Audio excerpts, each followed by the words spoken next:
mic's on. Good day, everybody, and welcome here to the Oceanic Championships of Warhammer Finals. I am joined here by Dean Sinbeck. G'day, guys. He'll be joining us for the weekend, commentating on the 40k games going all weekend. The top 2 players from this event are going to bring a golden ticket to go to the World Championships of Warhammer over in Atlanta. Yep, very exciting opportunity, and it'll be really interesting to see who picks up those golden tickets. Absolutely. So, we've got an interesting field today. We've got 20 players playing it out, a few with invites, and then a bunch just coming to the open part of the event. Yep. How are we feeling about it? I think it's really exciting. I mean, there's a few big names here. We've got Reese Cunningham. He's going to be. You can see him there in the Vladdy shirt. He's going to be one to keep an eye on. And there's also a few members of Team Victoria, both Mercs and otherwise. That'll be really interesting to see how they perform. Yeah. So you're on stream for round 1. We do have our very own Lawrence Gutierrez into Lachlan Nash coming over from the US. Let's see if we get. There we go. As you can see there, Lawrence with his lovely picture of a custodian above that. We have had a few technical issues this morning, so we are dealing with a few bits and pieces getting started, but as you'll see over the course of the weekend, hopefully it's because we've done a bunch of things to vastly improve the quality of these streams. So we'll get to see a bunch of that. It's a continuous improvement project, you know, like these things happen. Sometimes you got to take a step back in order to take a couple of steps forward. Yeah. But yeah, so they are deploying now. So mission 1, we have Lachlan Nash on the Thousand Suns into Lawrence Gutierrez on the Custodes, and we can see here they are deploying. It is take and hold, raise banners, and tipping point, not search and destroy. Apparently I've got that entered incorrectly. But looks like we're in turn 1 for the Thousand Suns. I believe this is his scout moves, because they would be his cultists up the front there. Gotcha, yep. Well, while he's doing so, do you want to potentially run us through the list that he's running? I can most certainly do that for you. Where is Lachlan Nash? View list. Event has set lists to hidden. That is helpful. All right, that's cool. Luckily, we have access to the TO side of things, so we can fix that here. But yes, as soon as that's go in here.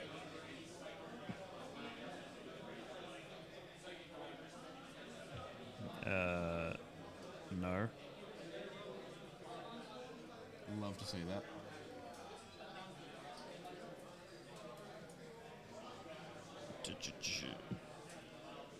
No, I think you need to go into the TO section.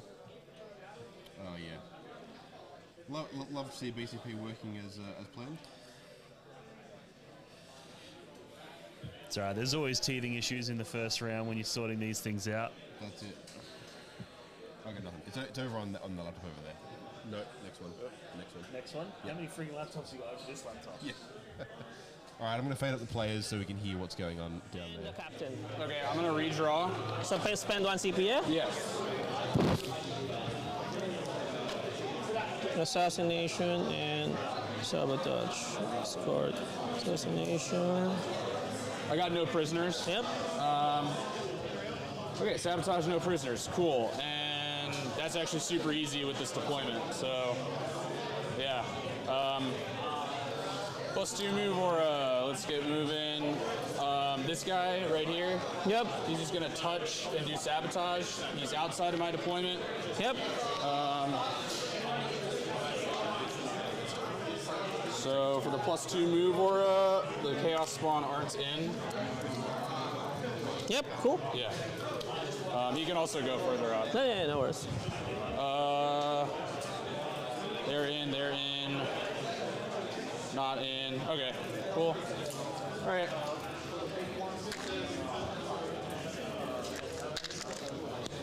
Chaos Spawn will just come touch.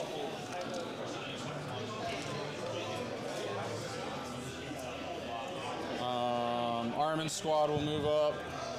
They do have the extra moves. We're just gonna shift over. Better LOS.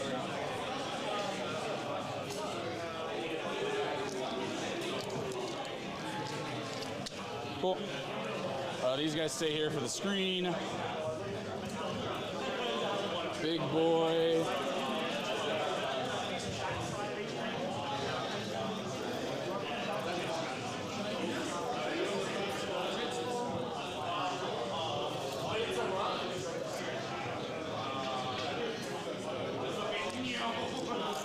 Okay, so this guy's gonna come through and end here, so he's able to shoot through.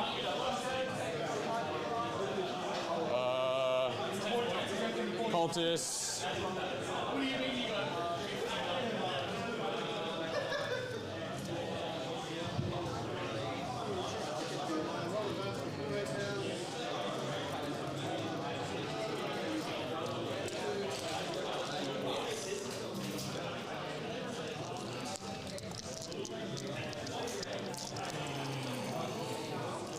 He'll come through here. Sorry, coherency.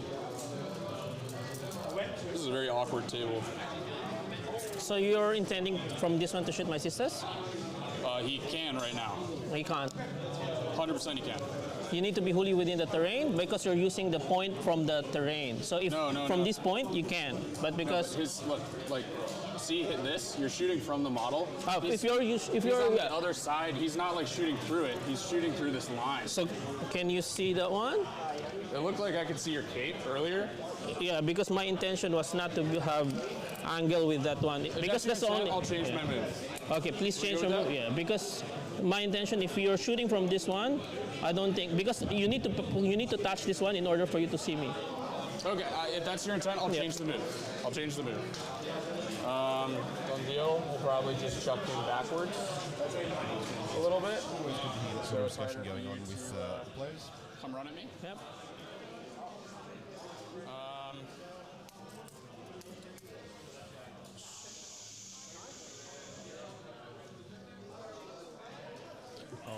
I'll try and pull up the lists now. Actually, no, we'll keep that. Okay. We'll keep that. I think it's rough, but that's the move I made. I can make a play with it. Let's see how it's going. We are rolling some new cameras. You get some nice new angles here, tracking the players. Although decent bit of artifacting happening there on the output stream. So I'm going to use it sparingly, I think. Can we solve that issue? Into them through melee.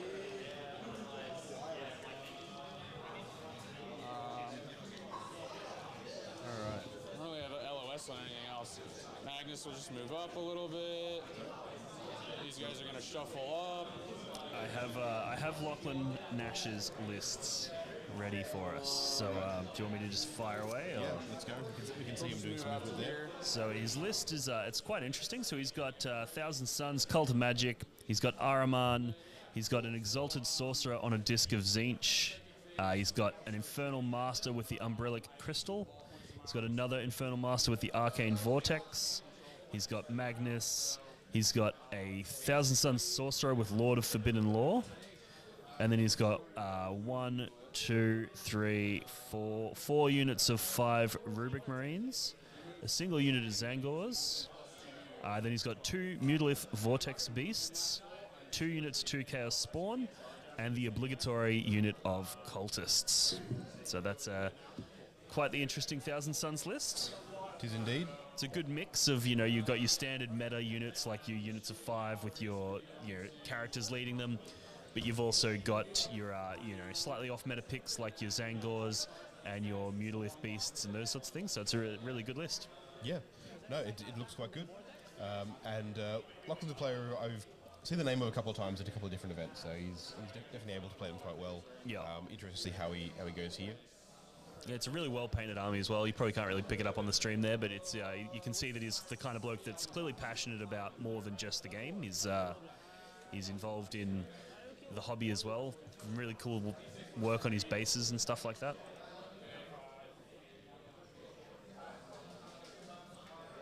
Absolutely. Now, where are we? AP2 with cover, AP1, 3 up, 4 ups. Save 1, damage 1, killed 1. So let's just move this girl here. Okay.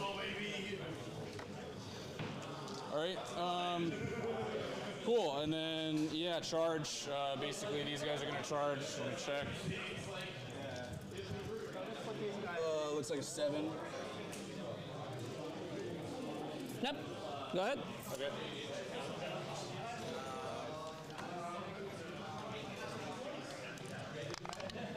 Cool. Right. 9 we're definitely in.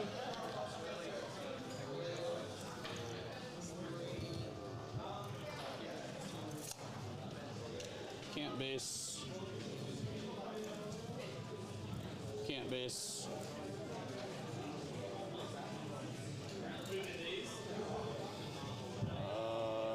Now he can base over here. Can't base, so we'll end as close as possible. Same here. And then stable.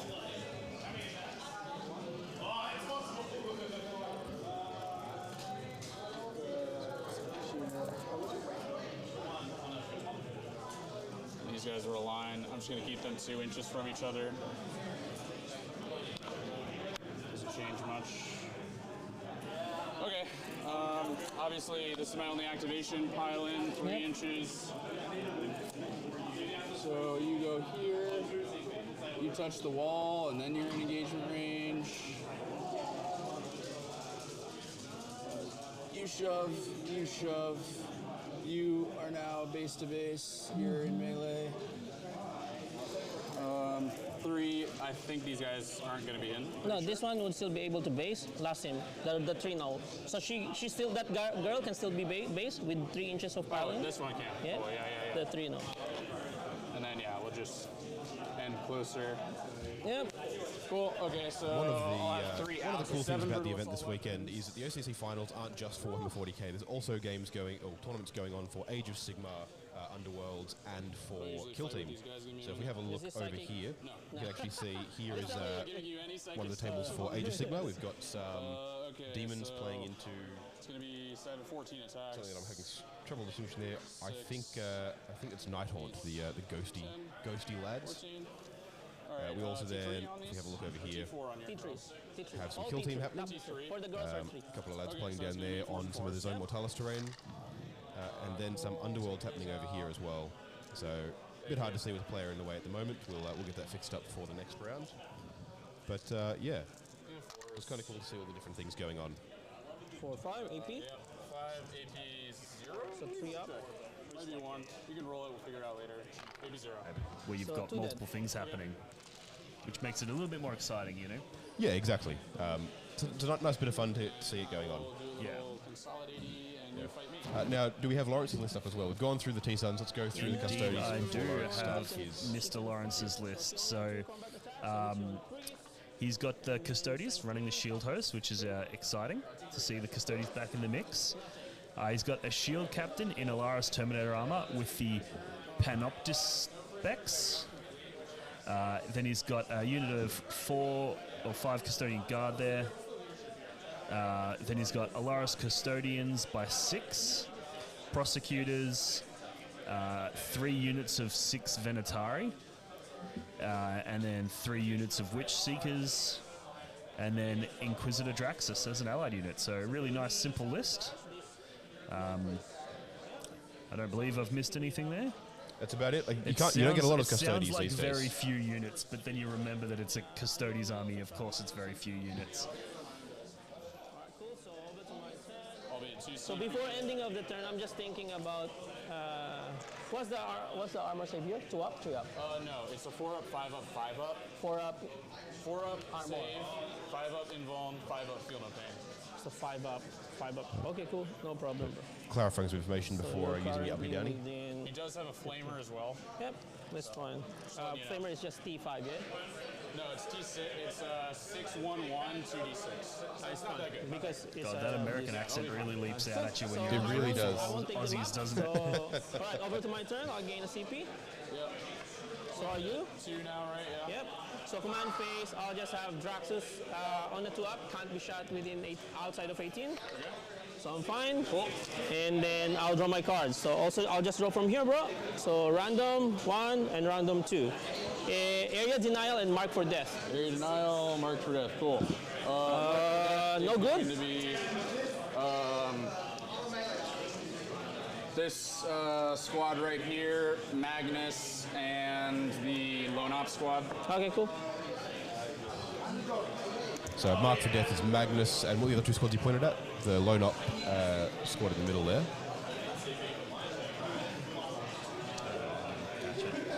I believe it's the squad of Zengors in the back top right corner there. So you're just within 6, so even if I have somebody here, the most I could get is just a small area denial. What's the question? Oh, for area denial. Yeah, because this guy is just at least within 6, so if I can get somebody there. Look at that. Kill both units, then it's yours.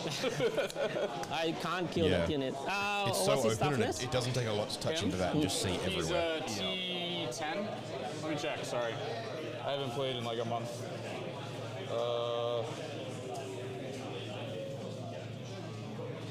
T10, 13 wins. Okay, cool. So these guys will just move 5 inches, 5 inches, 5 inches, 5 inches.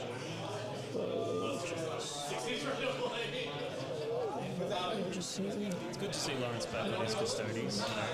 He's played them for so long, and it's good to see him back on the horse. It is, yeah. It is nice to get to see it. It's interesting at the moment too because they're definitely struggling in the current meta. They haven't really got a good defined position. Their preeminence as a combat army's kind of been taken by world leaders at the moment. Yeah, I agree. But it's also interesting. Like we saw quite a few custodians armies at the WTC as well. So we did, yeah. They clearly have the power. His flamer's only 12 as well. Yeah, they definitely do, but I think it's changed. It's moved, right? It's no longer the same thing where it was a wall of fights first, and you hit me, and then I'm going to hit you back twice as hard before you can. Yeah. Now it's a very, very almost think of it like tough Eldar at the moment. It's a lot. You need a lot of finesse. You'll be very careful with your trading pieces because they're so much more valuable than they used to be. But you can still play them in a way that is really careful and really metered to what they're trying to do. Yeah, the way I sort of see them is like they used to be like a Rubik's Cube that you needed to solve. You know? Yeah. Like they had all these overlaying buffs and things that you had to try to figure out how to navigate. Whereas now they're more the thing that breaks your Rubik's Cube. You know, like they're now that. Yeah. They've gone from the anvil to the hammer. Oh, we're up here apparently. And then this Witch Seeker. That ain't right. what are we gonna That do? is not right. What's the range of the Witch Seekers? 12. We want How many wounds are these this one here. boys over there? So they're 4 wounds, but they're the same save profile as him. Okay, 4 up. They regain That's what I wanted. every command One of these buttons brings us up here. Yes, I see. There we go. You can see our ugly mugs down in the corner there. Man, the sheer amount of buttons in front of me right now is just giving me anxiety. I don't know how you guys do this. Out of range. Well, normally they all work. Right now, so a little bit of background for why some of our setups are a little bit janky than usual. At least for round 1, we should have it all fixed for round 2. Is that we only have about 2 buttons of the ones that normally work that do work right now. Everything else is being manually handled through the back end of the computer, which means it's a little bit slower. I suspect that's part of the reason we're having some compression issues in the pan cams, and just a few different bits and pieces going on there. Yeah, sorry, I'll do first. Yeah, 6. Speaking of the pan cams, these are all Starts from shooting. So only 4 part of a brand new setup here. It's really cool. It's good tech. I think when we iron out those, those whatever you call them, compression issues. I think we're getting some compression artifacts is what's causing a little bit of that fuzz. Yep. And then this is strength a little 4, bit of so vox 6 is static. rolling everything, devastating wounds. Exactly, yeah. So it's all that T-Sun warp majiggery And then getting 6 in the way. attacks, 2, 4, 6. This is sustain hits too. Hits you on 3s. And I tell then you, after strength 6, spending so the once week you're playing on Space 5s, Marine 2, roll. I can tell you that the Thousand Suns warp magic, it's Just one it wouldn't put it past it to screw with your stream. That's fair. Cool. Should I shoot again? Here we go. I was thinking about it. Maybe not yet. So- Cool. So next one are just these 4 Alarus shooting everything to him. So 2 for 4d6. This is the grenades. Yep. So 5, 10, 15, All right, so 18. everything going into the 4, muty there, trying to put it down. Lachlan hasn't presented a lot of targets, but I mean, neither of them have really. Again, like we spoke a little bit before, this is such an open map. You have to be really, really cagey until you're convinced that you can take a hit and then overpower your opponent. Especially on take and hold, because the incentive to control multiple objectives is lesser, because you're going to be getting 10 points if you control 2 of them. If you can do that for the majority of the game, you're probably going to max primary anyway. Yeah. So I think one of the mistakes a lot of people make on take and hold is they overextend, you know, and then they go out for that. They feel like they need to be on 3 objectives at all times, and you just don't. Yeah, exactly. There's no need to go out and take that middle one unless it's conducive to do so. You can just sit there, let yourself score 10, let your opponent score 10, and as long as you're playing that secondary game better and you're outscoring them there, then it's nice and easy. Yeah.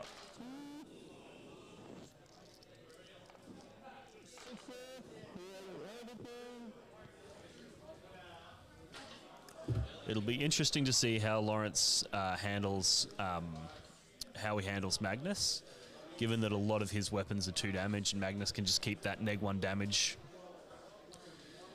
buff up. So it'll be interesting to see what Lawrence does there.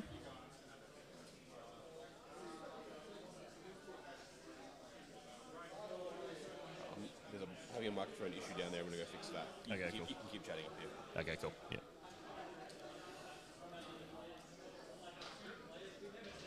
Right now, no one can hear anything but you, so Okay, I can do that. So Dalton has tasked me with entertaining you guys while we're sorting out some microphone challenges. So I will do my best. I'm assuming you guys can still see. So it's going to be an interesting matchup, the Custodies versus the Thousand Suns. My prediction is that it's going to go to the Thousand Suns, and I think a lot of this game is going to hinge on just how well Lachlan is able to wield Magnus, because Magnus is going to be very tough to crack, but if he overextends and Magnus does go down, then things can go downhill really fast. Whereas if Magnus is able to get mileage and do damage every turn, then you know, we'll be looking at a pretty big win for the Thousand Suns. That's my prediction. And it'll also depend on things like card draws, you know, whether or not there's some big charges made. There's always those moments where the game can tip in either direction. But my prediction will be that this will be decided based around how well Magnus is utilized. If he spends a couple of turns hiding and doesn't get value, then it might not be enough. And if he dies early and spends a couple of turns just dead, then it might not be enough. Whereas if he's able to sort of wield Magnus effectively, I feel like the Custodians are going to really struggle there. You know, things like making sure Magnus stays off of objectives so they don't gain any rerolls against him, whilst making sure that he's doing the damage, is sort of how I would approach the game. And then as for Lawrence, what he needs to do, in my opinion at least, is try to clear out as much of the other stuff as possible. Because if Lawrence is able to clear out all of the chaff, that'll really hurt Lachlan's ability to score those victory points. And that's Lawrence's way of staying in the game.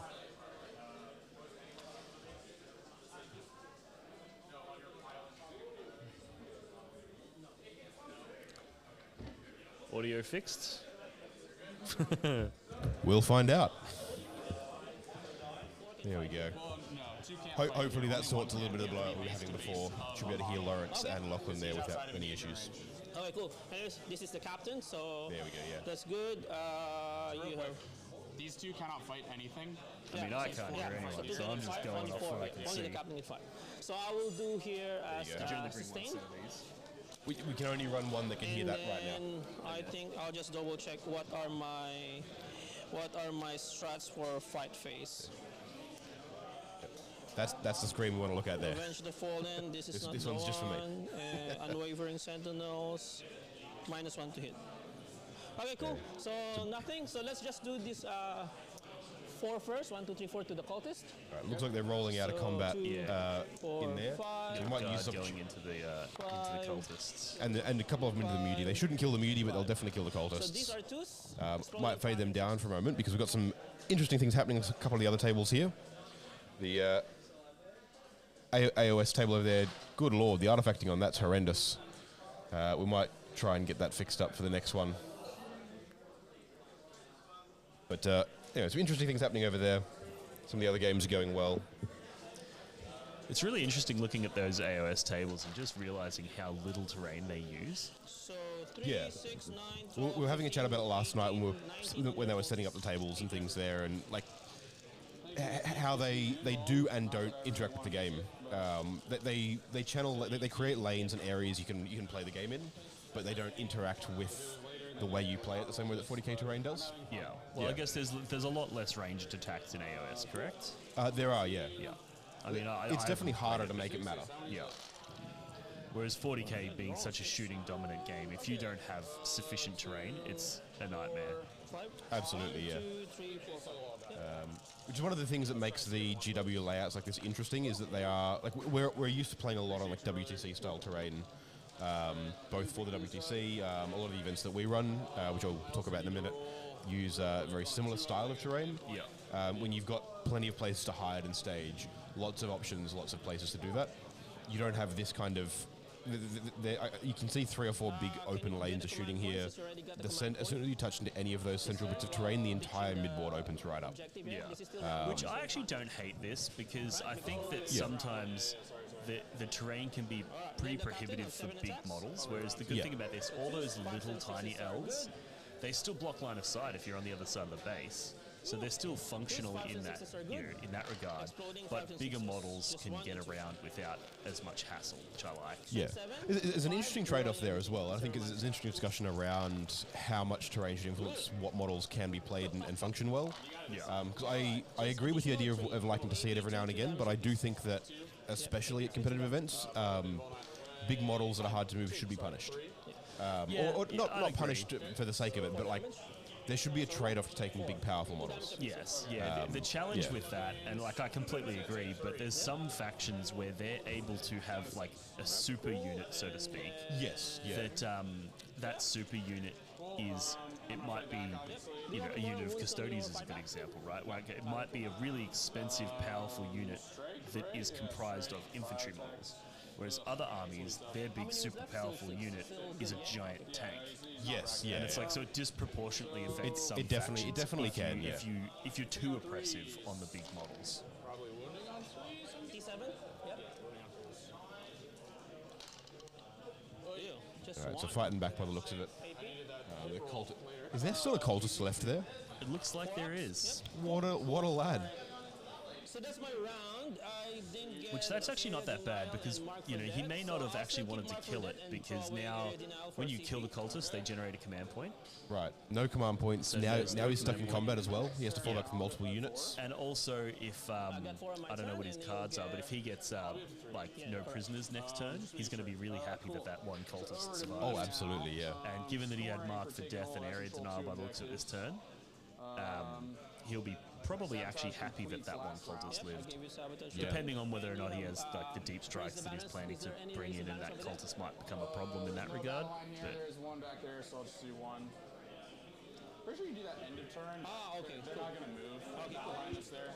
So you can start the raise the banners also on just a second round. It's not an action, it's just battle line. Yeah. But is it even on the first round or just like second round? I don't know. Yeah. Just having a query about the base rules of the game. We had some fun with Raise the Banners WTC, didn't we? oh yeah, we did. It's one of those things where like, because it's an additional way of scoring, and we're not used to having that as part of the mission rule, right? Yeah, it's very new. Yeah, in the entire previous, whatever you want to call it, season,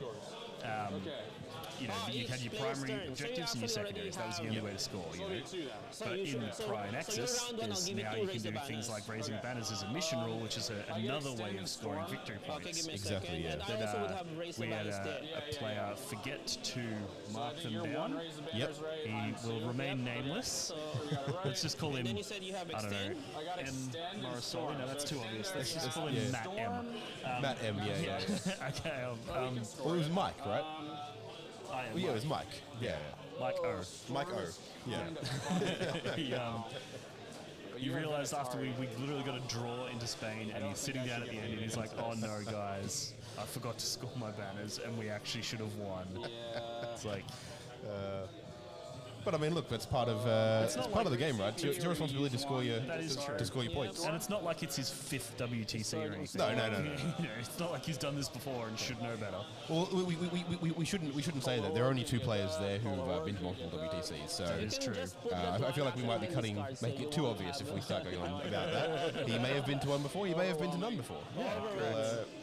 We'll leave that for the viewer to decide. Yeah. See if you can solve that puzzle. All right, so we've got extend battle lines being drawn. Storm hostile objective being discarded for overwhelming force. Let's see, is this even... I imagine you screened this. I'm also going to get the players to update their CP counts because I've got them at 3 apiece, which is almost definitely incorrect. Not that way. Can you just put your finger where the closest model is to me? Oh my gosh. I'll just give you the 9. If you're dropping 9, yeah? Yeah, just thank you, yeah. So this is your 9. I need 9 from this. Yeah, I'll give you also I'm just the thinking about it. I have to decide now. It would be very early to do this. It does give me overwhelming. Yeah. So just for context, we have got set up a live feed of their scores on an iPad down there that But Lawrence this can guy use. these girls also have flamers. And Lawrence, the one who helped set all this up, has just switched to the wrong page. Now we can't see anything. They're going to have what? So- 3 people I can see, and it's marine bodies. Love that. I think. Yeah, I don't really need Cabal this turn, I don't think. Well, let me... I actually think I can force it to be fixed from here.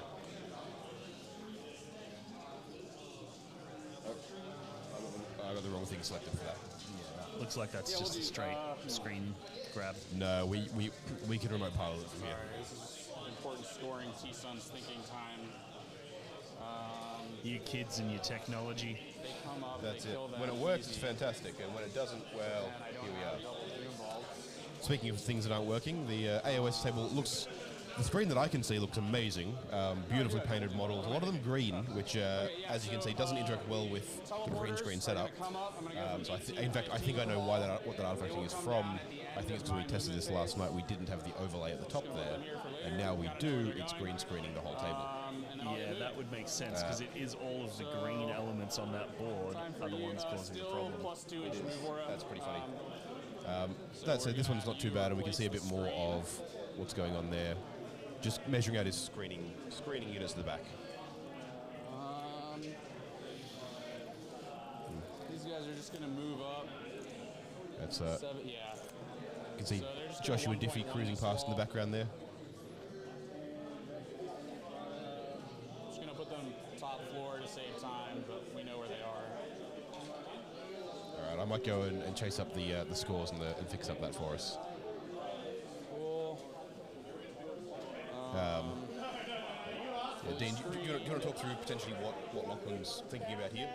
What are we expecting Lawrence to be running from here? Like, what's the player with Custodies going into the T-Suns? What's Lachlan going to be trying to That's deny sort of him? what I touched on while you were down there before was just that, you know, one of, I think, the main things that he needs to do is get massive mileage out of Magnus. And we'll see whether or not... It looks like he's playing quite conservatively with Magnus there, hiding behind that big central ruin.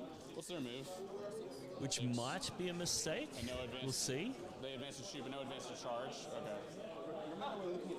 But it looks like, based on the scores, it looks like the T-Suns are sort of in front at the start, which then puts the pressure on Lawrence to play catch-up. So he's... You know, when your opponent has a good early turn, he's just gonna it makes it hard, and you can't just sit back and play conservatively for the rest of the game. You need to do something to change that momentum, to change the tempo of the game up, and get yourself back in the conversation. So now it's on Lawrence to do that. That being said, it is very early in the game, and anything could happen here. These guys will be further back because they don't need to be that far out. And then up to the wall, but leaving spot for replacement. Lawrence, with all of his Venatari, could pull off some really interesting plays here. So, yeah, because both guys now have LOS to this unit, and they're just 18-inch, yeah? Because that's Draxus. They're 18-inch low knock. Yep. Oh, that might change stuff. It just means I what I might do is I might pull up the chat while these guys are while they're going. If anybody We'll has just any have these questions, guys run forward hit me up. instead of to the side. Just the two psychers, and then the unit will be right behind it. There's a question. Does Australia play mainly GW layouts? We're visiting soon. So I'll answer that question for you. 7NF is your name. So we play mostly WTC layouts with a few GW layouts dotted in between. And then we also have a few tournaments that run sort of like a WTC inspired layouts where it's a similar idea where you've got like the bases and the L-shaped ruins and stuff, but there's a little bit more diversity in the types of terrain. So all of the WTC buildings are little L's, whereas we have some tournaments where they run like a bigger triangle shape. More sort of almost more in line with your like London Grand Tournament style. So there's a fair bit of diversity within Australian tournaments as to what sort of terrain layouts we play. But probably the most common is the WTC, and that's just because a lot of the tournament organisers work with the Team Australia and for the WTC, so we like to make sure that our players are developing their skills and honing their skills on the terrain that they're going to be playing on when they represent the nation. So I'd say that predominantly Australia would use WTC. So if you're planning to visit Australia and you want to prepare, or at least emotionally prepare for what you're going to see, then I'd say WTC is what you want to aim for. We can ask Mr. Josh Diffie. Once he comes down, I'll go. Yeah, you're all good, bro. Diffie, are we doing the barricade rule for this one? No. Because this one is we've got a question happening down there. Lawrence is querying the TO as to whether or not they're using the WTC barricades rules for charging through ruins. Yep, all good, no worries. It doesn't look like the answer is a yes. I'll have to get Dalton's on his way up now. I'll get him to confirm. But I think being a GW formatted event, I think they would probably not use that WTC I'll just rule. do it because I have a lot of CP. Did you catch that as well? I'll overwatch first and then I'll do some free rapid ingress. I did not. Cool. No, So just 3d6 Lawrence first, was bro. querying whether or not they were using the 5, 7, WTC 9, barricades rules for charging through 9, ruins. you're Gotcha. T5, I assume? T4. Which they aren't at this event. So these are just 4. I don't believe so. No. Yeah, okay, that makes sense. So 1, 2, 3. The only 3 WCW at encourages 0, 1-inch wall hiding. Ignore snowbird. So that's a big for And please do a protecting battle shock for me. from those charges. So that being said, it looks like almost all of the ruins, the objectives are partially in, partially out. So you can take the objectives off people without necessarily charging them, but it does hurt your ability to get the distances So and now those I'll sorts do of some things. free rapid ingress first. Yeah. Yeah, it definitely I does. can borrow this one. Tell me if I'm wrong. I think basically this is screen, so you got all this. Yep.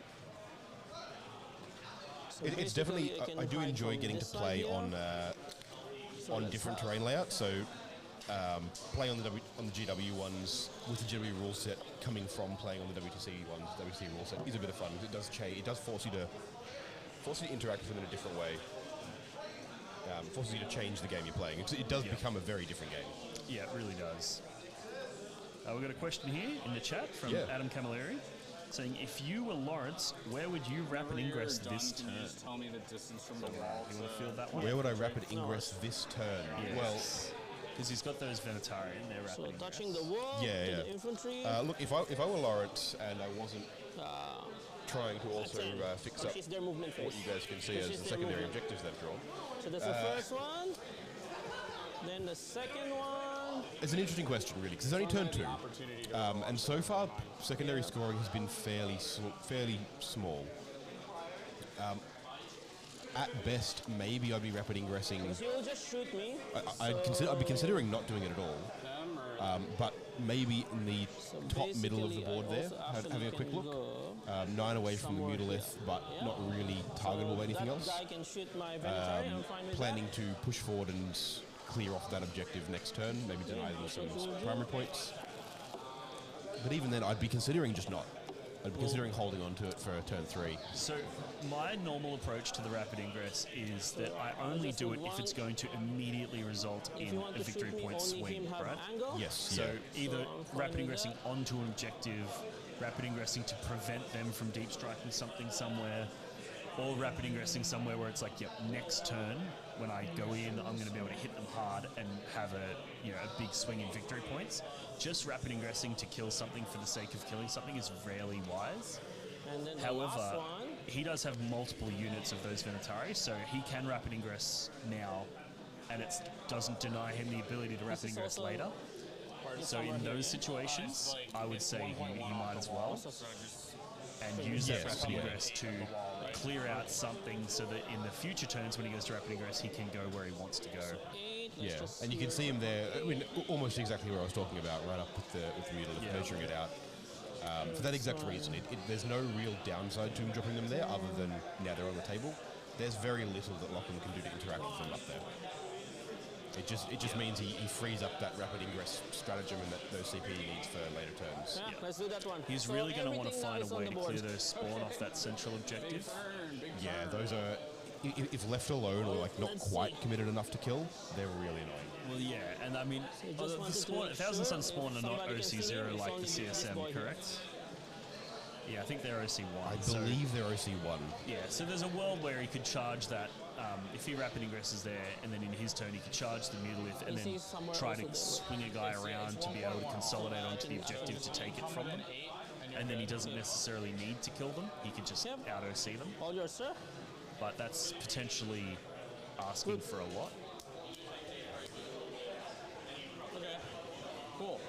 All good. So basically, psychic phase now. I think I don't want to change anything. It's also, we talked about the center of the board there being open, and one of the armies you don't want to leave open too is Thousand Suns.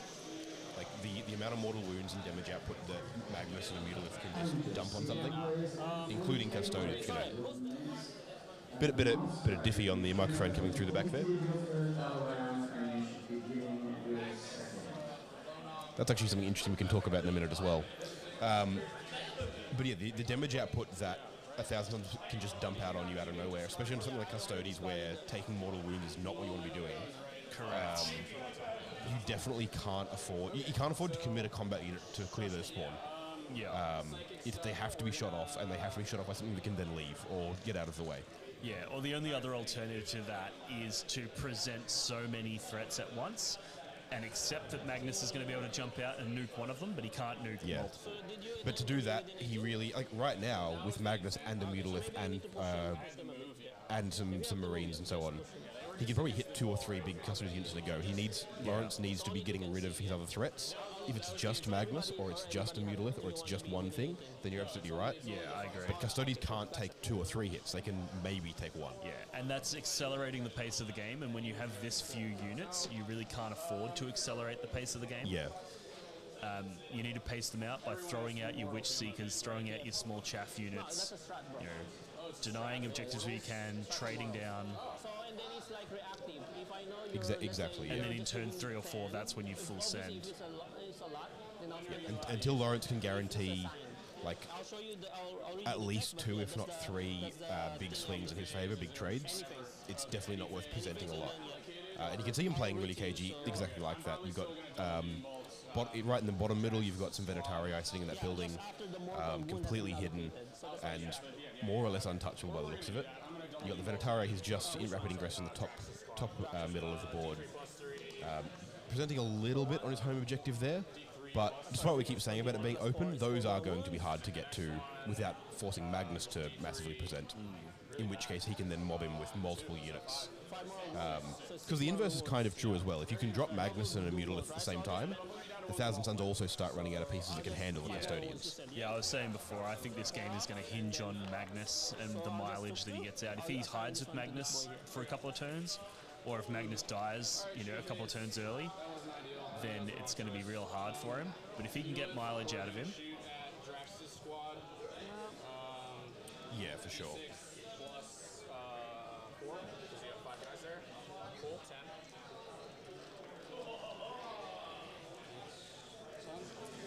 Hitting on 3s. That's definitely one of the reasons as well when Lawrence pushed back a little bit on turn 1 when he was looking to move Magnus forward to see his home objective. yeah, And I think it's partly to do with we talked about adjusting to the GW terrain layouts, where there are gaps in the terrain. You can see through the middle of some of the ruins, whereas we're used to not being able to. Declaring your intention and making sure it's all nice and clear at the start is really important. And it's one of the reasons why when you're playing like that and you're looking at these key units that you only have one or two of, and both players are trying to get the most out of them or deny their opponent for it, you've got to be super clear on everything you're saying and everything you're doing to make sure that there's no silly gotchas of like, this wingtip can see the edge of your spear over there because you didn't rotate the model the right way. Yeah, well, I would argue that it's probably the most important skill to master for 40k. Like you've got computer games, you've got various games where you've got specific rules that govern how everything works, and you actually can't get it wrong. Yes, yeah. Whereas like in 40k, there's so many things where you could interpret it differently. You could misperceive, like you could think that you can't be shot here, but you can. Those sorts of things. So mastering the skill of clearly, very clearly communicating your intent. Yes, really crystal clear, and then also making sure that you are understanding what your opponent's talking about, those sorts of things. That's an actual skill that is really critical to playing 40k, because otherwise you'll find those situations where you'll be like, I thought you couldn't see me here, but now you're saying you can, and all of a sudden the game falls apart because you weren't clear with your intent. And one of the big parts of that as well is the ability to push on that without being unpleasant about it as well. The ability to go, no, be able to push back and have a little bit of conflict of, no, this is what we said was happening. This is the way it is. Well, it's an interpersonal game, right? Like exactly. You're in person, you've got your opponent there with you, and you need to work together with your opponent to make sure everything works, right? So being able to, if you have a opponent that's pushing for something that you don't think is reasonable, being able to tell them, no, I don't think that that's reasonable, and navigate those challenges is a really important skill of 40k. And I mean, more often than not, 90% of the time, everyone's reasonable, but being able to push back when you need to is absolutely critical. That's the rule. Okay, cool. Yeah, that's all rubrics. Okay, take these out, and then I get to auto turn 1 to a 6 once per turn. Doesn't really matter. I forgot to do sustain. All right. So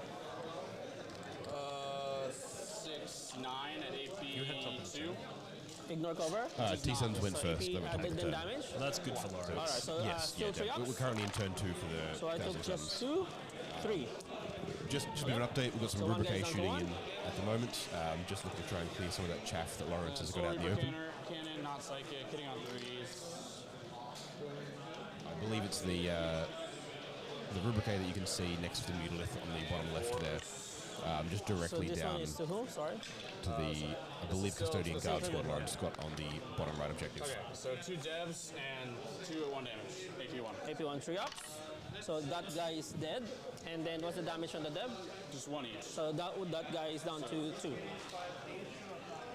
got 2 devs at 1 damage? Yeah, so this guy is dead. And Oh, then never mind, it's the Venetarii there. Cool. Okay. Oh, this is rough. Where's he drawing the line from there? Ah, Oh, This one he's now is sorry, we've missed it. He's deep struck a unit of rubrique behind Lawrence And on these the are not right. psychic Oh, is that attacks. top right? Top right. It's a that's little a problem, little white Lawrence. squad of rubrics. Why'd you let him do that, Lawrence? You should have screened that out for sure. It's only a problem if. Auto hitting. Well, it depends how much damage they put out. Because so far it's not super impressive. It's 1 Venetario. If Lawrence has got some flamers sitting back there that can just turn around and wipe a rubric squad. Okay, 6s are AP 2. And then 5, 6, 7, 8, 9 at AP 1. It'd be interesting to see if that's one of the ones with the character and which character it is that he's dropped back there. I think I can see 6 of them, so I think there is a character. So that's overwhelming. Overwhelming, yeah.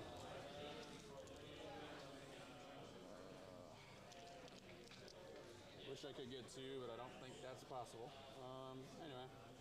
Cool, and then extend I already have, I'm just waiting. Yeah, So, it's already. other shooting. Looks like they're scoring up the turn now, so extend battle lines and overwhelming force. Both scored. 5 for extend, 3 for overwhelm.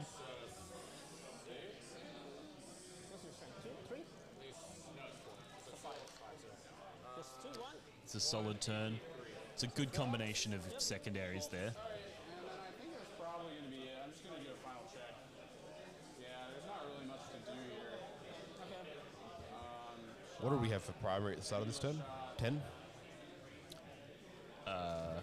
Yes, that is correct. I think it charges. Charges, yes. I need to kind of slow you down. I don't like getting in melee with you, but I need to be able to score for another couple turns. And we had 2 points on raised banners from the last turn. Or 2 points on raised banners total. 1 and 1. That's very tough. Was intent to be not chargeable. Interesting seeing 1 point on primary for turn 1 and 11 points for turn 2. It's chargeable. Because was your intent to not be chargeable? No, I want to be charged, so the intent is all good. I just want to make sure. Yeah. It is worth pointing out as well, now I don't think Lawrence talked about it too much. He did measure out the area with the Rubicade that Deep struck back there, so he was aware they could do it. So potentially he's hoping that he can take advantage of it and clear off a unit. You think it was bait? You think he left it open intentionally? Yeah. Well, I don't know if he's necessarily trying to bait it out, but he definitely knew there was a gap there. He had a unit that could have screened it and didn't. the Larus, yeah? No, we're gonna. When I was in there early, he did have it out measuring during his turn. Okay. Are they good Well, in I mean, melee? one of the things that is quite effective into the Thousand Suns is separating them out.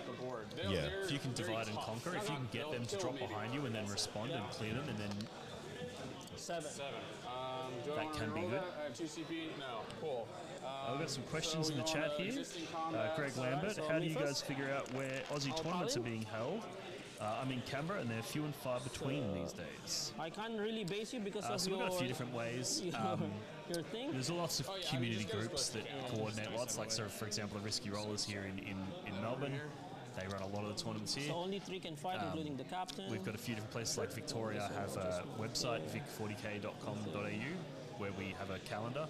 Aren't you doing a charge But generally over the best way to do it is just on BCP. Pardon? No You charges? search for them in there, you can set your Cool. miles So from wherever 3, you 7 are, and from it'll tell you all the captain, tournaments in 3, the 4, area, 5, 6, and you can get in 3, contact 4, with 5, TOs that 7, way. and Absolutely, then yeah.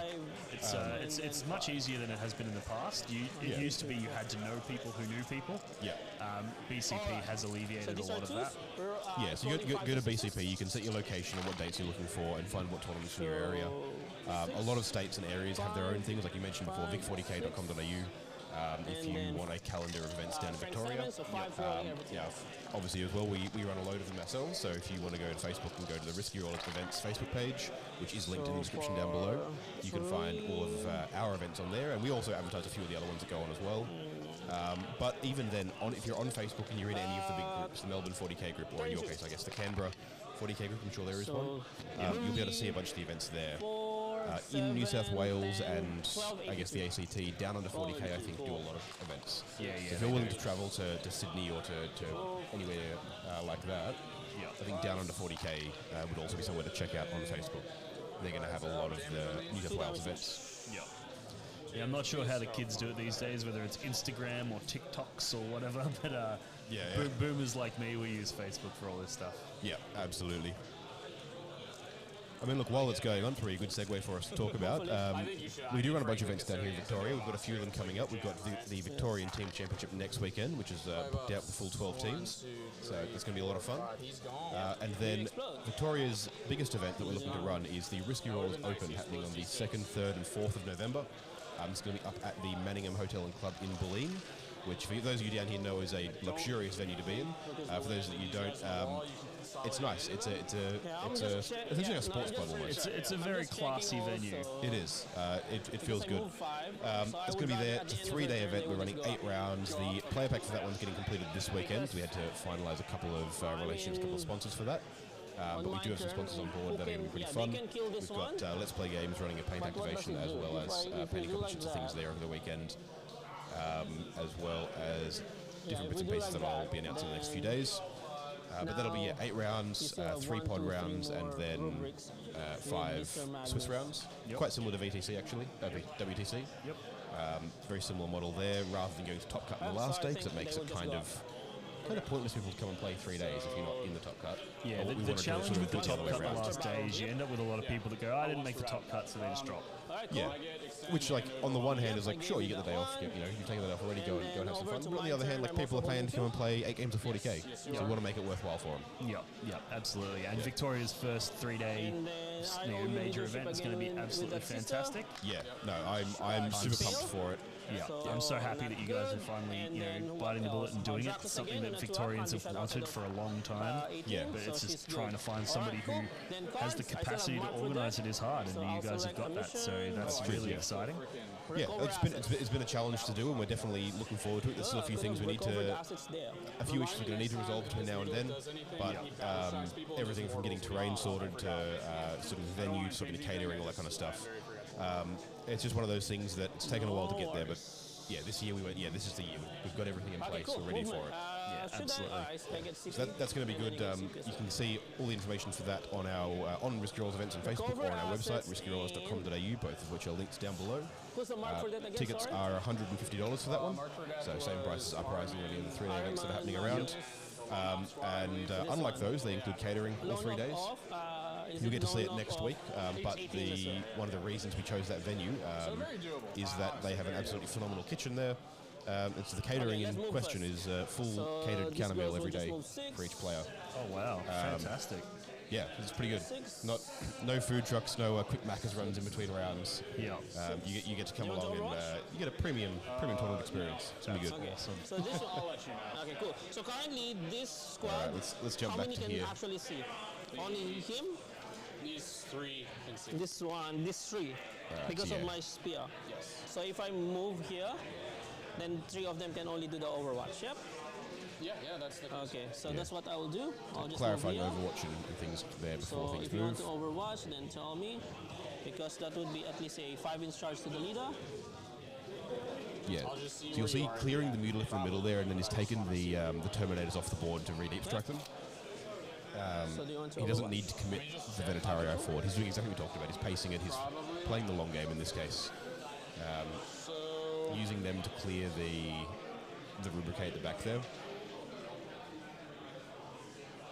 And yeah, I'm assuming he's not going to want to present anything else to the other Mutalisk and Magnus. See, I think maybe the sergeant back here. Interestingly, has it right looks now. like he kept Now, Marked right for now. Death. This one, yeah? On the screen there, he's got Marked for Death and Recover From him. Assets. So I thought 1, 2, 3. Yeah, I'm thinking that might This have one. LOS. Then I'll just move him a bit more. Well, my point is, like, if he might have it now, he probably had it before. So if I'm overwatching at the start or end of a move, Okay, that's why I asked how many can see. Yeah. well, I couldn't see. I was just like trying to guess. Which that's not a great I'm gonna round do of 3. secondaries, which is going to be Yeah, I'm hard good. because Yeah. Lachlan did I get a think- great round. Yeah, So I thought it was you 3 might have because to that play was when we catch up a little talked bit about. So here. Yeah. maybe before I move. But I think that's we should exactly the just game he's check trying to first, play. yeah? Every turn that Magnus stays because doing I asked you, and essentially then- nothing in the back there. Yeah, Now, obviously, it is if kind you're of controlling the game what So do you Lawrence want can to expose, overwatch? but I'll do every this, turn he do stays the back there 3 we not talked clearing about. Lawrence's stuff is an extra bit of value that he's being denied. Overwatching again. Yeah, a bit of Overwatch going in Overcharging, here. I mean, auto hitting and then 4s rolling everything. Okay, new turn. Yep. We won't auto 6. So 4 AP 2. Ignore cover? No. Still not ignore cover. 3 ups. So except 1 damage? 1. So Damage 1 each. one guy is down to 1. I got you. Thank you. And then D6 flamer. $8 donation from Greg. Thank you, Greg. I'm sure the Risky Rollers lads very much appreciate that.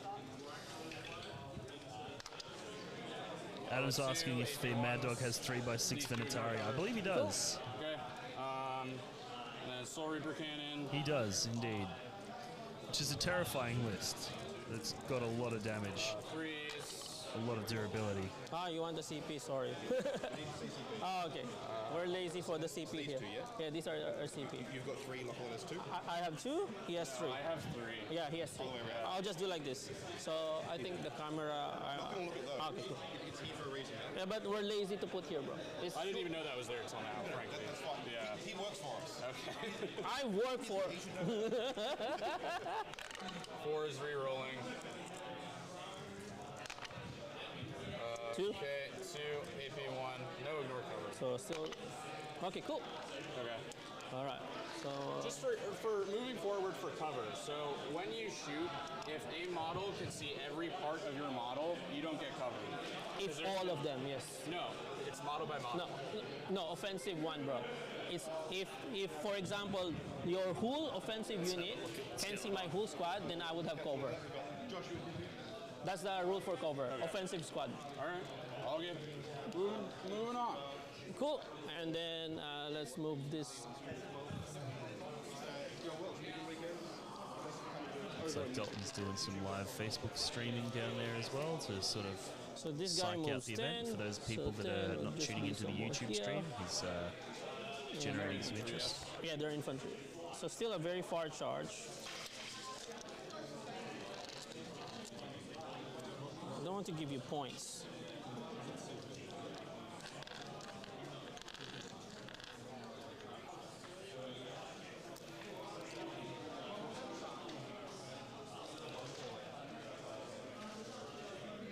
Yeah, cool. So let's just do that one, bro. So, and I'll just remove. Oh, sorry, you're in the base. Sorry, my bad. Yep. So I'll just do 10 here. Let's just measure where's the 10. So the 10 is here. So he can go here. Not within engagement range of you. I still can stick 1 here. Yeah. And then they would just be here, here, here. All right, cool.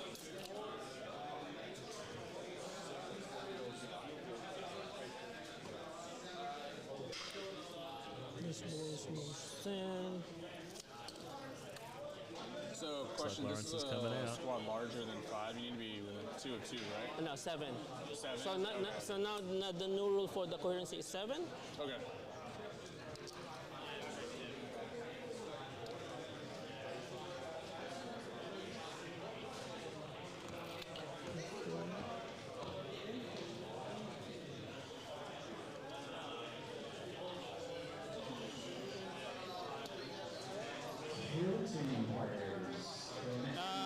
Recover assets. So recover must be somebody from home and then outside, but Yeah, he failed his bow shock, so he's It's stupid. home, no man's enemy. So I can't do that. So yeah, never mind. So let's just stage this one here as well. So at least we can get some scores. They were already out where they were. Yeah, I Remember, thanked him it's that 20 you might up want on to the because the side. money's Yeah. going to your Yeah, account, so not they were mine. Yeah. So now All we right, should I'm just, back. We've got CP updates. go and charge Also, that yeah, one as Dean well. definitely So this gave you a one, shout out. I'm going to give you another hopefully one. should die. Thank you, Greg Lambert. Tag this one. We always Hopefully I can appreciate it. tag this one as well. If you want to show your appreciation for No, streams I and stuff, can't you're tag welcome you to yet. drop a super chat down below. No, these guys are supposed to Saying be thanks, Paul. 1.1. Check out BCP. 1.1.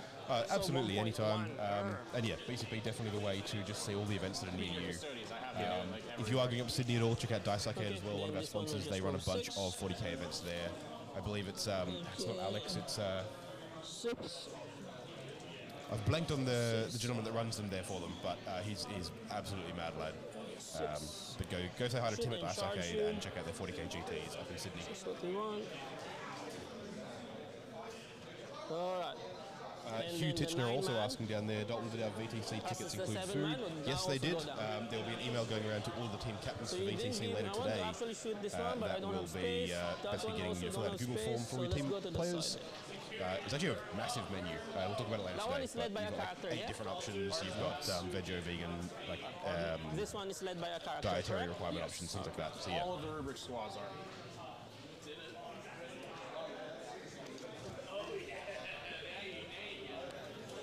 So this is the leader, yep? Yes, yeah.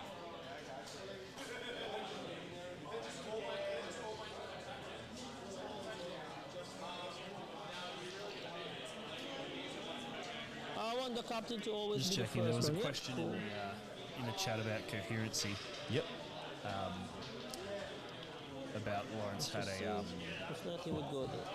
he had a unit of 7 models where they weren't all within 2 inches of each other. We're just checking whether it's the 7 or the 6 is the cutoff. The 6 is the cutoff. So your 6 actions? is fine because they adjusted it so you can have a character in a 5-man unit this edition without it blowing up coherency. But if you have 7 models in the unit, they all need to be within 2 inches of 2 other models in the same unit.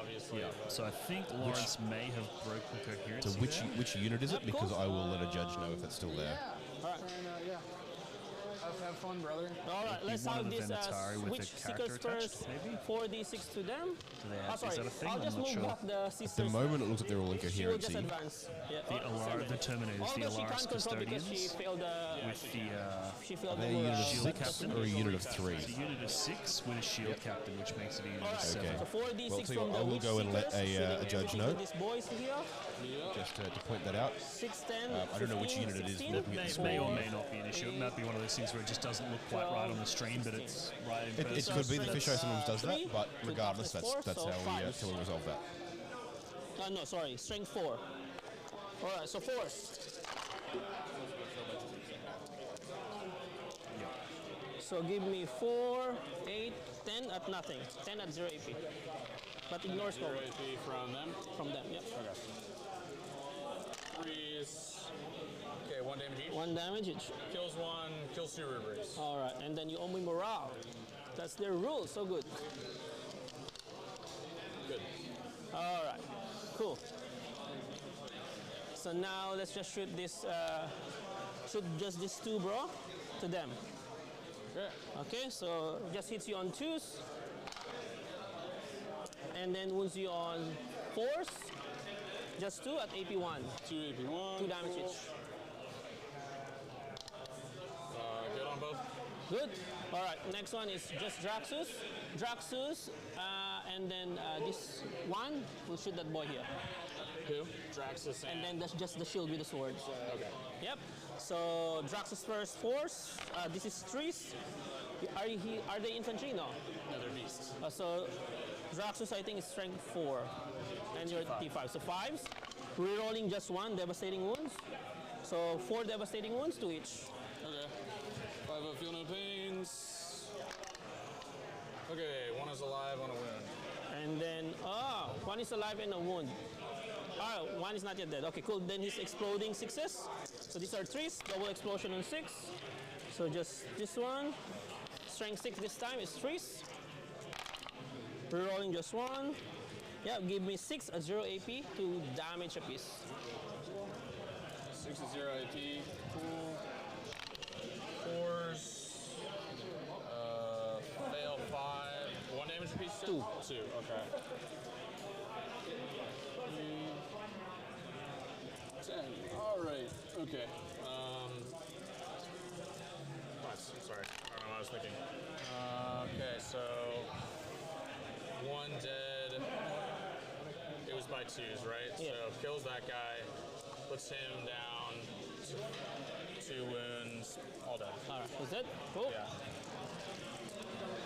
Next like one they're are just 2 the spawn Venatari gone. shooting everything to the Good job, to the Lawrence. beast.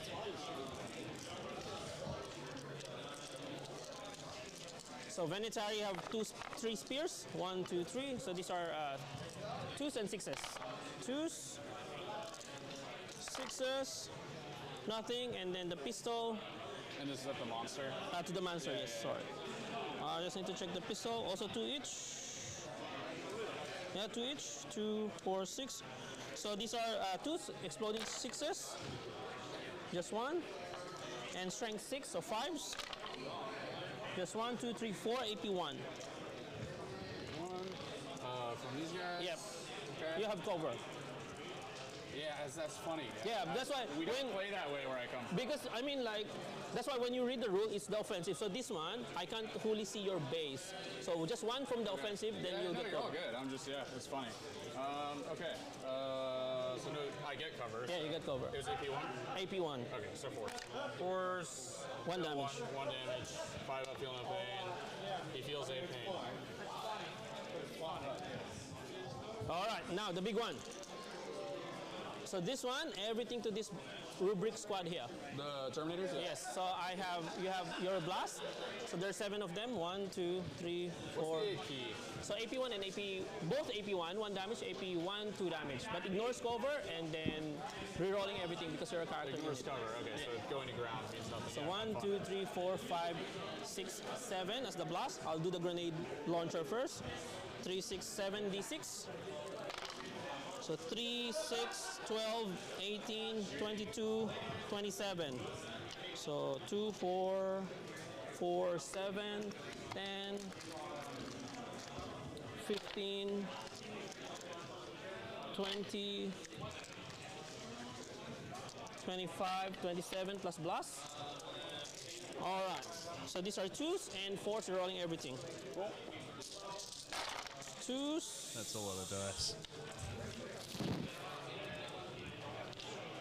Yep.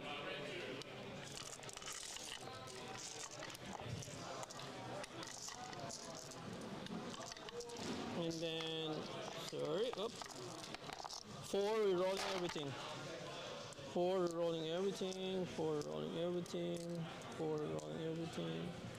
4 rolling everything. Yep.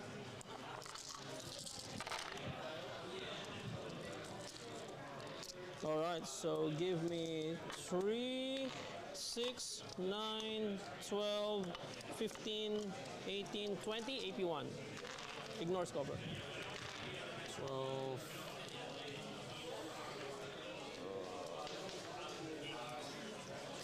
20, right? 20, yep. Ignores cover. I don't have cover. That's fine. AP1. Yep. Cool. Oh, force. Okay. Then 1 damage 1 damage each. each. So dead rubric. Dead rubric. Dead rubric. Dead rubric. Squad dead. Ugh. And a wound to the character. All right, cool. And then there's spears. So 1, 2, 3, 4, 5, 6, 7. So these are 2s.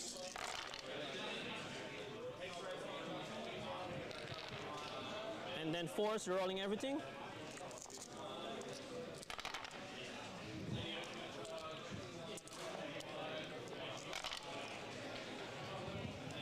All right, give me 4, 8 at AP1, 2 damage apiece. Ignores cover as well. AP1, alright.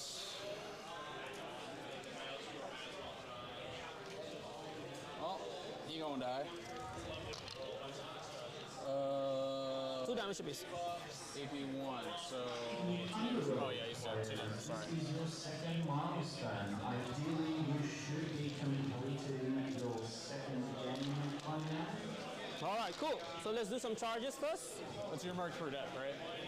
That's my mark? Yeah, that's your mark. Oh, then that's very good. All right, cool. Now, Lawrence forgot that was one of his marks for recover death assets. targets. That's the one that Classic if, Lawrence. if she passed, could have done something. That would have been helpful, yeah. All right, you're within 6, so 5 in charge from them. That one will charge first. So 7. Have fun, buddy. Yep.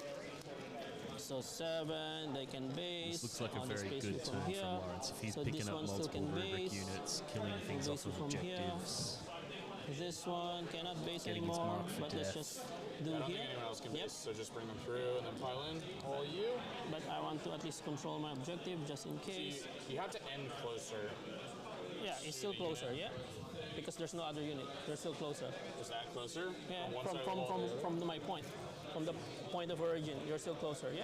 Okay, now there we go. I thought he just went. It looked like you just put him straight to the okay. wall. All right, let's just do a Kawabonga charge first. So this is exactly 12 inch charge. Let me come check. Yeah.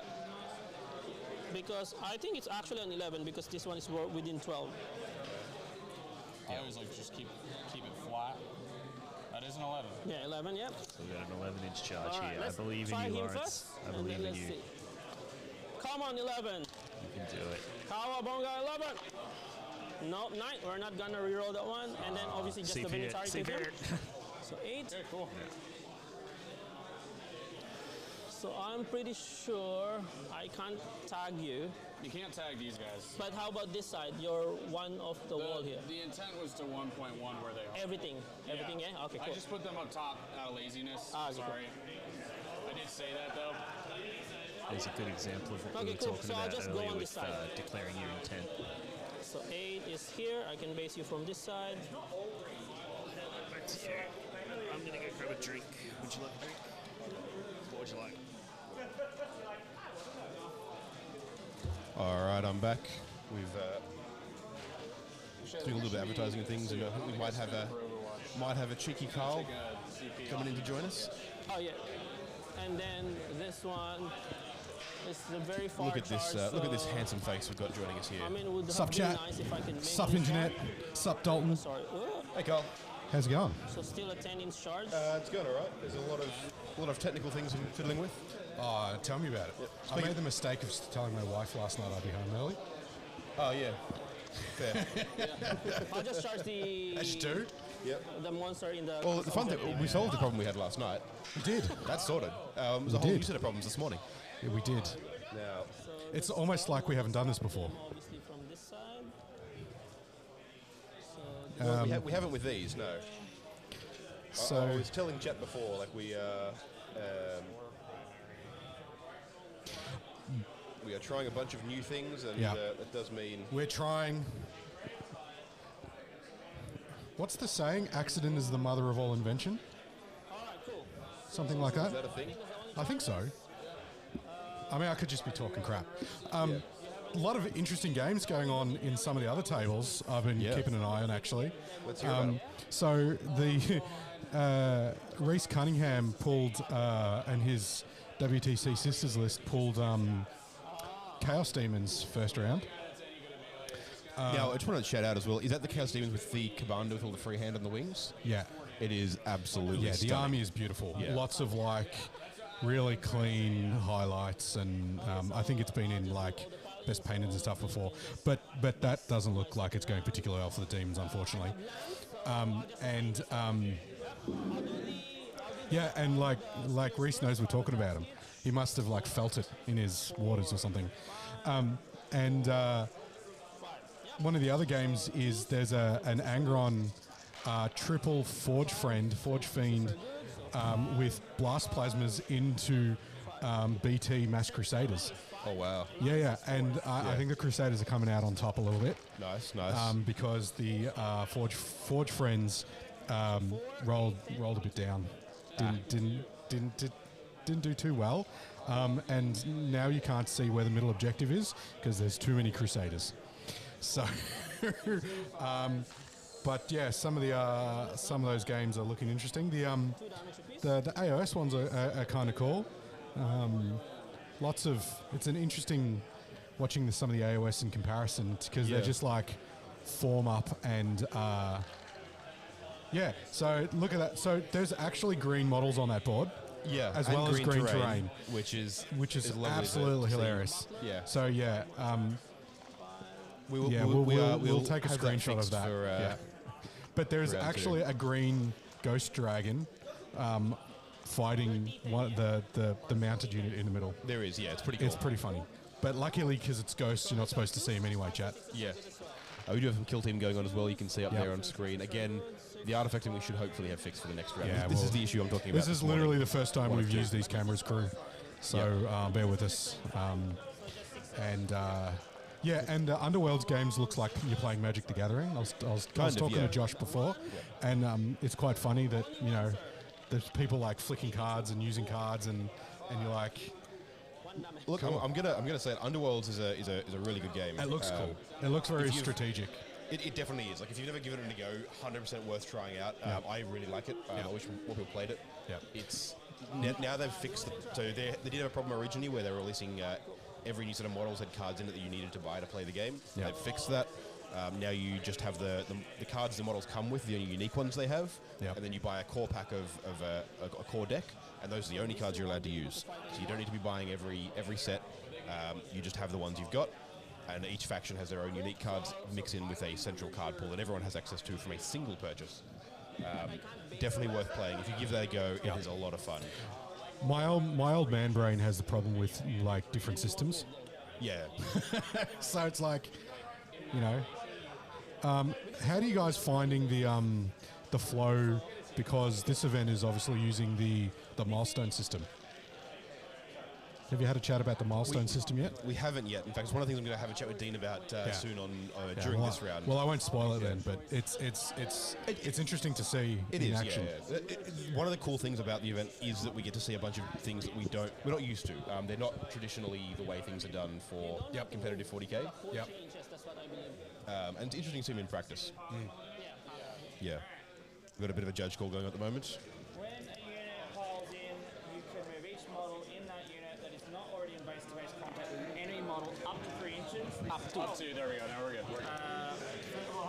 For a pile to be possible, a unit must be, if these conditions are met, no model. Yeah, so they're just confirming about the eligibility of models to move. Each time a model makes a piling move, it must end that move closer. Which is done. He's done. You're good. You're good. Yeah. If it can also end that move in base-to-base Which I contact can. with one or more models well satisfied conditions, it must do so. Yep. So basically it's up to 3 inches. If you can get in base, You you must. have to. So because he can't. Yeah, that was it. Yep. All good. Thank you. Cool. So I'll do the 2 lances first. Yeah, so it sounds like he's confirming that Lawrence doesn't need to pile in the ones that stream back to the objective. No, you can choose per model, right? That's what Diffie was confirming. I think that was what the call was about. I think Lachlan Nash was basically going, I think you have to pile in the models that can make the base. And Lawrence is saying, no, I don't need to. I can opt to not. No, you have to do it in the order of stipulation if you choose to do so with the model. Exactly, yes. Yeah. If you choose to pile in at all and you can make base, you must. Yeah. But you can choose per model to just not pile in with that model at all. And if you've got both options, Coherency also overrides that. it has to be a legal move too. Exactly. Yeah. You need the move to be able to maintain coherency. 4 explosion. You know what I love being coherent with? So these are 3s. Chat. Chat. It's a fair point. I love being coherent on chat. Chat, you're awesome. Chat is awesome. What are you doing this morning on this sunny, nice, definitely not pouring cats and dogs rain here in Coburg, Victoria? Yeah. Yeah, you're having a good Saturday, having a good weekend, chat. I'll think. So everybody will be able to fight because I will be base to base to base to base. So I'll have the 3 lances first. 1, 2, 3. So choose. 5, Yeah, 6, still a lot of guys up on Lachlan's side of the 6, board. Yeah. 6. The 6. So these are the triple Venatari list. I know. Mr. Camilleri himself was in chat denoting the triple Venatari and giving Lawrence shit. Yeah. Naturally, as you do. 15, 17, 82. And yeah, it's actually interesting. It's got interesting play into this T-Suns list, right? It does, yeah. It's got the speed and it's got the bolt, even the shooting, to be like, well, I'm going to pick up these rubrics, and then I'm going to pick up, and then I'm going to charge these rubrics, or I'm going to shoot these rubrics. I'm going to charge that Vortex Beast. Yeah. You know, and it has the output to pick up some of those key models on the T-Sun side. Yeah. Well, you can see it there. They've just shot and cleared up that unit that Dean and I were talking about before, the rubric A in the top right. Yep. Now, the question is, was that a mistake? Was that plans to have something drop in there? Still have some more bucklers. It's definitely the case that Lawrence knew there was a gap. Whether or not he was hoping something would get dropped or hoping he would just leave it alone, I'm not sure. But it's interesting to see. Okay, we'll just So that was a milestone call for a third battle round, which will make sense when you guys talk about it. Yeah. For what it's worth, chat, we will be doing, especially for rounds 2 onwards, we're having a lot more focus on the game. Some of the issues we have had this morning mean that a lot of what we're doing is kind of, running around a lot, just making sure it looks like it does. Because we love you, chat, and we want you to have a fun time watching us spending your Saturday or Saturday night or Friday night, depending on where you are in the universe. Yeah. But yeah, so we will be focusing a lot more on the games the next couple of rounds. We'll have Carl and Dean on commentating for, I think, rounds 2 and 3 today. I'll be running around doing a few other bits and pieces, including some player interviews we've got set up downstairs. That said, for round 1, it's a little bit of a write-off in terms of production side of things because of some of the issues we're having. I was saying before, yeah, about 2 of the buttons we normally use are currently working. Cool. So we're putting a lot of strain on our hardware to try and just get what we're getting out now. We should have more camera angles, we should be switching more smoothly, and hopefully all that'll be in place by game 2. Yeah. But it does give us a little bit of freedom game 1 to chat a little bit, talk about the format, talk about a few different bits and pieces, which is kind of cool. Have Lachlan and Lawrence moved into turn 3 yet, or Can't where tell are we? because that's going to screensaver. Yeah. Do you know what that is? I could try. All right. Okay, it's just one. And then over to my turn, I'll just also drop recover for a CP. Drop recover. So 2 and 3. Okay, over to me. Take and hold, I hold 1. Yep. Sounds like. Banners raised. So this one is just once, so once you raise, you've already raised. Yeah, no, nothing new, yeah. So just holding 1, yep. Secure and engage. Engage and secure. Oh, engage is nice. I kind of... It'll be something really, really obvious. You know how when you do a password, and it's super obvious to just you? Yeah. I think it's one of those. Secure is not... And then when Lawrence eventually tells us what it is, We're like, oh, we'll be like, oh, of course it is. Anyway. Okay. Question whether Lawrence got any recover assets or marked for death. We have secure no man's land and engage on all fronts for this turn, and Lachlan only scoring 1 primary, so only 5 points for primary, because Lawrence managed to take him off that top left objective marker. It's a nice swing. It is. It's important because Lawrence has been a little bit shafted when it comes to secondary so far this game, so it's important that he gets a bit more of those primary points now, just to make sure he doesn't fall too far behind that he can't catch up later. 14 cabal points. Did he keep Mark? How do we do this? He did for a turn. I don't know if he Wow. still kept it. Yeah. Mark for death is rough turn 1. Yeah. One of the rougher ones for turn 1. Not as bad for something like, you got to be really careful if you're playing like a Necrons or something where you want to be like uppy downy, Yes. because obviously picking up a marked unit gives you the points for it. Yeah. But like generally turn 1 you can mark for death 3 safe units, right? I think you have movement to come And here, yeah? Oh, yeah, I mean, he could potentially... just deny that. Right? Yeah. I was playing a game the other day with Yeah, so 1, 2, we got a and turn then 1 let's Cull the Horde, and I was playing with a Wraith unit So 1, that had 2, and then let's just have the extra dudes in it. What are they called? The cans, the killer cans. The Death Dreads? no, the Sorry, yeah. the extra dudes you put with the Technomancer. So you drop engage, yeah? The Wraiths? Necrons. Oh, the Crypto Thralls. Cryptothralls, yeah. So I had a unit, because you can do a fun little tech where you put the Cryptothralls, and they're like 2 cheap Wraiths, right? And Yeah. so it makes it a 9-man unit for when you do like your mortals, when you go over things. Yeah. But it also makes it qualify for Color Horde. So you can be like, well, but you're not killing that you can Color have Horde. Color Horde, but you ain't killing my Wraith. Yeah. So that's kind of Best of funny. luck. Some nice cheeky tech there, Yeah, but yeah, that's cool. And then the recover assets, an area denial. So he got a blank turn 1, did he? Yeah. Ooh. Yeah, it's rough to see.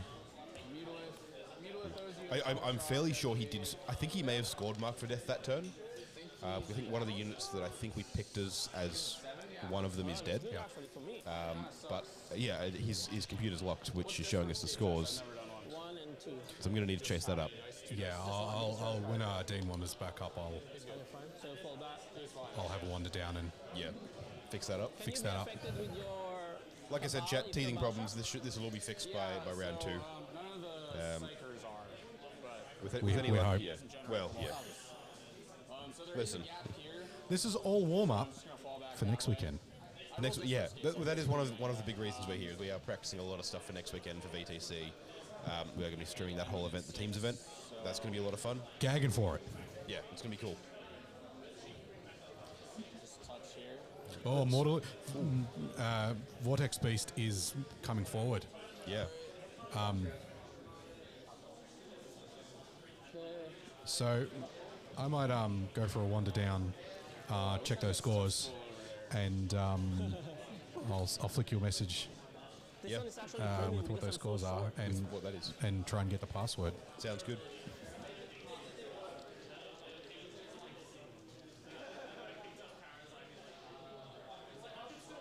These guys are just coming on out.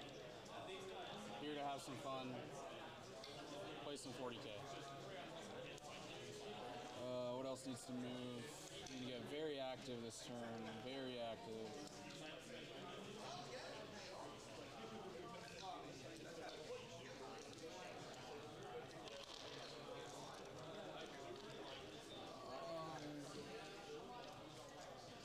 Magnus is going to move, but to where?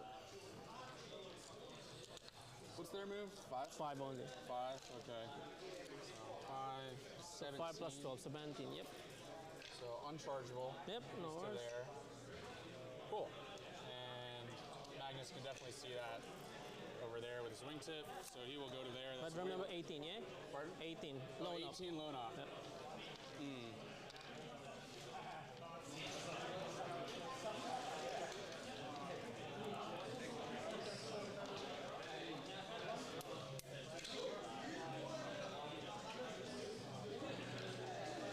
So 7 over, 7 down, put him here.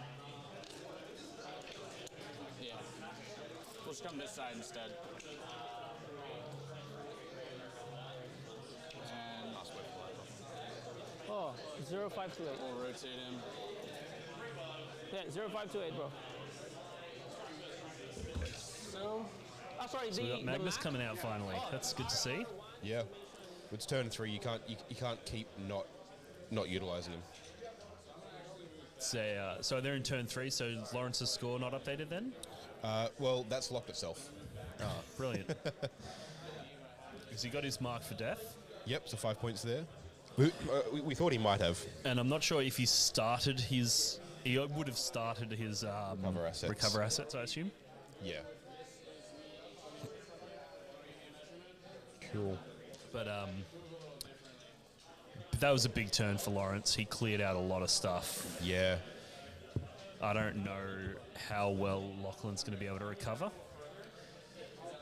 Well, he's still got a couple of the big threats we were talking about. Like, he still has the ability to do it, but he does Yeah. need to have that little bit of that T-Sun swing on the mortals. Yeah. And it looks like he lost 2 of his characters, which hurts his Cabal points, which means it's going to be harder for him to pull off multiple Doom he's not going to bolts get and double things like Doom that. Bolt and double move. Yeah. He's not double move Doom Bolt and the extra move. He can Doom Bolt and move, but Yeah. he's not going to get them all.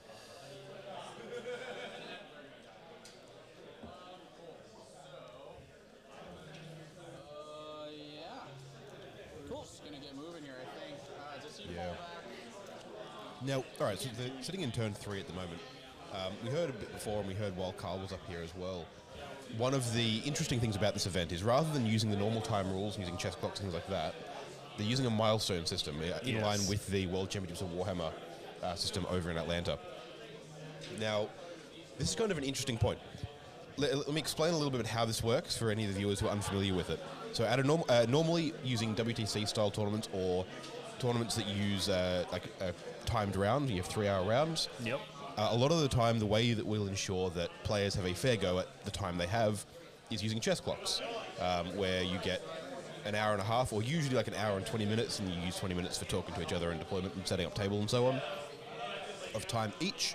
And you actually run on a chess clock, and while you're deploying, while you're moving, while you're rolling your dice, the clock's on you. You tap it over to your opponent while they have their turn. While they have their turn, while they move their models, roll their dice, and do their scores, and so on. And this is sort of there to ensure that each player gets a fair amount of time. You know, you're not going to have a player running a 300 guard infantry list taking up 2 hours of the entire time just in their movement phases. while your list, you don't get to actually play the game because you're or stuck even there. just somebody scratching their chin for an hour while they're thinking about how to do their turn. Like, doesn't even necessarily need to be related to the models on the table. It can just be some people, are very careful and slow with their decision-making process, and the last thing you want is for that to negatively impact the other person's ability to play the game. Yeah, exactly. And so at a lot of tournaments, including all of ours, again, Risky Rollers events, check out the links down below. But at all of those, we'll often use chess clocks to ensure that both players get the same amount of time, the same opportunity to play the game. Now, the way it's run at events like this, in line with the Games Workshop run World Championships of Warhammer, is instead of that, in fact, chess clocks are banned at the event. We're not allowed to run them. Instead, there are vaguely 3-hour rounds, but they work on a milestone system. So we would have heard a little bit of an echoey voice over the mics every now and again. That is the TO, Joshua Diffie, calling out the milestones. And essentially, it's set times in the round when games are expected to have progressed to a certain point or a milestone. So we've already had the milestone called for turn 3. And basically he goes, well, we're this amount of time into the round. In this case, it is just under 2 hours into the round. Where basically they've gone, all right, games are expected to be starting turn 3 around now. And it's sort of a reminder to all players that you should be starting the turn. And I believe the way it's supposed to work, if there's a time issue at the end and they have to call time, they can't play out to the end of a turn, they'll roll it back entirely to the previous milestone. Oh, wow, okay. Is according to the player pack. Yep. How that works in practice, we're not sure. We know there was a bit of fun at the WCW last year where a game ended up going for about 4.5, 5 hours, rather than rolling it back at all, because it really mattered. But it's an interesting take on it, because it removes it avoids the weaponization of chess clocks, which is one of the main negatives of it. Yeah, and a lot of newer players, they find the chess clocks quite intimidating as well.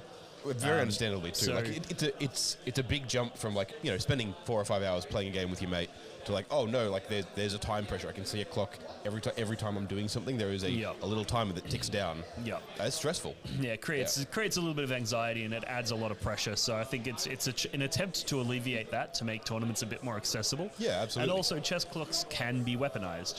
There are certain things that if you want to be unsportsmanlike, you can do things with the chess clock that can create problems for your opponent. So not only do you have the added pressure of the time ticking down, but you also have the pressure of making sure that your opponent is not weaponizing the clock. Yeah. So I can definitely see why some people don't enjoy chess clocks. However, this is my hot take. I think this is one of those things where the cure is worse than the disease, and just removing the chess clocks entirely is it's bad. It's very bad. Well, I do think I agree on that point. Seeing the game last year that went for that long at a tournament where the whole event is supposed to run to 3 hour or 3.5 hours, I think it was running at, is a problem, right? Logistically and for the integrity of the game. Why should 2 players playing that game get 5 hours to play their game while the other 2 had to finish theirs in 3? Yeah, because imagine if you're playing your game and they come to you and they say you should be in battle round 4 by now, and you're only in battle round 3 or 2. Yeah. And then all of a sudden you start accelerating the pace of the game and being faster, and then you end up making mistakes because you are pressing through to try to get finished in time. Yeah. And then you look across, and 2 hours after the game finishes, somebody else is still playing their game. Yep. You'd be like, well, why? I would like my time back, Yeah, absolutely. It creates feel-bads moments. Yeah. There's also, the milestones just don't really work, in my opinion, because some armies play really, really fast in the first couple of turns and then have slow later turns. Other armies play really, really slow at the start but have really fast later turns. So just the milestone, and then when you've got that combined with the fact that there may be 2 opposing armies that have different mechanics in that regard, it's very hard to know what milestone you should be on. Well, I do think it's kind of interesting because we've talked a little bit off camera, and we really need to do a full podcast at some point talking about chess clocks and the way they work. Yeah. But I think the general consensus between us and in the local community is that, you can definitely weaponize chess clocks. It is a thing, but tournaments have set timed rounds, and being able to play on a clock and play on time is just a part of the competitive game. It's one of the skills that you need to learn and be good with. But and it's one of the restrictions of a tournament that you need to play for and you need to build your lists for. You need to play, and if you're going to come to a tournament with a list that is going to take its time to play or just going to be fast to play, that's a choice you can make knowing ahead of time that what the round times are going to be and how you're going to approach them. Yeah. That said, that argument is all well and good. You can make the same argument about milestones. It's not like the milestones was the system for that was unexpected for this event. We knew it. It was in the player pack. Yeah. Everyone coming to this event knew that was how it was going to play, and you had the opportunity to build your list and practice on that system, and for it. So I think it's not as simple as going, chess clocks are better, therefore we should use that. Well, the way I would look at it is when you're comparing those two systems, you'd ask yourself, which one of these is more abusable, right? Like, if you were to abuse one of these, what would you do? And the thing about 40k players, love it or hate it, we are really, really good at finding things to abuse. Like, you go, this unit's data sheet is really, really powerful. How can I abuse this? Oh, if I combine it with these stratagems and do this, like, you can... That's one of the skills that you hone over years of playing 40k, is your ability to look at a rule set and find the way to adapt it to your best interests, right? Yeah. So if you look at a tournament everything system, from tournament systems themselves, like the whole concept of submarining at a tournament is playing not just the 40k games, but playing the tournament game. It's the meta event game. Like it's one of the skills that you can really leverage at a tournament and things like that. And so are time rules. No matter the format, whether it's chess clocks, whether it's milestones. And the thing is if you were to go, which one of these is more abusable? I would argue that the milestone method is infinitely more abusable.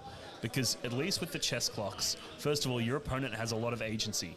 You know, they can make sure that you are not weaponizing the chess clock against them. Chess clocks can be harsh, but they're also like definitively fair. Yes. Both players have exactly the same amount of time that is clocked externally to the players. Yeah. Whereas I don't see what's to stop you from attending at a tournament with milestones and just running the most ridiculous horde army you can possibly muster and just playing really, really slow. Because there's no, like, how do they know? You can just make the argument, my opponent used about as much time as me. Yeah. And there's no way to test there's that. There's no measure of any of it. So, well, I think couldn't imagine doing it as a TO. I feel like you're just setting yourself up for, well, for problems. Is that necessarily a problem with the system itself always, or is it because it's in the competitive community, it's a relatively new system, right? We've only had it for like a year or so that people have been using the milestone system. Yeah. Like last year and then this year. Is it because it's less defined? Do you think that give it a couple of years, people running it, tournaments running into these problems and solving these issues with, very clear, harsh rules that go, no, if this is the case, this is the penalty, this is what happens. Do you think that could fix it? Is there a version of it where I feel like sort of solves the problem? I feel like the milestone system, if anything, will get worse over time. Really? Because I think players will learn how to game it even better, and they'll feel emboldened to game it. I think when it's a one-off thing, people are so used to playing on chess clocks, they're so used to playing to time that it's a hard habit to break. It's not going to immediately manifest in a problem, but all it takes is for one person to realize, well, hang on a minute, I can actually just do this. And then if they do that and win the tournament and there's no consequences, then the next tournament there'll be 2 or 3 people that'll do it. And then the next tournament there'll be 4 or 5 people that'll do it. And then all of a sudden you have slow play becoming a massive issue again. And it's like, I don't understand why we need to unlearn the lessons of the past. Yeah. Chess clocks solved this problem. Yes, they created other problems. Right, yeah. But the other problems that they created were way more manageable than the initial slow play problem. Yeah. So I think instead of going down this route, we should be going, well, how can we make chess clocks more accessible? How can we make them easier for new players to understand and use? How can we insulate ourselves against misplay on the chess clocks? Like maybe GW need to design a chess clock, a Warhammer chess clock. For only $300, you can get your Citadel branded chess clock. But think about it. Are you trying to say they wouldn't make $1 million if they did that? Like 100%. They'd only have to sell 2. Yeah. But if they had GW branded chess clocks that were designed for the game, that had all of the features that you'd want in 40k. So, for example, because like a chess clock isn't a perfect thing to use for a 40k game. There would definitely be you could design a better one that would function better for the game. So, for example, chess clocks are designed for 2 people sitting at a tiny little chessboard, right? Yeah. Whereas 40k is obviously, so maybe you want a slightly longer or bigger device. Yeah. That you can reach from more places. Maybe you want slightly bigger screens on it so that you can see it from a distance as opposed to a chess clock where you have to be right next to it. little things like that. Maybe then you could get one that actually works and we try and use one in a tournament. Yeah. Like I bought one recently that has a feature that I think is fantastic, which is it makes a loud beeping noise every time you change which player it's ticking down on. And that insulates against one of the things that people have said when people try to weaponize the chess clock is they might tick it onto you whilst they're doing their actions and you don't notice. Yes. Whereas yeah. this, mine makes a loud beep, so they can't accidentally bump it. There's no possibility that they're going to flick it while I'm putting away casualties, they could flick it. As long as it works. As long as it works, yeah. Which we had issues with. We had some issues, but the point is that like GW could go, let's take this chess clock situation, let's make a chess clock that is more accessible, more, secure, and then they could actually include that in their, in their tournament packs. That's the way I would be approaching it. Whereas this method of milestones, I just think it falls flat. Yeah. Yeah, I can definitely see that. Like if a TO comes over to me and tells me that I should be in Battle Round 3 and I'm in Battle Round 2, I'm just going to be like, I know what Battle Round I should be in. It's the one that I'm in because I'm playing the game. Go away. Exactly. Yeah. Yeah. That said, the whole concept of chess clocks and time rules at tournaments is a really interesting discussion, which we need to have at some point. Yeah. But yeah, let's jump back over to the game. Let's see where we're up to. Get a bit of an update going on here. Okay. Give me 5 at AP3. 2, 4, 5, We're in and then combat the here, damage Magnus. is 4. 3. Magnus fighting So into I the still have Venetario at the buckler top here. there. So one with 1 wound and one with full wounds. And then the rest are thing. I said one with buckler first, 4 ups. 4 ups. Adam is dead. Camilleri in chat And then suggesting the other buckler, 4 ups. they can make a He's down to terrain 1, piece for the table and then that 4 ups. He's down that to the 1. chess clock slots into the middle.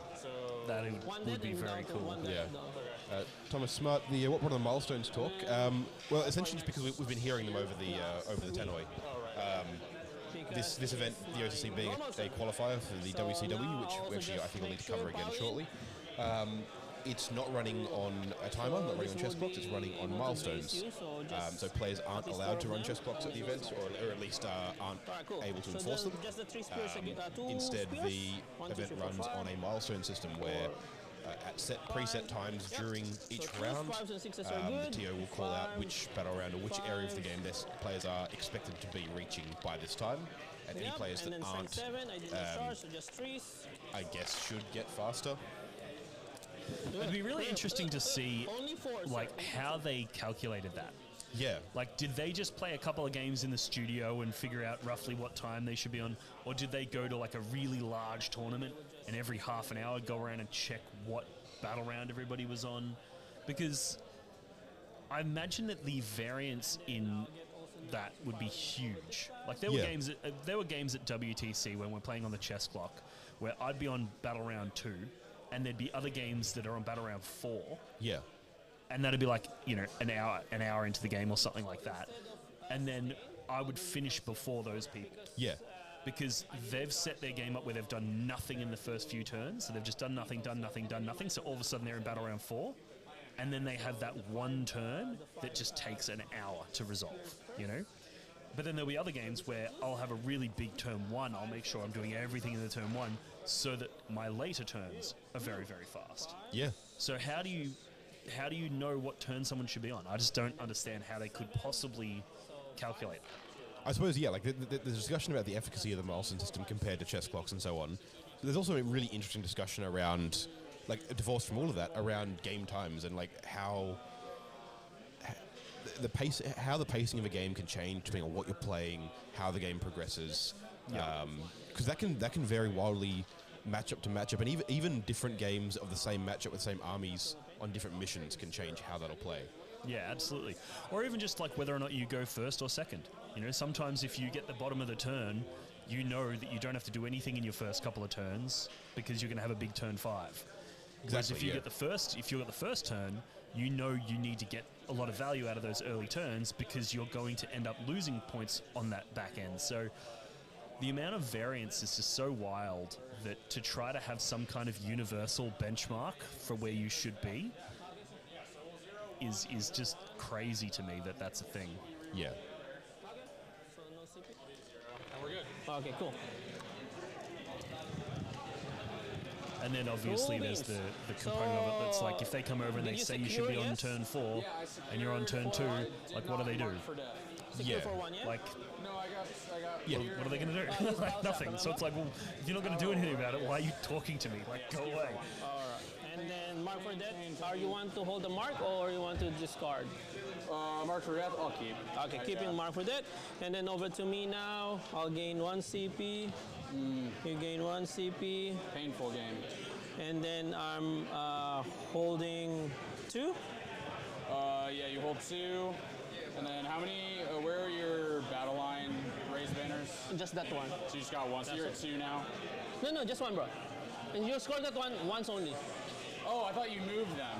Yeah, you move them, but once you score the raise the banners, Yeah, it's already I raised. know. I thought your first one was like here or something. So you're still at 1. Yeah, still okay, at all 1. good. All good. All right, cool. And then my missions. It's a 1 relatively and tight 2. game on Behind victory enemy points. lines and establish locus. Lawrence being able to So, Pretty. so this one first 6. Finally, she's good. Lawrence being able to and then deny I that think that's the 5 only points thing of I owe primary you last morale. turn is Yep. massive. Those are It keeps some him in the game. amazing secondaries for you. And now I'm he's not sort of sure, drawing into bro, better because- secondaries behind enemy lines Oh yeah, and behind established is locus. already here. So one of those Yep. is already And then basically establish automatically locus. scoring. Boom. Full secondaries. Yeah, that's Ooh, I want to that's really charge, good charge, for him. charge. I know. So within 6, let's just. There we go. Oh, this guy's moves 10. Establish locus and behind. So we can't reach So- anything actually. It's an interesting point. Chat, what are you guys thinking? Have you guys played No, we events can't with reach. chess So clocks what with are we doing with milestones? you? How do you guys like to handle This game is very times and how fun. to pace them? Just Be having really the interesting discussion to wonder. I'll have going actually over the weekend, spend bro actually. 1 CP to discard establish locus. Okay. Burning established locus. So What I are we got getting? overwhelming force. Oh, All that's right, that's better. very good for I'll him. kill somebody in the objective. What did you swap Okay, it cool. for? So first Overwhelming order force. of business is. I know you will Yeah. overwatch somewhere. He's got behind enemy lines. You He's will gonna try to ruin overwatch his home Terraria. objective. Just go For take sure. that home, kill those. Is that But it's Zangors fine. down the back there? Yeah, They're down. I suspect he's going to try and So they either will kill fall back Magnus or because the they can Mule fall this back turn shooting as well. charge. So just an FYI, yep. Yeah. I mean, killing Magnus is a tall order, but you if got he rid of can your take action. those Zangor off that home, and then take that Mutolith off the center, Ah, okay. So push him down to they'll another fall back. 5 primary, Yeah. then it's So do you want to overwatch it? let's lock it in, and you just leave Magnus. If I mean,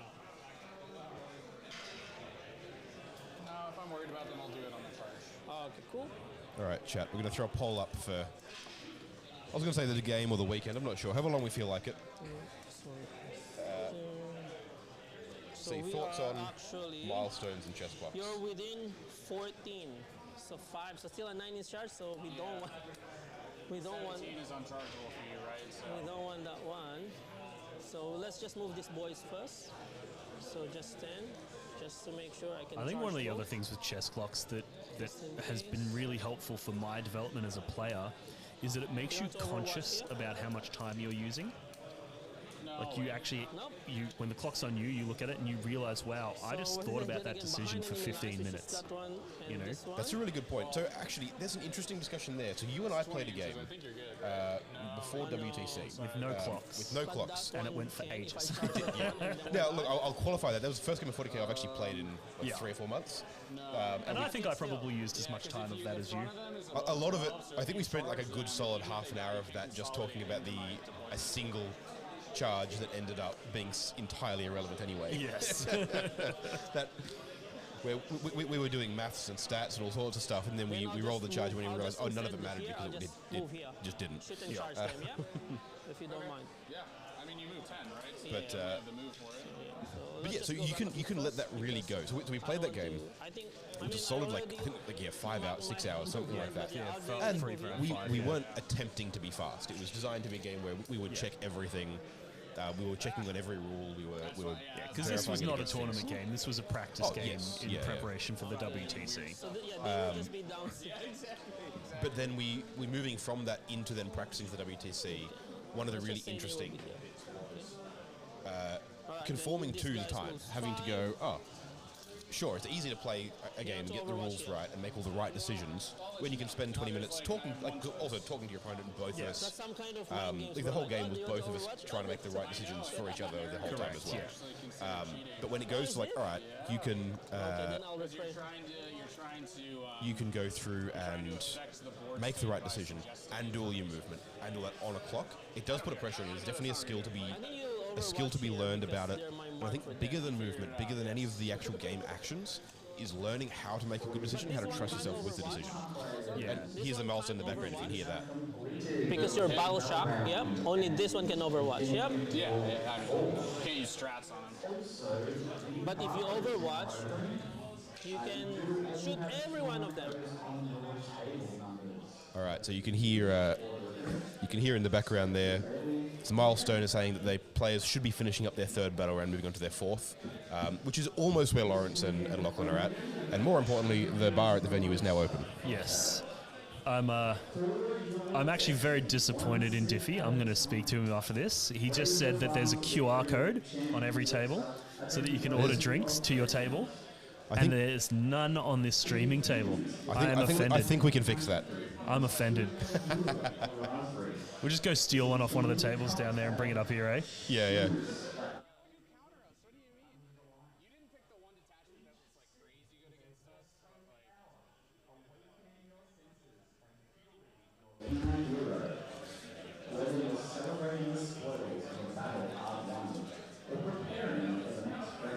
I have no idea what he's prattling on about. It's still going. He's, I think he's reading off the narrative behind one of the drinks that they sell.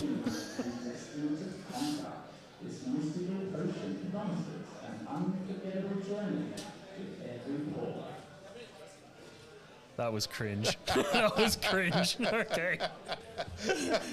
He's literally reading like a narrative story behind a few of their drinks.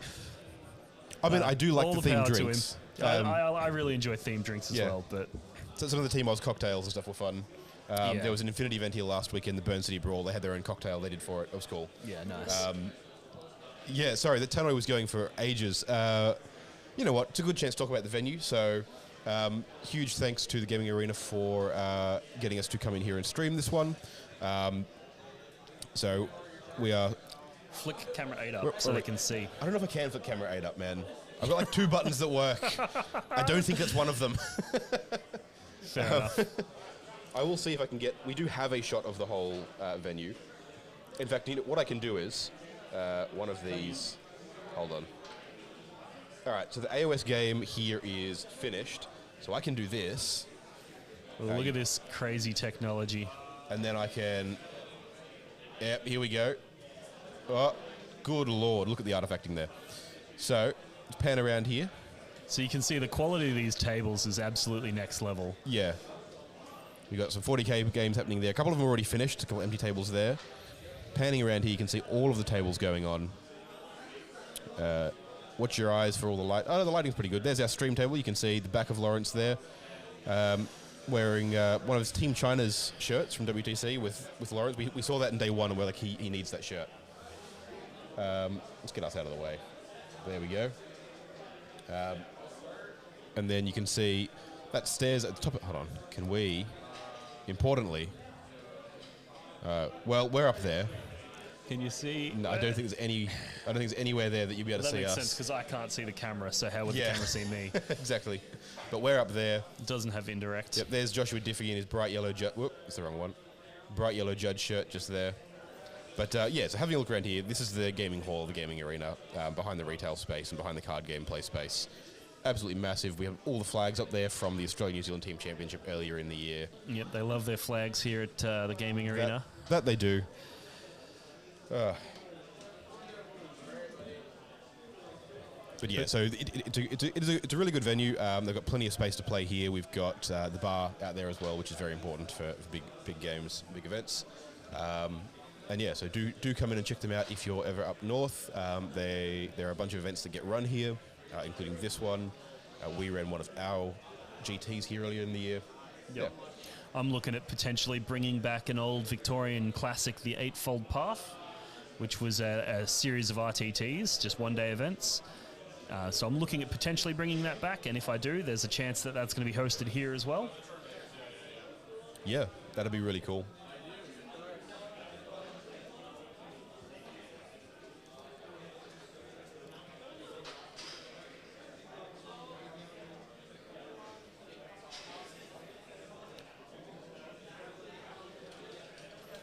All right, so where are we at in the game here? What have we got happening? 15, Well, it looks like Magnus has cleaned up a few things here and there. 21, 24, and 27. So these are 2s and 6s, rerolling everything. 2s and 6s, 2s and 6s. 2s and 6s. 6s rolling everything. But I feel like if Lawrence can clear off that home Very objective good, a lot of 6s. Let's and go then get the 6s first. sort of sandbag his 2 on the right-hand side, he'll be able to hold those 3 objectives for the rest of the game with almost no contest. So Yeah. nothing here. So 3, 6, 8, AP1. Ignore cover. And if he can kill that Mutalith off the center with his Terminators down the bottom there, which he should be able to do, you'd hope, then I think he just runs away with it. Yeah. We spoke earlier about how Custodies only have a few pieces to do things with, but all of their pieces are powerhouses. Yeah. And the ability to then, if you can do exactly what Lawrence has done, which is like pull the Tetons apart and And then clear over off to a this unit piece by one. piece, So all of deny them them their, should, there we go. Deny them their ability to hit a lot of your pieces at once. Suddenly you only need 2 or 3 big chunky pieces, and none of them get removed. And I think that one of the deciding factors of this game was that the Thousand Suns didn't bring out Magnus early enough, and as a result, those big chunky pieces weren't being chipped away at throughout the game. And going into turn 4, essentially with all of these big bricks still alive, So give me is 3, 4, a tall 5, order. 81. Yeah. Oh, what have we got here? Carl, you legend. 2 damage apiece. Right. Yep. And then the pistol, 2, The specialty 6s, drink for the event. nothing, strength 6 or 3, nothing. Champions Cool. Elixir. The Champions Champions Elixir. It's got glitter in it. So we will just charge. Cheers, guys. Default charge. Cheers, chat. How many Where are CP do we? you Up have? here, 1. camera there. There we go. So you will intervene or overwatch. How smart you are. So this one will charge them first. What even I is will that? CP don't know. reroll that one. No CP anymore. Oh my god. Yeah. So 10. I can't pick any of the flavors. No. It's dangerous to drink, I think. Base him. Base him. Oh no, we heard it. we We heard the we heard the narrative. blurb. Everyone heard the blurb. No idea what he was saying in the blurb, but we heard him saying it. So this one I can't base you anymore because I won't be able to be within coherency. So it will just is be he here. mixing these? Is he making them, or is okay? And this one, That's I'll just that's charge actually and good. That then was we some of will the make you advice spend that the I've been CP. giving him for a So while I'll was charge that the instead of rubrics. just tap beer, they need to do something a bit When you're done. Yeah, okay. bit unique, and this is interesting. So 6 minus 2. Is it the charge also? It's move and charge. Am I going to shit glitter after Yeah, this? that's why because I want more latitude, so at least. So it's 4. Oh yeah, chat. So this one, he Ah, will look, be we're able to a couple of hours go in. I'm around sure and we're base fine. here.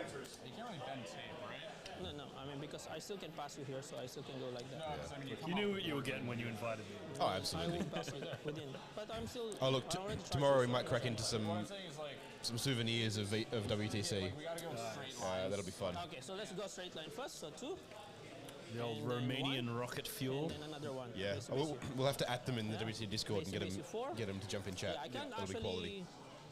I can actually prevent your heroic intervention. This one can't base anymore, so I'll just go around here. One of us is going home in an All right, ambulance. cool. So do your heroic intervention. So within 6, yes. I can't. Yeah, I can't prevent. Even if I actually squeeze him, you will still be within 6. No, you're yeah. All right, on 7 we're in. So it's looking like at the end of this turn, I'm gonna stay on the he's point just and going on to that have same Magnus. So I think he's just heroically intervened with Magnus, which is actually quite All right, interesting. Cool. So I'll just start there first. Anyways, you don't Yeah. have any more. Is that what you can't happened? interrupt. I believe so, yes. So the Venatari fell back in sustain charge. here. charging Magnus is still the. full health, yeah? His unit of rubrics up the top there, I In think. fact, let me jump back to our other camera. I need to work out how the zoom works, but what I can definitely do is this. Yeah, that's what's up. Look at that. One of these buttons. Is zoom. Probably the plus. 3, yep. So 2s, Which one of these is the plus, Dean? 2s, 5s, and 6s are good. 1, 2. There's a dog. Why is there a picture of There is a dog. Why is there a dog? What does the dog button do? We're about to find out. Live on air, the dog button. These are 2s. Nothing at all. Excellent. So Who's like my dog, he 6, does nothing at all. 9, 12, 15, 18. AP2 over there. CP2. So press Alright, this. cool. We're done. I'm so curious as to what this Oh drink god. is.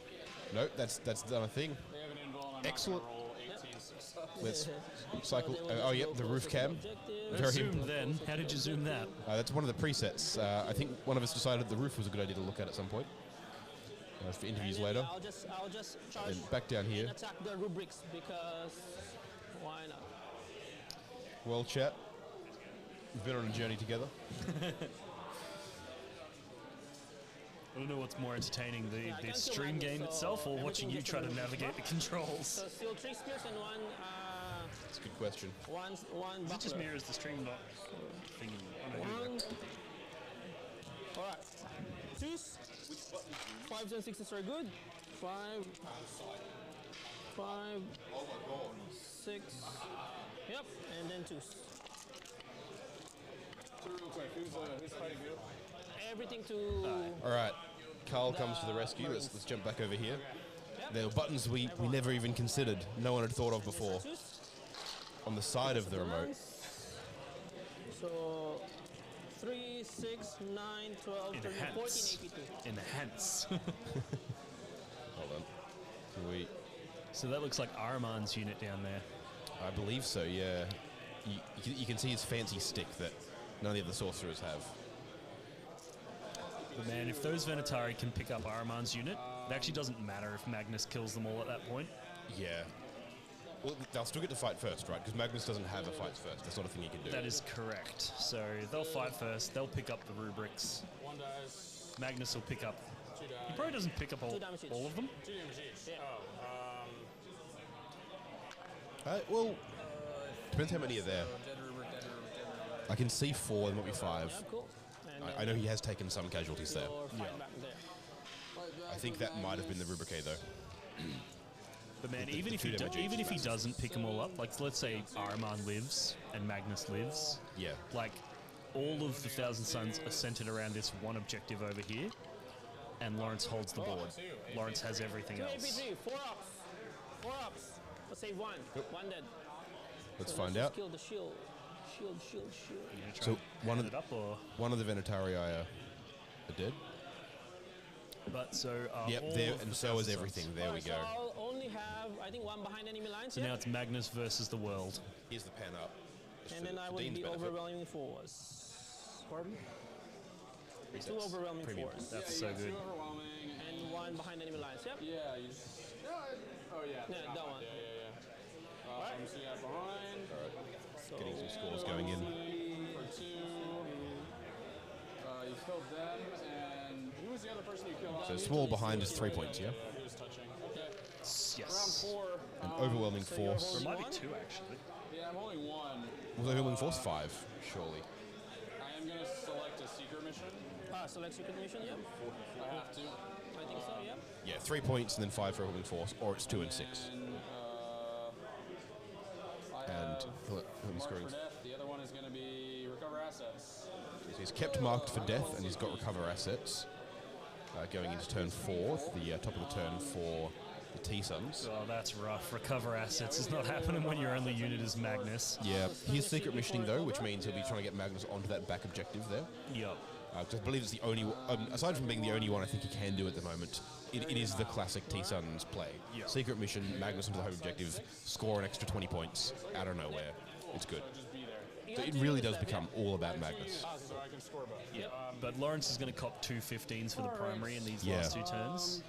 For Cabal points, Even if he I pulls off only the secret have, mission, I still don't think he wins. which is just the right amount. So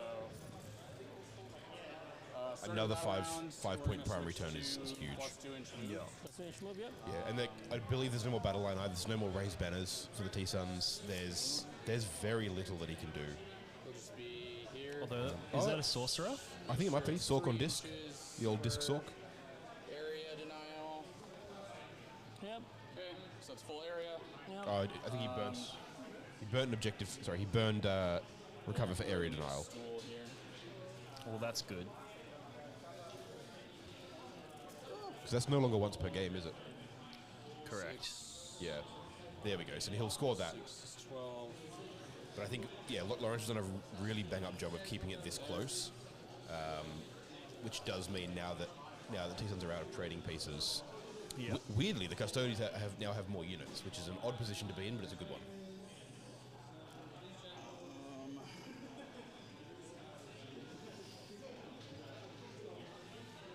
Lawrence just needs to find a way to sandbag his home to stop Magnus. I mean, I'm going It's to just be gonna be honest. hard. I think Lawrence's goal now is to converge 3 Venetary units and try and kill Magnus. Because that solves that entire problem. Temporal, but it's round 5. I don't need the temporal. Unless I'm... The question is, can they? Like that one up in the top left, Yeah. they're probably too far away. Keep 6 for the They free moved strat. 12. Yeah. All right. Like, he's got 2 turns to do it.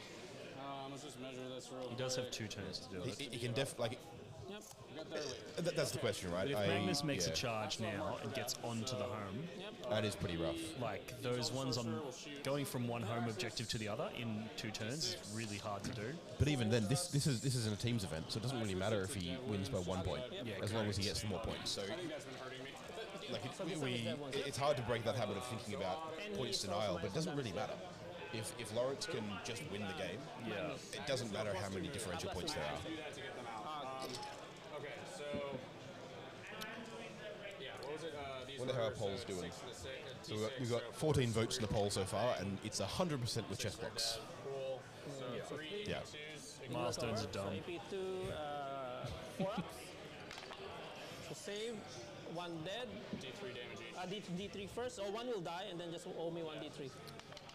So 3, 1 guy is Yeah, down it'll to be 1. interesting. So, what I would be doing if I was Lawrence at this point is trying to calculate, assuming you get your 2 15s on the tail end, Well, like, I have to kill this unit, so will I'm you gonna win spend my anyway? 6 wall points for the You free know? strat for full reroll state. and if you're Yeah. going to win anyway, then just we will play it shoot safe and go for those. I have to get Whereas marked if for it's that, like I it's can't really roll close, that's when you go, okay, well now I need to shift gears you and I need to said- figure out how to prevent that Do secret you have mission. LOS with me?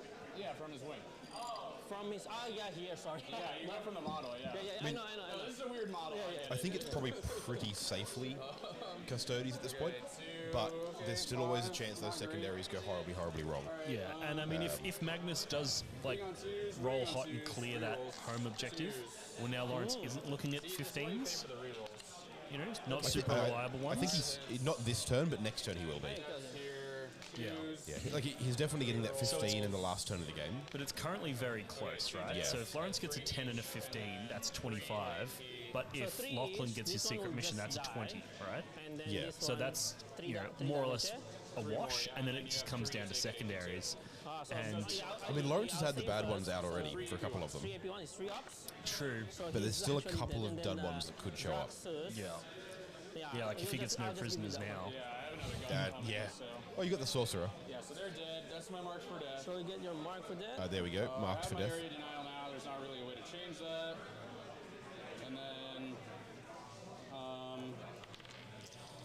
yeah, basically I just charge. Yep, Magnus going in. I'm gonna measure. It's like a 7 for the. Big area denials, and 5 it's points. a 5 for these people. Yep.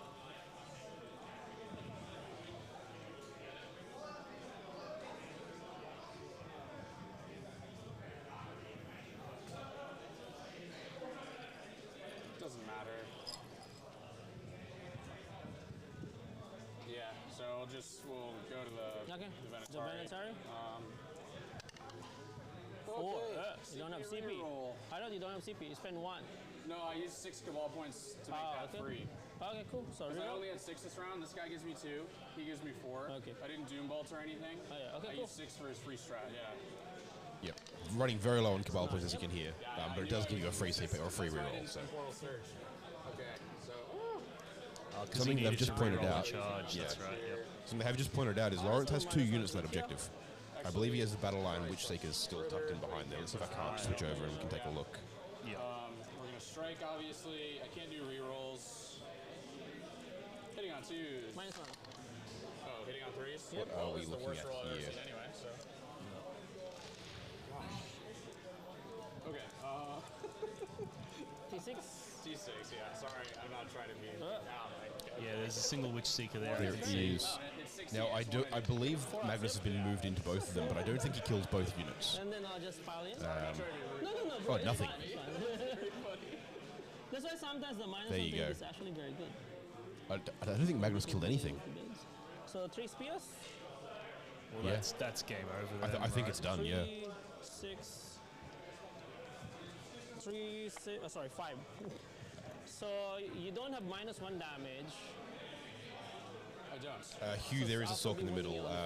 That lone model on the central objective is a disc Sork for the T-Suns. 2, 3. All right. So 2s, 5s, and 6s are good. How premium is that? So I said That is so lethals. good.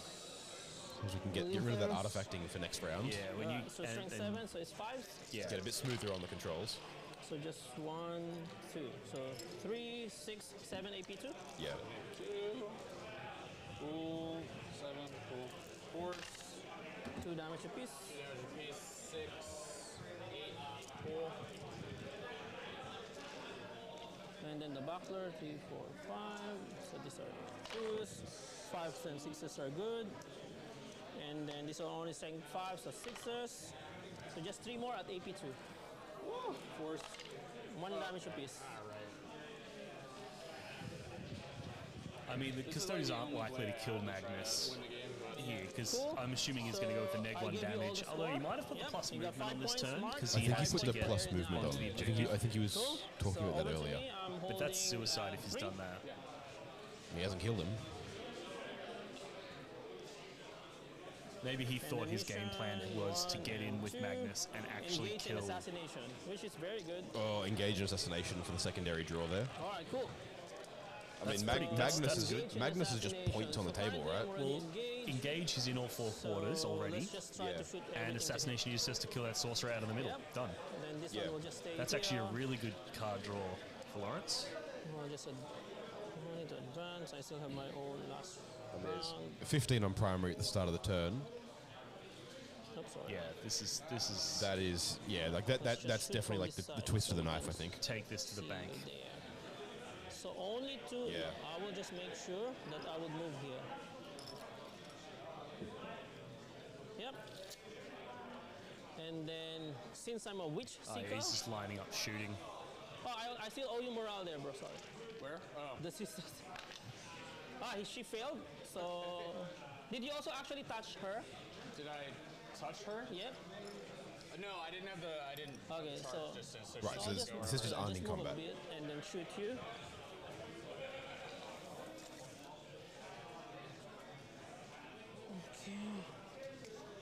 This is really interesting. I was How many chatting was to a that, couple bro? of people when the 6. matchups first went up. It was a game Lawrence was worried about. Playing into T-Suns is always hard, Yeah. and I don't think traditionally. Yeah, I'm very sorry actually, bro, that I'm very, very late. So if I mean I was so late because I think the was meta using is that sleeping shit. on the Thousand Suns. I'm the sorry, on the custodians. I'm very custodians. It's sorry sleeping that on I it. was very late. There's so- been a couple of fine, man. balance You're updates since. I mean, basically, what's gonna happen here is like. We can hear him talking If about you it fall now. back, you would. No, I'll just keep you engaged. So you you'll stay fight first. here, Yeah. You just I fight. can shoot. your I can activation. shoot you anyways because you're Yeah, a monster. you're -1 to hit, but it doesn't matter because you just fight me in your activation anyways because it's Yeah. I didn't charge. Yep. And then I'm no longer -1 damage. Yeah. He dies. Yeah, there's not -1 They're damage. just Do talking it out, your are they? thing Or- anymore. Yep. Yeah, that, I mean, think you so, guys yeah. have commander insertion. Yeah. Basically, like if I got that, I win the game. It was very hard to do that. Yeah, so they're talking about it now. Magnus isn't I -1 just damage would anymore, want to have so he's pretty all happy line if of he'll sight die. on You'll kill him on assassinate. Yep. Or I can hear it from here. I Yeah. can hear the defeat in Lachlan's voice Yeah. from across the room. Yep. So just this one and just this one. Yeah, so that cool. Lawrence is going through the motions to make sure that it's all done properly for next turn, but So currently engage as well. yeah, he's getting engage everywhere. You have all 4 quarters. That's all Oh, I need to fall back because I can't shoot you because this is a blast weapon. Oh no, that's not a blast. No, just torrent, so I can shoot you. Okay. Well, yeah. So the first one first. I'll just shoot all of them. 5. 1. That would be this is really the cool. same. You want to One of those cameras that you're If you want, controlling. okay. No, I mean, okay, down. I don't like. Because we have 6 ones left, yeah. Specific parts of the battlefield. Yeah, bro. No, If we didn't have the extra camera for the other games, that'd be where that would be. Yeah. So like, whether it's now or in melee, he'll die. Okay, cool. So let's just score first. Yep, I'll have assassination here. If you want to play, please. I don't want to. No, it's up to you. Because I mean, I'm fine either way. I just we're about to roll a bunch of dice with one outcome. You know? yeah. Then. All right. So your last round. Yeah, then for you assassination don't and have engage at anything 5 points anymore, each. Yeah, I'm tabled at 50 points. Yes. And then my last mission would just be call the horde and storm Engage hostile. might I'll just fall. pay for 1, and I can they get call the changed it horde, all right? recently. So just discard both, and then select 1 and 2. I'll get bring it down and defend. So I can get bring it down, but I'll just. Oh, they're just putting in their scores No, now. I'll because call the horde I can, Oh, so you I got get a bring it free down as well. deactivation there, and then the storm I can't. You don't hold an objective, so I can score that one. Yeah. So I'll just actually discard the other one. Okay. Well, whatever it would be. Yeah. Well, I'm proud of my boy Lawrence. Yeah, he's done well. It's like a hard. Need to see what they've drawn for Lachlan for his secondaries for the last turn. Basically, it came down to like if I could get commander insertion, I had a chance at winning, and I just like. Do you want to read off to me when they get some scores going in? What are they marking here? No, he's good. He's good. So Lawrence has put himself down as also- defend yeah, stronghold gets me zero, and storm zero. hostile. Yep. He's a monster. Every time I play him, it's just 20-0, 20-0. First time I played him was Imperial Knights And against defend Orc. stronghold, He you're getting did 3 the points. turn 1 Yep. walk. And storm And for then I was 4. just Yep. really on my So his deployment. total score should be 90. So I got 99, no, sorry, 55-90. Yes, that's correct. Yep. So 55 to 90. I'm sorry, bro, that I was so late, but yeah. No, you're Boom. It's you're streaming. Alrighty. So there we have it. It is 55 to 90 Lawrence's way with the Custodes. Devastating. That's definitely a bit of an upset. That's not not the way you expect that match to go. Let's see which one of these. Sorry, that one there, and I believe that preset's what we want. Nope. Hey, another roof shot. Love it. There we go. All right, so there we have 'em. We've got Lachlan Nash there and Lawrence over there at the end of the game. Packing up some models there.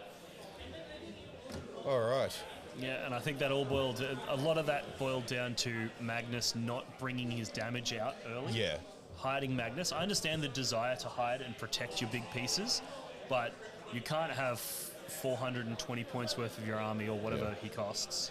There were a solid 2 turns where Magnus sat behind a ruin in his deployment zone and didn't move. And you can't do that. Not Yeah. when you. In order to get through all of those custodies, you need to be doing damage at every opportunity.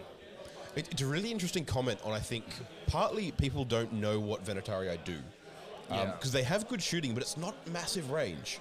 Yeah. I think Magnus probably would have been fairly safe presenting early because the Custodians don't really have an answer to it. Yeah, it looks to at me like the range. main thing that Magnus is scared of is the Alaris, because they get to reroll wounds against the monsters. Yep.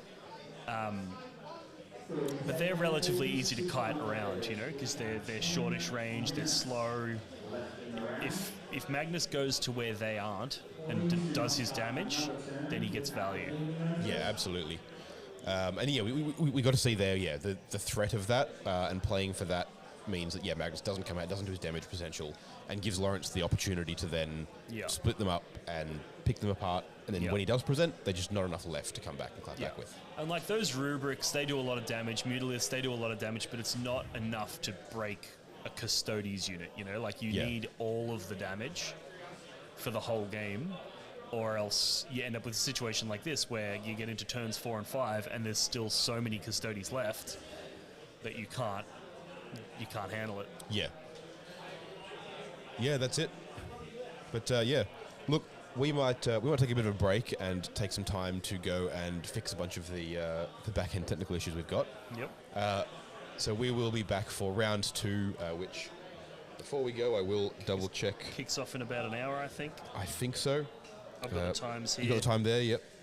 Round 2 starts at 1:30 p.m. Gotcha. So So we will be exactly back. 1 hour. Perfect. We will be back in an hour with round 2, hopefully with a bunch of technical issues fixed, so the stream should be a lot smoother. And we will see you guys then up here at the gaming arena for the Oceanic Championship Circuit Finals. Yeah, catch you soon.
G'day everybody, and welcome back to day one of the Oceanic Championship Circuit Finals.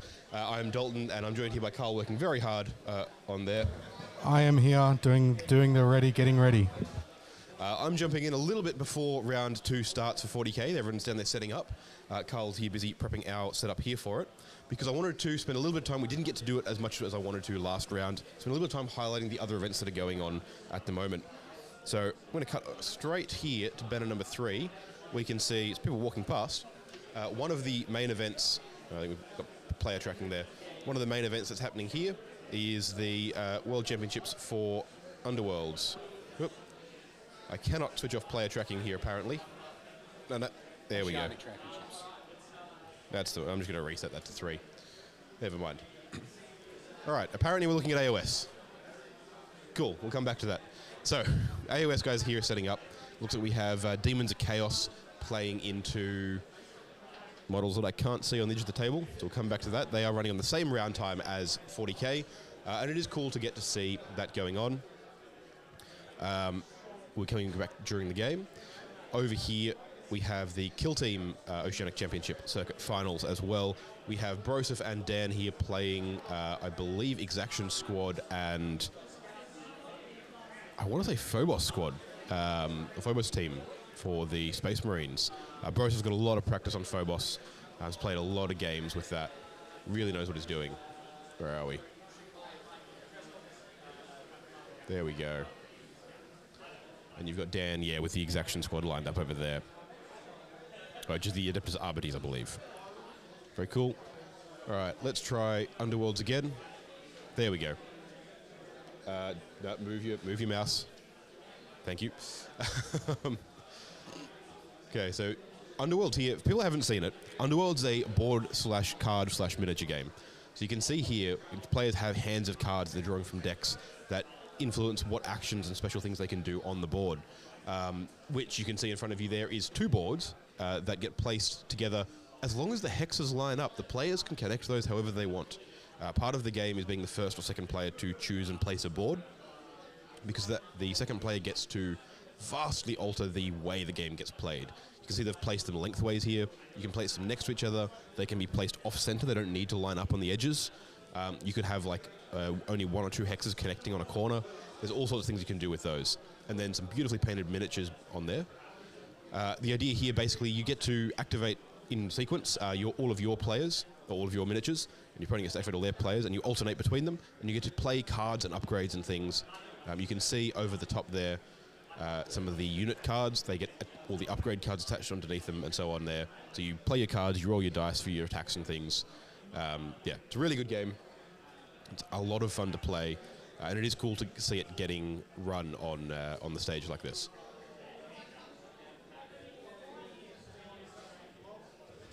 Run this up here. Oh, yep, there we are. Commentary box is back up. Hey, chat. Hello. G'day. Can you hear us? We had somebody call out in chat that we're muted.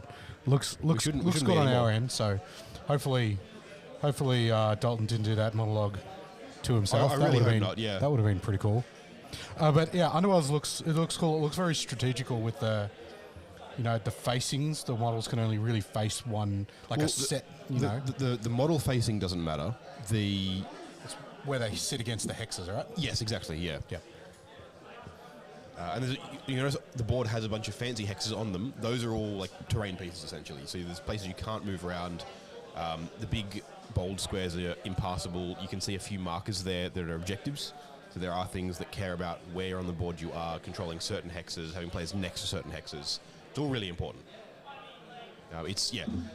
The deck building element as well is also really important. They reduced the complexity of it a little bit by removing the number of cards you have access to, but they increased the accessibility of it, meaning you didn't need to purchase out of print teams for $700 from 3 years ago in order to get the one card that you need.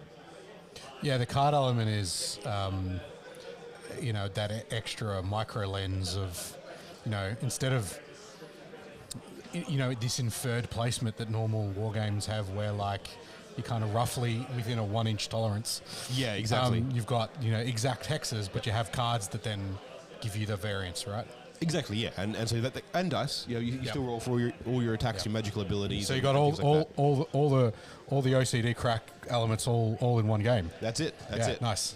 Yeah, so that's a lot of fun. It's really cool getting to see a bunch of people come out and play it as well. It's a game that I wish I played more of. I have 2 or 3 teams or warbands for it, and I really need to dig them all out and get a bunch more games in because it is so much fun to do. And you can smash out a game quite fast. If both players sort of know what they're doing and crack on, a couple of hours you can smash a round out. Yeah, it was funny when Diffie was calling out the milestones. And he's like, "Oh yeah, and Underworlds, you should be on your 3rd game in the round." Yes, and it's like, holy moly, they're like so best playing of best of 3 it's also quite quick. You only play 3 rounds in the game. Yeah, right. So yeah, that's a lot of fun. Yes, that's Underworld's going on there. Let's flick back over and have a look at Kill Team. There we go. Now, Kill Team's a really interesting one. Also a really, really fun game to play. I'd say it's for GW. It's actually quite a streamlined, skirmish game. Yeah, I've played version 3. I haven't played the new rule set, the one that's just coming out, just about to Hivestorm. I know they've announced that they haven't given us a date yet. It's got new Vespid. I love my Vespid. Yes, you are a Vespid freak. Yes. Yeah. Look, I love It's Vespid. the wings. It's the wings. It's just the concept. See, some people are scared of flapping. Dalton, but flapping all over the place. Dalton loves it. Oh, absolutely, nothing but flaps. No, but yeah. So make inappropriate jokes while I'm right here. we do have Dean We about just to join use us the shortly. G-rated words for it. That's all. That's it. Yeah. But no, Kill Team's a really fun game, and it's again very cool to see it get played here. You can see them there with all the bespoke measuring tools and things like that, because tape measures are for normies. Yeah. It's quick too, but you get to play with your 40k minis. You do, yeah. You get to play with, and you get to put a lot of, because they're not like a set, like set miniatures like Underworlds is. You can put a lot of customized, this is my sergeant dude with my big heavy gun. Yeah. And, and you can kind of zhuzh them up quite a bit. Exactly, yeah. Which is quite nice. Absolutely. So you get to do a lot of that, which is cool. The silhouette matters quite, as in the volume silhouette. The cylindrical silhouette of the base matters more than the model itself. So you can do a lot of fun stuff there. And yeah, the new edition of that looks pretty cool. I like where it sits now as opposed to what it was a couple of years ago. Yep. They've added a lot of complexity to it. When it first dropped, it was just the compendium, and all the teams were very, very standard, very basic. Yeah. It is good to see that they've added complexity, added depth to it. So it's worth pointing out too that you've got kind of like 40k has its Pry Nexus and Leviathan packs and whatever. Yes, yeah. Each set, like what happens is from a tournament perspective, you get different layouts. So the one that we've got on table 1 is the boarding the boarding patrol layout. Into the dark Mortalis stuff, into the dark. Yes, yeah. And basically, so the idea is that you're in corridors and tunnels. Yeah. So there's no verticality in this layout, right? But it's very like room control, sightline corners, that kind of stuff. Yeah. Whereas on the other tables, you might have what was like the first issue, like Octarius. Yes, right? yeah. Which is like the orc pieces, which is much more traditional, and you have what's the bit where they get up high? Vantage points. Vantage So you points, get like multiple vantage different heights and points, things like that. Yeah. like height, like there's a lot of height access variance. points became really important. Yep. Things like ladders and stuff like jumping that. and Yeah. jumping actions and all that kind of stuff. Now, I'll admit it's not my favorite version of the game. I still think like fondly on Shadow War, which was a very short-lived specialist game where they were sort of like testing out the Hunger for Kill Team. I think that was somewhere in between where Kill Team sits now and where Necromunda is in terms of complexity and development, because you would play that in a league of sorts and have like your models would develop and gain skills and abilities over time. Not as involved as Necromunda, but definitely more customizable than current Kill Team. But I think this is a really accessible version of a skirmish game. And you've got so much depth of play where you can really become very, very good at playing the strategy of the game. A lot of tactical decisions and a really great depth of gameplay that's really developed into. Yeah, quick too. Yeah, absolutely. Like 2 hour rounds, plenty of time. Yep. And then let's see how the AOS lads are doing over here. There we go. There's some Hey, look, models you can on see the table. terrain chat. Yeah, You look, fixed it's it. green. It's back.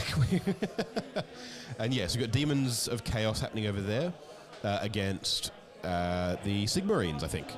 We've got, seeing some dragons there and some fancy cloaks. Let's have a look. See, love the transition of those wings. Look at them go. That is some good stuff. Yeah, love to see that. The model range in Age of Sigmar is absolutely smashing it out of the park. You've got some dogs over on the left there. You've got the Demons of Chaos over there. We've got purple... Oh, no, they're Bloodletters as well. Well, mostly Demons of Khorne. So we've got Bloodletters, we've got a big old Bloodthirster. One of the cool things with AOS, one of the things that I enjoy most about it is I think the mission design. The way they play with your primary mission, but then also your secondaries feels very 9th and 40k, where you're going back and forth on a set list of secondaries you pick from, is really cool. And yeah, they do a lot more, I think, with deployment zones, objective placement in their missions than you do get to see in 40k, which is pretty cool. That said, let me pop out for a moment. I'm going to grab Dean, and we are going to cut back over and see the actual 40k game happening at the moment. And I'm going to hand you over to the capable hands of Carl. Yep. I realized I haven't fixed up one of the summaries for that. So, all right, so I'm going to continue stalling for time. Why not? trying to work out which file it is.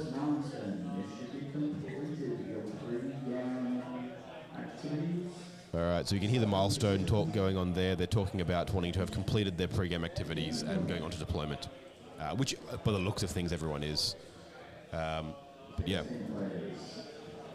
While Carl is fixing that, I might run through some. We'll kick on and we can fiddle with that. So let's go to top down, see what the 40k game is going.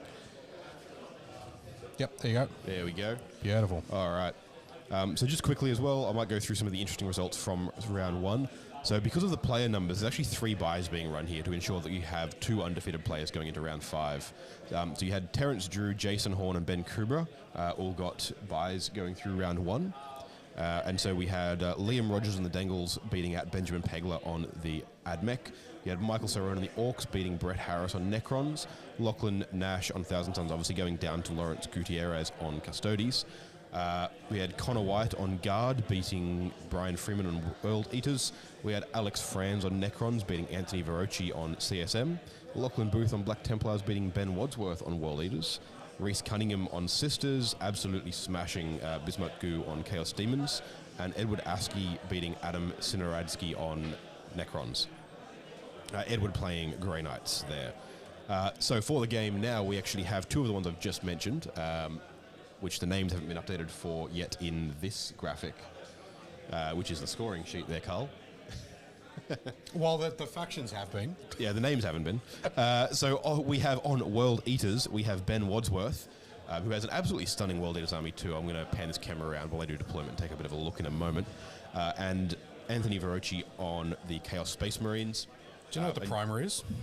The primary for this one is Supply Drop. So if I jump over to, I think this one, yes, and preset 1. No, because I'm still on the wrong button. It's a learning process, chat. This is number 2. There we go. Also, Carl, if you get the chance, can you just hide that? So I don't know how to fix that. Yeah, that's what I was looking for. Okay, yeah. That's an OBS. Yeah. That's OBS. Yeah. Yep. All right. Let me just... It's a learning process, chat. We are getting there. But here we can see the deployment zone of the Chaos Space Marines. Yeah, some absolutely fantastic models going on here as well. Yeah, you've got Anthony deploying over there, dropping some Vindicators behind some terrain. Good to see it. All right. Well, it looks like we do have Dean jumping back in up here. So let me jump back up here, drop this box, and I'm going to hand you off to the capable hands of Dean and Carl for the remainder of this game. I'll be roaming around, getting some player interviews and some other. I got the names right. Look.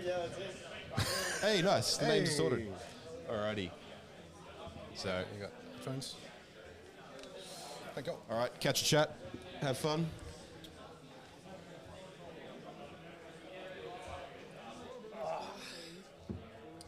Let me snug up nice and close to you there, Carl.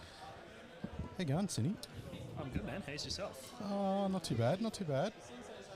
So we got your favourite. My two favourite factions. Your two favourite going factions. toe-to-toe. What's your take on the surface? It's an interesting one because the World Eaters list is not really a conventional one. Have you gone through the lists? No, I haven't gone through it. Shall we do that? Might be worth starting there. Yeah. So Because it's not a really cut and dry matchup. I think it's going to be quite interesting. yeah. So Ben's World Eaters. So he's got triple jackals, the obligatory Angron, Yep. 6 exalted, 2x6 exalted, 3x2 chaos spawn, and then 3. 2 Forge Fiends and a Mauler Fiend. Yeah. So that's quite an interesting take on the World Eaters. He's got a lot of the elements that you really want. He's got your Angron, he's got your trading pieces in the Jackals and the Spawn, and then he's got the big damage dealers in the 8-bound. But those Forge Fiends are really going to come into play in this matchup, I think. Well, I think they served him well in the last matchup because he went into Lachlan's BTs with the big Crusader bricks. Yeah. And those Forge friends love a big unit. They do love a big unit, and when we go through the CSM list, you'll see that there's a big unit in there that they're going to love. So this is Renegade Raiders, and we've got Abaddon, Cypher, a Dark Commune. So I'm assuming there's some Chaos Cultists Yes. later down, some Accursed Cultists later down on the list. A normal Cultist mob. And then we've got a 20. big Accursed Cultist brick. Yep, Accursed Occulted brick. 2x3 biker squads. I like the bikers. They got like just a little bit of value in those melters and the power fist. For 70 points, they're an absolute steal. Yep. 2 Chaos Predator Destructors. So some las cannons. 2 Vindicators. He's got his own Forge Fiend with the Ectoplasm, and a Warp Talons unit, The 10-man Warp Talon's a big unit. and 3 Nurglings. Yeah. So these are both really interesting lists. If I was piloting that World Eaters list, I'd be pretty happy.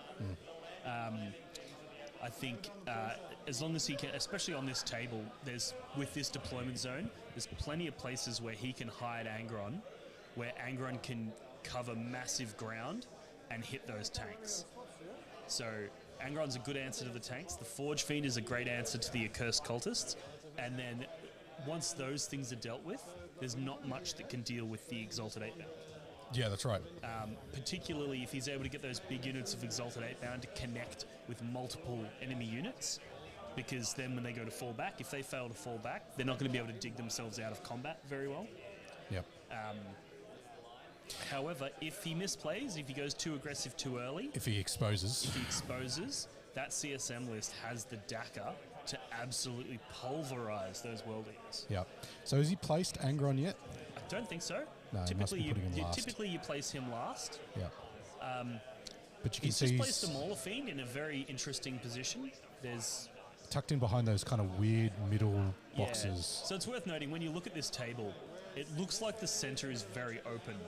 But in reality, there's those bases that you can see he's measuring out now. And they block line of sight. Yeah. So it's actually not as open in the middle as you would think. It just means if you do get into the middle and you're able to touch those bases, or get wholly within those bases, all of a sudden that whole center opens up. Yeah, it's tricky, right? Like, it's almost choosing when you want to toe into the middle. Yeah. Because you got to get in there to. The sight lines are a bit weird about whether you can clear the sight lines, but like if you just touch in, you can be seen, right? Yeah, you can be seen, but you can't see. Exactly. So you've got to be very careful with how you choose to place models, and it can be a lot more of a bottleneck than you would imagine.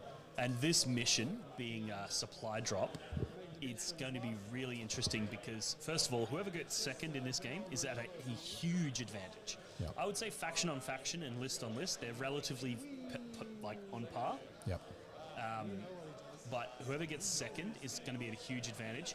And also, being hammer and anvil deployment, you can see that top center objective is easy for the World Eaters player to hold from behind the wall, and the bottom center objective is easy for the CSM player to hold from behind the wall. Yes. So if we get like a last objective, like a Yes. if the middle one is stays, it's going to be very, very interesting. Yes. Whereas if one of those top or bottom ones is the last objective to remain, that's going to put a pretty heavy advantage on that person, particularly because this World Eaters list does have some shooting that it's going to be relying on. Yep. That's going to be interesting. Whereas if this was a traditional World Eaters list, and instead of those Forge Fiends, if he had 8-bound or something like that, Yep. then it wouldn't really matter because he would be prioritizing on doing all of his damage in melee anyway. Yeah. So it wouldn't really matter. But in this matchup, it might actually matter. Yeah, you don't want to give away those Exalted 8-bound cheap to those Chaos Vindicators. Yeah, the Dacker in that CSM list is serious, especially if Abaddon's nearby for the rerolls. It's going to put out a lot of hurt. Yeah. He appears to have spread it out relatively thin, though. Like, he's got a Predator up the top there, 2 Vindicators together down the bottom. He's not castling as hard as he could, which is smart, because if you castle too hard against World Eaters, they just box you into your own castle. Yeah. And if those 8-bound can connect with 2 Vindicators, you know... Do you know what else hurts, Dean? What hurts? Missing out on the Risky Rollers Open in the start of November. You don't want to do that. You don't want to do that. That's worse than misdeploying. That's worse than losing the roll for first. Yep. You know, you need to be there or be square. Yeah. So 2nd, 3rd and 4th of November, Manningham Hotel in Which Bulleen. is an absolutely premium venue. Yep. Very high quality, hotel. Yep. Or whatever you want to call it. It's like a function space. Yep. It's beautiful. Counter meal lunch every day. Counter meal lunch every day with your ticket. So it's not one of those tournaments where you rock up and they've got some sandwiches from the servo. This is a premium service. Tickets are available online at rescuerollers.com.au. You can go there and grab those. Yep. And make sure you're in it to win it. And it's Victoria's first 3-day event. It is, yes. This is something that the Victorian community's wanted for a long time, but we have yet to have a TO that's able to step up to the plate. Yeah. And the Rescue Rollers are doing that for us. We will try hard. Let's show them the support, and let's attend en masse. So your support here, chat, helps us do those. Like and subscribe and press the buttons in the YouTubes. Yep. It incentivizes us to be able to put on these events. Yes. And help out in places like here. And come and stream Diffie's event. Yep. So you didn't think about maybe picking up an AOS ticket today? Playing some OCC AOS, Dean? I very nearly, because one of the things with this event, I'm not sure if this has been spoke about, but there's a door prize for every single player that attends. Yes. Buys a $100 ticket to attend the event, and they get a $450 value Scaventide box. Yep. So this is arguably one of the highest, return on investments you can make, because you're paying $100 and you get $450 back. Yep. I very nearly bought a ticket and just... There are some armies that will leave with more models than they came with. There are, definitely. Yep, which is all like support. This is an officially GW supported event. Yes, yep. So thank you to them for supporting, events all the way down in Little Australia. So the winners of these events here today get golden tickets. Yes, there's 2 golden tickets to be given away if I for remember World Champs. correctly. Yep. And they're going to the World Championships of Warhammer in Atlanta. Yep. Which is a really exciting opportunity for some people to represent Australia on that international stage. Yep. So we look like we've got some actual play happening. Have we got anything in the scoreboard yet? If you give it a wiggle, it should. Enter password. Yep. So it is. I wrote it down. Ooh. I'm Organised. smart. I wrote it down. It is that. Oh my fucking god! Can't it just be like just the guest 4 one or something? So that. Yep, that's it. Oh. Hey. No scores. Cool. All right. So who's going But first? it looks like so it looks like they've marked. They're marking objectives now to determine which ones Cool. stay. Yep. Okay, so it looks like the center objective disappears battle round 4. Yep. And then the one down the bottom disappears battle round 5, leaving that's- the top objective for the end of the game, which the World Eaters player has castled up on. So Wow. that's a good opportunity for Ben on the World Eaters. That's some high rolling for Ben there. But there's also we're yet to know who gets the first turn, and that's as important here. Safe to say that it's very telegraphed though, right? Like, you know, you've got 3 turns Yeah. to like pivot, to shift your focus up towards, you know, that. So we know where the focus is going to be kind of for the rest of the game at this point, but Yes. So You the know. way that I tend to see these games play out is, if you're going second, you want to slow the game down so that you have like a ton of units left alive at the end of the game that can all dogpile onto that last objective. yep. If you get first, you need to do the inverse of that. You need to go hard and remove as much from the board as possible, Yep. because you're not going to have lots of stuff able to jump on the end. So you're going to want to basically try to remove those pieces. Both of these armies have the capacity to do that. I'd argue the World Eaters has the advantage in that if they do need to hide, they can just hide from the shooting, whereas it's much harder to hide from World Eaters. So if I was a gambling man, which I am, I'd be putting my money on the World Eaters in this matchup. Yeah, so you can see, so that's the objective that's going to be staying. And there's a Mauler Fiend. Has he got 2 Mauler Fiends? Yeah, there's one of the friends in the Mauler. I think that looks like. Yeah, it looks like a Forge Fiend, a Mauler Fiend, and then Yep. some 8-bound. Yep. Because if we go over to that one, and if And you aim down. if I press the right buttons, here we go. Hey. Hey, look at that. So he's got tons of We- stuff there. We have the technology. His Angron seems deployed a little bit further back than I would have imagined. There's a good, 3 or 4 inches between Angron and the base of Yeah. that ruin. That's a castle. You should probably be a little bit closer. It looks like you got, are they jackals down the bottom there? With 8-bound, Forge Fiends, Spawn. He's got tons of stuff in that Yeah. castle there. He's just going to be, putting out bit by bit, and then Yeah. yeah.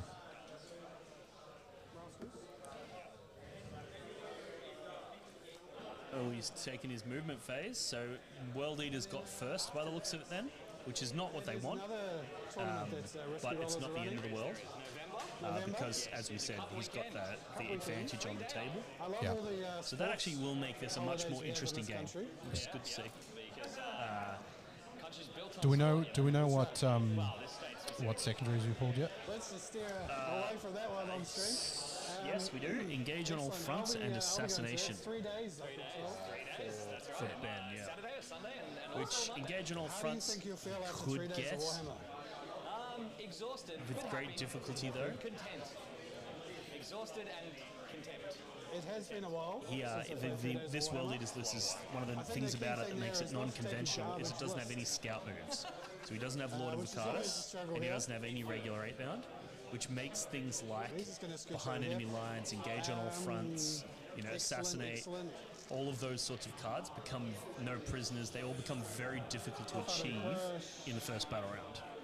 So that's definitely one of the things about this list that will hold it back. Because the scary thing is, you're getting normally you would have 3 units in the midfield, Yeah. turn 1 if you're going first, right? Yeah. And well, it's that early board control. Yeah.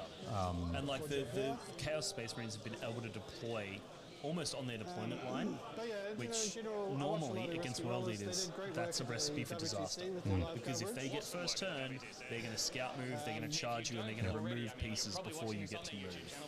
Does Fog of War do anything for either of these players? Fog of War, correct me if I'm wrong, but that is you can't use any core stratagems in the first battle round. Yeah. Which is things like Overwatch, things like Heroic Intervention, Yep. Command Reroll is a big one as well. I don't think it's going to come into play in this mission Yep. because there's Abbott on the Despoiler giving Overwatch rerolls is pretty good. So it probably hurts the CSM player more than it hurts the World Eaters player. Let's advance for Angron. Just see what he gets. So that was an Angron advance. So he's going 16. Plus 2 movement is 18. What are you doing? Don't do Yeah, that. not really keen on just moving Oh now. no. You know, if only I had a reference Good boy, base. put that tape measure down. Yeah, let's see what he has to do. Let's give it a run. I'm not flexing. I do this on every game. Okay, so from the back of his base, we need to cut this corner a little bit. I do love this technique Up here. that people use Alright, where so they bring let's an say, additional let's do a base bendy tape measure. so that they can, Let's say before I picking were up to the put model to move it, Angron they somewhere can up measure here. things out, get their opponents to agree. Tell me about what can see him potentially. Watching that night game on WTC where the guy had magnetized bases on So we need to cut a hard Chaos angle Knights. there. Oh, yeah, so we can move them and then just take them off that base. picking up the body and And putting it on the new advance, we've base not after changed that? they've agreed on the movement. Yeah. No, that's good. Genius. From there the This angle is cut. interesting though. It But looks like he's through here, trying to posture might Angron be aggressively. difficulties. I think I'm going to struggle to get you through And like that. I said, suppose because there's a he lot of has little first turn, corners he sticking is out. incentivized to accelerate the pace of the game. But you don't want to sacrifice Angron. Yeah, I would say So he needs to be probably very not. careful and two corners there communicate that his are intent just and make overlapping sure enough. wherever he puts Angron, All right, he Angron cannot will now be shot. teleport to where his reference whoa, base whoa. was. How can you do that? And he needs to make sure Two that in this Angrons, process he needs everyone. to save one of his command points because that occurs cultist unit. However, If they the charge big ass Angron wings and probably he changed doesn't have that two equation command on this points to side. make one They really do, damage, yes. Quite a bit. they'll kill Angron. Yeah. So that's the angle there. That's the magic.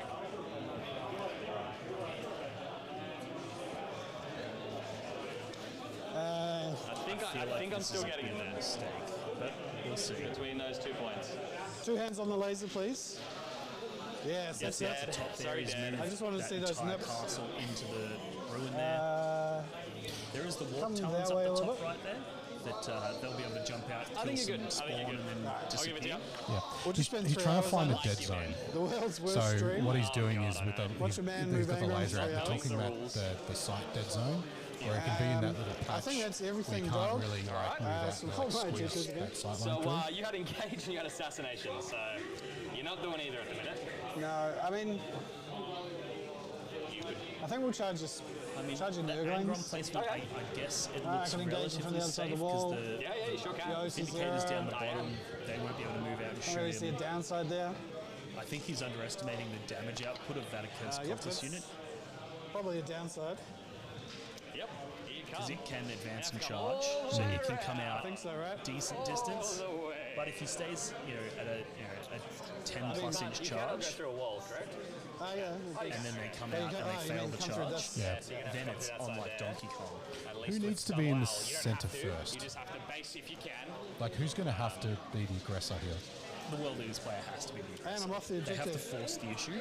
Man, I'm so If good he at puts out everything. the spawn like he's done, which is the right thing to do, All right. it looks like he's charged those spawn. How did they get on the other side of the wall there? So, Down the bottom. then we'll do combat. Yep.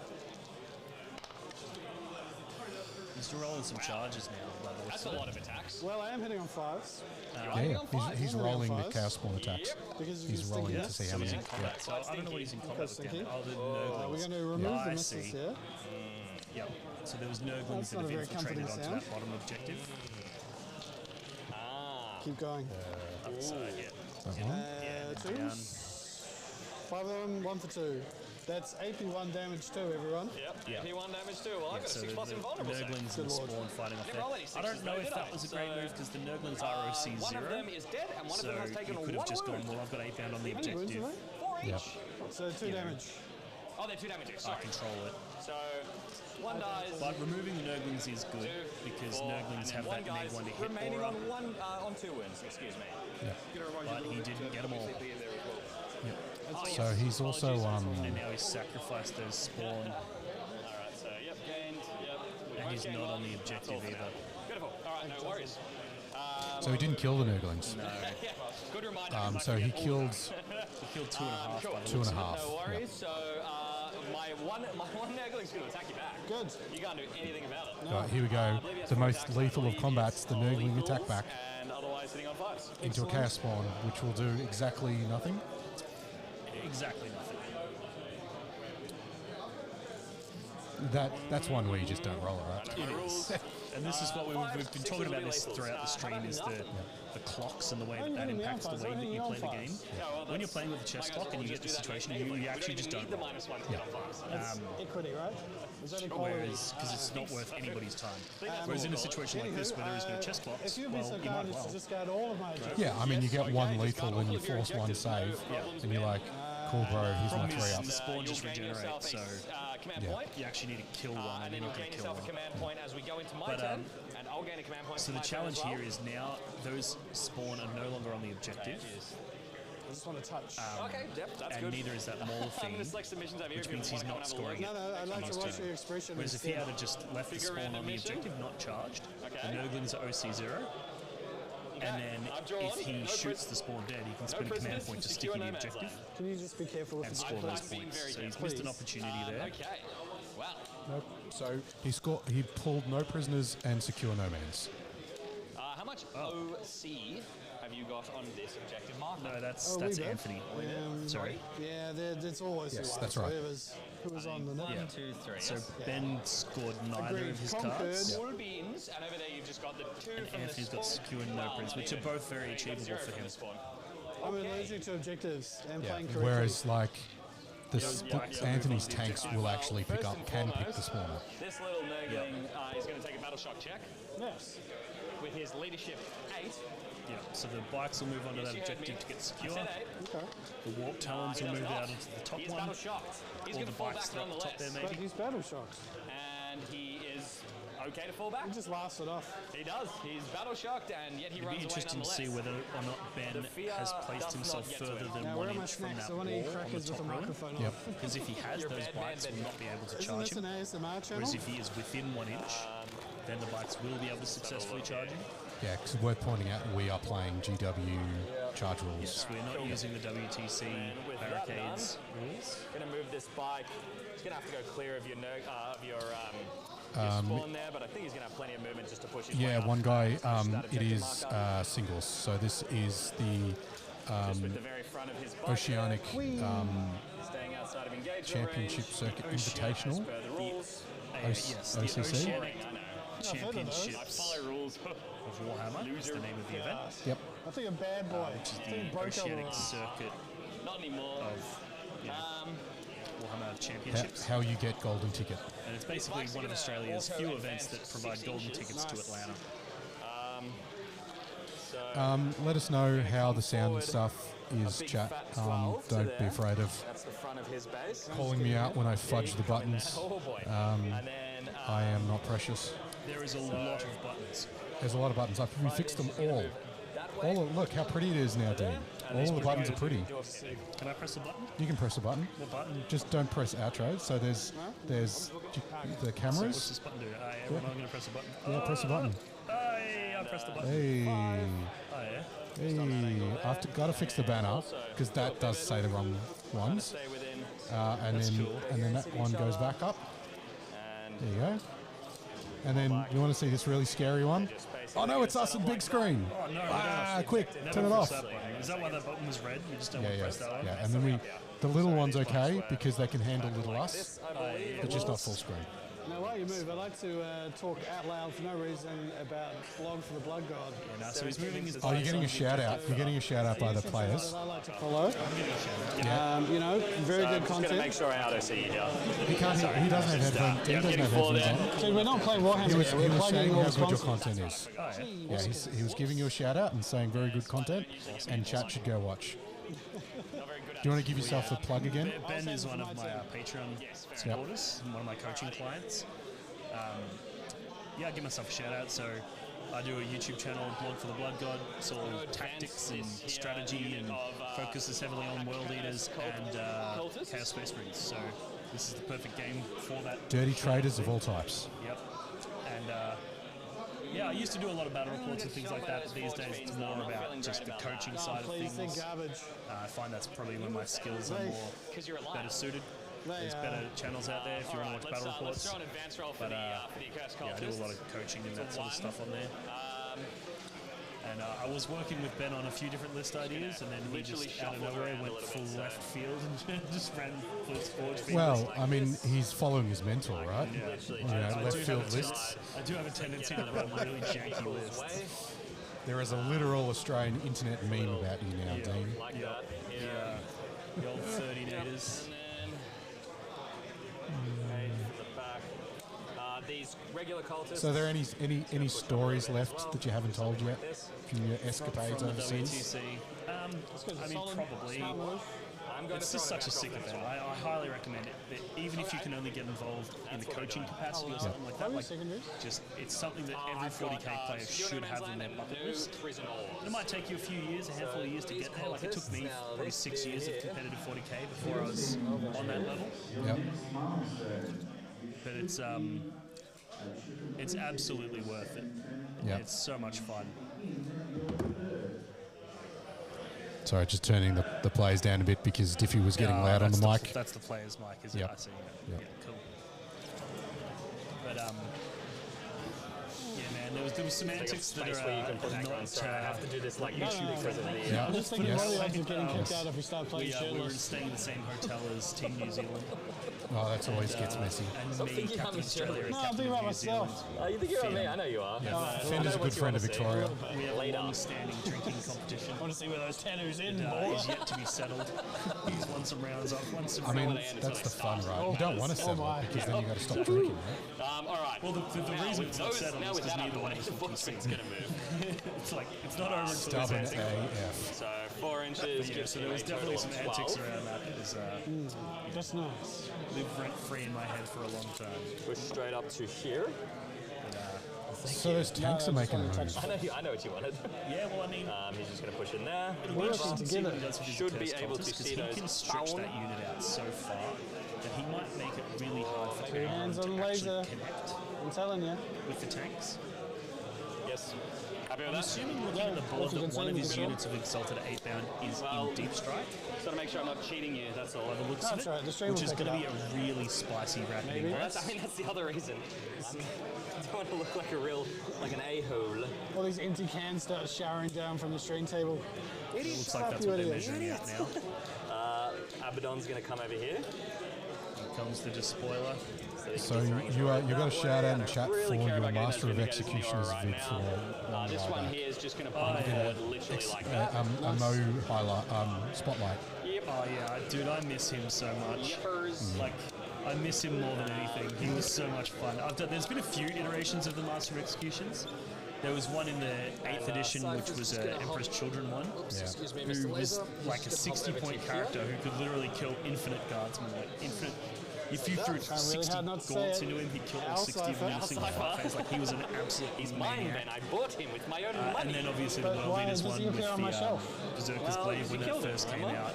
And he was getting plus D3 attacks, plus D3 damage, doing devastating wounds with reroll wounds. About that old. He was a monster as well. Predator's But going alas, I'm not allowed doesn't to need have to roll in anything fun. advance. I'm not He allowed just any wants nice to move toys. forward and end up like As soon as I that. figure out something, the So we're GW gonna have takes a it little away bit from me. overlapping. But, Predator loving. I do miss my old Master of It's like me Executions. and you sometimes. It's like a cuddle puddle. It's like a cuddle puddle with everybody. Not as. Dean probably can't hear this, but they're similarly getting very that's cutesy on the good. player mics. There's a lot of beautiful. love down there at that table. Oh yeah? There's nowhere for a Angron lot of to really cuddling land in and here to get good nice charges words. on those predators. He should Is be this able to land sarcasm in or are here these at all. threats? Are they threatening No, each other? they're Video like they're having a angle good time. Yes, I'll allow it. Well, they're both lovely Would you blokes, like so- it thrown or given? Either way. Give it. both Hey, it's absolutely Lloyd. lovely works. It looks like they're playing by intent See, I mean, I very couldn't- well You here. can actually. Do you mind if I bomb Cypher back? Using Yeah, it, yeah, 'cause I giving can your land there and opponent then that fly spare over. base so that there- they can measure out where Probably you a can place similar your sort of unit. thing. You're not going to be able to Such a charge the gentleman Vindicator move. unless you land and then roll go for the real long high. charge. Yeah. That cipher placement's got to be pretty key That's too, what I'm right? hoping Is that for. Cipher directly in front of the Vindicator there? That Or? would make your life as I hard think as he's in that possible in log that there regard. somewhere. Okay. You and everyone else. Cipher is a Well, big problem for the world someone's leaders gotta because a do it, lot of man. the stuff You've world earned leaders it. want to do is So very we did strat really heavy. well last turn and we both won our games, right? That's where I'm stream. Yep. Definitely won. Me and you both. Got real good. Okay, I'm going to shoot my guns at you. Oh, don't. I know. It's alright. Can we get a don't counter on the stream? Don't. Yeah, Alright, Cipher. let's we'll start with a Vindicator into those spawn. Cipher in the top right back there in front of the Vindicator. He is not going to pack. You're a back vindicator. That's 6 shots. Oh, 1, 2, That 3, being 4, said, 5, the 6, vast majority of 7, 8, this 9. We're hitting on Chaos 3s. Space Marine list is shooting damage, right? You've got that's the all. Curse Cultist brick, that does a lot of combat, Sustain? and Abaddon does a bit No, himself. I didn't.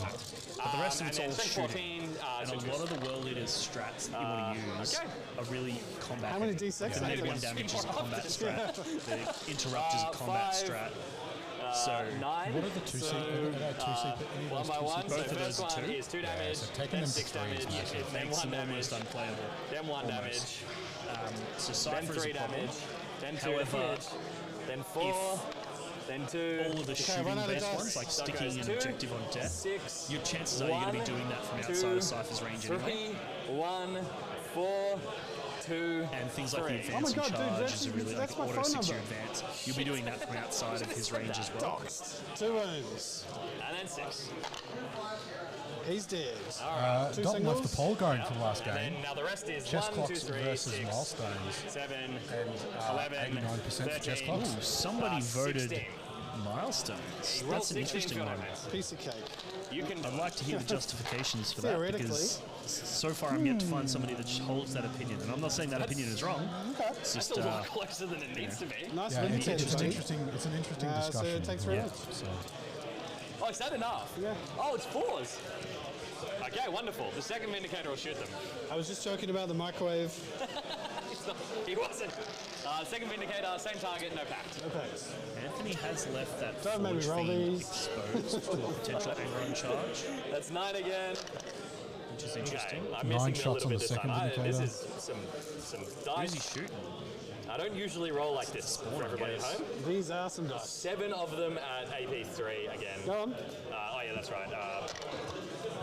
4, 9, 13, 15, 19, 20. You did that on your, like, just like that, and you hit as well. It's phenomenal. Thank you. 24. That's not bad, though. That's not bad, but it's not going to be enough. All right, you've killed my spawn, and they're Good very spawn. unhappy. That's Spawn's 1 no dead. prisoners for me. so that was spawn, and that was for no prisoners. But I thought you wanted basically. prisoners. Yeah, I feel like How exposing will you those know my spawn is a plans mistake. if you don't take Yeah, prisoners? yeah. Look, we don't really do plans. we just Especially We given just he need to didn't have even pick fun. up the I feel nobles that. that he charged. He actually just traded that unit Fun of is losing spawn all for this stuff, nothing. right? Yeah. I'm going to do great. this They went out, they rear. failed to kill their target, The and then they rear died predator. for free. If instead he's just hid those spawns somewhere in his deployment zone and held it for a later turn, His, it's like gaining an his entire las extra cannons, unit. into the spawn. I'm not going to pact again. So hit 3 times. Yeah, strength I 9, made that so mistake please. myself in a game 3 wounds, AP2, because you're standing on the where objective I was marker. playing against the, One of them. 3 damage each. the 3 Okay, so first one takes a cultist wound. detachment. Yep. Second The one, Chaos Cults. The Chaos Cults with the 3 units. Yeah. And he had Nurglings hidden in there. las cannons. So that when I went in with my 1 hit, Vandals, 1 miss. they'd be neg one to hit. Strength And 12 so this I time, like so 2s. overly committed to Oh, trying no to good, kill the that's a 1. Nurglings.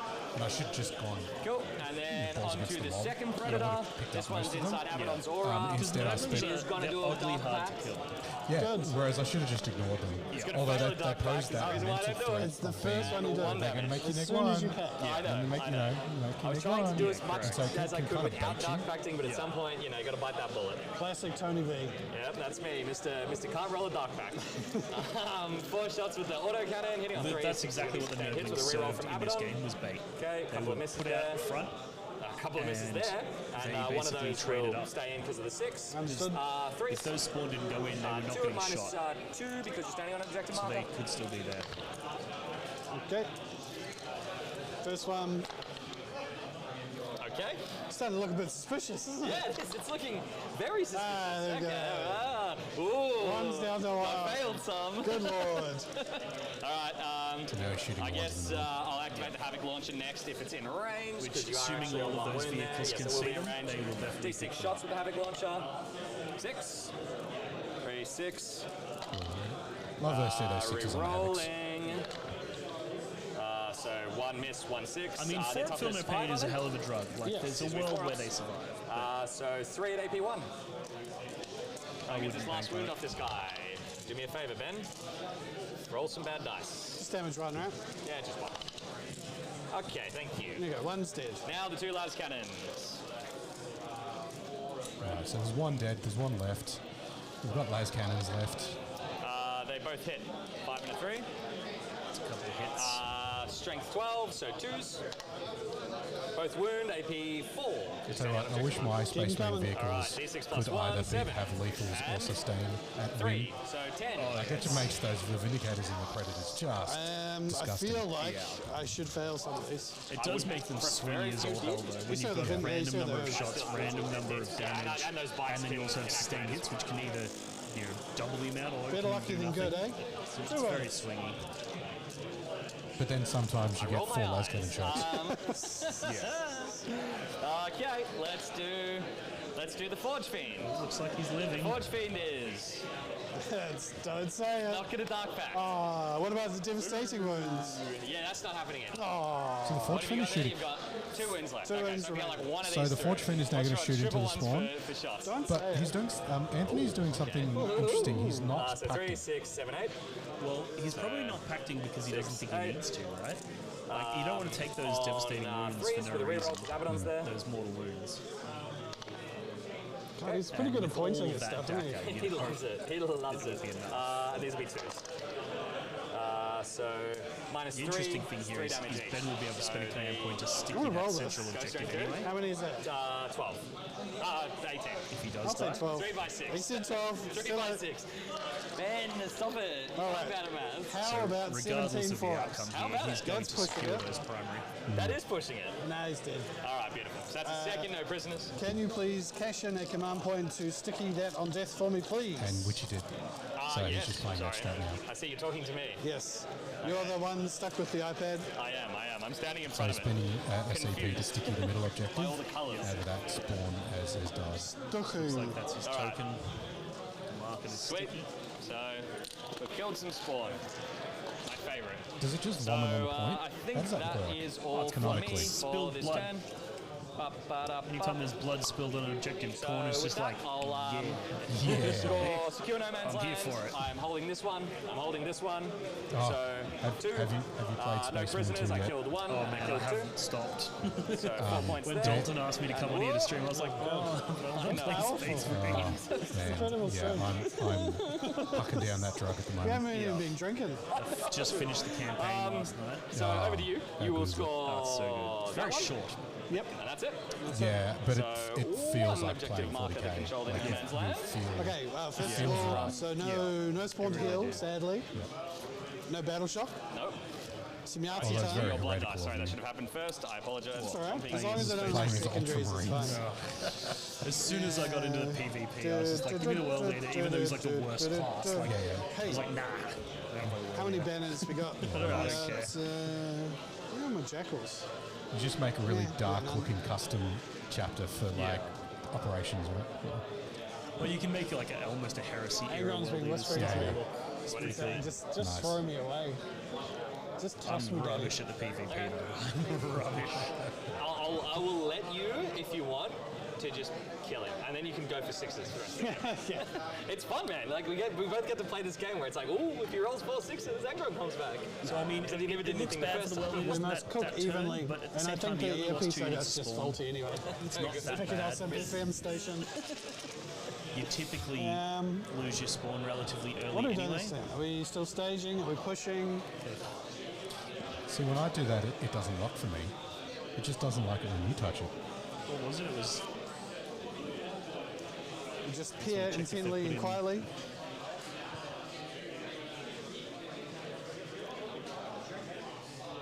Hello, it's me I again. can remember Yes, that. I see you've come to the other side of the table now. Yes, just trying to dazzle you. So they've moved over onto their next I'm battle a little bit round. confused. They got Oh, 5 how points did for you get from supply there to drop there? for Ben. So this Nurgling is engageable. Yeah, yeah, through that wall. The bike's two not nipples off in this. Okay, yes. The bike is an inch away. So 4 points. And I can move through these. I just can't land on He's them. on 9. Correct. Oh, yeah, with a four points monster for no or prison and yeah, 5 like for any other secure. piece of terrain, and yeah, it doesn't. I don't think it hampers your movement at all. I believe that's correct.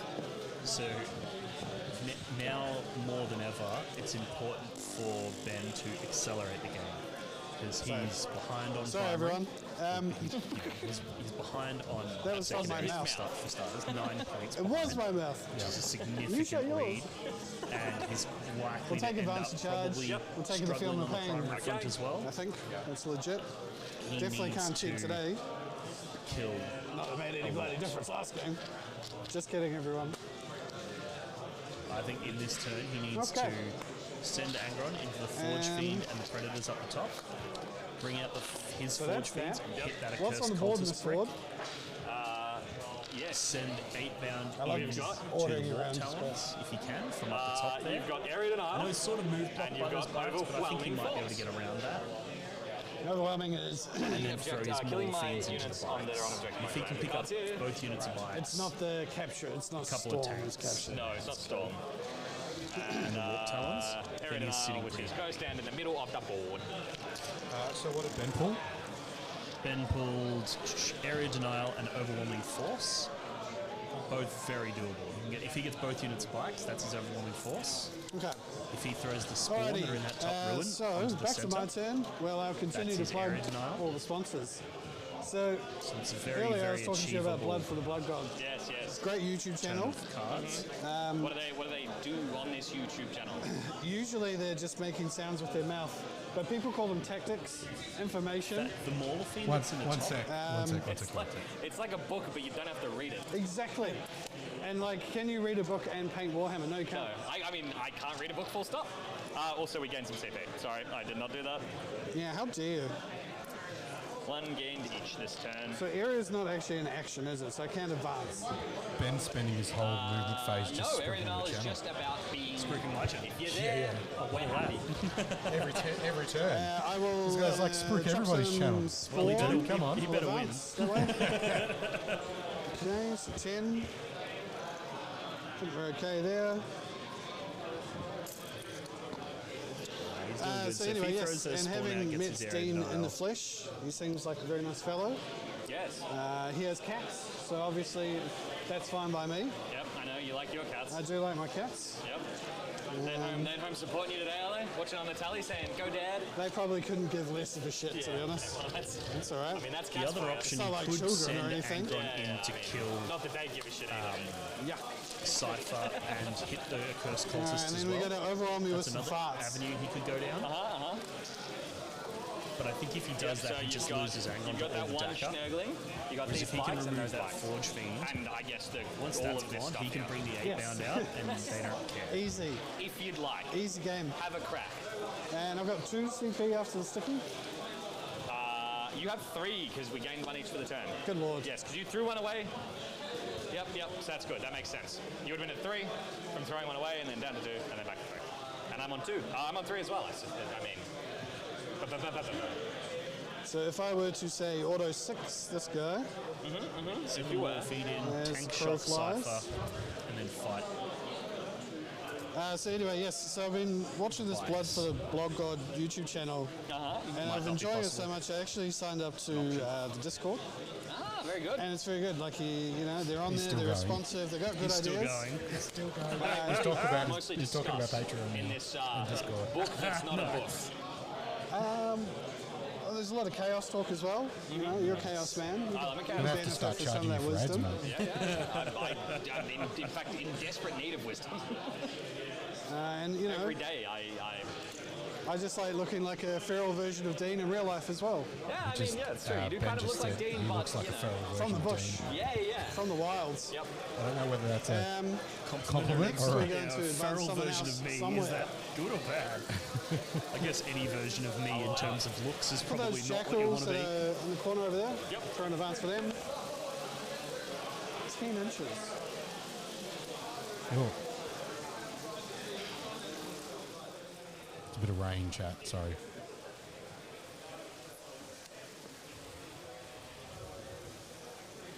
I'll just borrow one of these cuboids. Not borrow it, you can keep it. So that's from the tip. Ooh, it's probably not quite as far. There's some really good in-game etiquette here. You can see that he's measuring things out. He's placing the dice where he can go, and then he's moving the models. That's always really good.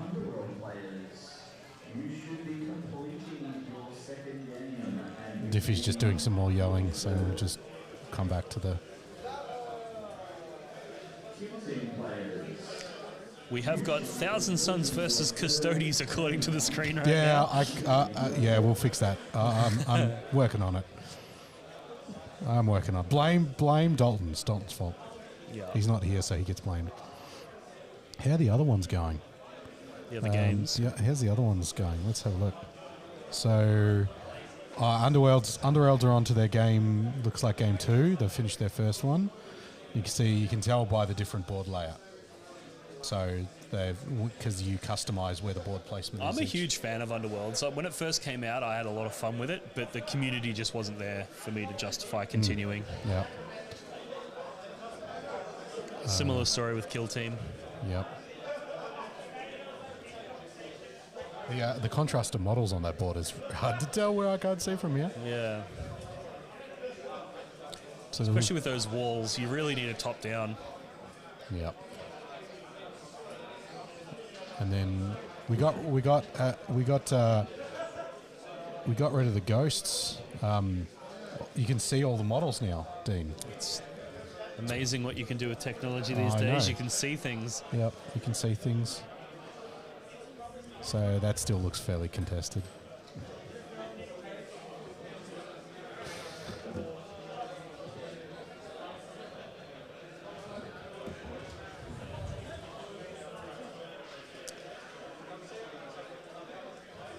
It's one of my favorite things to do as a World Leaders player is move Angron last. Because your opponent is always like nervously waiting to see what you're going to do with your Angron. So you just hold it till last, and then they're just the whole time they're on edge their whole turn. So this is going to be a little bit different because I probably will have to Mind pivot. games. So 10 inches to there. No, that's not going to be enough. Drats.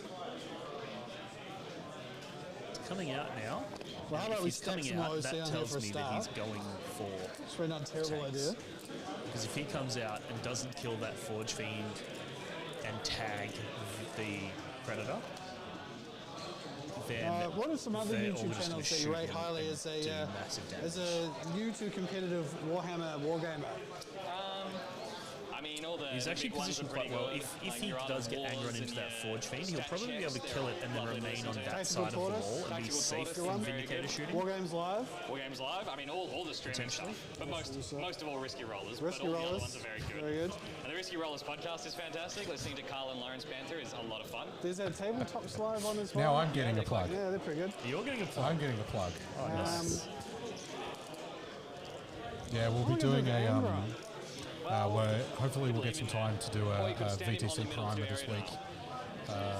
During the week. I mean, it's Me true. and I could. Clarence will have a chat for a couple of hours about I'm I'm excited for VTC. It's going to be tons It's of fun. within yeah. 3, I believe. Let's me have There's a look. a couple of stacked One more teams. unit from your army, excluding aircraft, within Yeah, I'm 3 pretty happy with mine. inches of the battlefield. And there are no enemy units Team within Australia, 3 inches. essentially, You've got so 2 victory points. myself, One more unit Reese from your army, Cunningham, excluding aircraft, are within Matt 3. Morrisoli, Jeremy the Martino, center, and there is no enemy units within 6. And, you and score 5. Josh Brody's Do you mind if I reposition New this South one that Wales. way? I do not mind. That's I do not mind. mighty I stacked. told you, I wasn't joking. I don't read these cards. It's going to be fun. I know. I glance at them and I see numbers. Yeah, I'm like, and you can't read. of course I'm right. Yeah, I know you can't read it. Of course I'm We're right. just going to go on mute for a bit, guys, and then I'll turn the player chats up and we'll be back in a second. I might not be. have finished your first battle round. So 3 pact first for sustain. I will fail the pact, of course. Oh my god. Oh my goodness. So I will take 3 damage here and go down to 9 wounds You're so pacty. remaining. You're such a pacty boy. I know. D3 shots. 3, 4, 5, 6.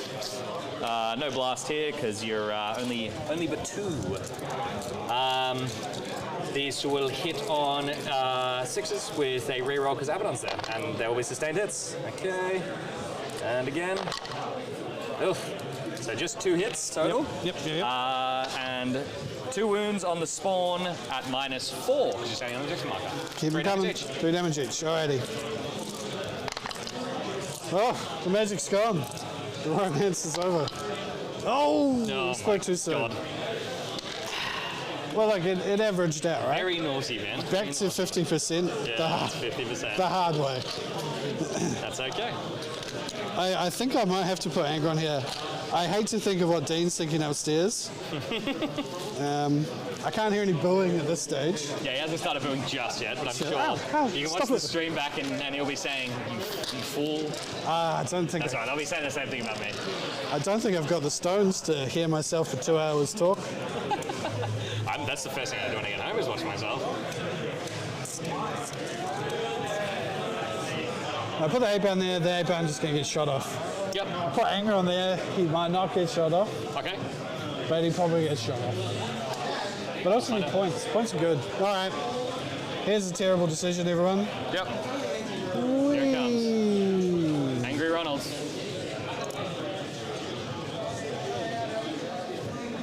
If you come to criticize this move, I understand. Hello? You know how you've been talking up Dean's channel a bunch? Yes. You know he can't hear what you've been saying? No, that's fine. Okay. Just if somebody catches it. Well, if you want to say some nasty things, now it's time. No. I got nothing there. Nothing else to say. Has any of the plugin come through? Oh, on the stream, yes. Yeah. It's more for it's for your audience. It's not to get points with the sensei. We're just trying to throw back support to the Australian community, you know? That's right. Here's a member of the Australian community. It's Josh Diffie here from Gaming Arena in Coburg North. A man flipping TOing 4 tournaments at once.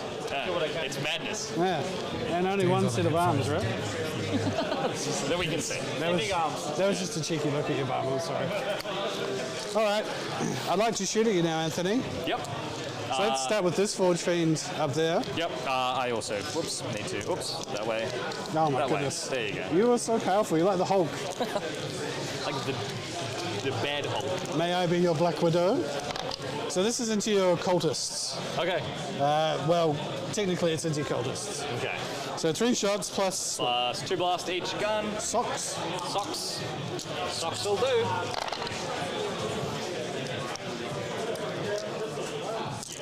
Wouldn't recommend rolling like that. 3 wounds. 3 wounds, 3 die. 1 battle shock, please. On battle shock.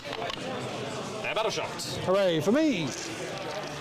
I'm gonna put a little, put this guy here to symbolize that they're battle shocked, so we don't forget. Absolutely shocking. This guy will shoot at your bikes. I know what you did. 1 moment, sorry. So I'm gonna have cover. Oh, It's AP3. Yeah. I rolled 100. I mean, those spawn are gonna come and get me. I know that. I'm gonna spend an AOC here. Aha. They've got Armor of Contempt. It was an average roll. It was exactly average. This might be foolish, I'm not sure. Yep. 3. Okay, 3. AP3. 3 base. 2, Yep. AP1. AP1. AP0. 4 ups. Okay. Don't even need armor contempt off. Apparently not. Whatever. All right, well, battle shot. No, nothing happens. They're not they do have to make a battle shot. No. Oh, infantry only. They are mounted. If they dismount. Yeah, okay, yeah. Well, they're going to park in a sec, I'll let you know. Okie dokie. So that's all the shooting. Charges. So we'll put your spawn, my spawn, into your box. Our spawn. Our spawn comrade. Comrade.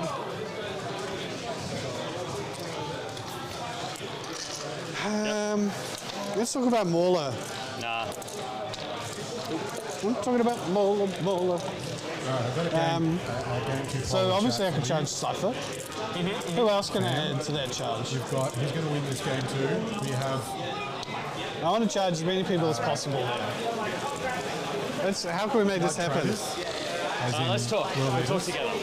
So, if you come this way, you might be able to tag up on these bikes.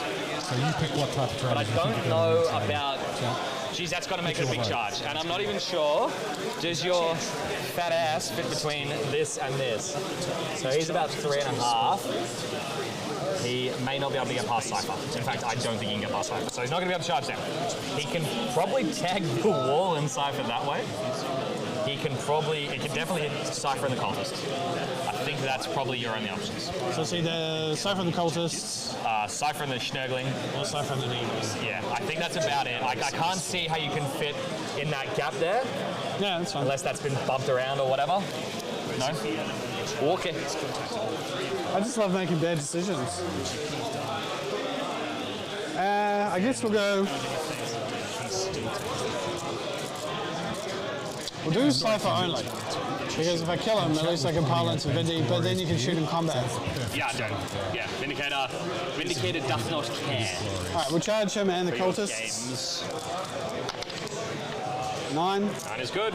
I think we'll tank shock Cypher. Okay. If you'd be so kind as to spin me. Yep.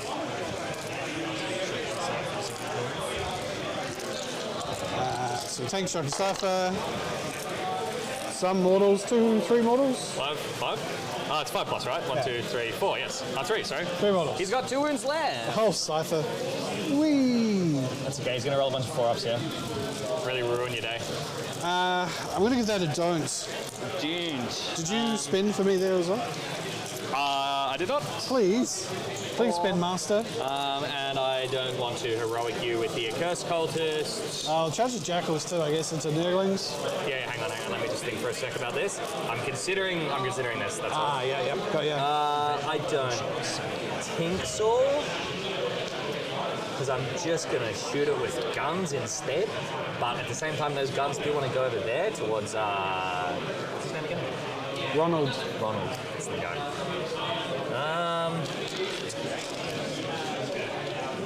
I'm still shooting with guns when he's in combat.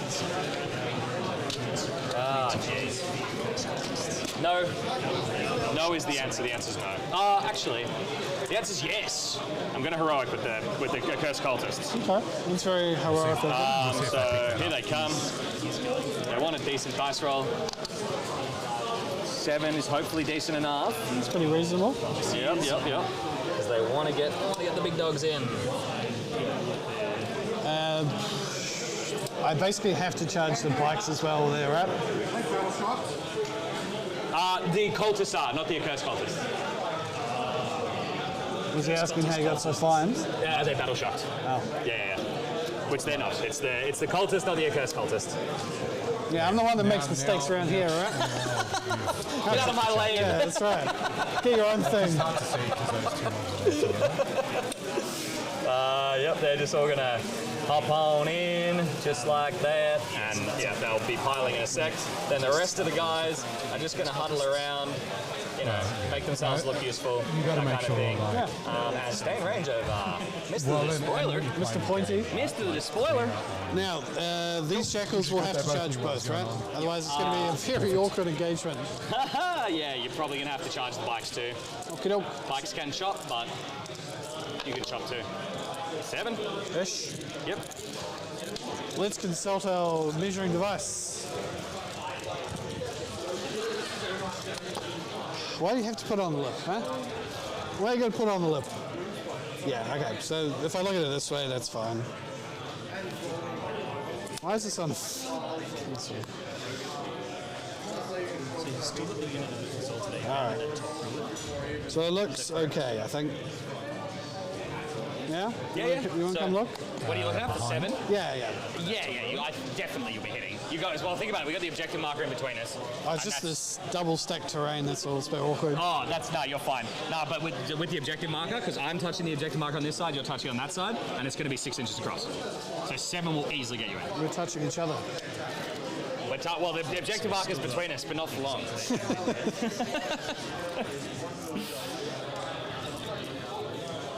Oh my goodness, when did you become such a big flirt?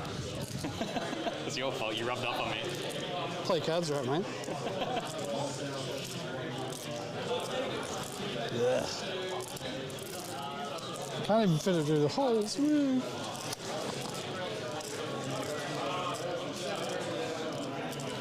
Something like this, and then I'll pile some more in later.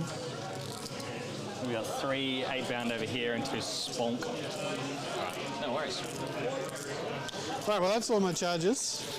I'm pretty sure. Do you have enough to interrupt? No, I have 0. You have 2, I have 0. Alright, we'll crack on with the spawn over here. Yes, sir. 9 plus 6 on the charge, 15. Yeah, that's not extra attacks, so I think they get the bonus. And it's sort of hard to see from this. No sustained. Whee. They hit on 4s, but yeah, they do hit on 4s base because of the snurglings, makes them into 5s. They're all tentacles and stuff. Yep. These are T5. 3s. Whoa. 5 wounds, AP1, damage 2. Okay, these will be 4 up. Okay, so 2 go through, 1 bike dies. Get out of take here. the one of the that one, thank you very much. Meow. Thank you, sir. My hands are really warm. Will you heal me? I'm thinking a lot, that's why. So that's why your hands are warm. My blood is working as hard as it can. Look, I'm not a I don't doctor, know if that's how that works. but I am a I've vet. dropped a dice. I've dropped a dice, man. I'm really upset. I don't think they can see if you bend down. I certainly can. All right, we'll do the mauler I have next. no idea what that Aye, exchange Captain. was So about, we're going to chat. tickle. There was bending over. Yeah, we'll and tickle the bouncing. cultists, The normal cultists. the regular Doctor. battle shock cultists, Little The cheeky boys, conversations. not the you have ACDCs. Yep. And then we'll cuddle Cypher. We'll grab him up and we'll just swing him around. So tickles, they are injured. Well, they're below their starting strength, so I'm ending on 2s. Yep. That's good old Aussie banter for you. That's not going to help. Strength 8 on the charge, 3, 1 for 1. This was the cultist or the cypher. On the cultists. There's no safe. I don't know why I rolled dice. Oh, cultists. You guys are so crazy. Sure, they're going to pull out of combat. Anthony Bye-bye. doesn't have any CP, so this is just Ben Whoops, attacking excuse me, Mr. Building. Try more. Fat hands got in the way. I've done it again. Okay, those are now below starting strength, below half strength. Now for Cypher, Yes. give him the gift of life. So 2s again because I have, no, because you're not below your starting strength. I am below my starting strength. I started at 5, I'm down at 2. But isn't that why Spawn don't battle shock? No. Spawn down battle shocks are units of 2. So one is half of 2, but not less than half of 2. Jeez. You did that all in your head again. I know. Strength 15 on the charge, so 6 AP2s please, or rather no AP2s please. Force. Handed Anthony 6 That will not do it. Yeah, this is what we do this Cypher What around are here. they? -1 damage each? They are that many damage plus 3. By Cypher, it was 9. Yes, I win the game now. That was my secret mission. Kill Cypher. It always is. Kill our Cypher. Yeah, so Jackals? we'll do the pile-in. It's going to be a little awkward thanks to this terrain, but it's great terrain here. Don't get us wrong. Well done. Thanks to the game arena, Thanks to the game. you can arena. actually get this terrain online. I've got a set of this terrain no at chat. home right Double now, check. You built it wrong. and I couldn't be. It does come with instructions, right? Yeah, well, yeah. I mean, it doesn't really need instructions. It's just, basic. Right. How many can I get into combat here by taking a look? Okay, hang on. Well, yeah. Don't expect me to understand how this game works much better than you do. We're going to have another 5-hour game. Yeah, wolf, it's gone that way. Oh my god, this is really hard. Yeah. Why don't we just get rid of this terrain? Yeah, let's move this for a second. All right, you move. You I'll go. pick. You lift. We go. Lift. Oh, It's yep. important to Look at that. And we're going to be like that. There's going to be a wall between us. Have a nice Beautiful. agreement Okay, with we'll start your like this, and then we'll work it out. So, I mean, definitely you're going to be able to get in here Thank you. if you want to do it that way. Wonderful sportsmanship from my opponent here. And then, yeah, I mean, he'll comfortably get to, he'll be close enough. Actually, I don't think he's going to make it. Yeah, But these guys will. Yeah. And then the rest have to, these guys are going to have to go to the Nurgling, I think. Yeah, they're going to have to. But if he bases with this guy, he'll be right to do that. So he'll be half on the wall, right? Oh, there's a wall there. Yeah, there's a wall there. Yeah, so these two are going to have to fight through the wall. Like Okay. that. Cool, so there's a wall here, and these guys aren't going to be able to fight either because they're past the wall, right? Yeah. Yeah. Oh, actually, no, these two could get there. This guy couldn't get there. Something like that, All right, so we got I think. 3 on the Nurgle. No, Yeah, he won't be able to I fight. think these two are not going to be able to. God damn. Unfortunately, because the wall is going to be there, yeah? Yes. Yeah, so these two aren't going to get there either. Because Okay, they we'll won't just- be able to get there the distance out here. Yeah, that's fine, we'll put the train back. We'll figure this out first. So we got 2 on the Nurg, 4 into that. Sure thing, yep. That, I mean, bike. Well, these guys, no, you got 4 into the Neglings. These guys are fighting through the wall. He was on the wall. These guys aren't on the wall. Got you. Alrighty. So you got 4 fighting the Nurgling. The Nurgling's going to die. I can pick him up if you want. Alright, if you want. Yeah, I do. But he will still, because his activation's all happening at once, his thing will still be in effect. Yeah. So you'll still be -1 to hit. Yeah. The Nurgling is dead. Okay, and we got 3 guys. It's been nice. 3 guys on the bike. Yep. 5s, 6s, shish time. Yep. So 2 6s. When you got 5s, look out. Ho! Thanks for your time. Okay. Looks like the spawner. All right, my turn. Yep, you can fight back with everybody. So I guess I'll just, there's nothing interesting happening. No. Okay, so I'll start with these bikes over here. I'll do the same thing you did and work that way. These ones. Yes, you can pile now. Just to get this Pop that terrain building back. Yeah. So those 4 guys should be on the like if you pop those guys out the way, then it should go to the front of that bike there, and then they'll go right in front of the bike as well. That's the way, and then yep. I think it was something like that. I would say. You know somebody's enjoying themselves. Chunky when building, they make this ladies and gentlemen. On, That's what we're competing with here. Chunky buildings. Beautiful. So I'll start with the 2 bikes over there because they don't have to do any piling in or anything. We'll just get that sorted. So icons for You should have seen me when I was running the triple water skulls list. Reroll with the icon. Loves it. So here comes a chain sword. Autistic sound effects you'll ever hear.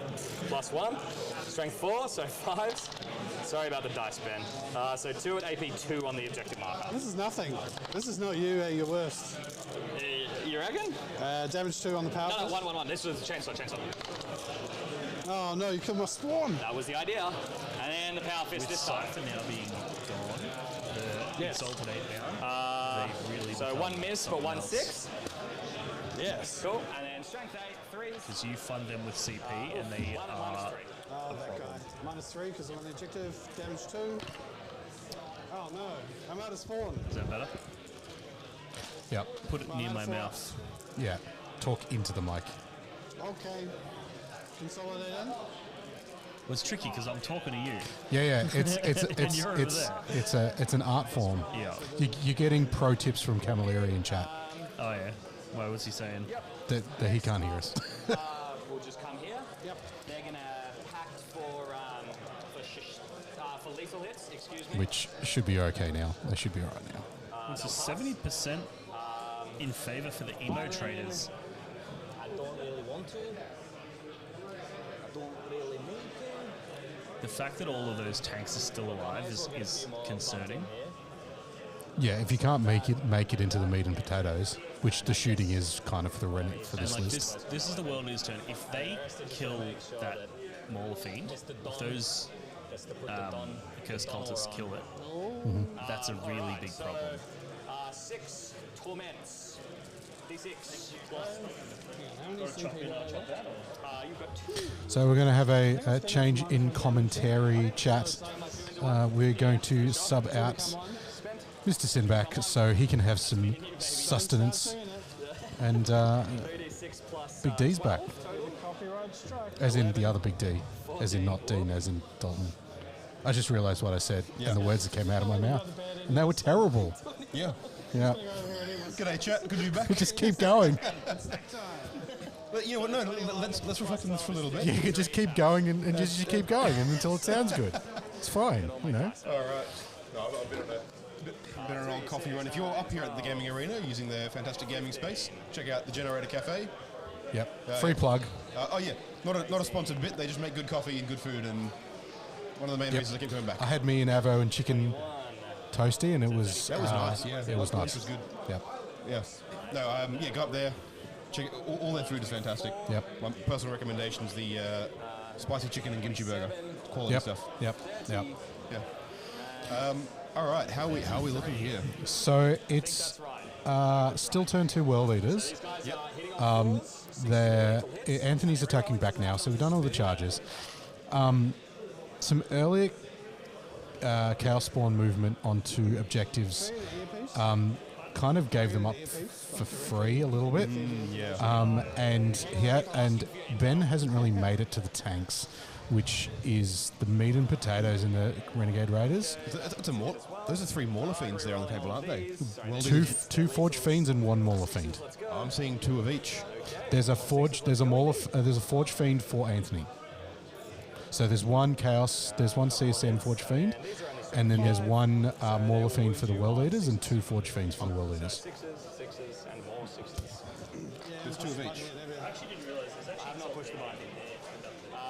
I love that Dean's here pointing at the screen that we can see. And talking so that nobody can hear. Yeah. Well, tell you what, let's cut over and see exactly what that camera there, what Dean's talking about.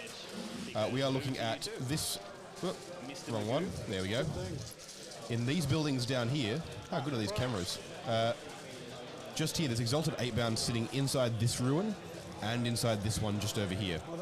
And proving Carl wrong, you also see 2 Mauler Fiends and 2 Forge Fiends. Sorry, he has 2 and 2. He has 2 and 2. I'm incorrect, chat. Yeah. Damn, Dalton, you got me. Got him, son. And then you've got Engraved up there in the middle, cruising up there. Do you know what else he has in his list? Yeah. These nuts. Hey. Alright, you got him. You got him. I'm up with the lingo, chat.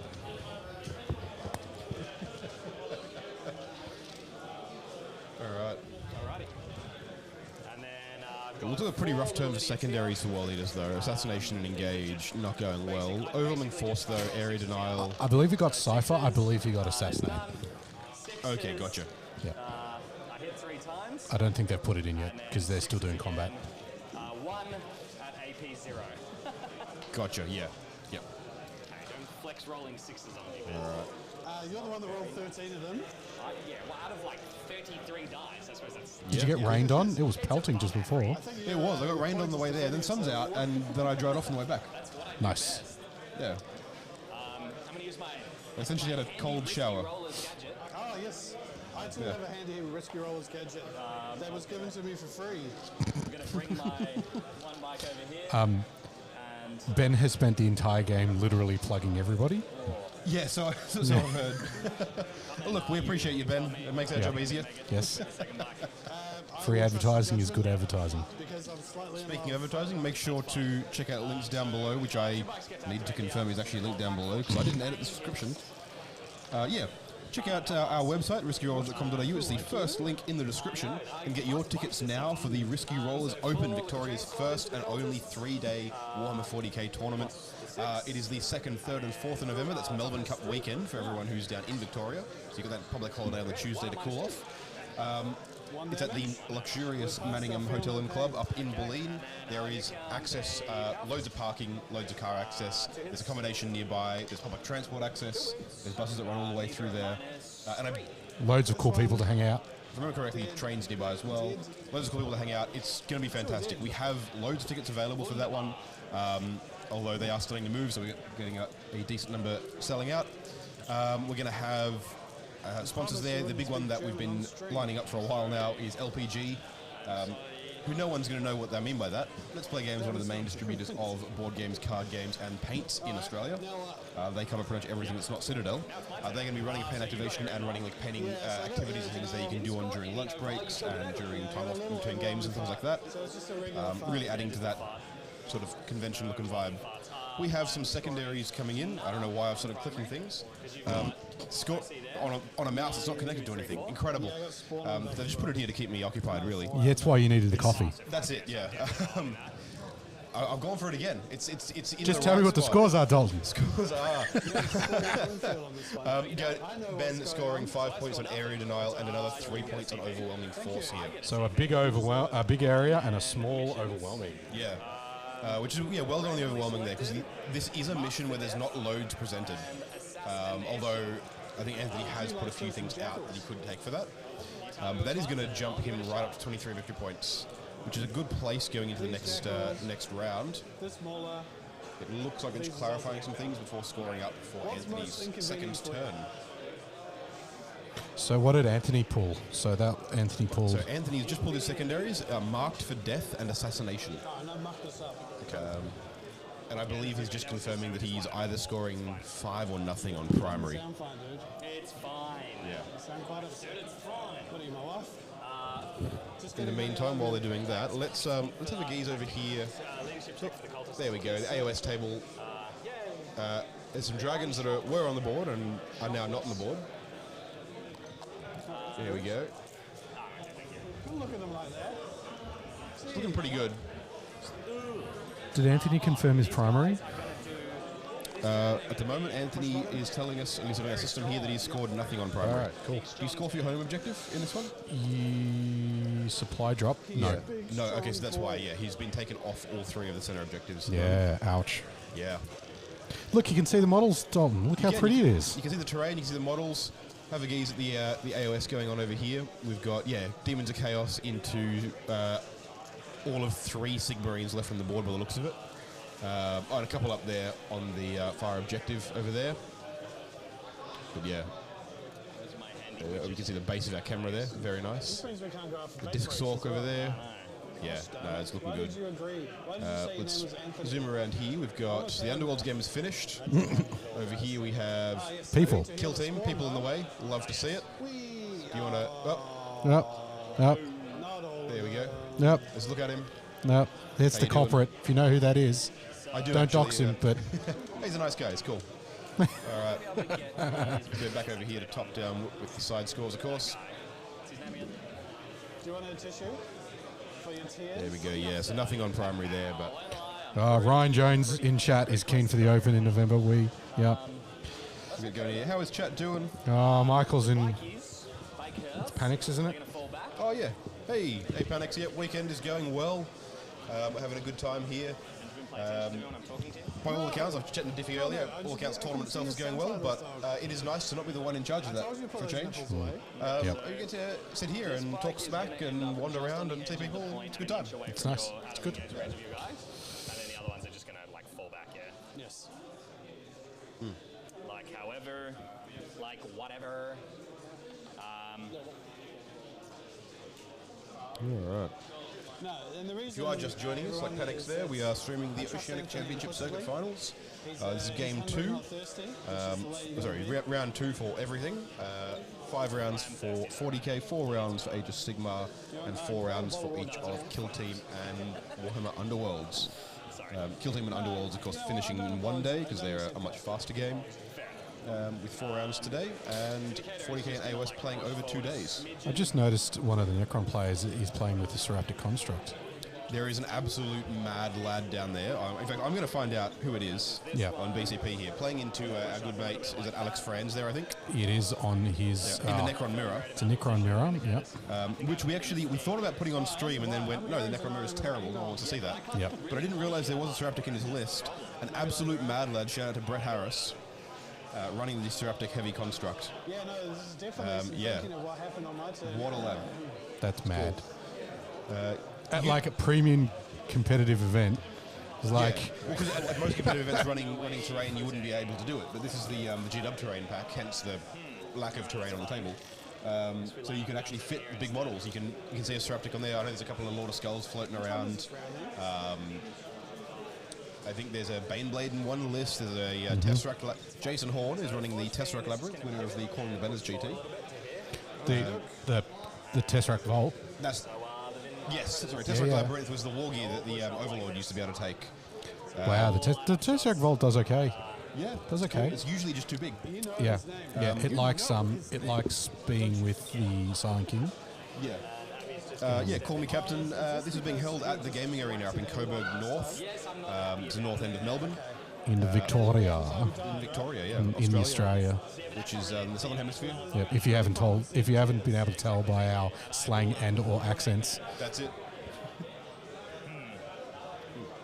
And the sick merch. Oh yeah. Yep. Enjoy which way is the camera? The drip. Enjoy the WTC drip that's going on. That's it. Yeah. Dean and I rocking the Team Australia WTC jackets. Yeah. That was a good trip. If you're interested in WTC and what that's all about, you can actually see on this channel I vlogged the whole trip. You can go and check that out with our WTC Team Australia vlog series, which I'm sure YouTube will be recommending to you if you're somewhere below this video. I mean, we could just recommend it to them too. We just did. Yeah, it was good. Nice. Yeah. It was nice and seamless. I wasn't going to call it out, but then there you go. All right, let's shoot. We've got some shooting from Anthony. He's going to take the big Dakar guns. Let's go. That's it. He needs a big turn. This Vindicator here, shoot cultists? Yeah, Ben's done a really good job here of sort of... there's a couple of things that are sitting outside this, but Ben's done a good job of just keeping him hemmed into his own deployment zone. He hasn't been able to spread out. A little bit staged in the bottom corner there, but not too much. One last? Yeah. So, I think you've probably already discussed it, but Ben's got a big advantage with this terrain layout on this mission, which is that the objective that looks like it's remaining, which looks like it's that top middle one, is going to stick around all game. Correct. Ben can just hold that indefinitely from inside those ruins. And do remember, because this is being played on the Games Workshop terrain map without the WTC FAQs, you haven't got the 2-inch charge distance through a wall, you haven't got the token system, which means that you can just sit models an inch back from a wall, and it forces your opponent, they have to come all the way around that wall to charge you. They cannot charge you through it. I thought you will. I thought that was a 2 for some reason. No, that was quite confusing. Yeah, Captain Sinner is right.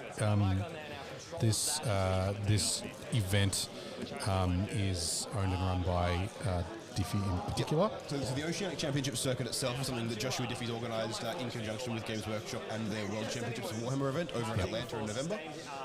Designed to sort of create a path for people in Oceania to get to the event. And so the winner of each event here, or the actually top 2 placed players, there are 2 golden tickets. That is a ticket, and I don't know how much of it's paid. I don't think it's all expenses paid, but it is a lot of expenses paid. Trip over to the US in November for the World Championships of Warhammer, whether that is 40k Age of Sigmar Kill Team or Underworlds, and therefore he is running the OCC finals in his own venue, the gaming arena down here in Melbourne. Yep. So this is a GW official supported event. That's it. Yep. So we've got to be careful that we don't rag on GW too much. That definitely hasn't been an issue at all throughout the last game or so. We haven't said anything at all negative about any of GW's rules or minis. I love Ryan in chat. He's like, you're playing the real charge rules. We are indeed. We're playing the real charge rules. I closed your poll from earlier that you left open. The overwhelming majority wanted chest clocks. Really? Yeah, 89%. Yeah, 89%. It's lower than it was on the last one. So we've got a poll going. Actually, I'll go and close that now. Yeah, for the winner of this game, whether it was the blood traders or the emo traders. Yeah. Down to 3. We've got Sin Alive pointing out you don't run the 2-inch charge rule even when using WTC terrain there. Look, that's very fair. It's one of the more complex rules they've used, and I think it's a really interesting game with it and without, both with and without it. But if you take it away, it does then add this level of blocking you can use terrain for that adds a bit more to it. It definitely encourages combat units to be faster, and helps discourage the swing towards combat-heavy armies when you're using the rule on heavy terrain. Yeah, I think it's They both have their downsides, but Why would you need a laser? and they both favour different like metas of the game at the moment. The competitive metas, They right? definitely both. You're absolutely correct. They both they both encourage different play styles. The 2-inch charge rule encourages combat heavy staging and aggressive armies. Yeah. Whereas the lack of it, the lack of it, especially on heavy table like WTC, encourages like indirect fire heavy. You want to spam stuff that can dig things out without needing to walk around the long way, or you want to be really fast. Hang on. If I, at the moment I control One or the other, basically. as soon as you kill me, How many have you got on it? I've got Yeah, 4 OC. there's definitely good arguments made for and against each one. I think I'm personally inclined towards using the 2-inch charge rule, not for any good reason other than I'm just used to it. Heading over to WC this year meant that every game we played and every tournament we ran was set up to match that in one way or another. I find in my practice games that even though the explanation of it is complicated, Actually, using the you rules quite either simple. you basically it's either you can basically charge all the time, unless there's there's no space to like exist on the other side. You can always charge, right? More or less. It's more about how many models you can get in engagement. Whereas the GW rules commentary reinforcement of the you can't exist in the wall does leave a little bit of ambiguity as to and discussion as to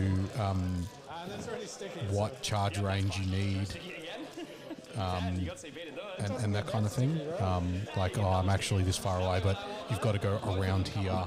So you got to bend around the corner. So does that mean you need an 8 or a 9? Like, so, but I can understand defensive armies being like, well, thematically, if I've got a group of frickin' Terminators holding down this building, yeah, you're not going to get in the bloody door. You're going to be like punching them through the wall. Yeah, exactly. There's definitely both. They definitely both have merits for different reasons. Very quickly, shout out Dante. I have just added a BCP link to the event in the description. Did not realise we didn't have one in there, so that is now sorted.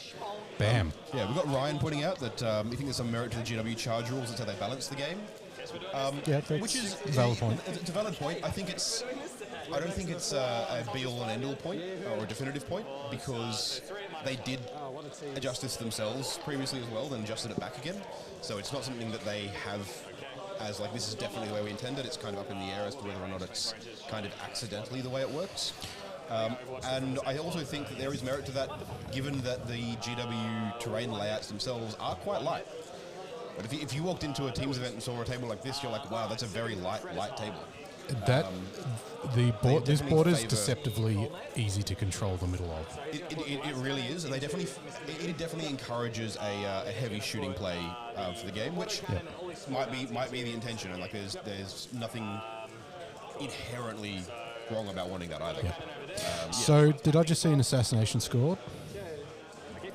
We do indeed. 5 points on assassination going in there. Still nothing on primary. So no points on primary this turn for Anthony, but we have got 5 points on assassination. So we've had a bit of a chin wag. Let's turn the player mics up for a bit, have a bit of a listen, and we'll have a bit of a breath. And yep, I might go and see if we can bounce Dean back in. I think I'll go and have a chat to some people. Easy. Yeah.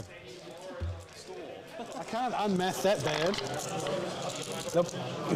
And yes, it's pointless to sticky that because I no longer control it. Yeah, we're evens at the moment. I don't know. I'm actually not exactly sure how that works. All right. And then the lattice cannons are going into Schmish the Schmoller Fiend because he is a vehicle, right? Yeah. Yep. So I'll hit on 4s here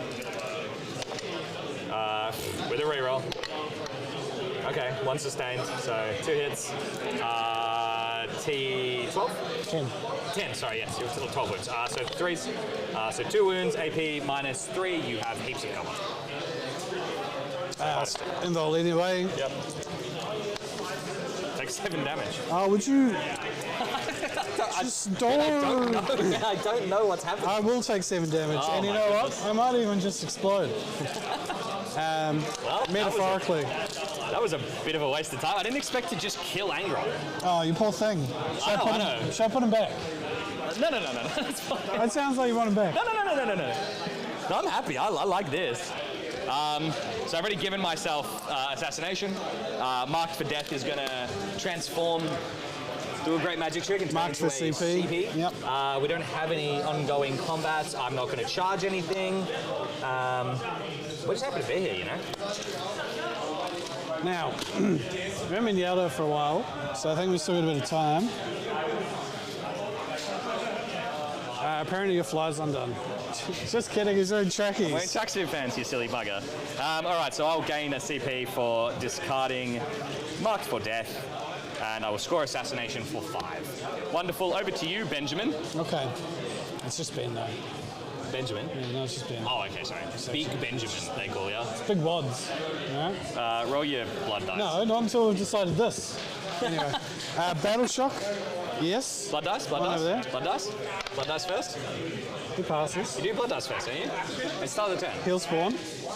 It's all start of command phase, right? Oh, okay. Doesn't matter. I thought it was start of the turn. Isn't it start of the turn? I don't know. Pretty sure it is. I don't fucking know. You rolled it at the start of my turn, right? If I was playing first. I do whatever I It's want. the start of the turn. Roll the I dice. do whatever I want. Whoop. Oh. Oh. Yeah, we're close. A lot of POs there. All right. We've got one banner on objective over there. And for some reason, I didn't bother doing it over there. Because it was so dumb. Oh, it winked at me. It winked at me. Anyway. Feel no pain, sustained. No. Feel no pain, advance the charge again. Yeah. If you could not bring Angron back, ever, that'd be sick. Well, if I don't put banners on objectives, I won't. So there you go. Yeah, well, don't do that then. Whatever it takes. I'm not asking how or why. I'm asking you not to. I'm so angry at you for saying that our names were really our names. Livid. All right. So I control that. Yeah, you do. And you control, we're tied for that. So you will go to 10. I'm still at 0 on primary. That's really sad. May I have some secondary, please? Oh, yeah, sorry. You've got Marked for Death. Oh, stop it. And bring it down. You know you're supposed to pick these randomly, right? Yeah. I'm picking randomly the bad ones. You can kill these. Shocker. You can kill him. Okay. You can kill this Vindicator here. All right. Try. I need to go home and get my Deep Striking Lord of Skulls. Yes, our Deep Striking Lord of Skulls. Be right back. We'll be right back, folks. Do. We also both gain a CP. Yes. So you're at 3, and I'm also at 3. Are you sure you want to select them for Mark for Death? So I could auto 6 these 8-pound out here. My choice, my mistake. Yes, it's fine. I haven't moved yet, so. I mean, I probably will throw away a unit of 8-pound. I missed it. Sure, I mean, this Predator then instead. All right. Now I need my Deep Striking Lord of Skulls. Abaddon. Yes, you're Angron. Yes. He's alive again. No, he's dead still, but you have to try and kill him. Yeah, good luck. Thank you, I really do appreciate that take back. No, and the other take back. If I play any sloppier, you'll have to call me Sloppy Ant. I have to get a mop. You'll have to get a mop, there you Have to go. get a mop. That's much funnier than what I said. I thought it was pretty funny. But afterwards, I'm going to yell at you. Yeah, once we're off stream, you can beat the crap out of me. Back to being sour pusses. Yeah, we seem so friendly here, but wait till they see us behind the scenes. Wait till the pills wear off. Yeah, we're like the Gallagher brothers. How dare you? That's an insult to the Gallagher brothers. We're nothing like them.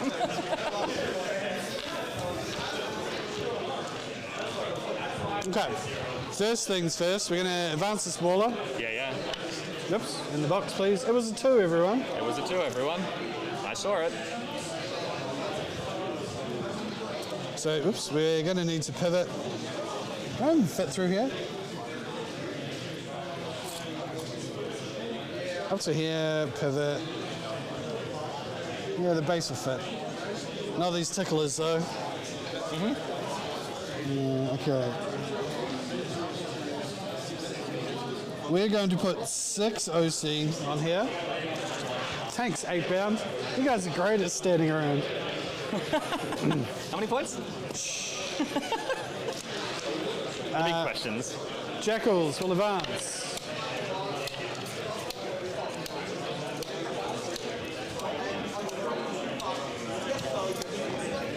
Wee. Alright, who else we shouting out? What else? Smace. Space. Smace. Space Gaming Organization. I'm a founding member. The founding member, actually. Seem like fun Don't guys. ask anybody who's involved in it, whether that's true or not. We have fun. That's what we do. And we suck at games. I don't know. You keep beating me. Does that mean I suck? I think it does. Anyway, carry on. But we still suck at games. But I have been known to beat Ben, yes. Sometimes.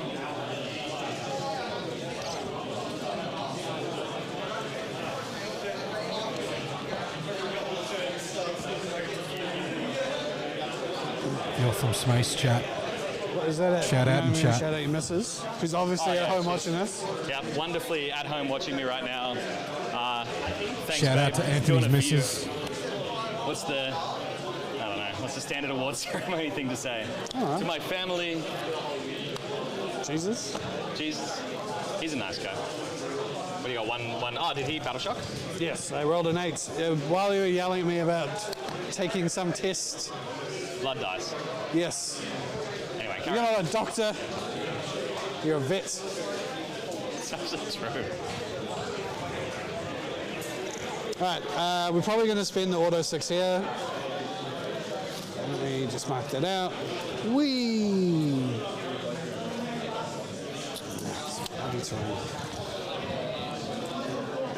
So there's a bike up against the wall, right? There's one just here. Put your back on the wall. Put your back on the wall.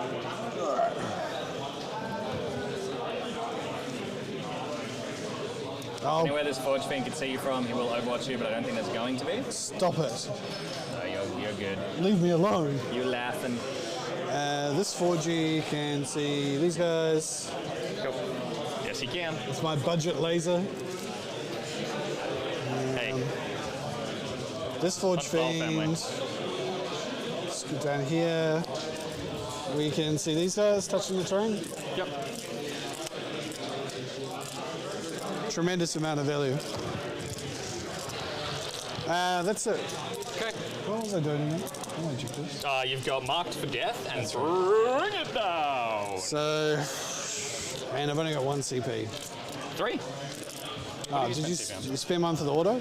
Ah, for advancing. Yep. Sorry. 2 then. I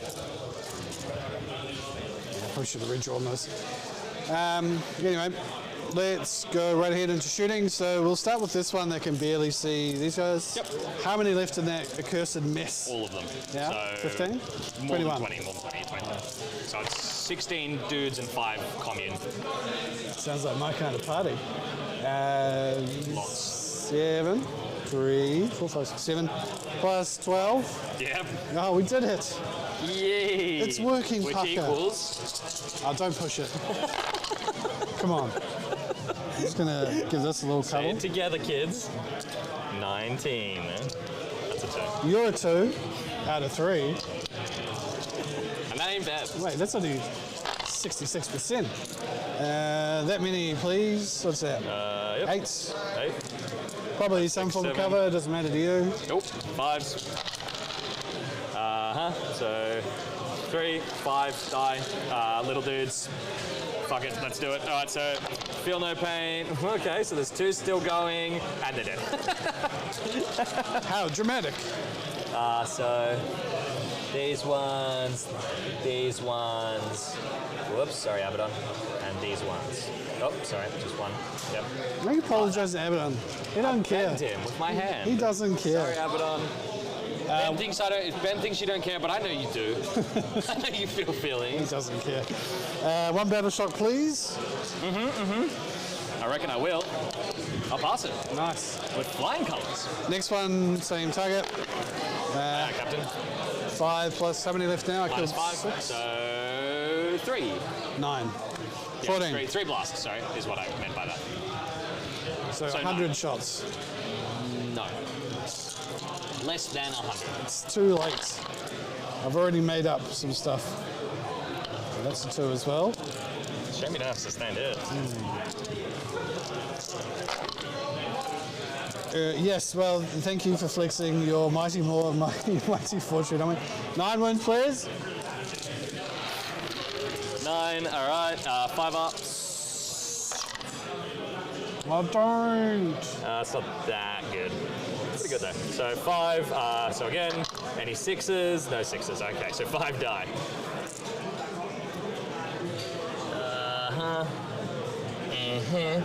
All the little boys are gone now. 1 battle shock, please. 1 battle shock, please. These guys are loving battle shocks. Alrighty, charge phase. I like And this box. so you tell me I've got 2 CP or something. You've got 2 CP or something. Mauler here. Yep. Roll low. Hey, that's my cat's name. Should be right, yep. Yep, we are over 5 within 6. So just give you a little kiss. Probably don't need to bother with tank shock. I'm already getting +1 to hit. I actually have +2 to charge here anyway because you're under starting strength. Here's the number of words with 0 punctuation. This is why I don't need soft drink apparently. Stop, you're scaring me. Exalted 8 bound, yeah, frights don't get points, do they? Exalted 8 bound, into your bikes. Into the Ideally, I want to roll low. So you don't have to come over the wall. Ideally, I want you to roll high, so you do have to come over the wall. How about a medium roll? That's too low. That might be a little bit too low. It's kind of too low. Should we have a look? That's definitely not 3 inches. Oh yeah, okay, yeah. To the wall, to this part of the wall here. It's a 4, so you need a 3. All right, dock me 1 command point. Yes, I'm just I going will. to spend command points now. Our cipher is gone. Yep. It's too high That's now. too high. Just right. This porridge is too cold. This Oh, hot man. tub is too hot. Come and base me, boys. All right, let's get rid of this wonderful terrain sponsored by the Gaming Arena that you can buy on their Makes these website. terrain. You can find them online at gamingarena.com.au, something like that. We're just going for the most. Just Google search the Gaming Arena. You're all smart enough. Do we win an award for most shills? I don't think You they do can win win an anymore. award for most shields. Delicious. I don't want to crush your nicely painted models. Oh, I think they're nicely painted. Oh, they're right. I probably could have done better.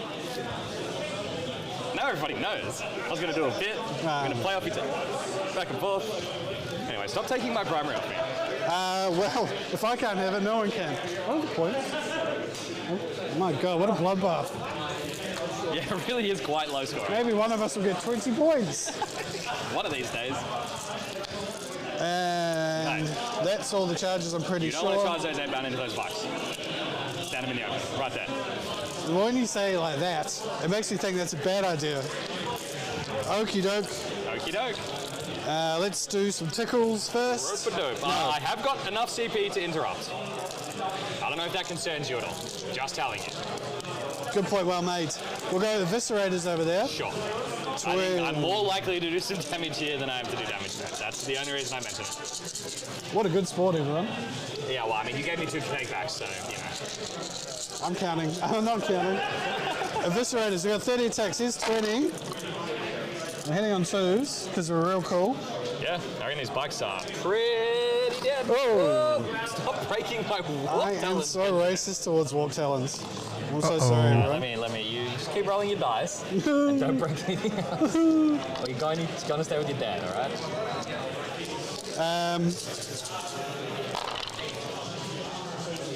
Oh, that's mighty fine. So we got that many wounds so far. 14 wounds, 2 for 2. Yep. Was that 14? 14 wounds. Here's 2, 3, 4, 5, 6. Here's 6. Okay, so 1, 2 are dead. Here's 4 more. So that was 10 out of 14. Yep. You did it. He ate Surprisingly moving or pile. not, I'm not sure. you can probably come tag that Vindicator. At which point there is none, though. Well, the other Vindicator won't be able to shoot you. All right. Yep. I'll give you a little taggy poo. Yep. Whee!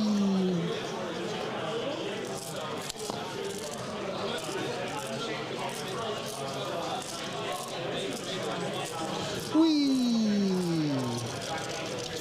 Wonderful stuff. Good, great, awesome. And then the Mauler. So we'll do his. We'll start with the cuddles this time. I'm gonna go a little bit off script. Yep. You know what I should have done? I should have bloody spent a CP to roll on my bloody arts to get Angron back.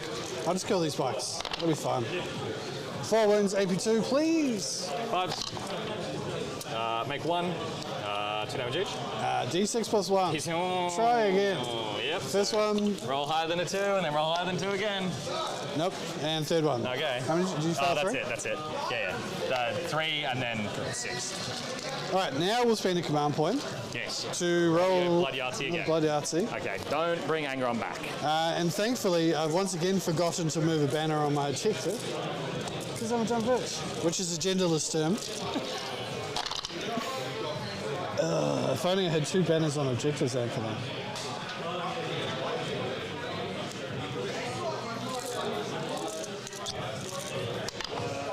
Oh, it winked at me. It's so rude. We'll take sustained, please. Stop doing that. I hate this. It's an awful feeling. Not as awful as forgetting to move your jackals all the time. Yeah, I suppose so. Not really. And I should have done that there, so I got sustained there. It doesn't matter. Anyway, blah, blah, blah. What's happening over there? What's going on there? What's all this said? Yes, so bring it down. You didn't score it. Nope. Marked for death. You didn't score it. Get rid of both of them. Get rid of both. Take a command point, thank you, please. Discard, and gain a CP. Wonderful. I'm going to hit you with a Vindicator. 2 hits. Rude. 1 wound, AP 0. On the 8 pound. No, that's aggressive, isn't it? I'm playing bloody craps here. Take it easy, Mr. Guy. Mr. Man. Alright, okay. I'm going to start scoring some points sometime soon. Alrighty, let's go over to me. Yes. I'm not going to score any primary. Now again. No, this is like, you just got to kill stuff to win the game, right? Establish locus and recover assets. Got to battle shock these guys here. They pass their battle shock, these cultists. The accursed are also going to not have to battle shock. We're not going to howl. They've got 11 left. 10 have died. So, Chatteronis. Angron's gone. Didn't get Angron back that turn. Didn't score any secondaries. Chucked both of them. Anthony's still getting no primary though. And he's got recover assets, which is awkward in the middle of the game sometimes, and locust, which he should be able to walk up and get half, or a small locust for 2, but really tight. And bear in mind that this is supply drop, so the last turn swing is going to be massive for these guys, and there's not a lot of points in it. So it's going to be a little bit of an attrition now to see whether we can keep units on the board to get those turn 4, turn 5 primaries where you're getting 8 and 16. So we'll go back to the players for a bit, and we'll come back later. I'll be right back. Oh, well, we got a break, so I'll just keep talking. Poll closed. Heavy favours for the World Eaters here. In terms of what chat you guys voted for,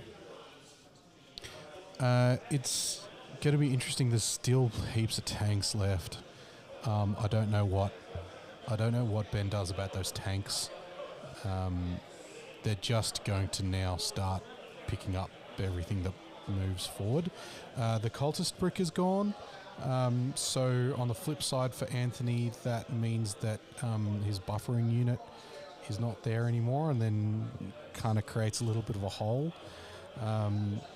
There's still some easy secondary points to pick up.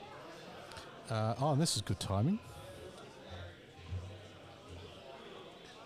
So the players are having a bit of a break.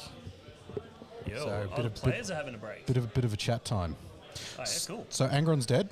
I saw that, yes. Anthony still has no primary because it's supply drop and he can't hold the middle. Or he can't hold the no man's lands. Ben's getting primary. He's got 10 for primary, so 5 and 5. But that turn 3 he didn't score any secondary either. So interesting. And he had mark for death and bring it down, which are kind of awkward. But the tanks are still alive. Yeah, and I noticed when I was walking around before that he actually had both of his 8-bound units deployed on the table. I thought he had one in strat reserves for rapid ingress. That I think is a pretty big mistake.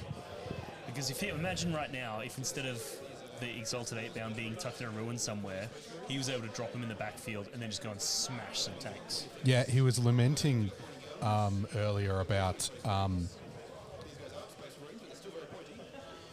Dalton's trying to do something with mics that he doesn't know I've turned off.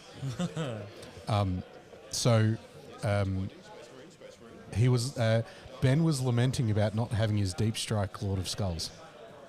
The Deep Strike Lord of Skulls, yeah, they're good fun.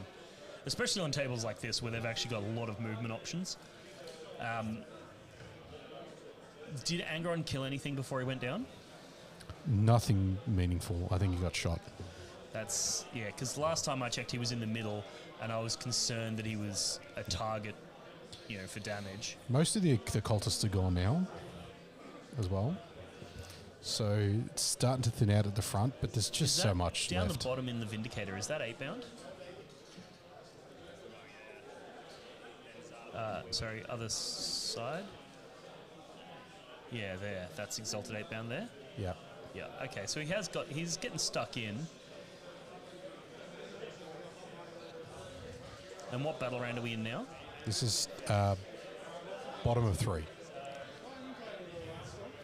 Oh, well, that's good.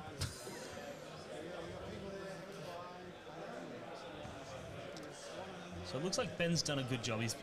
Anthony's probably going to end on nearly 0 primary. What I was saying to chat just before they were having a bit of a break.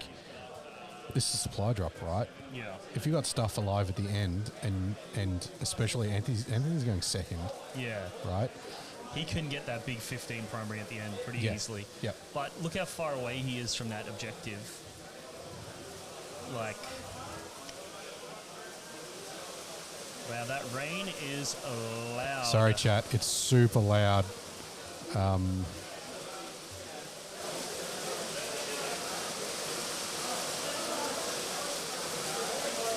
That is not ideal. Yeah, the sound gate doesn't like that too much. Sorry. Right. Just have to bear with us a little bit, chat. That is coming down.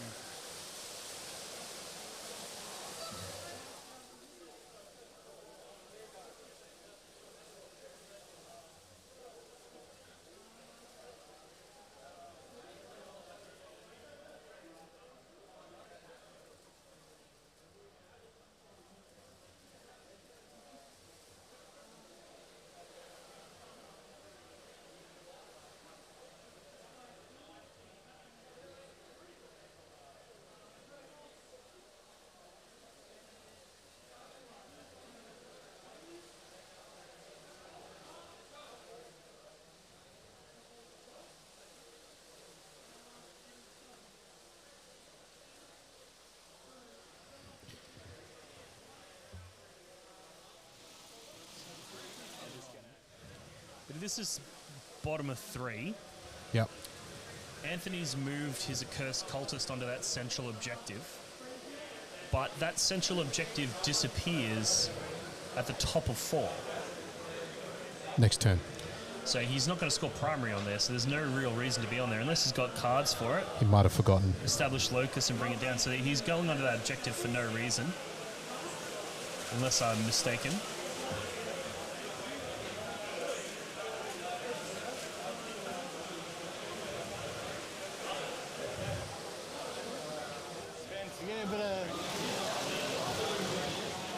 You're getting a bit of hail on your table. Equipment.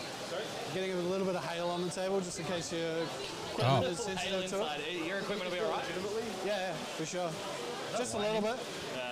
It's only when it comes hard. Yeah. But we're getting a little bit. As soon as I see it, I eat it. We might have a leak, chat, Yeah, that'll do it. over the streaming table. Oh, really? Oh, there it is. Yeah, a couple of odd pieces of hail aren't going to do too much damage. So long as we don't start getting, a stream of water. But bear with us, chat. If we suddenly I'm sure that roof is real clean. disappear in urgency, Just going to push forward to like here. How rude. Abby's aura is not going to hit both. So Abby's just going to push up here. And we're going to continue. He might have to actually do a pivot this time. Oh, no, he'll be fine to just carry on that way. And he'll carry on this way. so Abaddon's pushing up towards the middle as well.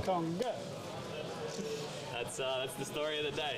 I'm not comfortable with how many tanks are still There's alive. absolutely no way I get these guys all the way to shouldn't the take exalted a bunch event. of them It should be okay anyway. Yeah. Okay, so I'm touching that objective marker. You animal. Actually, this is going to pivot as well, so it can still see them. Worst case scenario, if I had to. Oh no, it won't. No, it definitely won't have to. So it's going to stay as it was. That doesn't matter. None of your business. All right, so these guys are establishing a locus. Yes. Lucas. Establish Lucas. Now we're going to shoot. Camilleri is telling These guys. Josh to, if he can just go and fix the weather, please. Devastating. I mean, as the host of the event and the owner of this facility, just fix the weather. And he is now in his brackets. We'll just completely So minus one to hit. And you're devastating. Worth Yeah. it though, yes, and I'm devastating. Too much to ask? Absolutely, it's too much to The ask. stones on this guy, I tell you. 3 plus 3 is 6. Yeah, it's when it's sort of done this end. You get a few on your camera, on your phone a little bit, but I think it's mostly chilled out. That's okay. That's Lawrence's phone. Yeah, sweet.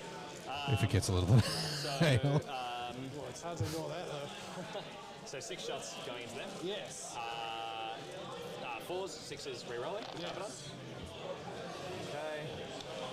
Okay. I missed the opportunity to use the new cameras to get Dalton in a compromised position while he was on top of the table. So 3s and 6 will be devastating.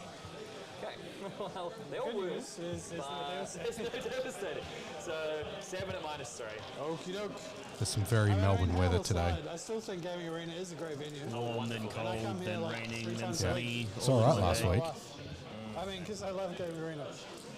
So that meaning? They're still going. They're still promoting. Is, I'm sorry, damage is Have 3. those warp talons literally just sat there for 3 turns and done nothing? I believe so. That's interesting. Because they have one of the best abilities in that they can come out, kill something, and then disappear, and then come back the next turn. Like, you generally get a lot of mileage. What would their target in this list be, in Ben's list? 2 dead, 1 wound. I mean, they don't have any amazing targets. They're not going to chew through 8-bound. They're probably not going to kill a Mauler Fiend or a Forge Fiend or So whatever. maybe like pop out, kill some jackals, But they could jackals definitely pop kill away. jackals. They could definitely kill spawn. Yep. And they could also kill one of those bigger targets if it was softened up by tanks.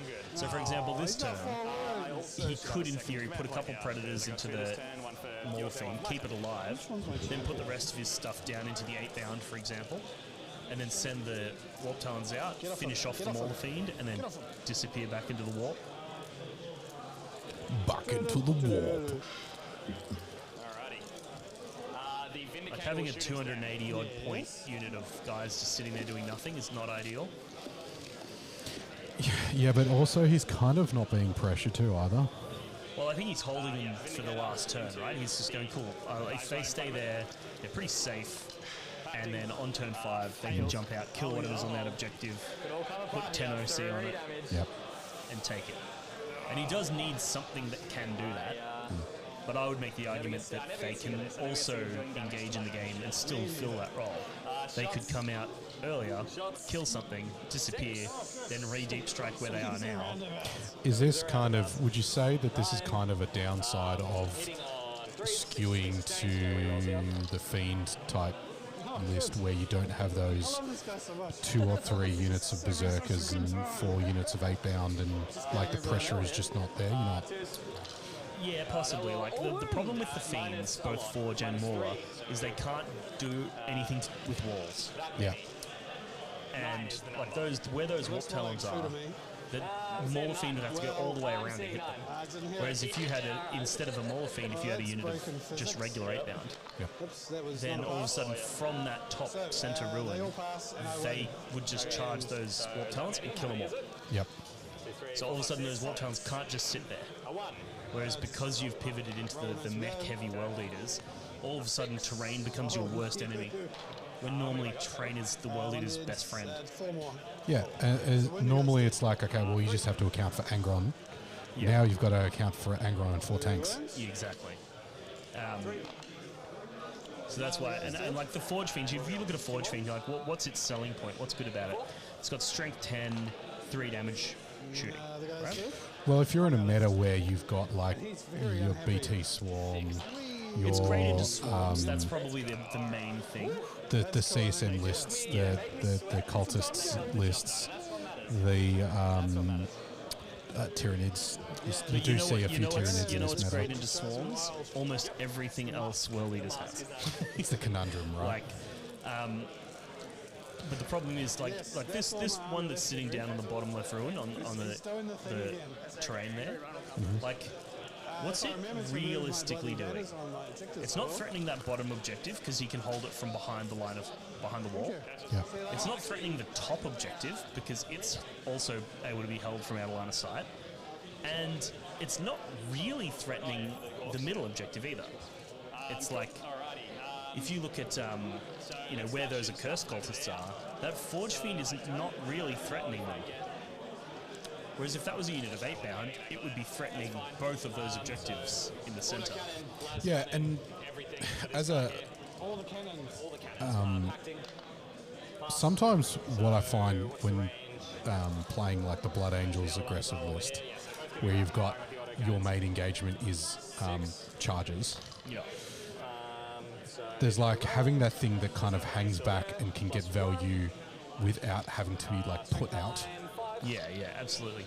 And like, getting value doesn't necessarily mean killing things or scoring objectives. Sometimes it means putting something in a position where it forces your opponent to do something. Yeah. So, as an example, if he had a unit of regular 8-bound in that top ruin up there, those Warp Talons wouldn't be able to comfortably stay there. Yeah. Because from there he could come out, he could advance a charge and just pick them all up. Are we flooded? We're all right?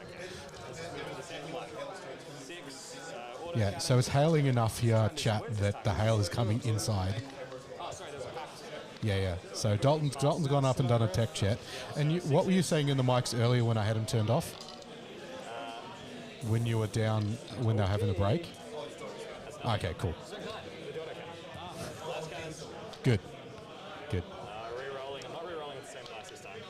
Okay, 2 hits. So if Ben still has the 6 Exalted in that top ruin, does he? Nope. Okay.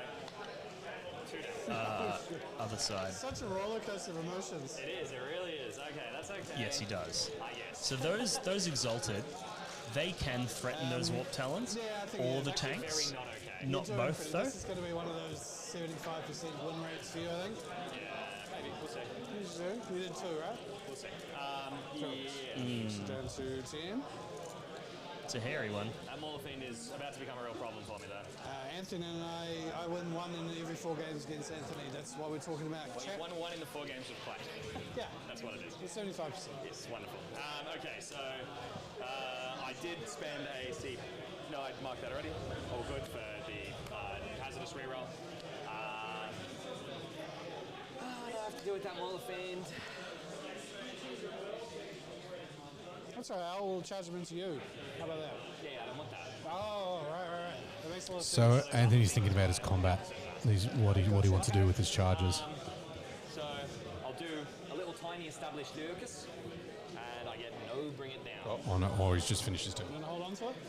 So he's got You wanna hold on to established me? locus, Yeah. and he's discarding bring it down. Takes me to 3. Oh my goodness. And I see. He's established locus in the center with those accursed cultists. you hold 1. Better do the blood artsy first. Remember how you yelled at me relentlessly? So I remember. one Anyway, no one sponge now heal. is 8, yeah? Do a battle shock over there. Fails. Because it's turn Doesn't hold it 4. anyway. Yahtzee, Yes. Yahtzee. Yes. No. Angron is just too sleepy. He was like, how dare you stick me in the middle of the board for And an that area central of objective is now against gone. the gun line. Someone had it though, right? So that goes, right? That does go. So I ain't scoring that. So Ben needs to throw something out to contest that Vindicator down the bottom there. Locus, so established locus I did. Yes. Well, this is really thin and nice. Lovely. Great mouth. You're getting some promo on your Chewing on the objective markers. WTC objective markers. So How basically well they're whatever constructed and how thin they are. I'll wait till you see the 2025 design. Ominous. Apparently I'm not allowed to play with my shirt off. He needs to deny that bottom one. Monetization issues. If he does that, Anthony's going to get a 0 primary. Feel no pain And sustained. I don't think he's in a position to pull off any of the secret objectives The very either. first thing we're going to do. So Ben's called Feel No Pain and Sustained. We're going to score this one. Sustained. Probably like 100 points Okay, or so something. he's going to send out the 8-bound this turn and try to pick up a ton of tanks. That's my prediction. He'll send that Mauler Fiend in and the 8-bound and try to pick up all the tanks. That does mean no Angron, Okie doke. but if he can pick up So the no tanks, he can advances spend the down CP to make a Blessings roll. And if he pulls that off, gets battle Angron back, shot's he can then High rapid rolls. ingress him. It's going to Yep. charge a Vindicator. And the game, if that happens, it's absolutely game It's a over. huge swing. Massive swing. It's an unlikely outcome, but it's a potential one, and it's a huge one. So, Well, he's kind of got to play for it, doesn't he? Like, he's got to... well, looking at the scores, I think Ben is in the lead, and if the game continues at this rate, he will just win. To Overwatch me. Yep. So he actually doesn't need to play for the radical move. All right, make it so. Warp speed. Is he moving? Yeah. But he needs to kill those tanks. I think the answer Did is he- no. They also need to draw secondaries. It's fine. It's going to be one of the predators. I don't think he's drawn secondaries yet. Last time. Classic World Leaders player, we get carried away. It's like, well, Angron hasn't come back. What do I do? Charge shit. Well, at the start of your move, not the end. So I passed Let's my roll 2d6. What's your roll 2d6 for? 6 shots with Overwatch. autocannon, 6s with a re-roll. Oh dear. So he's overwatching. Okay. And he packed for sustain. 1 and -2. Sorry, there's 1 fire. So Ben hasn't drawn his objectives. Hey, 3 damage. Two ends. Yep. And then the last cannons. The question is he going to realise before it's too late? Nothing. Alrighty. So, spent. Yes, we both gained 1. And I have spent 1. He just used the iPad and didn't hang on. Yeah.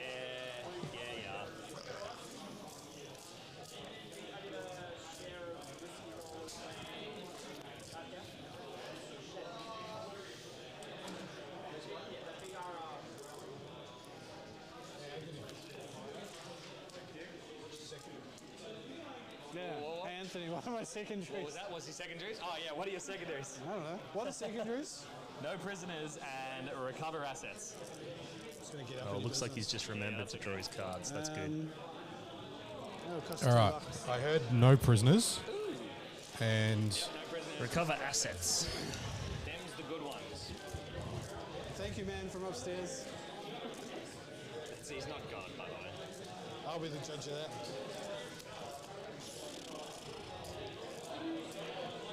You baited me. You asked me if I wanted to Overwatch, and I said yes. so, I mean, no prisoners is something he wants to do anyway. Because he wants to have a go turn based on his blood dice call. Yeah. Recover access. Recover assets is big just a two. flip. You just flip it for a CP. So if I move my A-bound here... Because he needs to do charge one. maximum damage this turn. Yep. So I would be just going for that no prisoners, ignoring recover assets. He needs to kill the Warp Talons, the Forge Fiend, we'll give it a red hot college try. and maybe a Vindicator or Predator. That's what they say. I think so. There you go, matey. Whee! He didn't get the advance and charge or the +2 move, so those 8-band actually can't push as deep as you would like.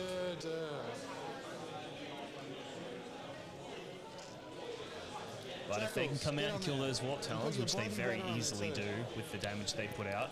I mean, that's his Mauler Fiend in front of those 8-band as well. It is, yeah. So the Mauler Fiend hits the Forge Fiend, pops that.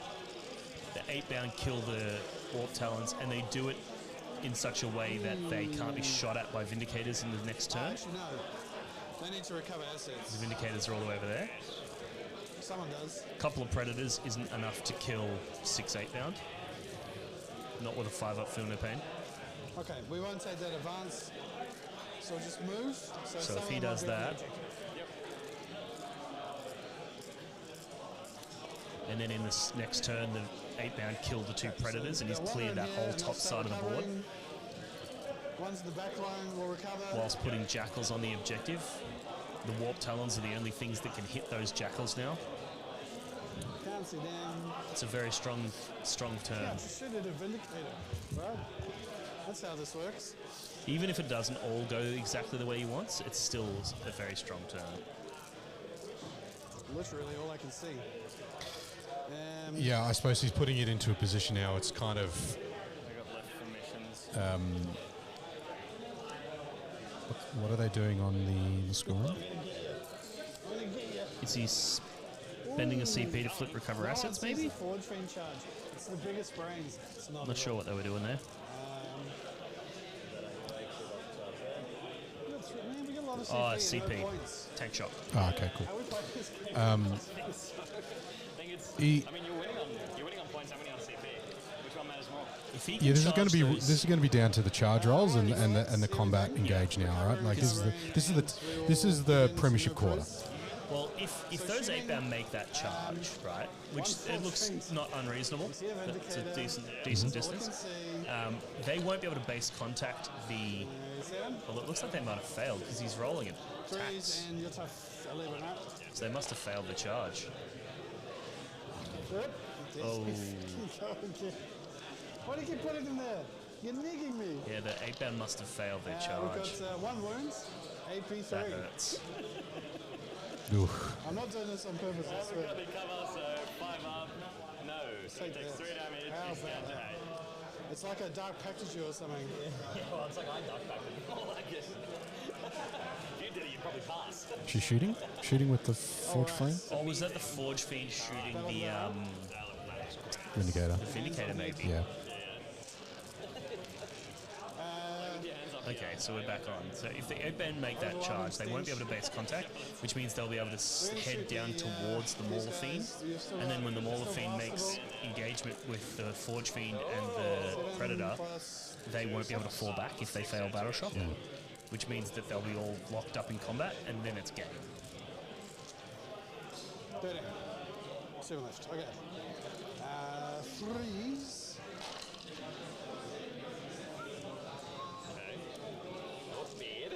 And your majority toughness. Only 4. The big ones. Oops, sorry, I didn't roll that. Can't change past. We got 7 wounds. 7 wounds. On your 4, invulnerable. 5, 6, 7. Okay, so these are first 3 are going on the wizard and the 2 sword idiots. 5 pluses. So Trying to 2 clean up fail, those so 2 idiots are dead. cultists for his no prisoner points. And then another, Or as he called them, sword idiots. same idiot. What did he call them? Sword idiots. These are going to go Checks on out. a Yep. kind of big It's dog. it's the scientific name. Fail both. So feel no pain for this guy. First feel no pain doesn't matter. So okay, yes. So that goes. One guy dies. Second guy dies. Okay, so 2 of the big guys died. 2 big guys down. Died, and then these 2 died. Go. Alrighty. Okie doke. That's all the shooting. So onto combat, Mauler, combo both. We Going are for the double charge. immediately going to tank shock the 4G. Tank shock on the Forge Fiend. Whee! Spend one. Here it comes. Just need 4 or 5 ups. What happens when you do literally 10 damage to an unit? You got 3. I got to tickle him now. Lives on 1. Okay. And then Ebes. And the other question is, can I heroic? Am I in 6? Hang on a sec. What am I Oh, he's in? thinking of an Abaddon heroic. Within 6 inches. You tell me. Surely not. Good. Help here with I measure. got one of these. I have a very firm stick. Yeah, but he can't make it, right? Like, how is Abaddon going to make it from there? Well, you might be able to. I don't know if he's basically fit in that gap I that's just can't left. stop staring at you.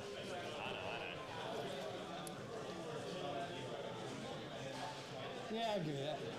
I wouldn't think so. You need a high charge. CP. Yeah, You need a very large charge. So, if he goes... Yeah, he needs a 9 to get out that way.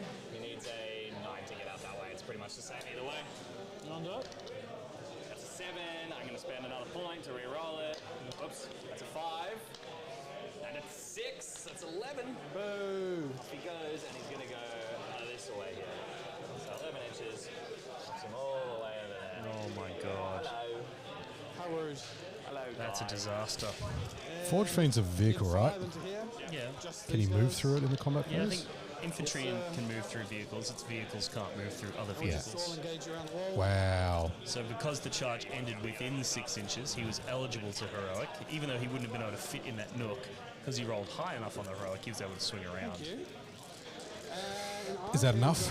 That's a huge problem, because now, sure, the Forge Fiend probably still kills the Maw Fiend or the Predator or whatever, but then Abaddon kills that Maw Fiend, and then Abaddon's free to go and kill those cultists off of that. You charge the Forge Fiends. Good. Yeah, I probably shouldn't have used later for tank shock there. I reckon into your commune, just to pin him there. Yeah, that's a problem. And then he can still probably claw this back, because the 8-bound up the top there will be able to then go back and kill Abaddon, Alrighty. So provided they survive a volley of shooting from the Predators.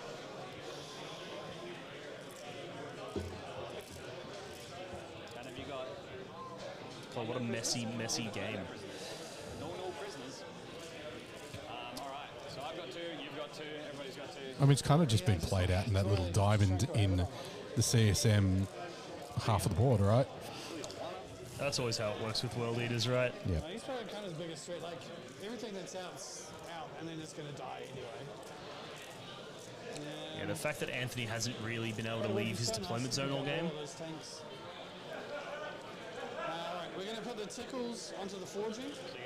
Imagine if Ben had have got some Tickles actual good onto the secondaries. forge, and then cuddles onto Yeah. He would have been a lot further in hand. Yeah. Let me roll a bunch of 4-ups. Do I want to spend a CP here? I'll spend one. Let me just check the wording. Well, I mean, it looks like Anthony hasn't done amazing with his secondaries. He did really well in the first turn, but If they have. If I pick one of my own units, I'll pick one of yours. Well, nothing turn 1, nothing turn 3. yeah. Yeah, I think I apply it to me. Whereas Anthony hasn't got any primary, so it's been very even. I would imagine. Yeah, one world is in a. Yeah. So yeah, I target myself, and I'm +1 wound. That heroic monster. intervention hurt to watch. So yeah, we'll, Yep. we'll spend that down to 1. Thank you, Mr. V. Yes, sir. Excellent work. So some tickles into 4Gs. We are heading on 2s because you're wounded and 1 sustained. Okay. And these are strength 8. There is a +1 world where wound. Abaddon fails to kill that Maw Fiend, 2 wounds, 1 for 1. 1 for 1. So and if that happens, then it was all for nothing.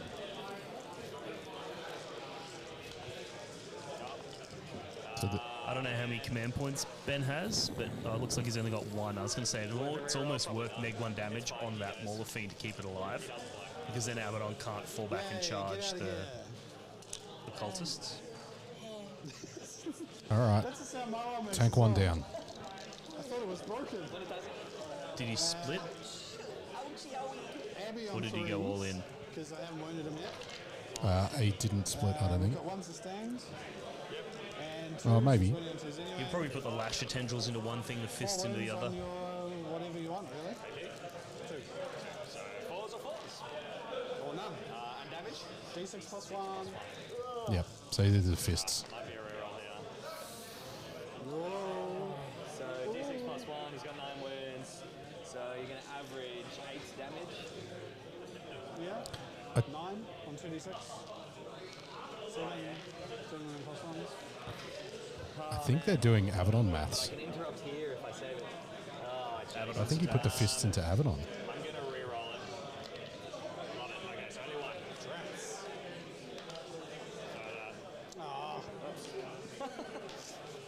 Joke's on you. I suck. 2 wounds. Yeah, 2 wounds onto Abaddon. Interrupting. Interesting. 4G. Shouldn't be there. I mean, nothing. And over here. So this is Forge Fiend attacks into the cultist in the middle. Masqueraders. So here's 20 dice. Blink. Blink. 1, 2, 3, 4 sustained. And this is the 8 bound up the top. Use my little dice now. Alright, and then still got 10 more and a jam after this. That's great, isn't it? No, I hate it. Completing your 4th battle round and beginning your 5th. That's pretty bad. 11 so far. 4, 5, 6, 7, 8, 9. So, 11, and that's AP. TO just called the starting the 5th battle round milestone. So a little bit behind, but not too much. Which is fine for the stream game. 4, 6, and 5. Yep. Next 10. So they all had the 2 Warp sustains. talons. Hitting on 2s with the eviscerators. So these are Eviscerators. 3s. That is 7 more, 2 for 2. And then I cut the champ. There's still more. Jesus. 7? 7. So 7 saves. That's the squad. That's it. Squad down. Yeah. So he had the champ left still. For good measure. Oh, yeah. That champ minces. He's so good. End of the game, but apparently not. So that, as you were pointing out earlier, Prisoners that I haven't taken. No, you they can kind of come back. sat in the back, waiting for an opportunity and did nothing. So that's They that. should have been way more active. Yeah, that's that trade-off, right? Where are you preserving the value of the unit to then act later? But sometimes that opportunity doesn't happen, right? That only works if you have a definite plan for them. Yep. And your opponent can't stop you from enacting that plan. That's when you go, okay, cool. Well, then I'll hold my resources back. I miss you. But like this is sad to see where you hold a resource back for the entire game and it never comes into play. That's sad. Wonderful. No, it's going to make no point because I've already fought. Yeah. Plus 2 movement. I'm pretty sure I rolled a double. So he made his roll and he didn't get Angron. That's also sad. So rude. This guy's so You hate rude. to see it. Oh, so he spent the CP on the blessings roll. Yep. Took like no damage. Yeah. Sorry, he should be on 7, not on 8. Yeah. 2 rise up, just 1. I've already emailed the ref. I keep breaking. I think he's falling over. Pacting, he passes. He also, those exalted 8 bound, I'm not sure what their charge roll was, but they should have tried to position themselves in such a way that they were within 6 inches of that predator. To strike, 2s, 6s, rerolling. They may be, it's sort of hard to see, but if they're not within 6 inches, that predator's going to be able to fall back, and then he can take out the 14, so 3s, mauler. and 6 will be devastating. Yeah, he might not have. Yeah, it didn't look like he played for that. Yeah. Why can't he go back to pointing at things? And I mean, unless Abaddon just rips its head off now. How's damage? 3 damage each. Oh, 18 6 ups to anyone? 18, 6 up, feel no pains. Yeah, no, he's gone. Sorry, Benjamin. Yep, that's enough. Does he want you in his room? No. We're not Yeah, he spending does not enough. explode. Eesh. Abaddon with the long bomb from the back ruins. To spend a CP. Yeah, that's He's like- crazy value. He's doing a now- Gandalf. You shall not pass. Well, now both of those predators are free to shoot the 8-bound. The Vindicators shoot the 8-bound. If he picks up all of the 8-bound and then Abaddon kills those cultists, it's game over. That'll be a huge turn for Anthony. No, it's mine, objective. It's mine. Anyway, that's it. Yeah, so he gets a pile in because he charged. Yeah. Because of the heroic. So Yep, that's one. And It's then, nasty. 2 units for no priz. 1, 2. And that was on 8, mine on 2. 7. So, yeah, 2 units for Priz. Oh, did you fight here? Oh, goodness me. You little rascal. I think it's just the 2 units for no prisoners. Ordering of Only the believe. one. whether Abaddon 2 was where points. he was or whether he is where he is now with that. Although he strategy. did kill 2. He should be getting 2 points for that. Yeah. Because he killed the Forge Fiend and the Warp Talons. He's only marked himself down as getting 1. One of my hairs, end of the 5 phase, yeah, so he would have I still think been Anthony realized he hadn't activated his aura. something. Happy with that? More than happy to cop it, though. Oh, the Curse Cultists. Yep. They're going to pact for lethal hits. They love that. They got 4d6 plus 2 each, so 15, 17 plus 8, so that's going to be 23. I mean, Ben has got a 23 pretty lethal significant attacks into lead. his Forge Fiend. 10, 13, Ben has got a pretty significant lead here, but 19, is it going to be enough? 20, 23. Cool. 23, 3, 6, 9, Not me. 12. You good? What do you think, chat? Who do you think's gonna? This is very close. Although I think that that charge phase tipped it into Anthony's favour. But what do you guys think? Let us know in chat.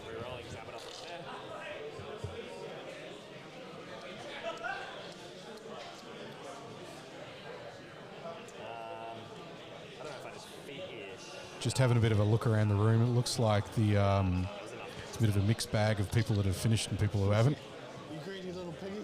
Some early finishes. Interesting to see what happened now that the top seed players have come back from their bye for round 2. Yeah. Can we get some self-esteem over this table? That is that many, 9 at -1. I wonder if Lawrence got his second win. Okie doke. 2 damage. Damage each. You actually check BCP. Yeah, I think we both had the same thought. Here's us playing guessing games when. Status 6. Alright, now it's definitely your turn. Okay. We're both this bottom of 4, right? Yep, so. He did. Yes, bottom of 4. Close. I'll 3 score points. that 71-68. with my Vindicator.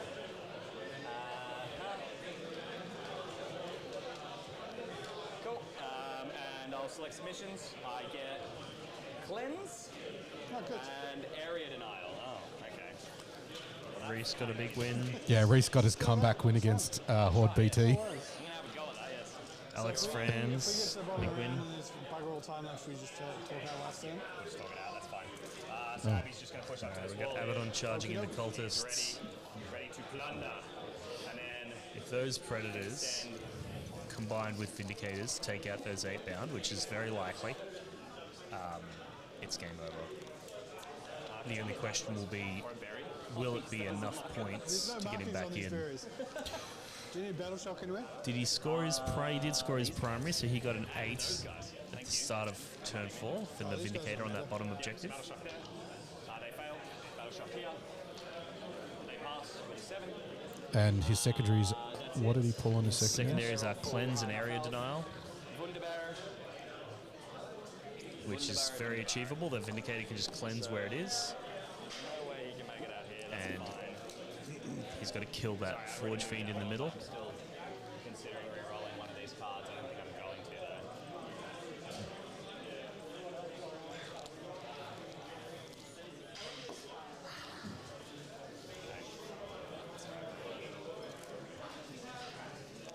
Predator comes up to here. The Predator comes up next to it. They continue the conga line.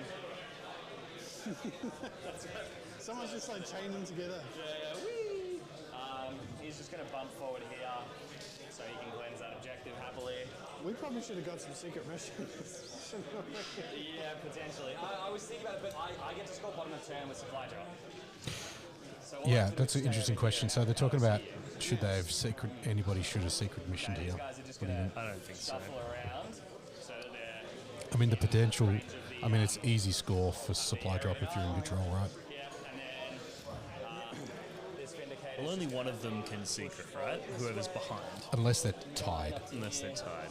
Which On primary. 5-5. I think I'll call this Which game a masterclass on how no, much play only will be. Anthony was behind. Yeah. So Anthony could have secret mission. But I don't think he wants to because I think he's going to get a big Pushing the forward and shooting things. 15 out of this last turn. You're doing all right. Alright, let's do a dark parked for this. Yes. Shooting this. Around the corner. Okay, so the Vindicator's shooting the Forge Fiend in the middle to try to get that area denial. He passes, he's packed. Number of shots, 4 is good. Also, we've both gained 1, so we're both at 1 again. 7. So they got 1 CP left each at this stage. Into the Forge Fiend, hitting on 3s and 6s will be sustained hits. So -1. And wounding on 3s. Ooh, so 3 at -3 on the Forge Fiend. Sick of your roller That coaster. heroic with Abaddon has flipped the entire game on its head. 3 damage piece. Nope, he's 6 damage piece. No, 3 damage piece. 3 damage total. Even better. Wee, 3 wins. Very nice. Okay. This Predator Yes. is going to shoot autocannon and all its little guns into these annoying So the buggers. Predator going into Also shoots the last 8 bound guns into this annoying bugger. and trying to finish off the Forge Friend with the las cannon. Okay, so that's the 2 last cannons, they both hit. That's a dark pact, excuse me. Yeah, sorry. Just getting it right. That's a dark pact. These are the 2 last cannons. 1 hits, 1 misses. No Abaddon range. Oh my god, are you alright? So these are the las cannon shots into the Forge Friend. See what happens when you move Abaddon. Didn't wound. One of,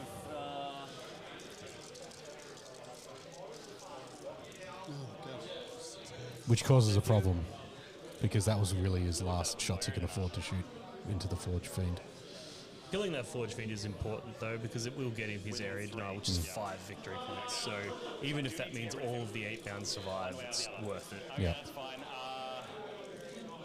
I don't think it's worth CPing it. It's actually even worth it if he had to shoot with the Vindicator and instead of getting cleanse. I mean, you still just have a 5 on. Yeah, no CP there. What I'm going to do instead. And that no prisoners, that should be 4, right? Yeah, we'll keep this the match Yeah. to see if they update it. If that's what they submit, then that's what they submit.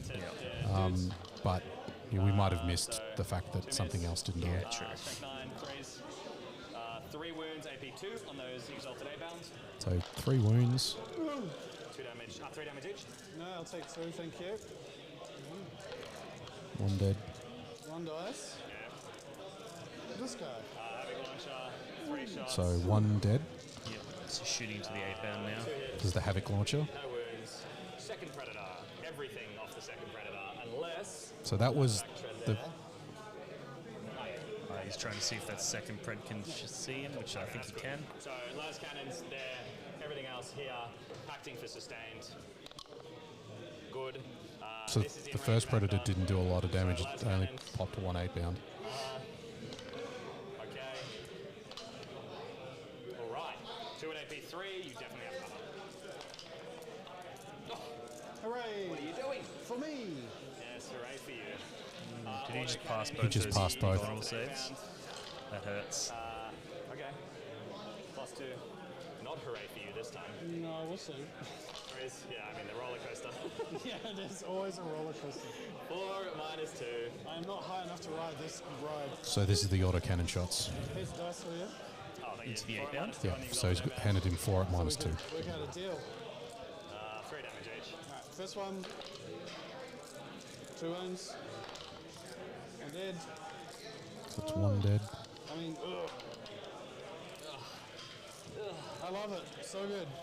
The Havoc launcher, you had 5 when I started shooting. So 6 shots, 1, 2, Wow. 3, So he's only 4, killed 2 so 5, far, and he's 6. already onto the Havoc launcher activations. So that's 2 from both Preds. That's interesting. 6 shots with that Havoc launcher into the goose. Yes. Try and kill a couple more here. They're really struggling with the tablet, aren't they? Yeah. It's the furthest thing from power. 1 and wounding on their T6 at 5s. 1 at AP 1.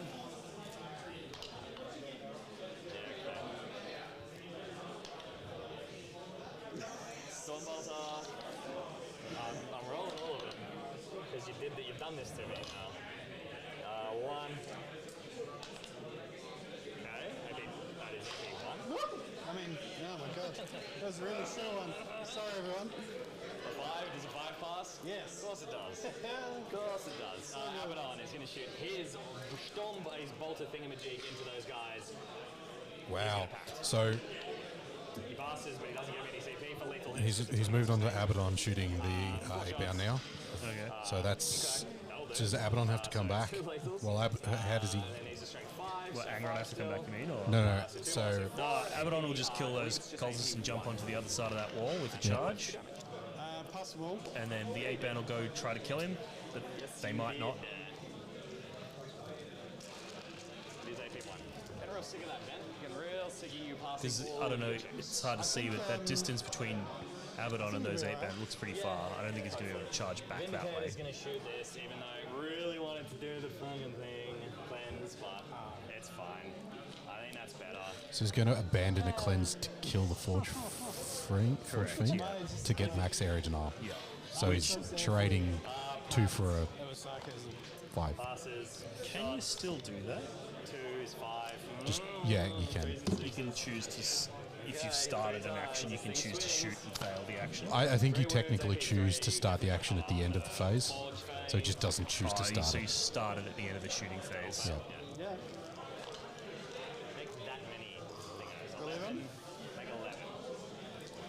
Actually, don't. I'm joking when I said make it. I mean, don't make it. Nope. But do I go baboom? Yeah. There you go, baboon. I do not want you in my room. I didn't mean that. Oh, that's okay. I understand.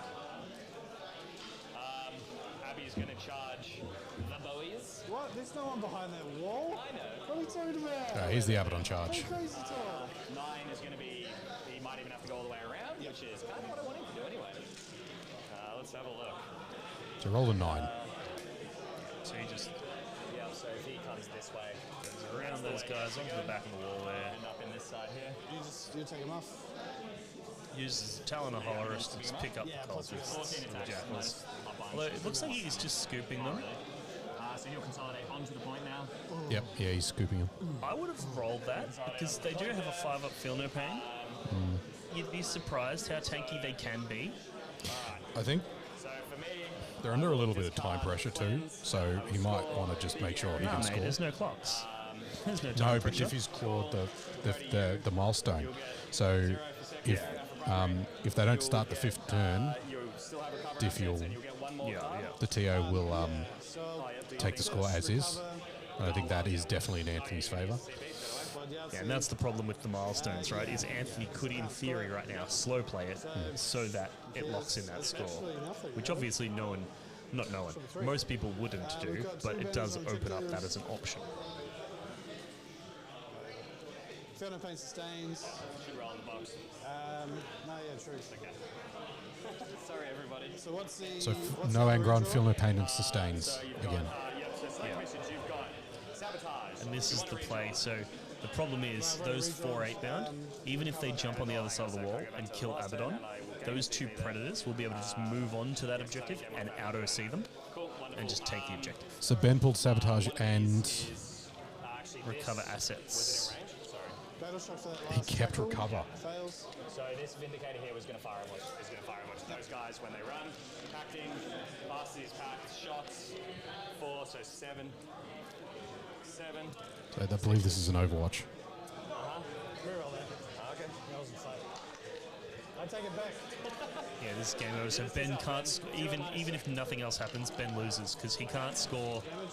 He got 0 primary, He right? got 0 primary. He could score sabotage and recover assets, but judge. I don't know what my doesn't objectives really are. matter at this Don't point judge because anyone. Anthony's going to get a 15 primary in the To end. sabotage and recover assets, you get one more as well. Hang on. You're discarding assets. You're getting one more, which is extend battle lines, which is kind of big. So he traded for extend. Not really. 'cause Which is we've got a good. That's base 5 heavy. victory points for him, We'll spend +1 to wounds, monsters, vehicles. that sort of provided he stuff. can kill Abaddon. Characters also. He's making shit up. No, monsters, vehicles, characters. Okay, absolutely. And he played +1 to wound against monsters vehicles. Man, there's every world where Abaddon survives this as well. It's only 3 8-bound now. You do gain and then you spend. It's not a lot of attacks. I do and I will. Abaddon has that invulnerable save. Yeah, I'll go chain fist. So, spend. So you do that after I nominate my. Yeah, well, when you attack. So you say, I'm attacking Abaddon with these guys. I say, oh, I'm of contempt. I don't get to fight. You wouldn't be able to. You got a 2 up? I do have 2 up. Yeah, okay, I'll take chain fist. You armor of contempt. Yeah. So I'm on 4s either way, right? So Abaddon's armoring of contempting, or whatever it's called for CSM. +2. To be getting +1 to 3 up wounds, saves. So that many invuls. That is. I don't think this does it. These are chain fists. Yeah. 5, 6, 7, 8. I think he's We're on 2s with rerolls. like a lot of fails. Okay. Or is this the... He doesn't block. Oh, so we use chain fists on all of them. Sorry, I just snapped his top Oh, hit. and he took him. That's not your fault, Benjamin. Well, there you go. Wargaming here. Well, actually, no, you're not. Okay, wonderful. I can settle it on here. You sabotaging or anything? So that's solid, but the problem is Ben's going to be able to get... Anthony's going to be able to get those 2 predators to just walk onto the objective. Yep. One if you want to. Or drive onto the objective. Missions. And then pick up that 15 tail end primary. Hold the horde. I can't call the horde catch. Okay, pick another one. He got behind enemy lines, and he's got 3 secondaries there. Oh, he's getting rid of behind and coal. Engage on all fronts. Okay, that's very Defend and engage. So these are both just going to come out. They'll see you with 3 each. Yep. So I can roll advances for them if you want me to. Roll an advance for this one here. 2, so that's going to be tons, I would say. They're going to be able to come and touch it. So that's 6 OC on there. Yep. That's on 8, not 2. It's game over. Battle shock.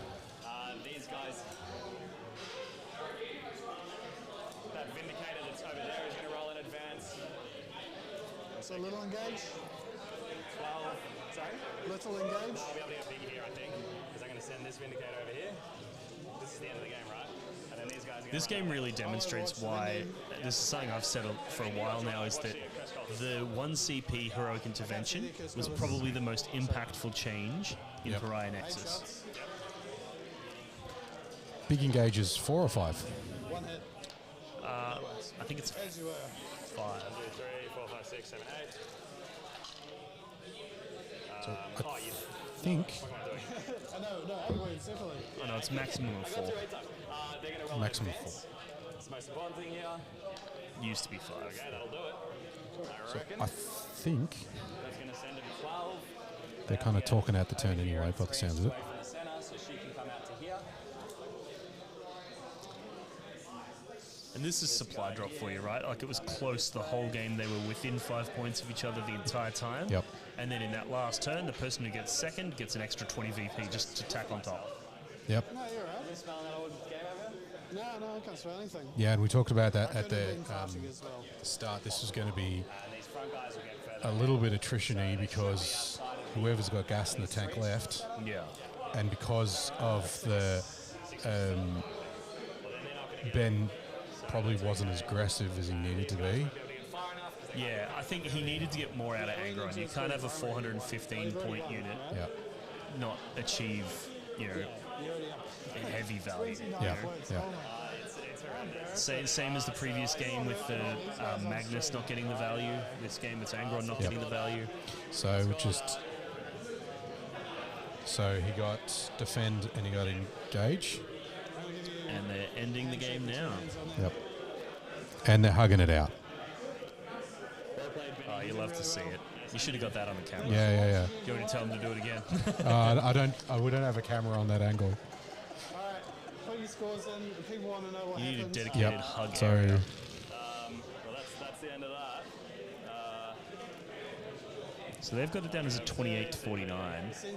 Oh, we got it 38. So they've got they haven't put their battle ready in by the looks of it. The 49 we have 61. So we've got something wrong. So it should be up there. Yeah. 5.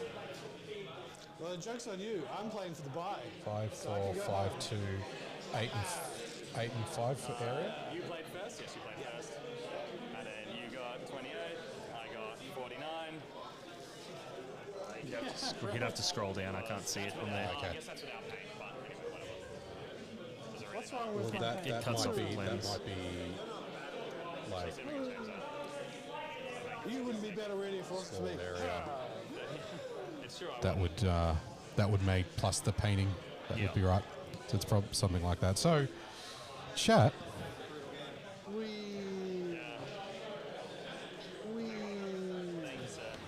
Thank you, sir.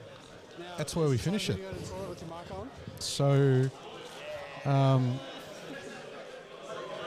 GG to CSM. Yeah. Should we get him on for an interview? Yeah, we can grab him. Dalton said he's got the interview set up down there. I don't know how that works. Yep. We'll flag Mr. Dalton down. Maybe I can do see you him want over there. I'll go hassle. Yeah, you go hassle him. Thanks for hanging out with us, chat. If you got any questions or anything, yeah, it was a good game. Great sports. Thanks, Pez. Stream, we got there. It's taken us a little while today. A few gremlins. We're going to try to get some.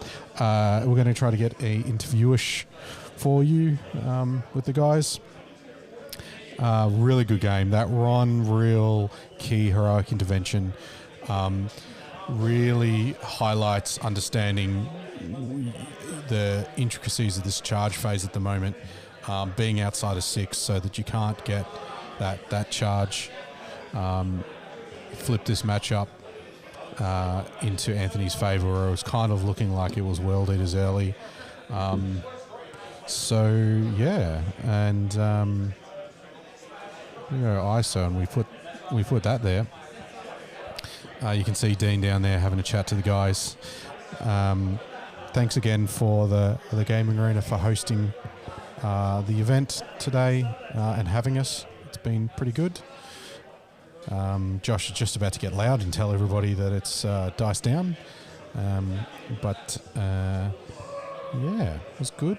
Great sports, like the whole game. The banter is excellent. Makes our job up here on commentary a lot easier when you have some good chats going on down there. Very clear calls, clear intention, which is great.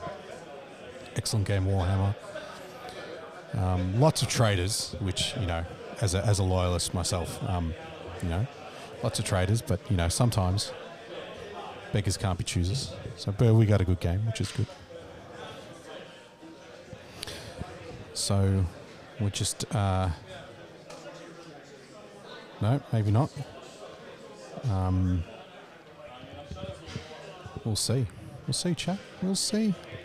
What's going on? How's everybody's afternoon? What are you guys doing? Pez just rocked up. Summary of the day. We had Lawrence on first and he won. And that was kind of it. So it's been interesting. Let's see what the other, is anything else happening. The kill team is still going on at the table over there, which is kind of cool. I think the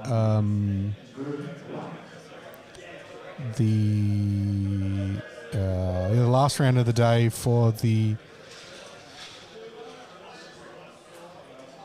what's it called? Underworld is going on. I freely admit, chat, that I have no idea what's going on in that game, so don't ask me. But it looks cool. And I believe that the AOS is finished up. Wow, there you go.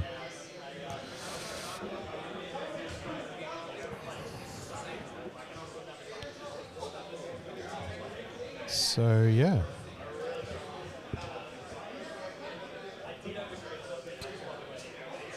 What else? What else do you wanna know, Jazz? While we're here, we're kind of killing a little bit of time. Where'd my chat go? Tell you what, the number of gremlins. 40k Sunday session. Ooh, that sounds cool. I know the club was in the Risky Rollers club session was today over in Waverley West, first Waverley West Scout Hall. Mr. Charlie was running that today, so shout out to those guys because we were here. Painting the new bangles. Yes, I am also painting new bangles. I just finished my Mephiston and waiting for the points release to see kind of what the list might look like before I prioritise the next units to get ready. The Lamatis is cool. I love the Astrath. The Astrath is cool. I was still using my 3rd edition Lamatis, my pewter Lamati, so I was quite keen to get the update. The mouthpiece is divides. What do you think, Blackout? What do you think of the Sanguinor previews? Do you like the new Sanguinor model? What do you think?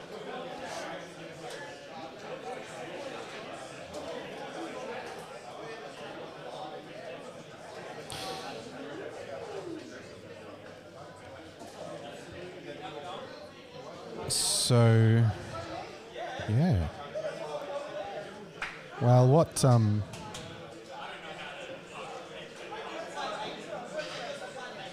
I might do is I might wrap up round 2 and we'll go on break, and then we'll be back. If we end up getting that play interview, we'll pop back in and we'll let you know. But thank you to our sponsors. Thank you to you guys. Thank you for chat. Make sure you like, subscribe, hit all the buttons. If you want to come and support Risky Roller events, please have a look at our website, riskyrollers.com.au, and the Discord. We have the Risky Rollers Open happening 2nd, 3rd and 4th of November over in the Manningham Hotel and Club over in Bulleen. It will be a great event, 3 days of Warhams, and come and get your fill. Those tickets are out now. You get counter meals and all that kind of fun stuff for your ticket price, so it's a excellent value event. You would have heard Dalton talk about earlier some of the extra things that are going on. We've got some vendors coming to do some painting stuff, and so get those tickets. And thanks for the gaming arena. Thanks for you guys. Thanks for the sponsors. Blackout says his favourite detachment is Angelic Host, though. 18 Interceptors. You are a mean person, sir. 18 Interceptors, 3-inch charges, and going back up in space. Nasty, nasty.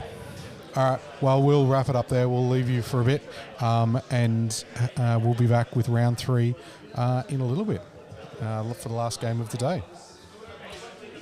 Bye, chat.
G'day everybody, I am back again and way out of focus apparently. I will fix that when I leave. I'm back again at the start of round 3 for the Oceanic Championship Circuit Finals. We have our 2 players, which is our very own Edward Askey playing against Ben Kubra, Grey Knights versus Cultist Spam CSM. And while they're getting set up, I thought I would take a chance to have another look around and see the AOS and the Underworlds games going on. So Kill Team playing 3 rounds has finished, but the Underworlds are starting their 4th round now. You can see here the AOS players are throwing their armies onto the board, throwing the board together. We have an absolutely gorgeous set of the Sigmarines, the Stormcast Eternals. I'll be taking some shots of them later on when they get put out. Against my own favourite army, the Cruel Boys, which down here we do have the big bird, the vulture. It's here somewhere. You're going to get to see that later on. It's pretty cool. Bird is the word. Bird is the word. And then Kill Team is finished. But over here we do have Underworlds going on. Once again, going for this long edge here, or the short edge connection, but the long board setup, which I believe is generally considered to be sort of like the meta pick for Underworlds. It just reduces the how connected your boards are, reduces the ability of your opponent to get to your lads quickly. This is going well here. Obviously, you can see the different card decks. We have, if I zoom out again, kind of reset to the preset, I can then manually look over here. Yep, and you can, sort of. You can see all the cards they've got on the side there. Obviously looking through their hands, working out with the best players at any given time. I don't know enough about this to really waffle on more than just saying what they're doing, but it is a cool game. I wish I played it more. And obviously these are 2 incredibly competent players here for the top table for the final match of the Underworld game, of the Underworld tournament.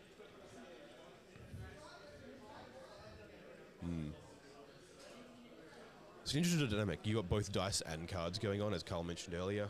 The randomness inherent in both, something that you usually see one of or the other. But they've managed to balance them both quite well, and I think the game reflects that in a really interesting way. All right, let's go back over here. Where are we up to? Once again, one of the more interesting deployment layouts being marked out here for Age of Sigmar. I do really like the way they handle that for the game. And if we just, pressing the wrong buttons, we pan around here, you can see all the tables being set up. There's Reese Cunningham in his Team Poland shirt. Yep. We played them in the last round of WTC, which you can obviously see. It's playing Lawrence as well, so there's very own Lawrence and Diffie rocking through the foreground. But yeah, playing in his Team Poland shirt, who we played in the final round of WTC, which we did lose, unfortunately, bumping us down into 11th place. But it was an absolutely fantastic time. You can see him there. He is running his WTC Sisters list. So the same list that he ran there against Lawrence's new Custodies list. It's going to be an interesting one for sure. Definitely going to keep you updated with how that goes. He got his vindication. He beat BT. He beat BT. He beat BT. Vindicated. Albeit it wasn't 100%. No, it wasn't. BT wasn't piloted by Olivier, but yes, which is hard to compare. Yeah. Yeah. What else do we have happening over here? We've got Michael Cerrone on the Orcs. Oh, we can look right here. We can see. What? Yeah, it's new tech. Oh, there's Ben. Hey Ben, having a look at you. Alrighty.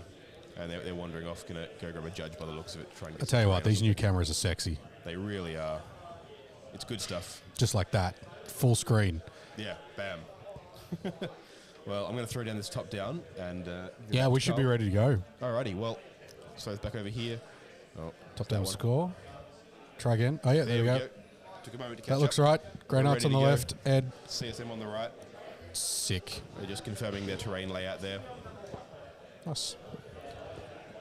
Alrighty. Cool. Oh, what's the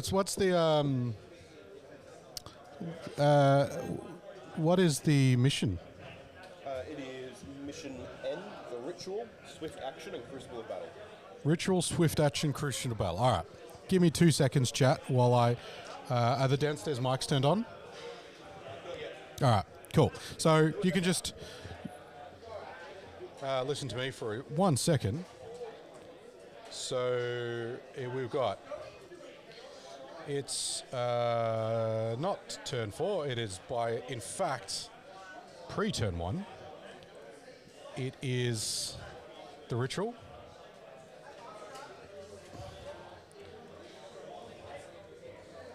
Ritual. I heard Crucible of Battle.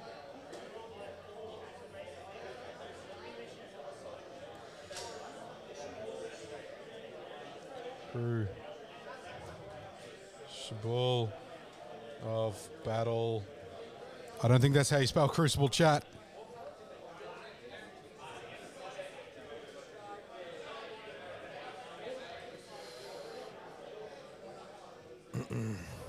Crew.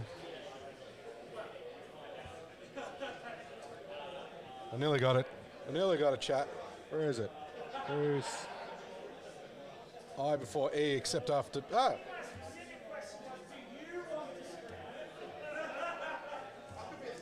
Ah, there we go. And swift action is the mission rule. Swift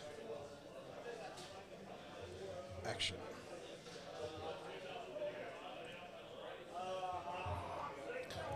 All right. How's that looking? Well, I'm going to come back over here a bit. And I'm going to come back here a bit. Do we have any? No, not yet. Cool. All right. The ritual. So it looks like they're just doing the table format, table layout. They're going to switch up the layout to the one layout one, which is the one with the big L's. Which I don't mind. It's a bit. This layout can be a bit diversive because it's a ginormous staging area in that middle between those objectives. You can hold a whole melee army in that L. So it's can be a little bit divisive, but we'll see. We're changing up on chat for you, which is good. Swift action is I don't think going to play in part a little bit. Not going to do much. Maybe Lawrence might be able to get swift action a little bit because he has battle line. I don't think Benny C has much in the way of battle line. Welcome back. Howdy. Mr. Sinbeck's back. Hello. How are we all? Have I missed much? Nope. Deploying. They're not even deploying yet. Yeah. I went downstairs, chat, in the 5 minutes when that game finished before the new, and I got me some burger rings and some Kirk's Portello, which, if you don't know Australian snacks, they're pretty top tier premium. Oh, Portello is absolutely top tier. Top tier. So I'm feeling pretty good about that. I've got myself a Moondog boozy energy drink. You're going to be buzzing all game. I'll give you the headset, and then you can do the complete commentate thing. I still. I'm hoping that if I drink enough of the energy drink, I'll be able to hear the table all the way down there. Just enhance my senses. Yeah. At least it's not hailing on us now. That's nice. Yes, that is true. I can hear you at least. Yeah, yeah. Although I don't know whether that's a negative or a positive, but, we'll see. There was some confusion around the table layout. You can see they're resetting that up now. Just the way that the event is structured is slightly unconventional. Where normally at a tournament everybody's playing on the same terrain. Yep. Whereas this, they have two different terrain layouts active at the same time. So depending on what table you get paired on, depends on what terrain you're playing on. Yeah, so this is the second one that they've been playing on today, the second layout. Yeah. So, Grey Knights. Grey Knights. Versus the CSM. This is the Packbound Zealots. No, this is the No? Chaos Cults. I actually Chaos did Cults, I actually sorry. did a 2.5 hour interview with Ben talking about his list on my channel, which came out a couple of days ago. You have all of the insights here. So I have Chat. all of the insights. I know exactly what's up. Because the Chaos Cults is it's the detachment that I rated the worst of all of those in the Chaos book. Yep. And then Ben went and won a GT with it Yep. the other day. So I Yes. was like, well, clearly I'm wrong. You know, clearly I'll scooch over a bit. Get in nice Yep. and snug. I'm warmer now. But yeah, I was like, well, clearly I was wrong because Yep. that detachment, if he's winning GTs with it, it must be good. Yeah, I've seen it in teams a little bit as well now. In a few team It's makeups. very good in teams. I'm actually surprised we didn't see it at the WTC, just because the sheer amount of bodies that it puts on the table Yep. is a problem. Essentially what Ben does with it, and it's going to be really effective, I think, into the Grey Knights, is he has like 5 units of Trader Guard that are OC2 guys with 8-inch move. And he just Trader throws- Guard are OC2. They're OC2. Sure. And he just keeps just throwing them onto objectives and denying your primary while you're busy trying to deal with a cursed cultist. But the cursed cultists, they're not what wins in the game. What wins in the game is those little units of Trader Guard. Yeah, Jared Pez in chat is a plays this detachment as well, and his comment is very good mission to have a bunch of cultists doing actions with swift action. Oh yeah, if he can advance in action, that's wild. Having said that, so can the GK's stuff is all battle line, so Yeah. it's it'll be interesting.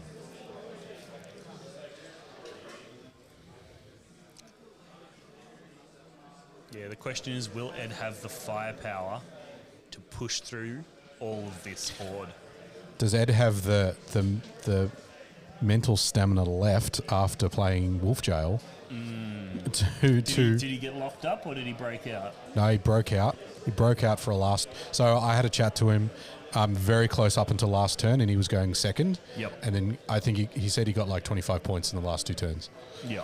So- well, I mean, that's supply yeah. drop for you. And it was like a low scoring, like 30 to 60, something like that. Like it was actually, I have the power. I have the, I can tell you what it was. Knowing is half the battle.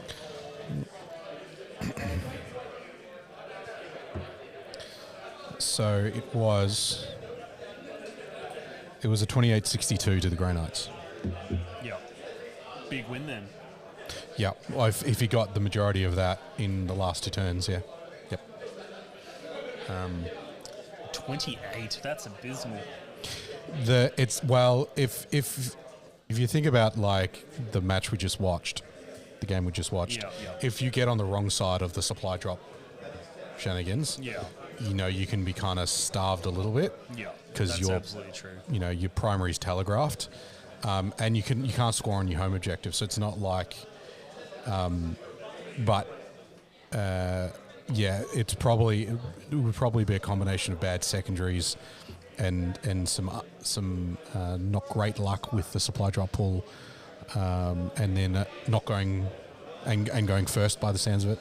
Yeah. So as far as I'm concerned, supply drops shouldn't really be in tournaments. I think it's just way too. Like, if you were to look at the numbers for people that win supply drop and what percentage of them went second, I think you'd be shocked. I think it'd be like somewhere in the 80% mark, or maybe even higher, of the people who win supply drop got the second turn. Yeah, it's kind of like what's the one where you guard? Starts with B. Say that again. The one where you guard. Units guard the objectives. Which The one's that? primary mission. You guard them. Yeah, where you're like, this mission is on the objective. I'm guarding it, and then I get 2 points in my I don't think turn. I've played that one. Really?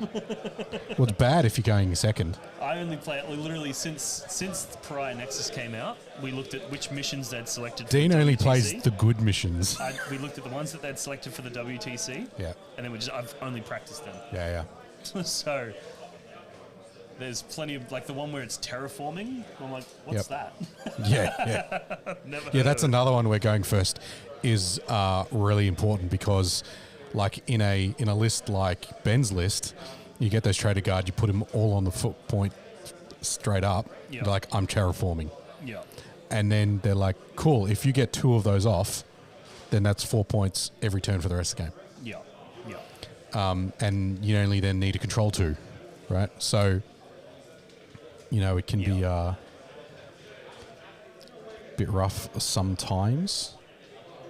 Yeah, so simultaneously, I mean, you could make the argument that that's bad mission design, where if going first gives you a huge advantage, that's Yep. bad. But also, you need to make sure that you're building elements into your list so that if you're put in that position, you can capitalize on it. Because it's all well and good to say, going second in supply drop's a huge advantage, but if you haven't designed your list to have stuff that survives to the end of the game, Yeah. It's kind of, it's interesting because if you look at it in, say, a lot of people say, take a cheap, if you can take cheap infiltrate or cheap scrats to block, early aggression. yeah, And then you go into the World Eaters list from last game that doesn't have any scout. You're like, cool, Yeah. but at least I got stuff to throw away, put in front of things, right? yeah. So it's interesting. We got player mics on yet, Dalton? No. Let me just check. Oh, we do. I actually don't know the measurement for that one. Or I can move this one forward. They're still getting their stuff ready, so they're there. They're just doing the thing. So, based on how things have panned out so far on the weekend, who's you kind of picks for top tables tomorrow? Who's? Well, Reese Cunningham. You can set your watch to that bloke. He's consistent.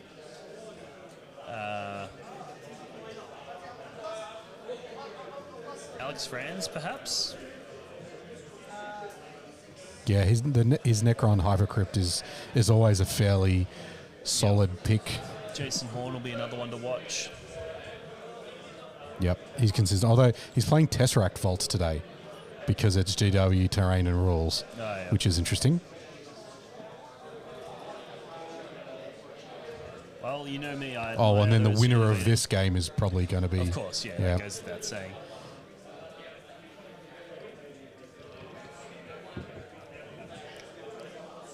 My money is on Ben C.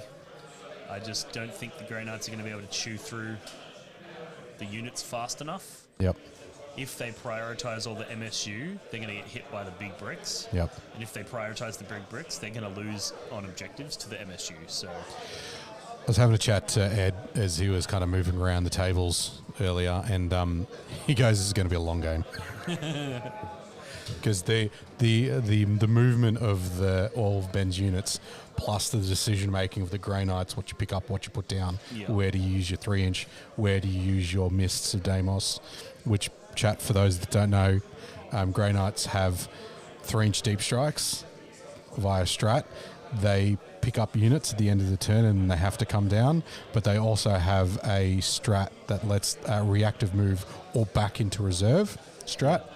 so if Ben finishes a move within 9 inches of one of those Grey Knights units, they can spend a CP to just pick it up. Yep, and you have a character and you spend points on enhancement for a sigil of exigence,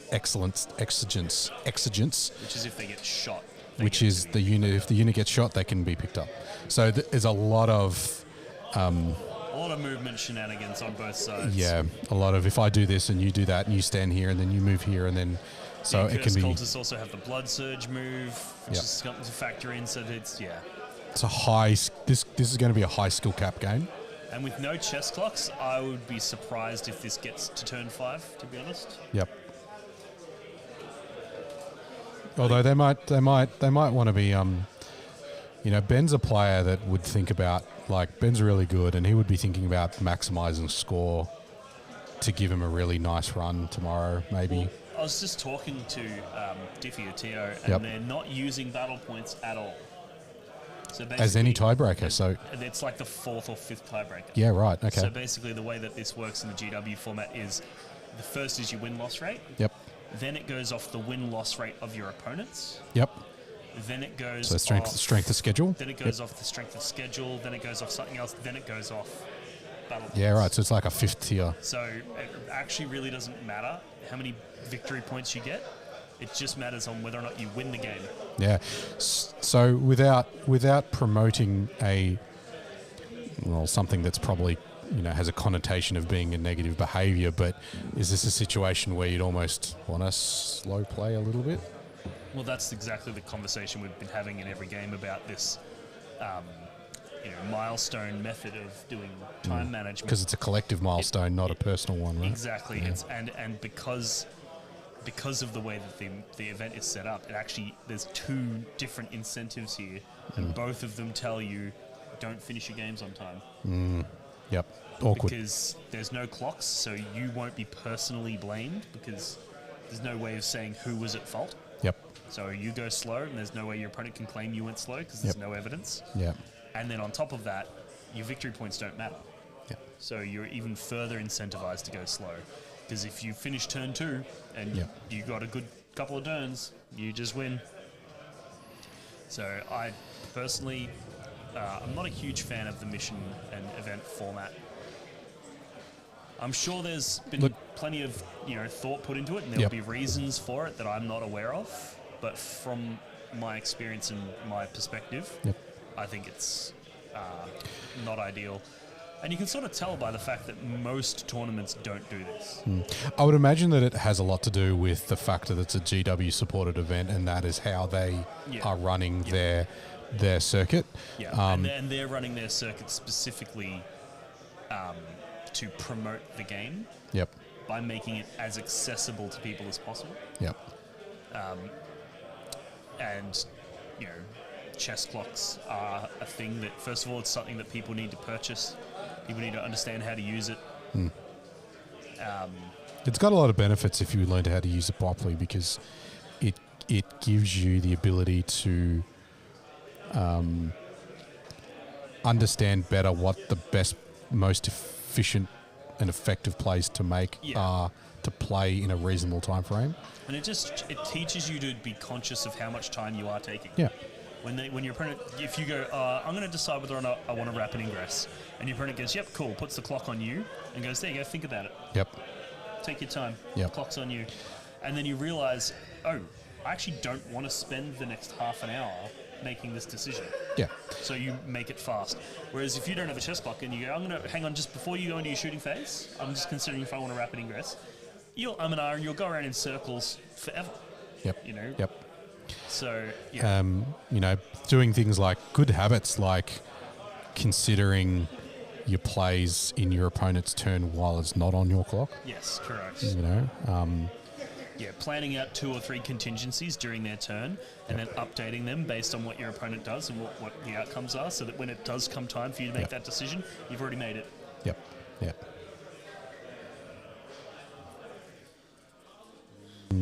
So I think they're just setting themselves up on the scoreboard.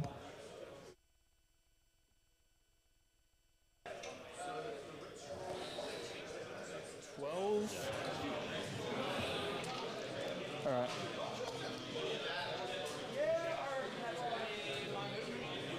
They got to start deploying at some point, don't they? Rhino right in this corner here.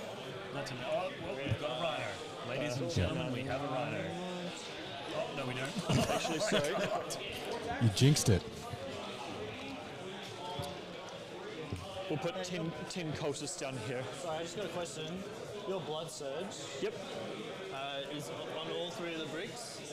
Yeah, that's the data sheet. Yeah. Data sheet. And then how does it work? Should we go while we're doing that? Should we go through the lists? Yeah. Just when you So they're just doing it. Well, and it's probably worth pointing out that Ed asked a extremely good question.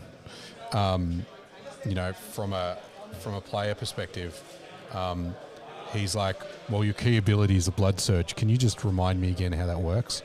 Yeah. So 99. So whose list do you want to go through first? If you want to run through Ed's and then I'll run through Ben's. Yeah, sounds easy. reasonable. So he gets bonus points for the name of his list. Yep. So it's teleporting riptides are sick. And that's a play on the fact that it is a long-term Tau player who likes playing with a lot of riptides, ghost kills and stuff. So,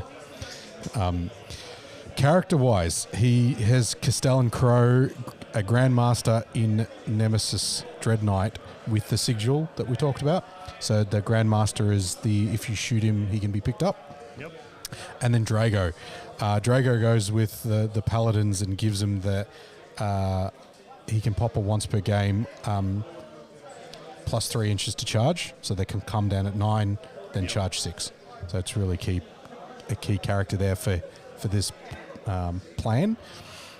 Then the 10 Terminators, a 5-man strike squad, a 5-man interceptor squad, and then 3 Nemesis Dreadknights, all Psy Cannon and Hammer, and a Purifier squad.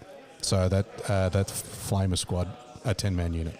Yep. So you know, four infantry units, 4 Dreadknights, and a couple of key characters. Yep, sounds good. Decent list. It's kind of a mixed bag list. Yeah, I find Grey Knights, they normally go all in on the infantry or all in on the Dreadknights. Yep. But a good mix is also a very viable way to play them. All right, so Benny's. Pull up Ben's for me because my phone has died. I can do that. Alright, so he's got the Chaos Cult.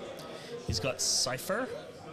He's got a Dark Apostle with the Amulet of Tainted Vigor, which basically buffs the unit that he's in damage output. Then he's got a Dark Commune. He's got a second Dark Commune, so just 2 Dark Communes. Then he's got 3 Cultist mobs of 10-man.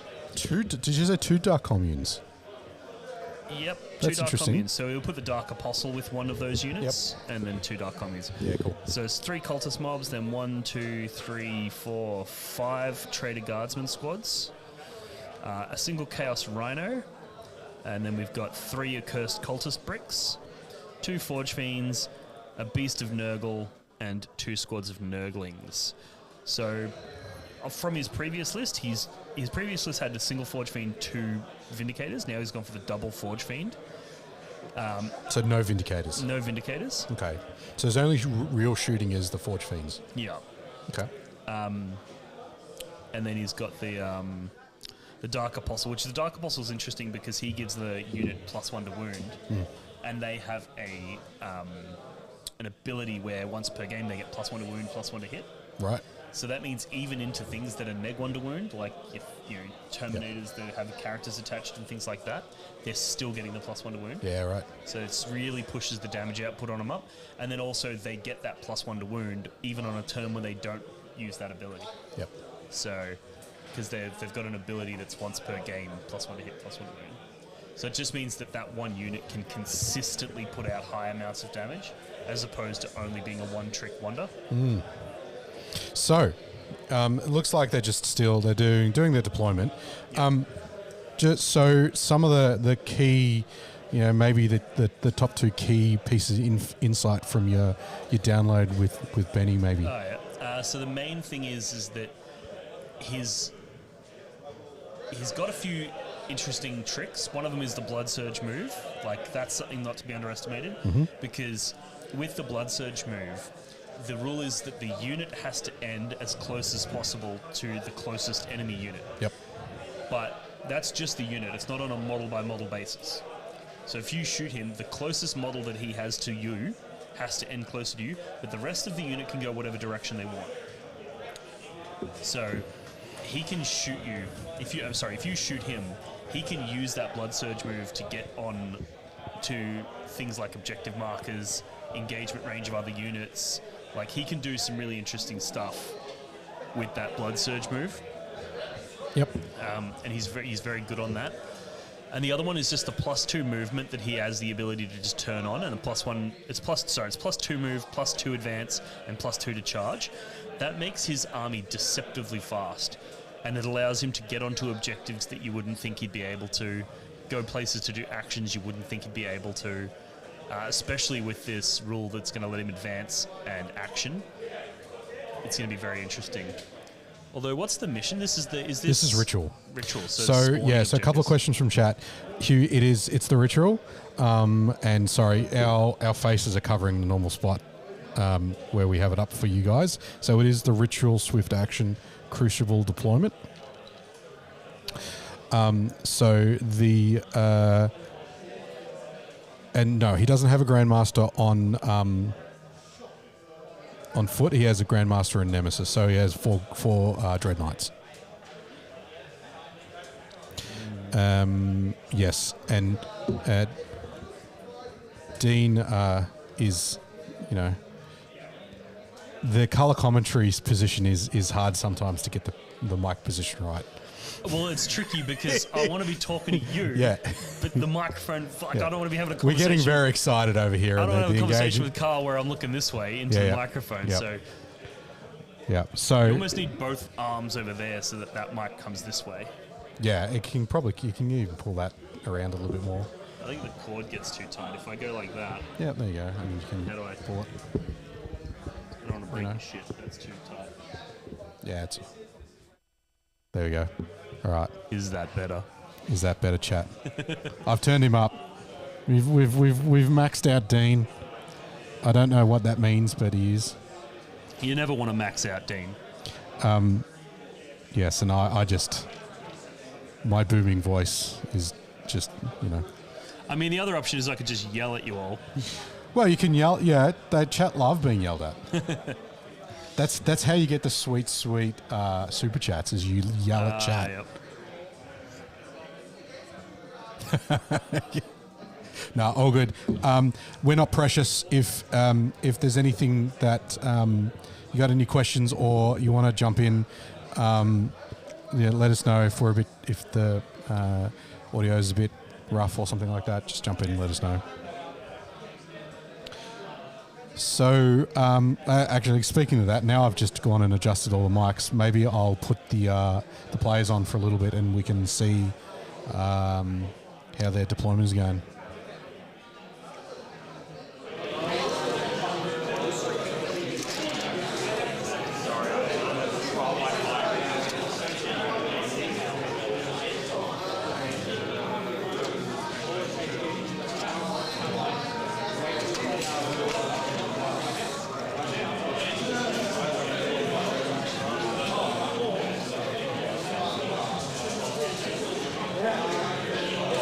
And when you pull stuff up, does it have to come down, like with your detachment? It's different to hard equip. Doesn't it?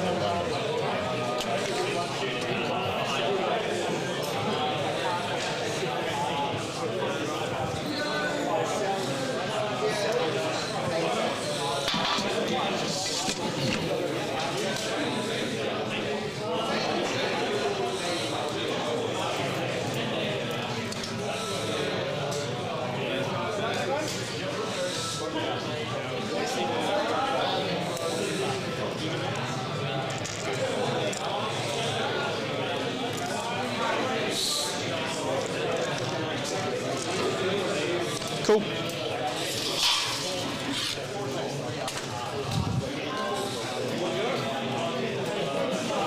Do you want my deep strikes on the table? Probably just makes it easier, right? Good idea. Is Cypher on the board? Just in that corner. Yeah.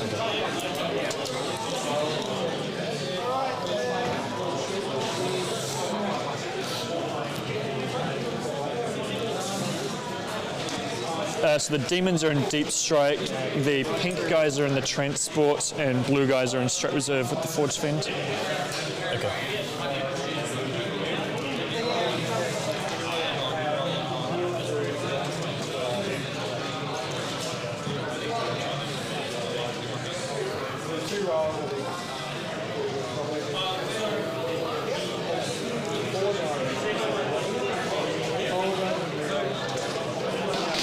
Alrighty. Cool. I think that's everything.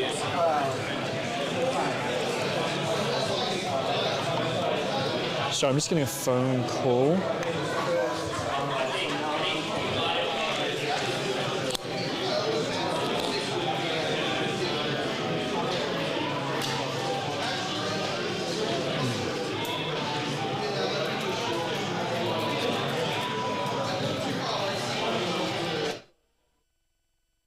friend? I think Benny's just taking a wander. So we can. He's taking a wander? Ben's just taking a wander as I was stuffing my mouth full of burger rings. Hey, you haven't even opened your Portello yet. I think it is opened. I think I've cracked it. But yes, that was the plan, and then Benny ruined it. So Ben's got. I was just watching from the bird's nest, and Ben's got still stuff to deploy. Unless he's kept them in reserve. I think all the stuff along the side there is put in reserves. Yeah, right. It looks like, well, obviously for Grey Knights, it's I don't know which one is the top-down thingy. Yeah, that one. There we go. Is that top-down with score? Yep. And naturally, Ed is going to deploy everything because he picks up. Yeah. So he can decide. There's literally no reason not to. Yeah. And depending on who goes first, I'm not sure whether they've rolled for that or not yet. I don't think so. The Grey Knights going second gives them the ability to come down turn one, yep. which is really powerful. I think this is going to be interesting because Ben's got a lot of capacity to spawn objectives and do actions and things like that because he just has so many disposable units. Yep. And because he's playing to score, not to do damage, he has an advantage. Yep. Whereas Ed, in order for him to win, he has to do damage. It's almost like they're playing two different games. They really are. The Chaos Cults, it's almost like a Gene Stealer cult style army, where it's like it's just scoring. Or like an endless Tyranids. Yeah. Like I don't care what you do. I'm just going to Yep, it's just there to score victory points all game. It doesn't really care about doing damage.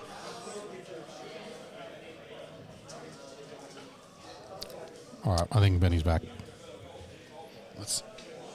Yeah, it looks to me like I think Ben's taking first turn. Scout moves. So let's just measure. Did you go So they're far doing enough scouts, back? so Benny's going first. All right. You were 32 inches. You respected the accursed cultists. Well done. He's measured. He just got props if you're from under Ben 30, for like, it's measuring almost the correct guaranteed accursed scouts. cultist range. I'm not charging into there, so that's my scout moves done. So no further scout moves from Ben, which is makes sense, I guess. Especially if he's not going to pop a scout plus advance and charge turn one. It becomes sticky in my command phase. So one advantage of having those strikes is that they're sticky. Yeah. So he'll be able to sticky the objective and then leave. Problem is you can't leave the objective undefended because those Chaos Cults are very fast and they'll They're be able very to run fast. conduit and take it from him. And he doesn't have a lot of units to We block get with. extend and recover assets. It's not like Ed has a lot of throwaway chaff that he can exactly. like roadblock. I think for Ed to win this game, he's going to have to play really aggressively. Like really stupidly aggressively. Now, extend won't Because count for if- my created if Ben's objective, left will with it? lots of units and he's spawning objectives in his own deployment zone and just scoring them up, Ed's going to fall behind real fast. So I think I heard extend battle lines And recover assets. and recover. So I mean, Ben's going to get recover probably. Because you just recover with two cultist If you're not mobs. able to You're score like things sick, like you're not going to secure kill no them turn man's one. land and extend battle lines off the ritual objective we've created, does it check for control after we've placed the objective? I believe so. Okay. Oh, right, of course. Who knows where that boy is? Yeah, Dalton was like, I believe so, but I am not a TO. Go and get the actual TO. I'll do some other stuff in the meantime. And the amount of times that when I'm walking around an event, people ask me to make TO calls because they're like, "Oh, well, you're Captain Australia, you're Dean." Yeah. Don't make you know all. And I'm just like, look, you're I omnipotent. can give you my opinion, but I'm not a TO, so. So we will advance the accursed cultist unit 6 inches. And that's just going to put everyone in this corner here. So it looks like he's moving that accursed cultist Because unit everything's there at the end of the turn, and I into the believe corner scoring for is his the recover last thing you assets, do every just outside turn. of his deployment zone. Yeah, I think it works, but Yeah, so the question was really about previously the ritual, you could do your action objectives, your action-based, sorry, your action on objective-based secondaries the last thing in you the do same every turn that turn. you created said ritual objectives. Yep. And that's the question is for extend battle lines, can Ben create an objective and hold it to have extend? I believe so, extend battle because lines, yeah. I believe that both of those if you build one, criteria are met at the end of the turn. The objective is created at the end of the turn, and then you score extend battle lines at the end of the turn, provided you control. Actually, no, because you have to control the objective. Yes. And control is determined at the end of any phase. Yeah. And the end of the turn happens after the end of the fight phase. Yeah. So I believe that even though you can create the objective, you aren't able to control it because you don't have models on it at the end of any phase. I believe that's how it works. I could be wrong. Because now that you check, now like that you said, check not a TO. level I of can give you control my at advice. the end of every I phase, believe that's how it as works. well as then the you- start. And sometimes the call is not necessarily like the right one when even at the time. Yeah. It's like getting the call and moving on. Yeah. But yeah, now my understanding is that in order to control an objective, you have to have ended a phase on it, and because end of the turn happens outside of the last phase. So I think this is the one that one.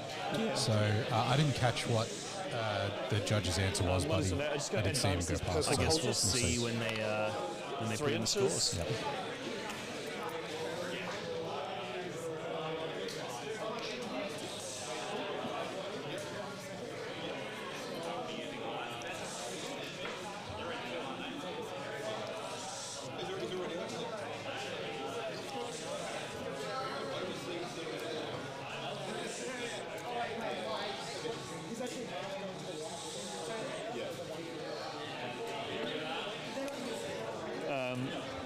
The red unit of Trader Guardsmen is going to do a Desperate Pact for +2 to move. Oh, actually, no, I need to wait to hear what he says about that. Yeah, I think the rest of my moves need to wait to hear about that one. I think you can, but Yeah. just not 100%.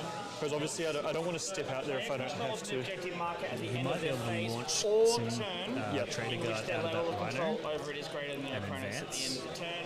Yep. +2 to his move, +2 to his advance is 4. Plus the 6 inches or 10 inches plus a D6.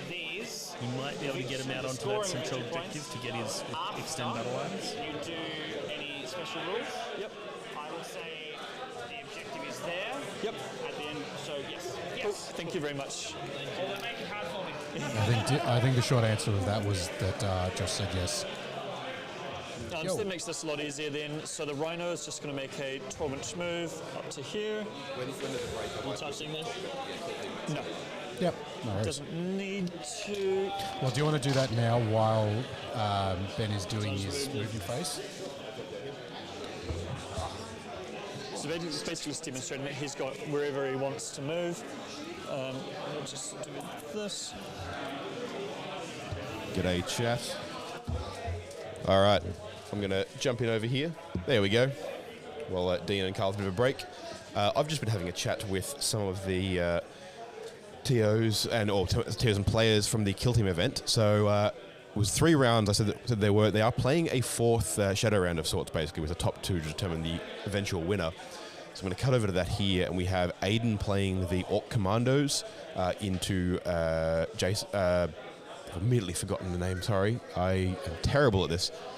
Jason, I believe, playing the Intercessors, which is just the generic Intercessor Space Marine squad from a thing. We have one of the AOS players jumping in front of the camera there. That's lovely there. But we see him down here playing on the Interduct. This is Table 1. They are playing off for the golden ticket and $500 to go to Atlanta.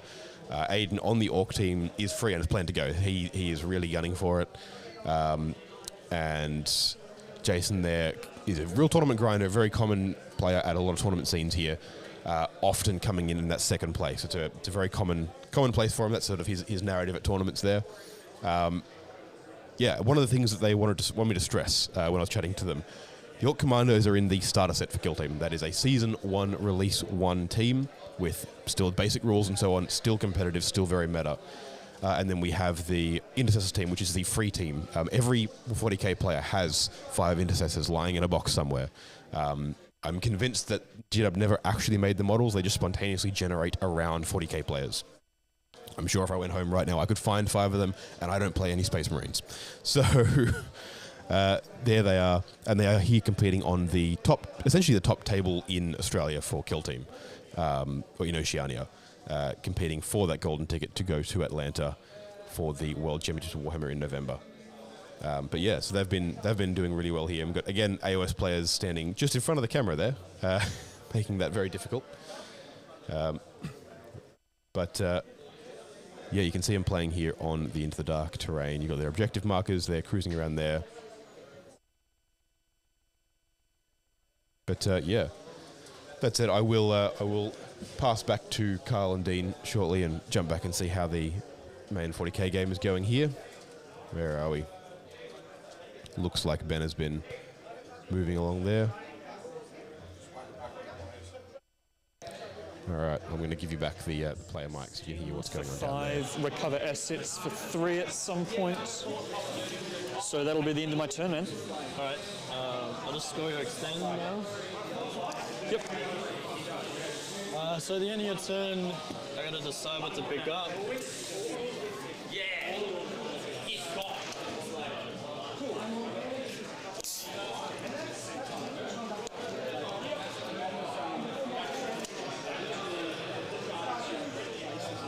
So can he move through here? He cannot move, but he can poke his base through to shoot down the middle. Like here? Yeah, so he can do that and just shoot down the middle. And how far does he move? 8? Yep.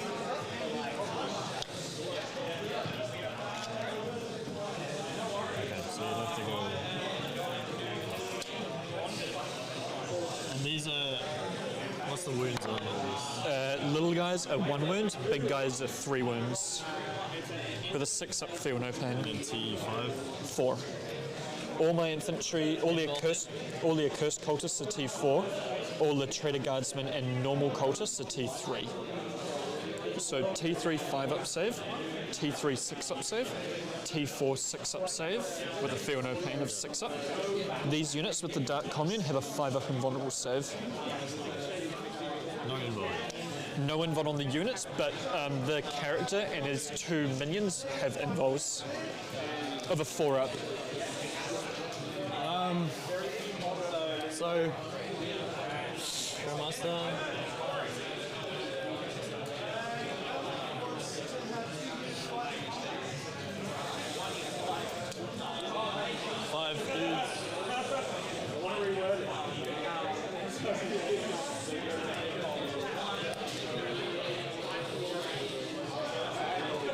Purifiers as well.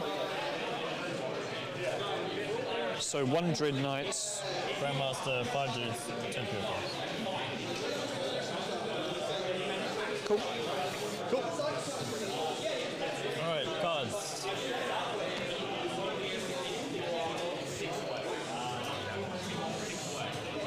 Okay.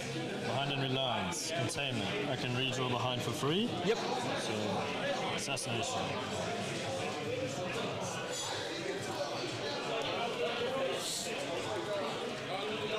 Containment is wholly outside the deployment? Wholly outside of deployment and not on your battlefield edge as well.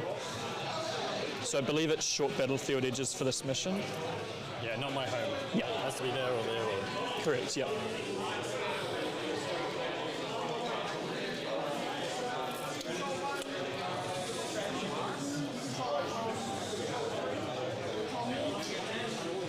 So the Terminators will auto-advance.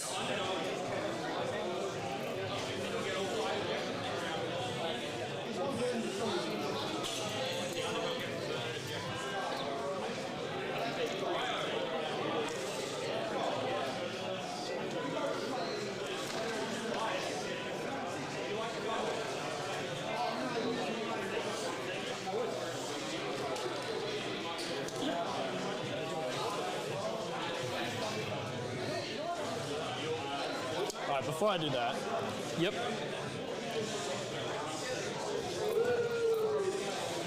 before I move all the guys on there, maybe. I'll go like this.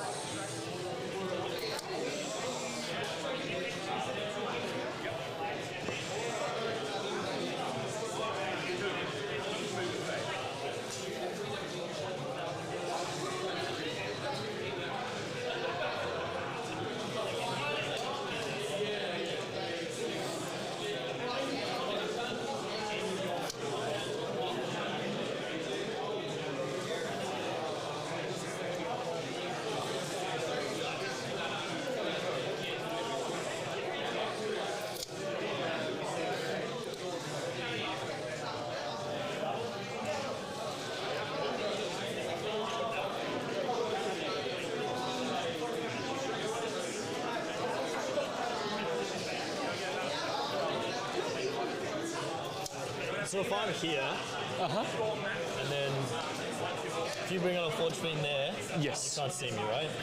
Can Don't touch this. They're one ruin for GW, I believe. Okay. I don't actually know, but I'm pretty sure they are. What have you got for me now? For GW, these are one ruin, right? They are, that's correct. Yeah. Little blue circle means. Yeah. I actually was curious. Yeah, so that's what the blue circle here means. They're one ruin, whereas your home objective is two separate ruins. Yes, that's 2 pieces. Yeah. That counts as 1 piece. Okay, great. Yep.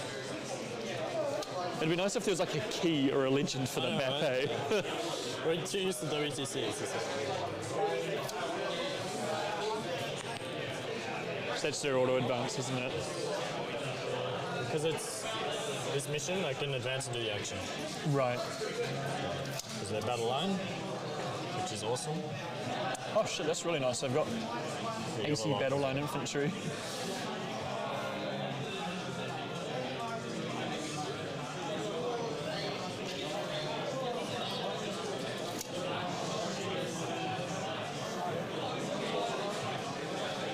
This is like 30 OC or something.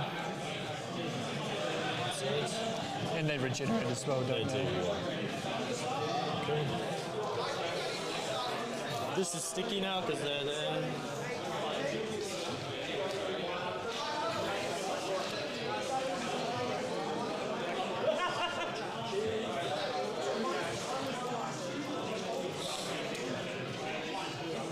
Oh.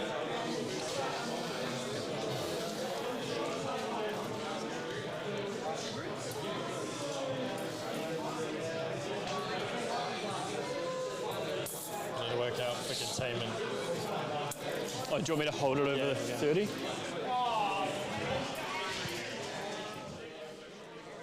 So when I said Ed said that it would be a slow game, they weren't kidding.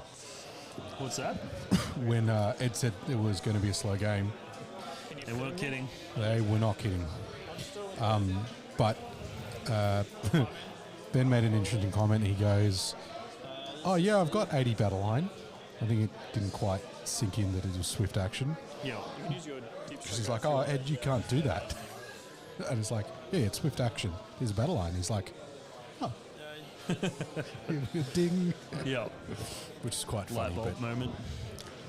Well, I was just talking to Diffie the TO about that extend battle lines situation, and that the objective control is determined at the start or end of any phase or turn. Fair enough. So therefore, the objective is spawned at the end of the turn. Yep. The objective is controlled at the end of the turn, and extend battle lines is checked. scored at the end of the turn. So all three of those things happen simultaneously, and as active player, when something happens simultaneously, you choose the pick. order. Yep. So he can just go, cool, I'm going to create the objective, then I'm going to control the objective, then I'm going to score the secondary. Yep. Boom, done, done, done. I'd say makes sense. Your explanation made sense. Yeah. But yeah. It's all about sequencing. There's so many sequencing things in this game. So Ed got assassination and containment, so he's going to get 6 points for containment. Yep. Because he's granites and he can just do it.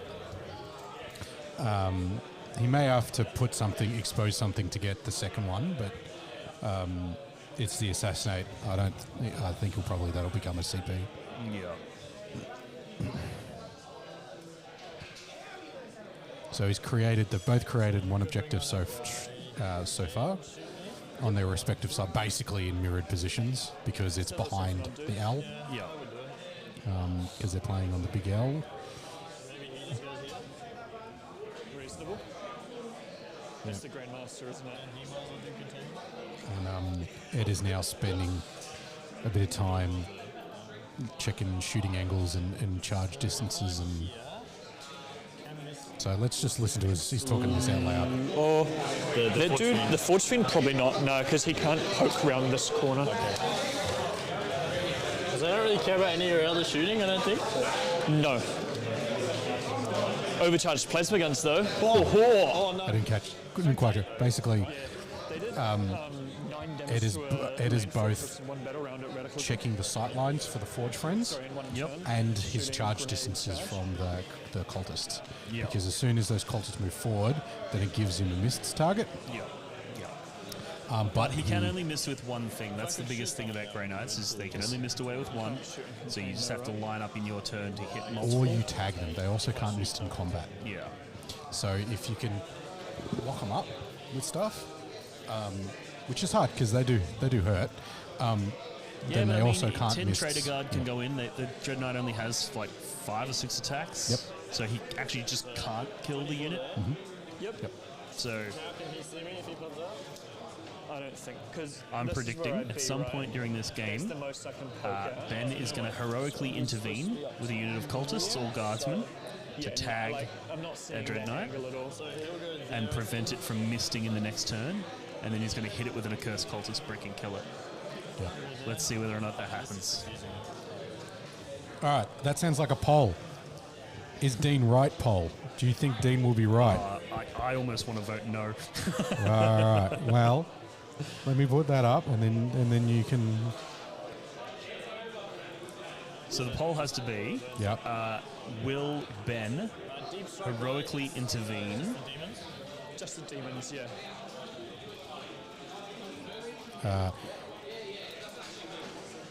Heroically. Just right, heroic. Intervening. Heroic chaff into DK, preventing mist.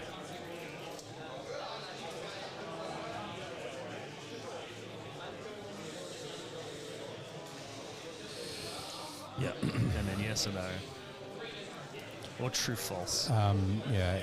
Come. True or no? Come true, or talking bollocks. Yeah. So your throw range now is Sounds good. All right. -6, right? So that's the poll, guys. That's the poll. Do we think that Ben is going to heroically intervene at some point during this game? Yep. With some chaff unit, whether it be There was an instant talking bollocks vote. Just straight away. There's almost an instant come true vote as well, though. Yeah. Because that's a pretty big play if he can pull it off. Yep. So we had a poll, right? Dean made a prediction about how Ben will use some Trader Guardsmen to influence whether Ed can miss Deimos or not. So the poll is, will that come true, or is Dean talking bollocks? So either way, I think it's going to happen is he's going to line up a Dread Knight, he's going to shoot at one of those 10 mans, he's going to get it down to like 4 left, Yep. then he's going to think, I'll charge it and kill it. Yep. And then Ben's going to heroically intervene in. Yep. He's not going to be able to kill the second unit, the one that heroically intervened in. And then in Ben's turn, he's going to be able to charge the Dread Knight and kill it. That's my prediction. You know what's not bollocks? What? The Risky Roll is open. November 2nd, 3rd and 4th. What a segue. The Manningham Club, Hotel and Club, the premier event by the Risky Rollers in November. Victoria's only 3-day event. Come and hang out and play Warhams, and we can all be friends. Sounds like a plan. Tickets are on the website, riskyrollers.com.au. It includes counter meals as part of the ticket. There's some events going on by some vendors, some painting things, some other things to keep you entertained.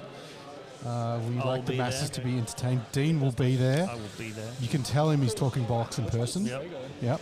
And yes, go and grab your tickets. We'll make this poll spicy. If you vote come true and it comes true, Yep. you're good. If you vote bollocks and it comes true, you owe me a drink at the Risky Rollers Open. But if you vote bollocks and it is bollocks and I was wrong, I owe you a drink. Whoa, challenge accepted, chat. There you go, you heard it. It's on the internet, it has to come true. Yep. Yep. It's out there now. Yeah. So get There your you votes go. in, people. All right, But bear in mind, if I will be looking through this and I will find you. If We will I'm- audit the logs, If you chat. say it's bollocks and I'm right, you owe me a drink. All right. Let's hit back to the players for a bit. So you're pitching assassinates. Yeah, I'll get rid of it. Cool. I'm on 3, you're on 4. I score recover assets for 3. Yeah, so... Hold one. Yep, hold that one there. Missions. Assassination, no prisoners. So you got a Grandmaster and Drago. And Crow. Yeah, sure. He's definitely... And he's got the... Sigil. So Sigil. Sigil runs away. Or he can. It's up to you to call.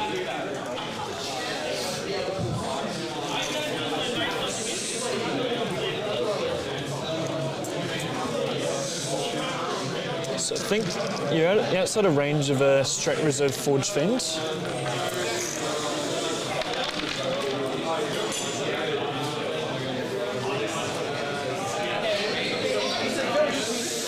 We can Strat Reserve a Forged Fiend here.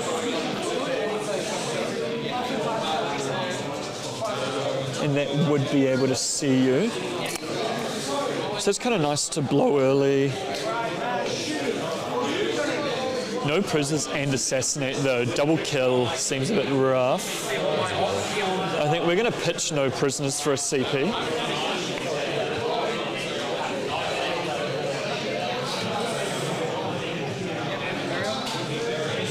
Marked for death. 3 things I can't kill probably. What are you going to choose? Strikes. Yep. Oh, can you actually kill strikes? Hold on. Let me measure that. Oh yeah, definitely. From here to there? Yeah. This unit here can definitely kill strikes. 14 and then charge? Yep. Yeah, I mean, if you want to go for that, that's fine. Right? I mean, Yeah. strikes, termies, this idiot.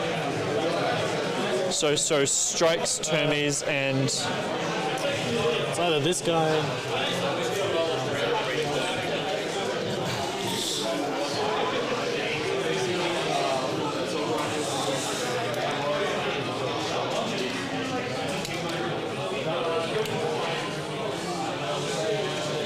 I don't know.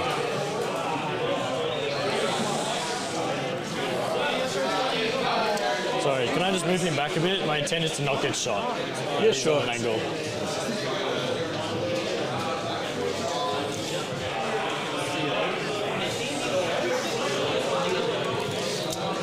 So definitely termies, definitely strikes, and we'll do the 5 guys. Yeah, we'll do the 5 guys in here as well. Cool. Do you have that ritual card? Is it not within 9 inches of another objective or 6? Oh, 6. It's 6 of another objective. Oh, it's yeah, yeah. Exactly 12 from another objective marker, not within.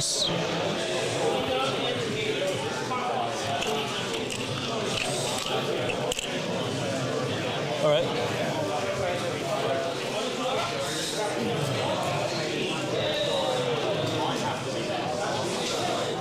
So just to move this guy away, 6 inches away.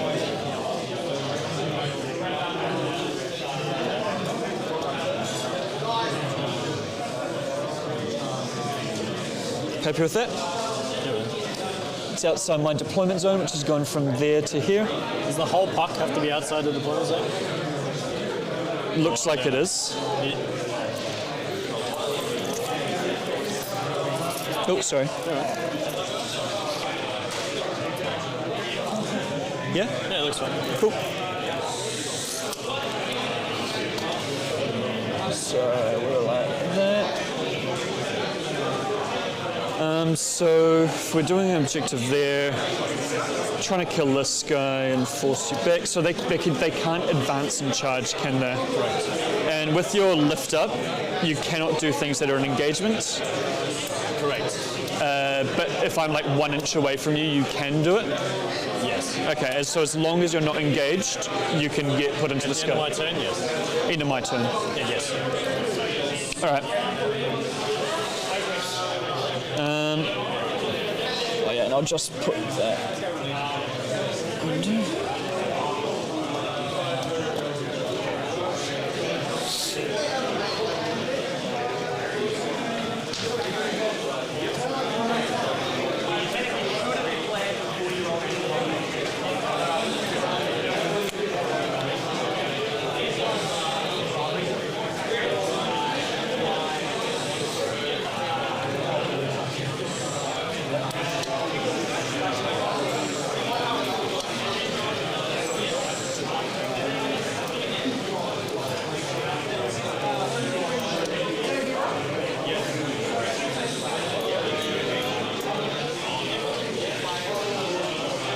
Cool, they've finished moving. Yeah, I'm not. We're going to advance the accursed. No, we'll come back to that. Can I just move the ruin back? Okay. I don't know why it's there. Oh, right. Cool. Okay, so we just keep pushing you back, I think. We're going to disembark cultists.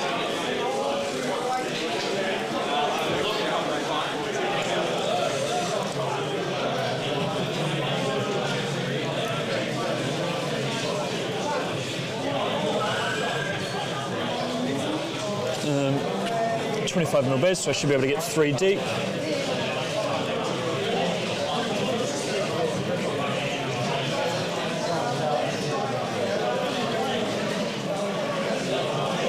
We're going to embark green.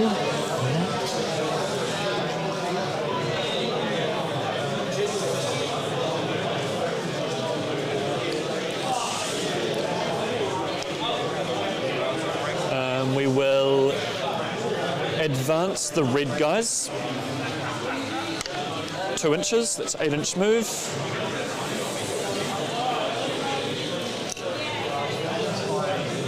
So front guy gets the front of his base to there.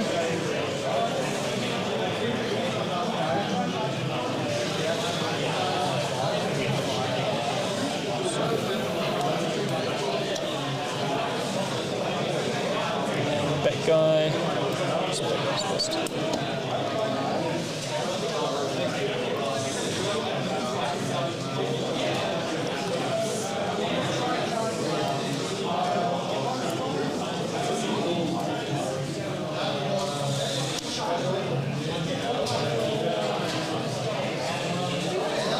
How many shots from the cannon is it? Side cannon? 6. 6 shots. Hit it on 2s. 3. Hit on 3. It's going to pivot like that. We're going to advance the Cypher first. So Cypher moves 7.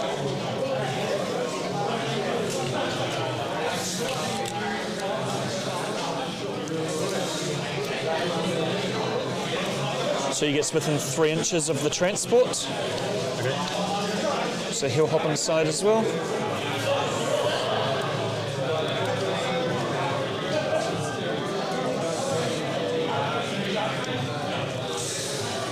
Blue squad is going to, Pink's going to make a normal move, so they've got to end up over here to make that objective.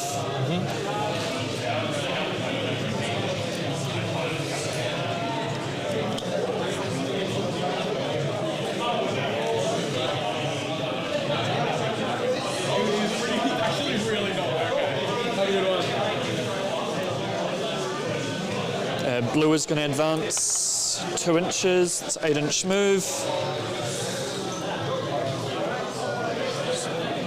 One more pink here. Oh, thanks. Yeah, it's good.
So it's 6-inch move and 12-inch charge. Yeah, 5-inch move. 5-inch move, so 17-inch threat range.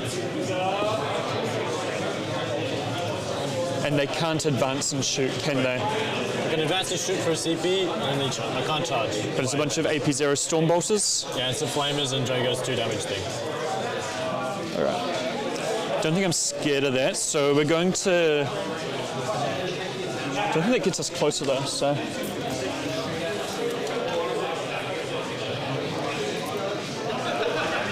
We're going to make an advanced move with the green coats. So.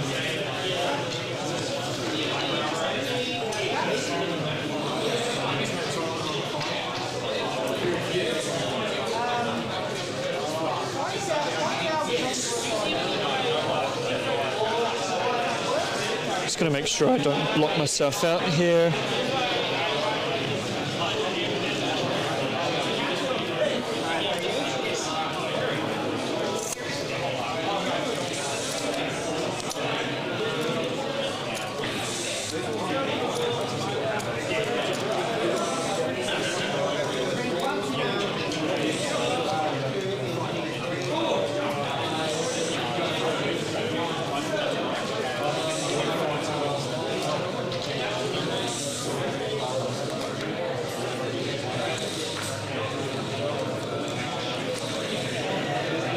They're completely off the objective now.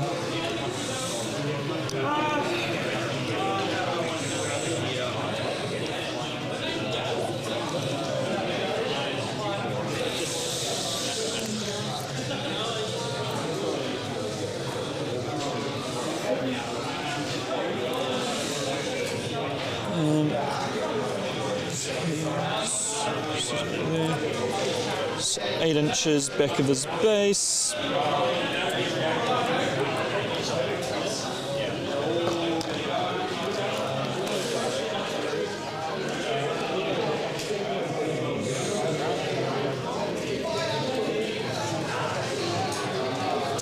Now he's going to throw an advance.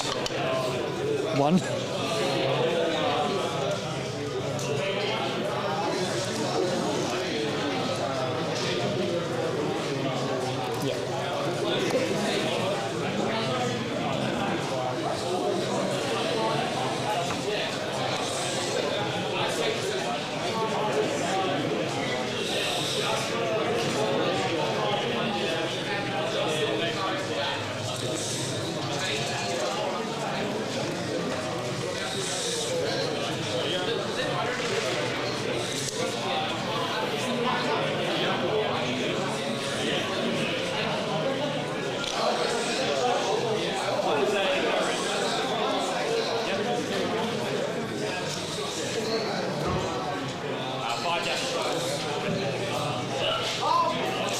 Already? Oh my.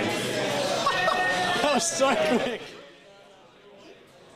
So just Just chat.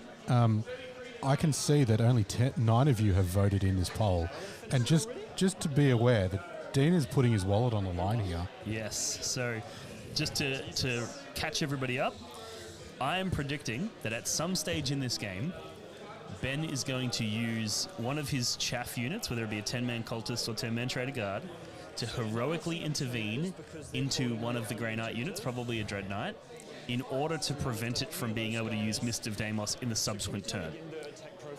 If you think that that is true and that prediction is accurate, you can vote comes true. If you think that Ben will not do that, then vote bollocks. And then here's the spicy bit. If you attend the Risky Rollers 3-day event coming up, if your prediction was right and mine was wrong, I owe you a drink. But if my prediction was right and yours was wrong, you owe me a drink. Yep. So and YouTube records this stuff, so we'll hold him to it. Yep. We'll hold him to a chat. Come on. And looking at the game state now, I'm starting to think that's becoming less and less likely. Oops. So get in now. We'll give it another couple of minutes, and we'll close it off, so that it's not everybody in the internet that Dean's buying dregs for. True. The last thing you want is everybody to jump in the last 5 minutes and just quick, bang, bang, bang, quick, bang. grandma, vote on my poll.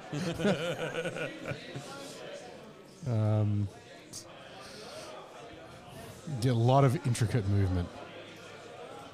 Yes, this game is all about movement. It's the only phase that matters, is what people do with their movement. Or like, not phase, it's the only action that matters. Like whether charge moves, pile-in moves, movement phases, advanced moves, teleportations, reactive moves. Yeah, Benny's just creating his little castle. Because he doesn't even have to go to...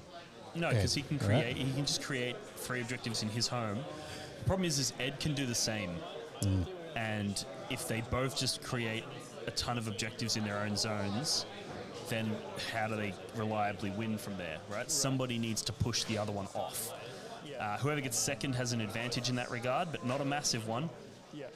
No, it might boil down to some objective pulls, some secondary pulls. Yeah. It could be secondary pulls. So you could, basically what you could do in this situation is you could just play conservatively and keep your eye on those secondary pulls. And the second they start going against you, you then flip it over into aggro mode. Yep.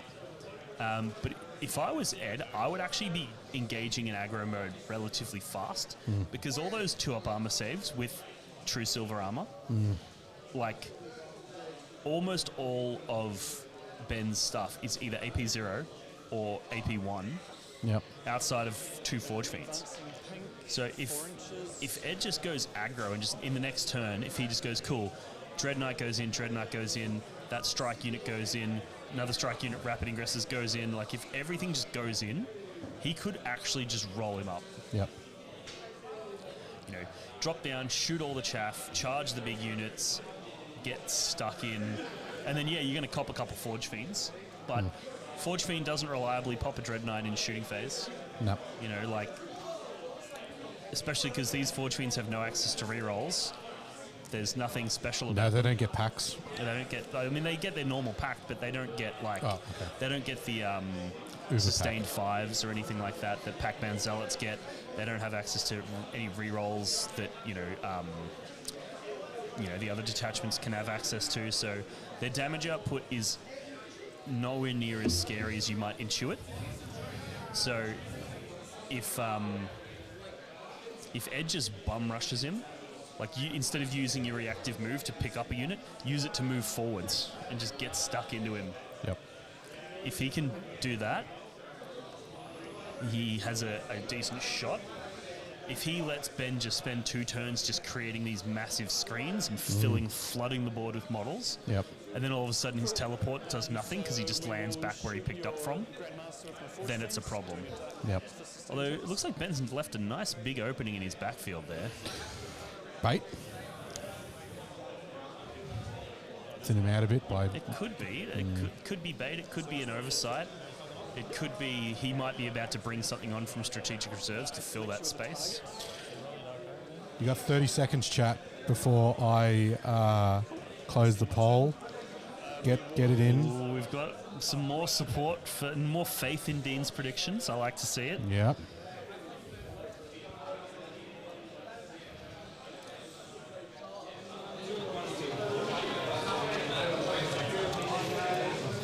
Somebody's probably like just sent him a text message. Thank you, do this. That's the play. We were commentating a game, and I was discussing. There was somebody who was playing World Eaters, Yeah. and they were being very defensive with Angron, and I'm like, well, I watch Dean play all the time, and he just yeets that sucker, right? And apparently the player's wife was watching the stream while they were on thing. Yeah. And they were like, the stream was giving you shit for the way that you were using anger. There was a bloke at a US tournament not too long ago that got caught, and what he was doing was he was playing the stream on his phone in his pocket. Yep. With an earpiece, like a Bluetooth headset in. Yeah, right. And he was listening to the stream of his own game, which is interesting. I noticed watching the WTC feed, there was a few players that had like AirPods in. Yeah. So it's one you got to look for. All right, poll's closing. And the hail's back. What did you mark again? 57% said the prediction will come true, Dean. Well, those 42%, make sure you bring some crisp cash to purchase me a drink when you're wrong. He likes the really expensive cocktail stuff too. I probably should have specified what drink, eh? Some Johnny Blue. Top shelf. Some Hennessy. Some Don Perignon. Don.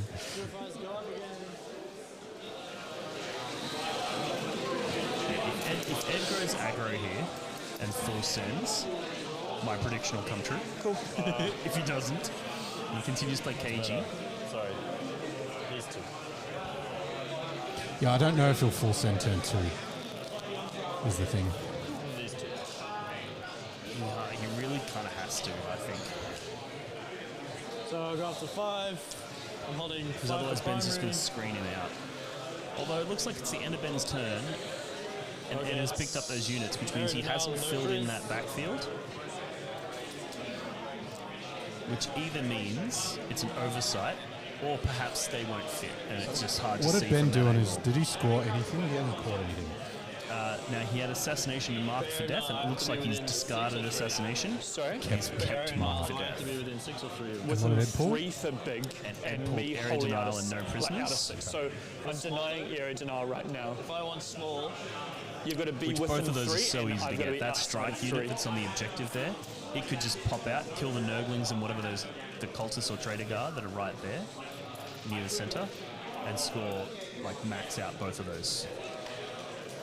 The Dreadnought could go in and kill those guys up the top there. Yeah, Ed has an opportunity here to do pretty heavy damage.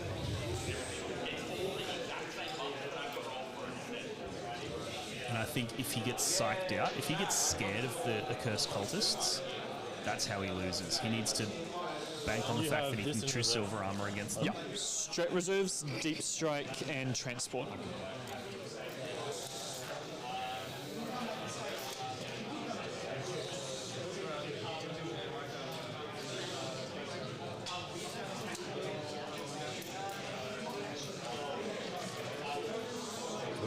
Okay. Did the Dreadnoughts have fly inbuilt? Or is that only when they advance? I think that's only when they advance. We're just not doing anything, eh? I think I'm going to do something. Good, I'm bored. Yeah, me too. So they're like... Ben was like, Ed, are you going to do something? I'm bored. They don't have fly, right? It's only when you do your advance. Yeah, so Ed just said, confirmed that it's only when they advance. Okay. Oh. So I guess if he moves those guys out, shoots the trader guard that are in front of that Dreadnought, he could then charge the Forge Fiend. Yeah. Well, if I go But I think, yeah, he needs to go that way with those guys. He needs to kill the guys that are in the ruin that he's pointing at there, and those Nurglings. Cool. If I go for that. And that gets him 2 And cards. are we doing the WTC fight through walls thing, or are we doing GW? They're not. Cool. Maybe the combined shooting of the 2 Dread Knights could kill those guys up the top, the infantry at the top, and then he could charge through and hit that Forge Fiend. I don't know if I'll do anything. And then those 2 Dread Knights and the strikes down the bottom have been picked up, correct? Yeah, I believe so. Yeah. Because that's the tricky stuff with Grey Knights, is that it's not like Hypercrypt. So Hypercrypt you can just pick up. You don't have to come back down straight away. Yeah, whereas Grey Knights you have to come back down. Yeah. Okay, so he's spawning another objective. Interesting. What's he spawning that with? Oh, he's going that way.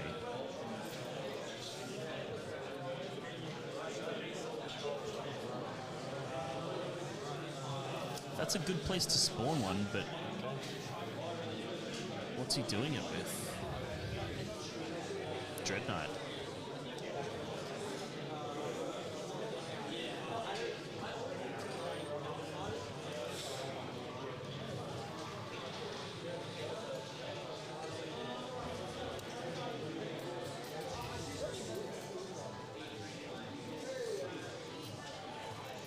Can't quite see over his shoulder.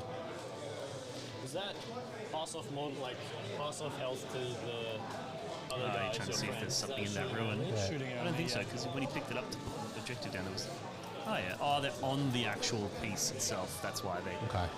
Yep. Yeah, okay, yeah, that's yeah. great. That's a really good move, because that's ages away from Ben. So Ben will not be able to contest that reliably. And if Ed puts that unit of... that strikes in the middle there, if he puts them in the center like that, yep, beautiful. And then pushes hard on that Forge Fiend up the top. It'd be very hard for Ben to dislodge him.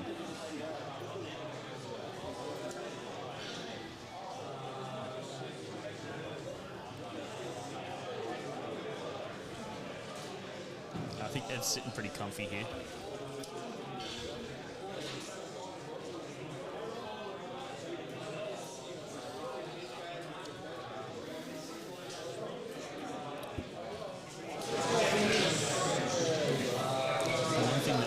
Have to look out for though is that he can only choose silver armor at one place. Yeah. Don't over. So if he does go way, like if he goes really hard and doesn't kill either of those cursed cultist bricks, one of them could hit the strikes and then the other one hits a Dread Knight, and then he can only true silver one of them. And they swing. That's a swing back. And then that could clap back. But he can always mist one unit out and then true silver the other. There's a lot of stuff they can do. Looks like he's not sending for those guys down the bottom there. Probably worried about a heroic intervention, perhaps.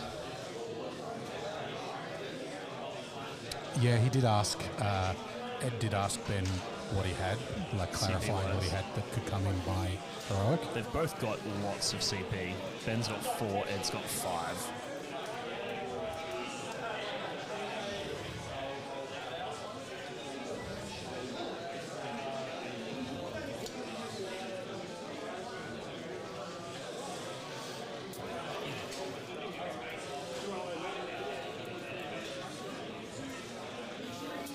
Because that Nurgle unit, that's the Nurglings, yep.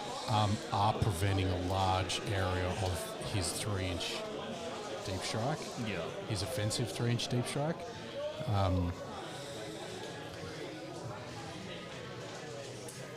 Because it's kind of one of the keys. If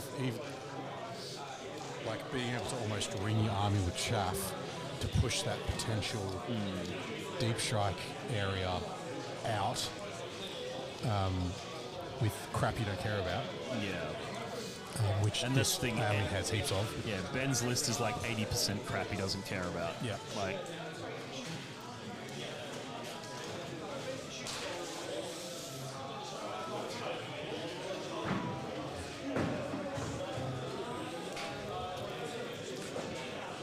Just within 18? Yeah. Cool. Like, I could be wrong here, but I feel like Ed has an opportunity here to just go hard.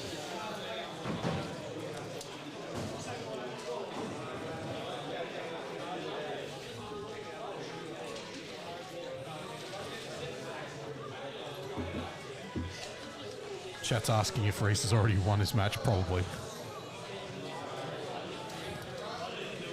Reese won all 5 of his matches when he bought his ticket. There's supposed to be a floor there, remember? Oh, yeah. It'll be interesting to see. He's walking around, so he's definitely finished. It'll be interesting to see if the winner takes the Atlanta ticket or not. Last year we had a situation where, like, the top 6 or 7 people, none of them were able to go to Atlanta. Yeah. So the golden ticket actually got passed down, like, really far down the list. I mean, it's kind of hard to avoid in Australia, right? Like, Yeah, well, the challenge is that they kind of want to use this event to cap off the season. yeah. But if you do that at the end of the season, it's so close to the Atlanta event that people don't have time to save money for the trip. People don't have time to organise leave with their work. Yeah.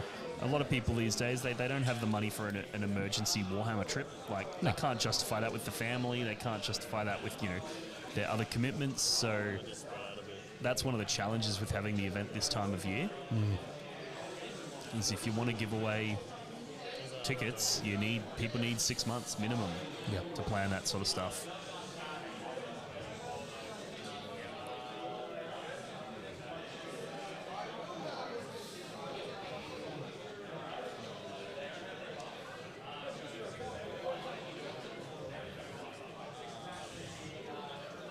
So with those positions of the Dreadnoughts, It's interesting, isn't it?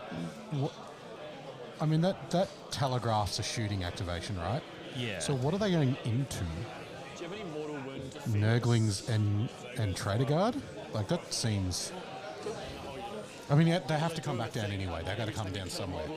Right? Yeah. So, like, I'm surprised that, for example, down the very bottom, sort of where his hands are now, he could have dropped a Dreadnought in roughly there and shot those blue Trader Guard in the bottom right corner. He could have dropped, some stuff up the top, shot those. Like, he could have spread his fire out and actually shot a ton of stuff dead whilst charging that strike unit in and killing a bunch of stuff. Instead, he's sort of clustered.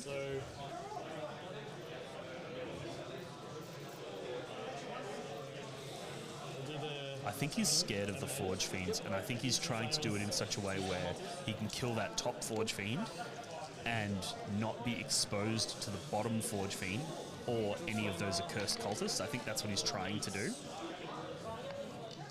is that overkill? I would say so. But knowing that he has the bottom of the turn, perhaps he is just playing that conservative game, trying to make sure that he still has all of his pieces. Because if he does take care of the Forge Fiends, the chip damage potential is just not there. Yeah, and like where He's he's got more put those license. strikes in the middle, they're on the objective in the centre. Hello, Lawrence. Good day, Lawrence. Did your game finish, Lawrence? Chat wants to know. He was demolished. Did you get zeroed? Yeah, that's $33.99. Oi. It's just so fast. Whether I pay fast or KG, because I went first as well. So I don't know. I'll just cowabunga everything. All right. Lawrence cowbunged, apparently, so there you go.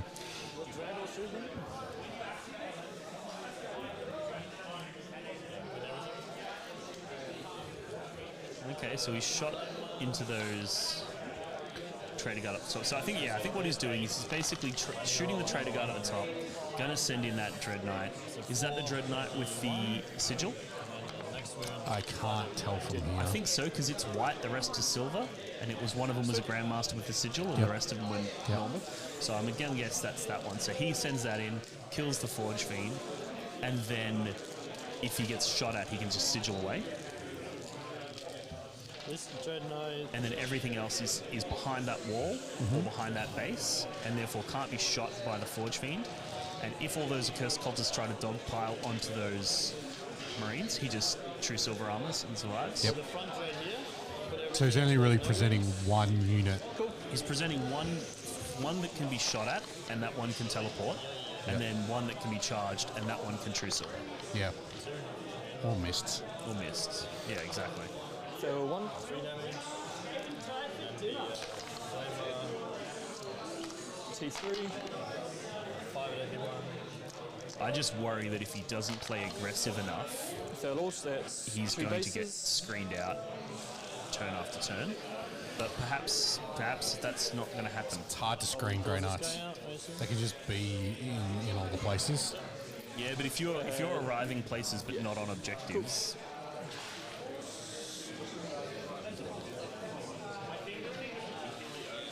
Yeah, you want to tag in for a bit?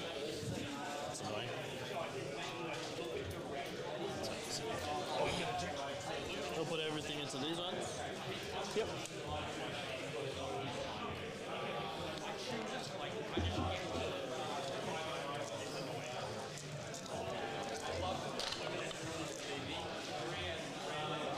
All right, g'day chat. I'm going to fade down the players a little bit here. So I've been having a quick chat with some of the more knowledgeable players than myself for the Kill Team and the Underworlds games. So let's go have a cheeky look over there. So let me fix this up. All right, so the Kill Team, this, I said before it was 3 rounds. They are playing a 4th Shadow round, as mentioned before. The Intercession, in fact, I think they might be packing up. They may have just finished. The Intercession squad looking like it has taken the victory here, flipping it over the Orcs. Last time I was speaking to them, again, the AOS player jumping in the way, that's all good. Last time I was speaking to them, they had sort of like maybe a 60-40 split with the Intercession team looking a bit better. But it looks like they have indeed taken the win there. We might make sure to point the camera when they do the award ceremony. We might have the winner up here and have a quick chat with them as well. Well, I do also want to have a look over here. The Underworlds is just about wrapping up. This is sort of the final few activations. You can see, so for anyone who hasn't played Underworlds, you can see there, all the little tokens next to them are both turn markers and like victory points, basically. So we have Diffie coming over there looking to put some results in, maybe. They're basically on their last activation, their last turn each, and they looks like they've got 8 glory to about 16 glory on the other side, which is their victory point counters. The Wolf player, who unfortunately I'm not, with the list being hidden, I can't tie the name of the player to the faction they're playing, but there's a Wolf Riders and the Necromantic Undead team. It's a fairly recent warband for them, playing off there. Looks like it's the Wolf Riders' victory, going 2-1 in his matches. Only having 2 of the team left, but for his opponent, they've taken out one of their main fighters. They've got 3 little zombies that can keep coming back to life, but they're not really doing a lot other than scoring a couple of points here and there, and it's not enough to flip a victory out of 8 to 16. And it looks like they might be comparing hands just for the last couple of turns to confirm they are indeed winning it. And yeah, Diffie, you can see on BCP, they're popping in the scores. So congratulations to I forget what the warband is called, but they're basically the Snarlfang Rider warband, the Goblins riding wolves. Yeah, well done. I might try and grab the winner of that one on as well to have a bit of a chat. And then while I've got the camera here, I'm going to go over here and have a look at the AOS board because they are getting right up in your grill. Oop, where are we? So we've got a bit of the camera there. So we can see here we have Sigmarines getting right up in the face of the Cruel Boys, which is where they want to be, but not where the Cruel Boys want them to be. Cruel Boys' strength is in their range, so they want to keep their bowmen or their bow orcs moving fast and throwing out a lot of mortal wounds. There seems like there's a few objectives there that nobody's standing on. Yeah. Do the Sigmarines make them sticky at all? I don't know. Okay. It's also worth pointing out they're the ones running the Kronspine, the Incarnate, this massive model in the middle here, not the Cruel Boys. Yeah, right. Okay. Yeah. Big old monster hammer. Big old hero hammer. And then you've got on that objective over there, you've got what looks like, the Stormcast seem to have basically pulled the Cruel Boys off each of them, which is not where they want to be.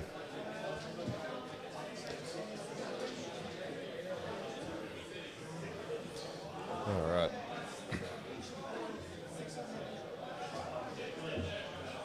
Looks like Dean is coming back up here, so I'm going to hand off back to him to round out this game with Ben and Ed, which still looks very close. What? Yeah. 23 to 18 at the moment. Wild. Yeah, so the you're still in what we'll do is we'll turn the player mics back on and you can have a listen through them for a bit.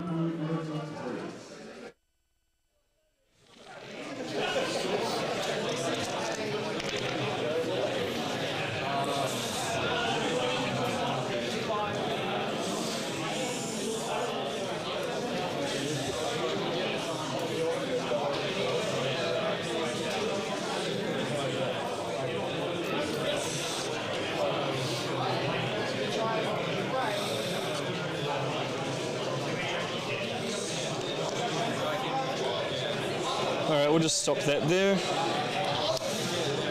So end of your turn, you score nothing. Score no prints for 2 points. 2 units. Yep.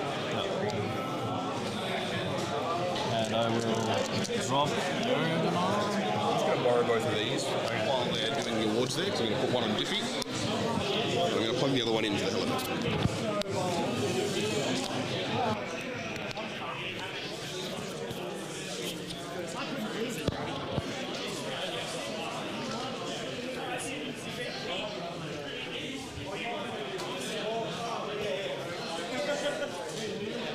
That one.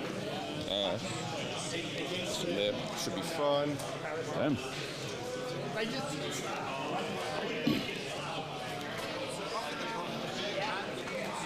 Here they come. Here they come.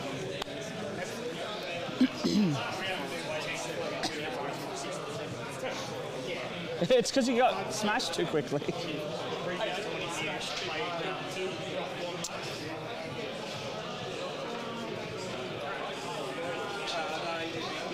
All right, we've got everyone?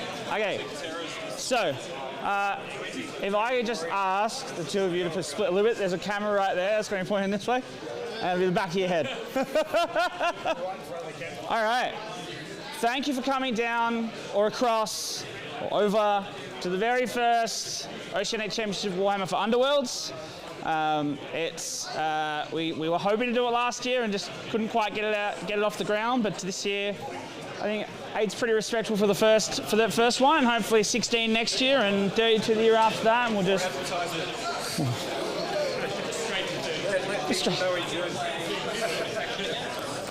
We did.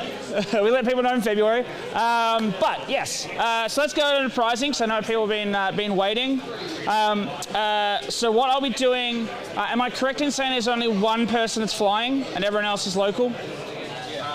That is correct? All right. Local enough. All right, so what I'm doing is I'm going to send out an email to everyone after the event. You can pick any legal board you want, and we will either have it as a solid board or the 2 split, which will fit into a Underworld's box. As I said, any legal board you want, we'll make sure it's a replica. It'll say the same, but that way, rather than me just giving you all winter more boards, if there's something that makes sense for your army or your warband that you want to use, I'd rather give you something that you can use on a regular basis as a bit of a, you were at the first. Yeah. All right.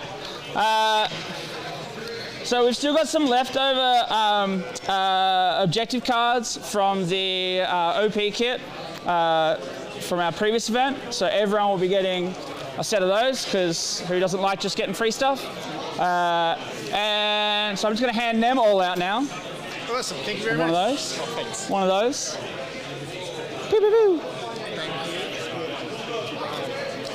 Yeah, but those are objective. There you go. All right. So, the best painted warband. I walked around over the weekend, or the day, I should say. Just been a long day. And looked at the warbands. There was a bunch of nice warbands, and I said this to a couple of you before. it's probably a harder decision picking the best warband than it's going to be for picking the best army for the bigger events, because I think when you've got a smaller amount of models, you can put a lot more time and pride into that. And so what are we doing with? We're doing one of these. All right, in addition to the massive Skaven-type box, best planet is getting a couple units of Warcry. I know that's not Underworlds, but hey, they're cool looking models.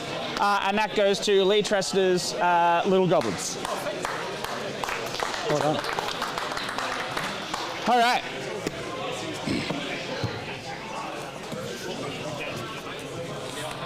All right. No further ado then, we'll start with, in 8th place, Robert O'Flynn. All right. In 7th place, we have Io Radcliffe. There you go. You're welcome. In 6th place, we have Lee Tressiter. It's a bit of weight to these boxes. In 5th place, we have Athena. There you go. In 4th place, we have Moose. Here I am. Sorry, right there. Thank you, sir. Well No done. problems. All right. And in 3rd place, we have Ruben.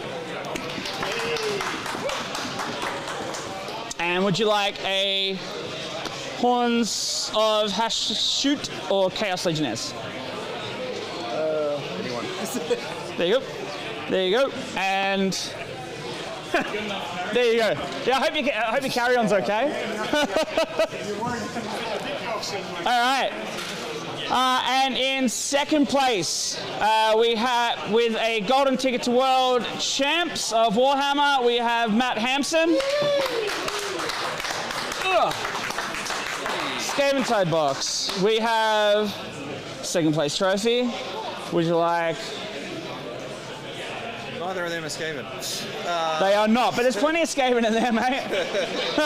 Chaos Legionnaires. All right. Well done.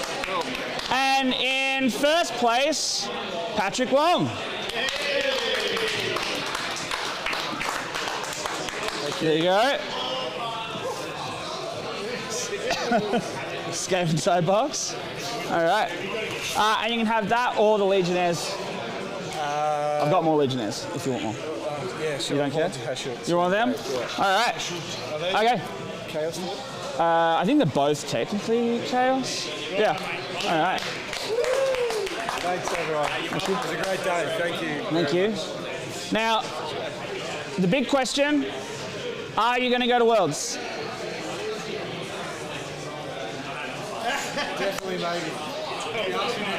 Sorry? I have a partner to talk about. All right. Yep. Very deeply. Okay. So basically, the way the golden tickets work, obviously 1st and 2nd, get the golden ticket. If you're not going to use it, let us know as soon as you can, because they just go down the chain. All right. And so 3rd place would get it, and so on. The $500 is a reimbursement, not cash. So if you don't go, then it would go to your flights and accommodation. If you don't go, and so on and so on. The whole point of it is to make it a little easier to get the person there. Hopefully next year, a few more players, we're going to increase that price tag. But I'll be in contact. You don't have to be on the spot. All right. And thank you all for coming. You're welcome. All right. Is there a chance I can get a photo of everyone holding their stuff? The swag. All right. I would love to. I'm the only one that's not connected with it, so. It's all right, I'll stay. Okay, sure. That's fine. Yep. All right. I'll squeeze you in the middle if that's okay. There you go, chat. Winners from the Underworld's Oceanic Championship circuit, getting their Skaven-tied boxes and prizes, which is really awesome. And if you want to be involved, keep an eye on the Facebook group, and Thank you very much. you might be able to get that ticket Really to go to appreciate you Worlds all next coming time. out and enjoy. All right.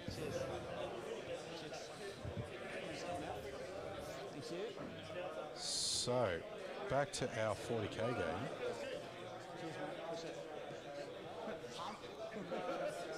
We're in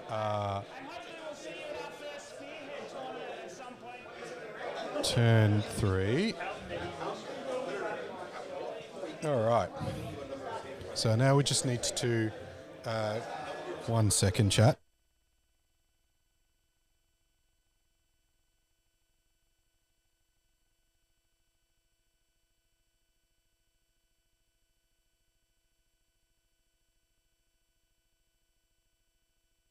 So we just need to find out if the kill team stuff is going to happen before we can go back to player mics. It looks like Benny is having his turn. He got Sabotage and Defend Stronghold. So, yeah, let's see. He also got 10 points for primary, which I haven't put in yet, so let me do that.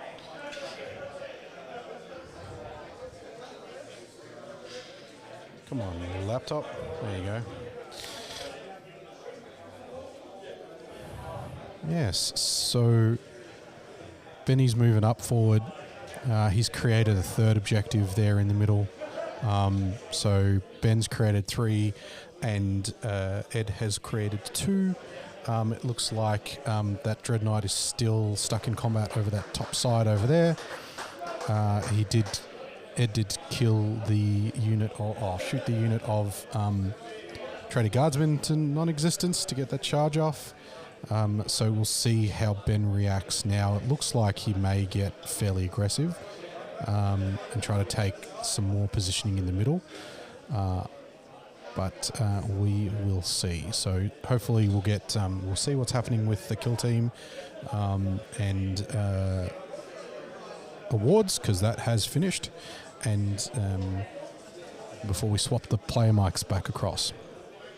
If you've got any questions or anything, or you want to have a chat to me about, this is a good time to do it while we muck around a bit.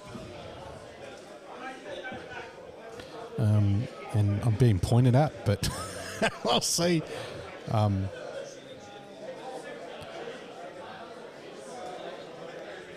we're doing. All right. Well, it's getting to dinner time in Australia time here. What has everybody got on the table for dinner tonight? I don't know. We'll see what time I get home, whether or not I get dinner. It's 10 to 7 here in Melbourne time. Probably worth touching on, we're on at the gaming arena in Coburg North in Melbourne, Victoria, in Australia. There's 4 events happening here today for the Oceanic Championship circuit. AOS, Kill Team, Underworld, and 40k. And so the Underworld's just wrapped up. That was the awards ceremony that we managed to get footage of. It's always nice to show those things. Sometimes you don't get a chance to show them at the end of an event.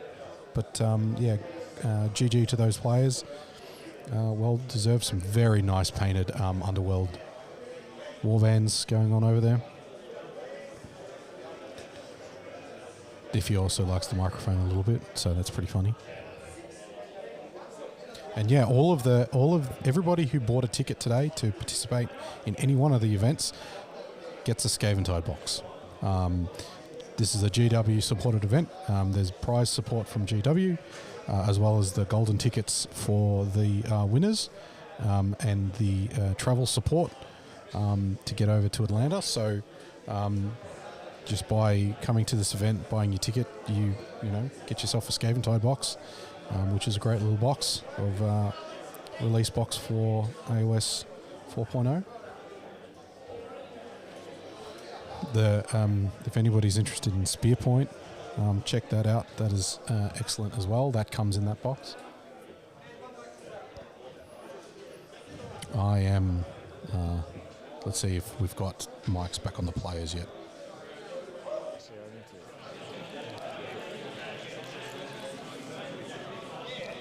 Oh, shit.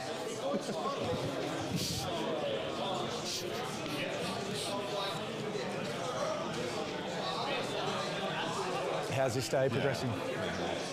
Seems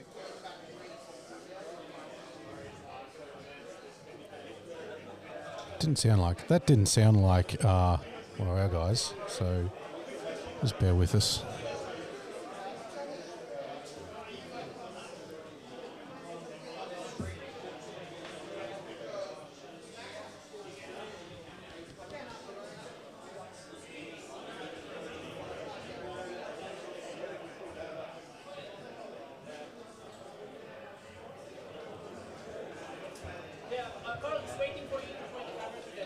Yeah, it's on them.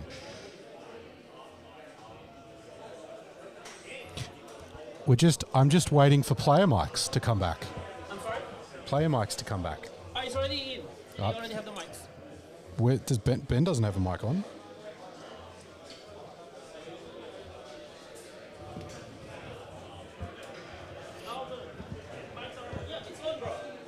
But Matt, you hanging around for a beer? You hanging around for a beer? Yeah.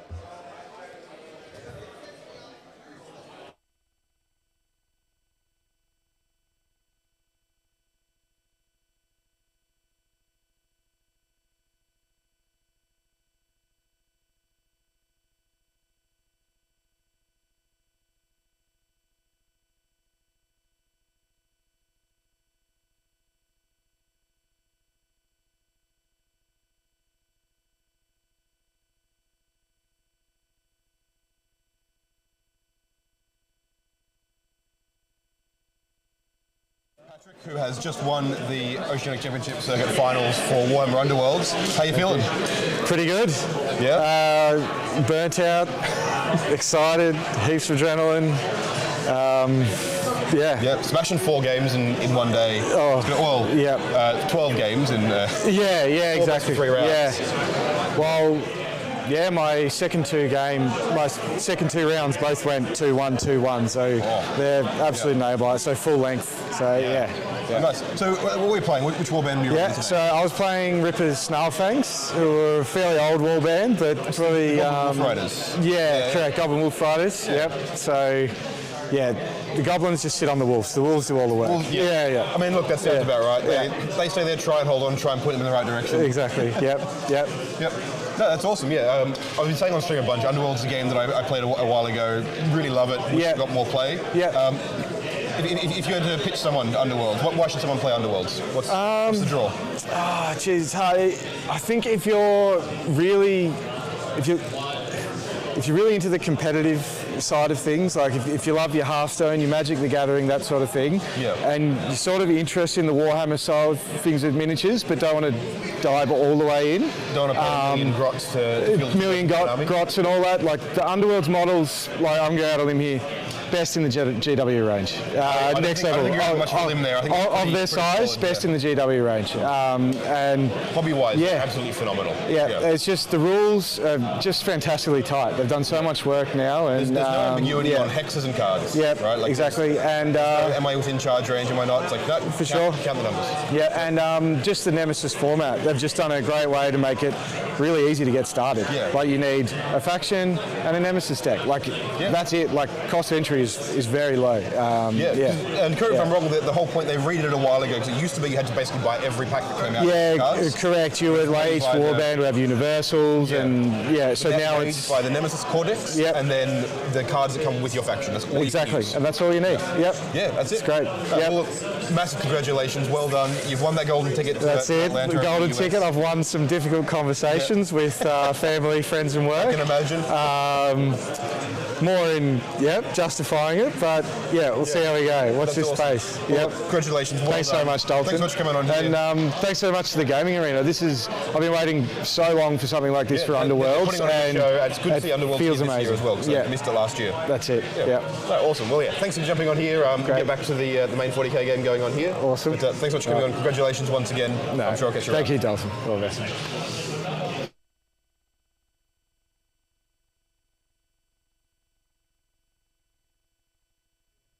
That was the winner of the Underworld tournament. Quick interview with Dalton there. Yes, difficult conversations he's won with his significant people. As we were chatting to Dean about earlier, it's rough to short-term notice. I'm just going to go over to Atlanta because I've got to play some Warhams. But yeah, good luck to him.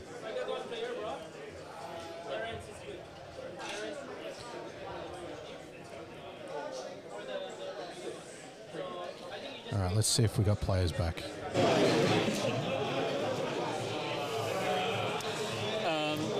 Like Apostles unit. Okay. Sorry? The red unit. Okay. Got it. Because the other unit didn't use +1 okay. this turn, whereas he's always +1 wound. Sure. So we're going to do a desperate pact for +2 to charge. We pass that, leadership 5. So +2 to charge. We rolled double ones. I'm actually going to CP reroll that because I need a lot more than Yep. we roll a 9, so that's an 11 charge.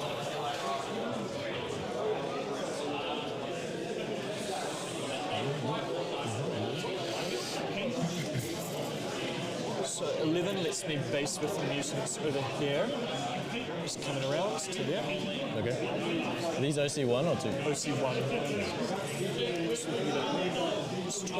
Get over here. Which one's Drago again? Shield. Front guy. Cool.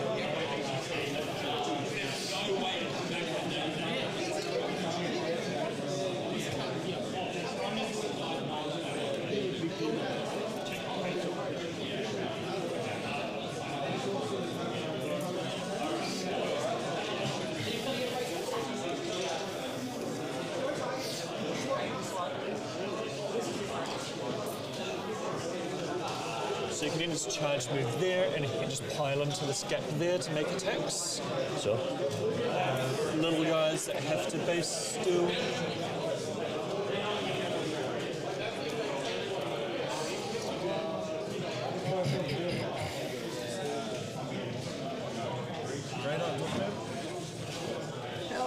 It's a very scary. Well, top table, stream table. Let's say stream table. What do you got now? 2-1? We're both 2-0. So, yeah. Oh, so it is the top table. Yeah, there's like several top tables. Yeah, it's one of them. I love it. It's absolute. What is this? I don't know. I saw that army and I was like, fuck, how many fancy cultists I need more, man. I'm going to run out this turn. It must be like good. They're pretty good. There's objective there to do sabotage. So yeah, so that's our only charge there, so piling in. So who built this objective? Sorry? The Rhino. Okay. So I've just knocked him a bit. Yeah, sure.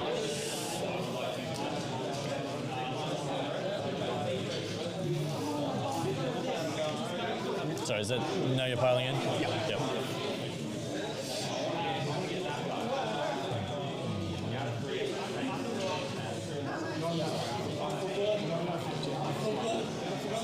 So just going to come back to keep coherency, I think, but... Okay.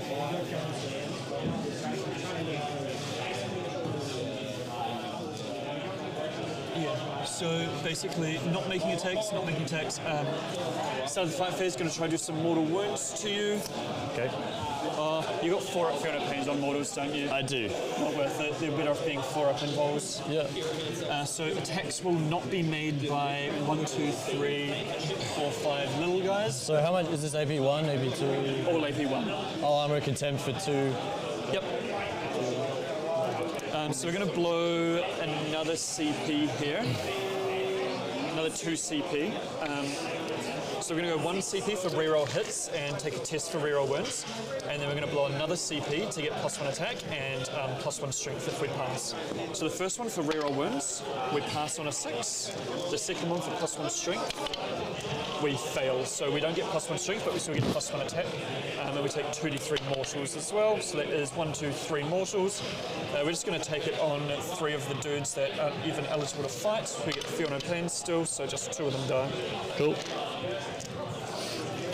You don't need +1 strength when you have real wounds. Then you'll be alright. It's to wound you on 2s, because currently we're only wounding on 3s. Fair enough. Like, it doesn't matter, but the extra attack's important. So we've got all 6 big guys fighting. So that's 66 plus 3 each, so that's 18 minimum, plus 66. So that's 10, 21 plus 18 is 39. So we're going to take 5. So 39 attacks with the big guys. Pretty good. And doing a die pick for sustained hits. And you should have started your 4.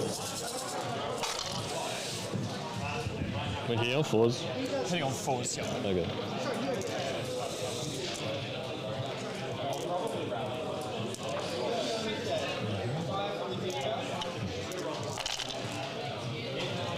So 6s are sustained. So we've got 1, 2, 3, 4, 5, 6, 7, 8, 9. 2, 3, 4, 5, 6, 7, 8, 9. And wounding on 3s, rerolling wounds.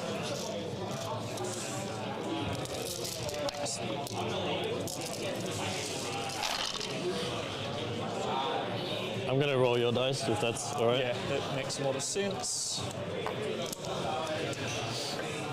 I'll pick all. Yeah, you got it. Cool. So is it 2 apiece, are they? Sorry? Is it 2 damage each? 2 damage each. Just fucking knock that. Alright. So that's 39 wounds. Light work.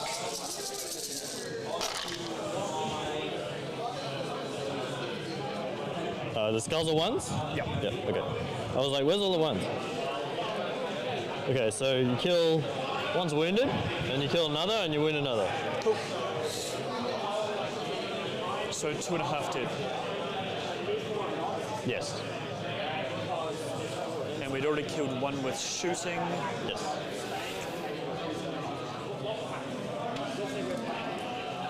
Cool. So just recounting the number of small guys now. So it's 1, 2, 3, 4. 1, 2, 3. 1, 2, 3. 4 little guys.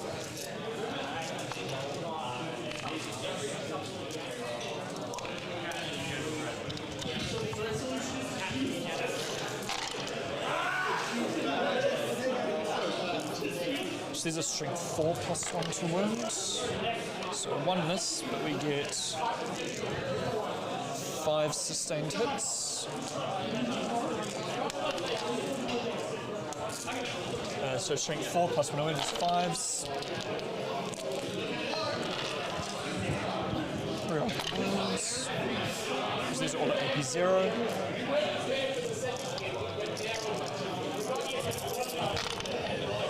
You kill the guy and then wound 1 more. Cool. So I put about 58 saves on you there, I think. That's some serious output, I'm not gonna lie. It's fucking. That's why I hate armor kit. And I think you're down to 2. Was it? I was on 7. Oh, right. And now I've spent 4. So Yeah. much. That's why I don't care so much about Cypher right now. Yeah, yeah. All right, would you like to fight back? I'll do the Grandmaster. Makes sense. I am base, so yeah, here we go. I'll hit. All wounds. So 5 at AP 3. Cool. Mind Witch. Saved. Dead. 2 little guys. guys. Actually, we'll do all 3 little guys there. 2 of them failed. Could you roll damage, please? 7. Yep, 1. 7. Okay. Sweet, so that's 3 dead. Okay. We will pile in.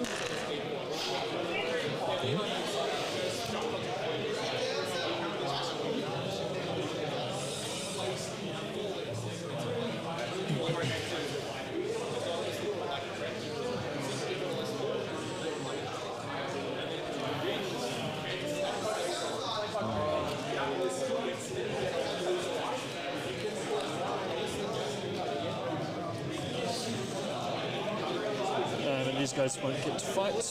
We'll probably kill this guy. Yep.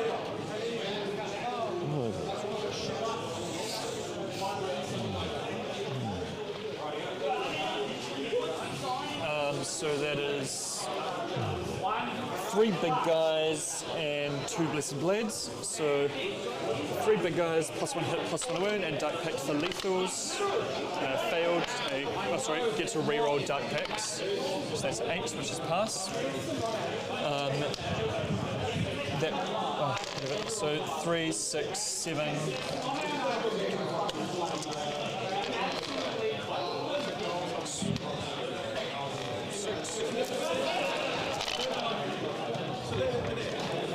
3 miss, 4 miss, no lethal, 1 lethal.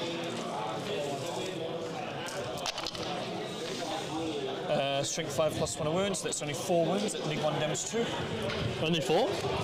I rolled really low number Neg of attacks. 1s, 3s. Take 4 damage total. Yep. Then we got 2 blessed blades. 1 sustain.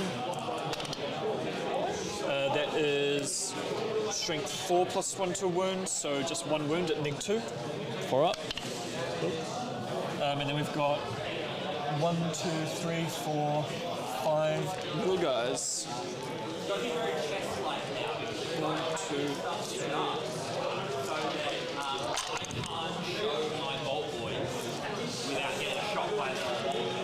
One lethal.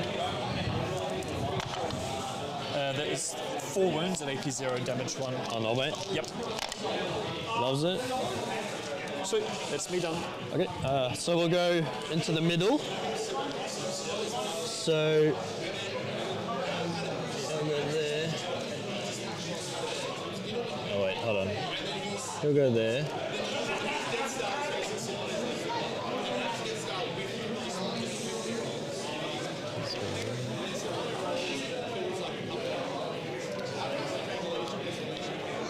So I have 6 Terminators remaining. Yep. 1, 2, 3, 4, 5, 6. How many wounds are the big guys? 3 each. Okay. I'll do the Terminators first, because you can allocate on either, right? Correct. Yeah. These are all AP 2, right? AP 2 for 2. Cool, so going straight through. 1, 2, these 3, guys, 4. which are the longbows. Does anybody have more, like what's Drago's damage? Drago is 3. Okay, cool. Yeah, I'm going to leave him till the end. Are you a demon by any chance? No. No, okay. They're endowed. The Forge Fiends are demons. Okay. Okay, so yeah, 3's to hit. Nothing fancy, just roll the dice. And then strength 6, so 3's. Yep. And this kills, or goes straight through. It's a few other things. Ah, yeah. Alright, so it's 8. Cool. And then it's just Drago after this. And then Drago after this. Proof of 6, 7, 8. Alright. We've only lost 2 little dudes, so this is just 8 mutants. They're the little ones? Yeah. Okay. So rerolling successes. No, they're all dead. So now it's just big guys? Now it's just big guys. Cool.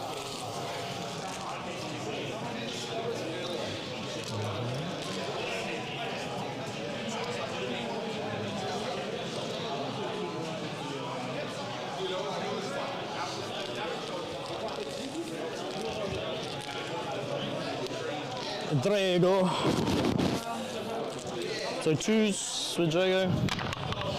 All hit, and then your T4. Yep. Strength 8 on this, so 2s. For 6 at AP 4. Cool. These are 3 damage apiece. Sweet. So 3, 6. So we got 2 Dark Disciples, so 4 up involves. Both did. And then on big guys, straight through, so 3 of them. So feel no pains. 1 alive on 1 wound. Yep. 1 dead. Yep. 2 dead. So you got 2 Dark Disciples and 2 big G'day, guys. chat. I'm going to jump in here for a hot minute. How are we looking? We've got 33 to 22 at the moment showing up on screen in turn 3. Yeah, top of turn 3. Top of turn 3, yeah. Oh, I hope you all enjoyed seeing the winner of the Underworlds event there as well.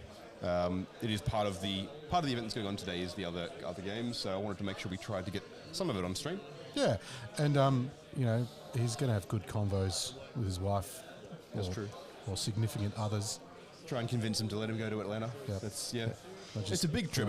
Jump on a plane in a couple of weeks. Yeah, it is one of the strange incidences of having qualifying or having an event system that works like this, where you qualify and then get to go.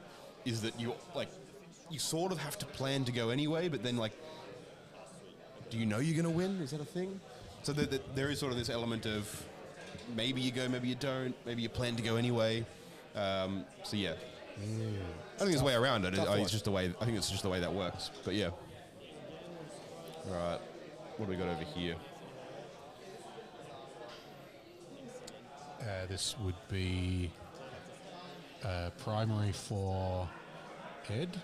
Looks like he's getting a full 15 on primary there, which makes sense. We can see him on a bunch of stuff there. In fact, I imagine both of them are going to be scoring solid 15s or so from here on out. Looking at the number of objective markers we've got on the board there. Yeah, they're just castling now. Yeah. And then I think Ed's got the advantage going second with Grey Knights. It's pretty big. So he's thinking about his pickups, I think. Yes, yeah. I think probably calculating. I imagine Ben's putting in the primary just because it's guaranteed, right? Yeah, I think he might have started and then he's like, I've got to check what my secondaries are. Yeah. It is worth throwing out there, we were having a quick chat back here as well. There's only about 20 minutes left in the round at this stage, so the game is very likely to get cut short. It has the advantage of being the last game of the day, so given the multi system is fairly wishy-washy on the exact end time, there's potential it ends up running late, and we'll make sure to bring that to you and let you know what's going on with it. It is a shame there isn't some sort of way to ensure that players sort of play within a time limit and have an equal and fair distribution of the time within said limit. Some sort of way to give an equal ratio distribution of the resource that's used and consumed while playing the game. Exactly, yeah. I mean, look, I don't know how you would design such a thing. I'm sure there'd be some sort of switching mechanism of you have to run multiple clocks and do strange things. I mean, I'm just a simple person. You know, telling time is really hard for me. Yeah. You know, I need an abstract concept to which how much things I should be doing in a certain group of activities. Yeah, exactly. I mean, look, I am glad that without applying a time factor to it. Exactly. Yeah. No. And I want to say, it is good to have someone down there making sure that each of the players are getting to the right points in the game on time. I think it's a useful thing to have going on. Yeah, a clear criteria of which actions you should and shouldn't be doing. Yeah.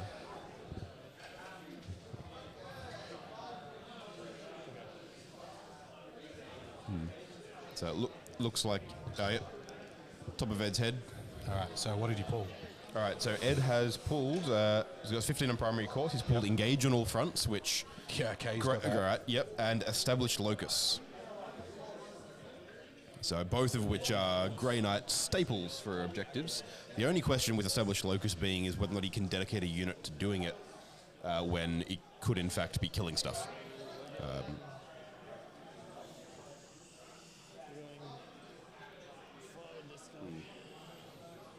How is chat doing, by the way? We've got 35 people watching, which is kind of cool. Yeah, I think the other time zones are starting to wake up. That's good. There's got the influx at the end of the day. That is how that tends to work, yeah.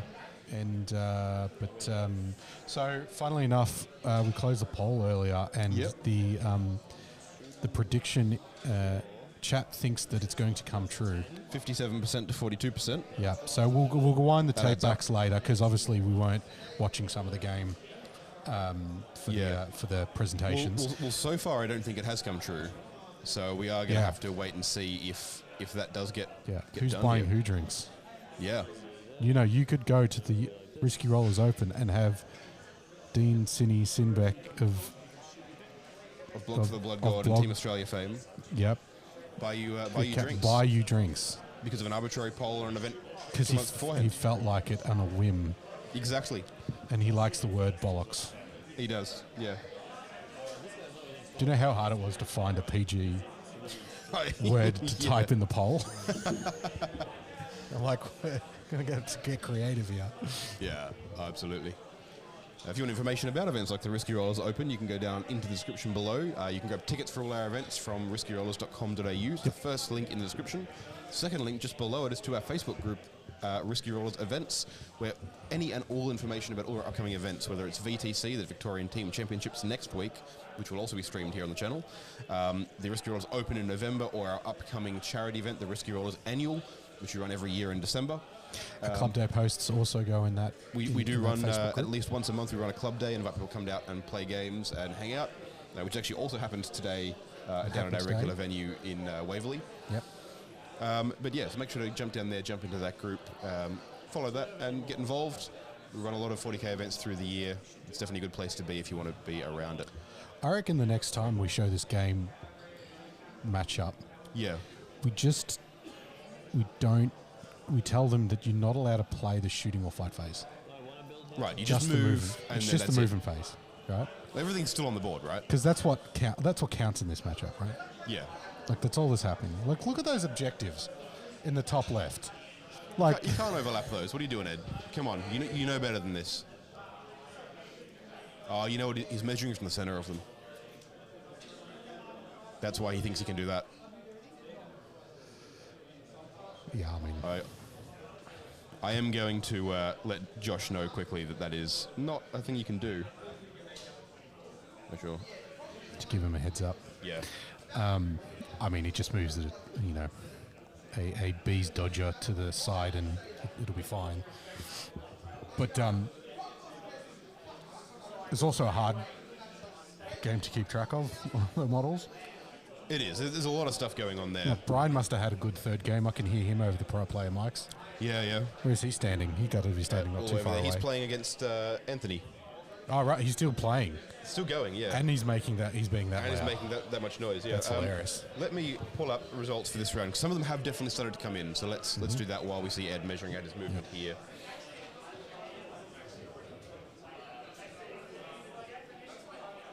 So for round 3, we have Terence Drew beating Ben Wadsworth, so 90 to 17. It's pretty brutal.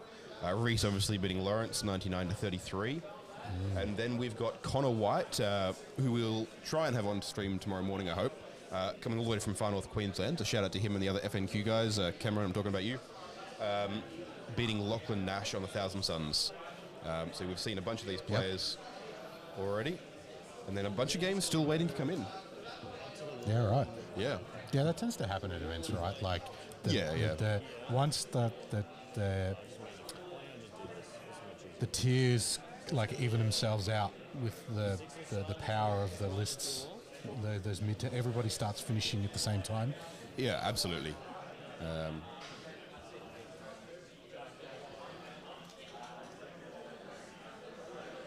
We're going to go for Virtual Wonder. There we go. That's what I'm looking for. Good to see Ed putting his models down back there.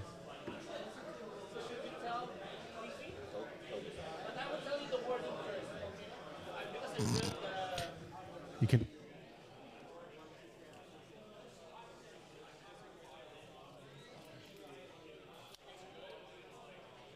L3 and Steep Strike the Purifiers, just here.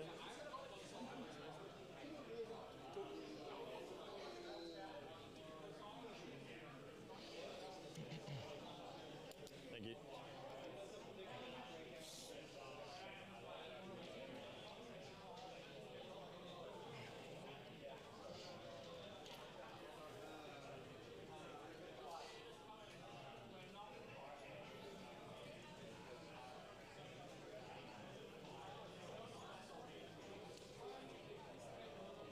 Warhams, the game that is super clear all of the time. No, it's not too bad. There's some funky little bits. They're just trying to sort out the ritual and the overlapping of objectives and that kind of jazz. So we'll get Ed's head out of the way.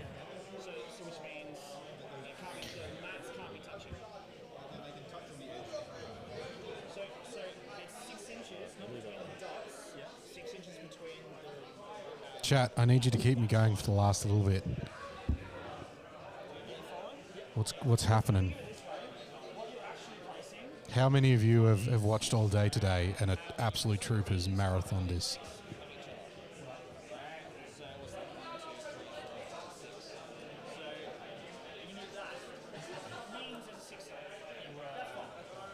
So this is a clusterfuck book.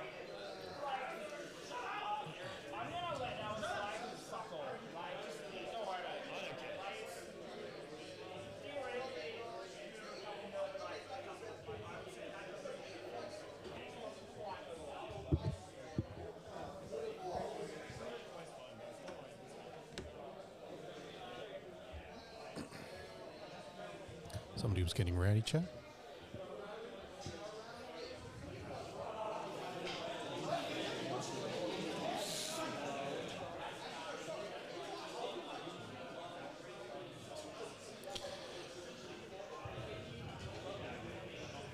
It's a long game of Warhammer. Long day playing 3 rounds. Warhammer. You know, you're talking about 10 to 11 hours of brain power.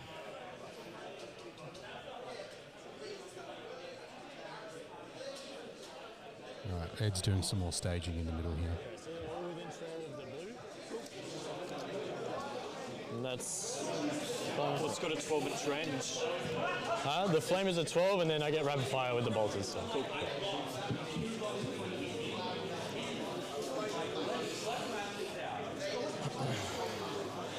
Oh, I wish capture outposts existed still. Yeah, I know.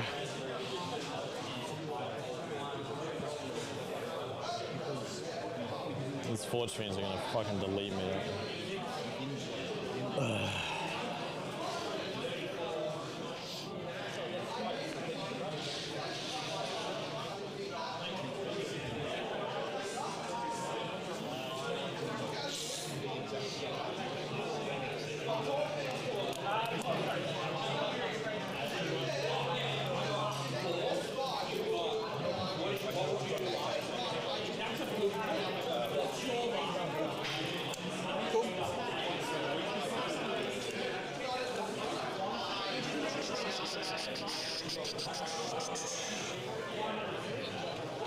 Okay.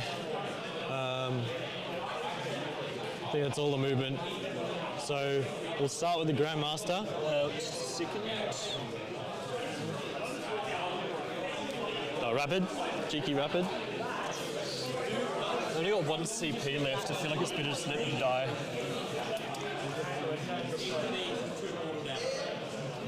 Is there 2 OC each or 1? These are 1. These ones are 2. Alright. And these are 1 also. So if we... I don't think I can fit... No, I can't even fit the whole unit here. It's nowhere interesting to put them, so we'll just... Dark Kara, don't get me started on Space Marine 2, man. If I was not here today doing this right here with you lovely peoples on the internet, I would be at home playing Space Marine 2 because it's awesome. So, yeah, good on you for giving us a watch. I hope you give us a like as well. Panics, the BCP link is in the description. Jump on there to get your links. We don't have a link command because, yeah, we don't. Service. 2's probably. What's your strength? 10. 3 of them, AP2. Save all of them? Flame up. I'll roll in the box. 7.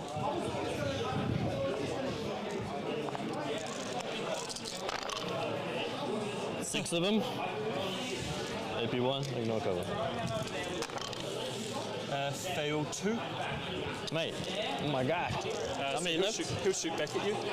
I'm in combat, man. I'm in combat. You're a vehicle. That's true. Does that work in the shooting? It is the shooting. Yeah, good point. Yeah, fair. Nice try. Worth a try, right? Plays a pistol. It's -1 though, because I'm in combat. Yeah. So nothing. 8 overcharge, so no wounds. And bolt pistol, we get 1 sustained. So just 3 wounds at AP1. Take 1. Man, that's so annoying. Why? Because he's not dead. That's so annoying. We're gonna do more. He's gonna put everything into the forge fiend. This one. Cool.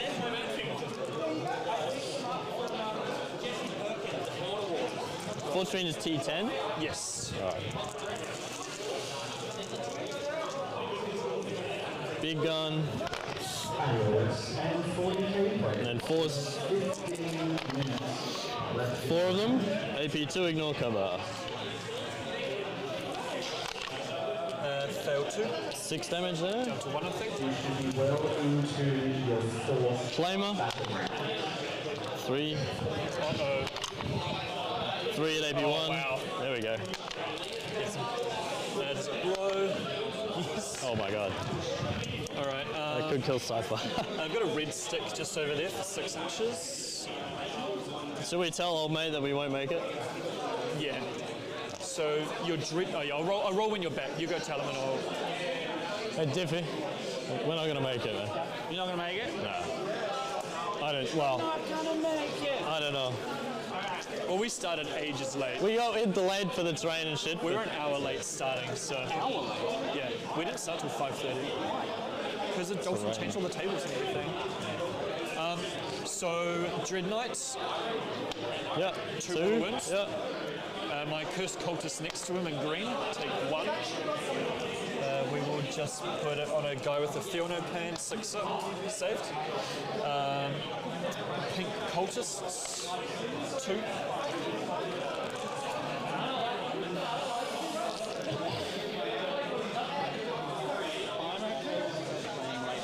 Okay. I just may not be able to stay as late. Yeah. Okay. At some point, we'll be doing it without a judge. Okay. Or you'd call me. And onto my blue unit. We'll work it out. How much extra time do you want? I've not. Because if you feel like you had an hour. How much time is left? There's technically 15 minutes left in the round. Oh. If you feel you started an hour late. We started at 5:30.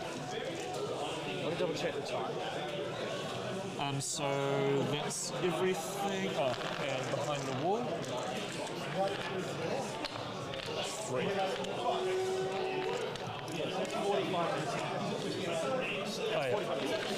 I mean, if we got that, we'd be doing. 45 minutes. You can have another 45 minutes. I just can't guarantee I can hang around as well. Yeah, that's okay with me. The store's open till 10. Okay. I don't care. It's fine with me if it's fine with you. I got nothing going on.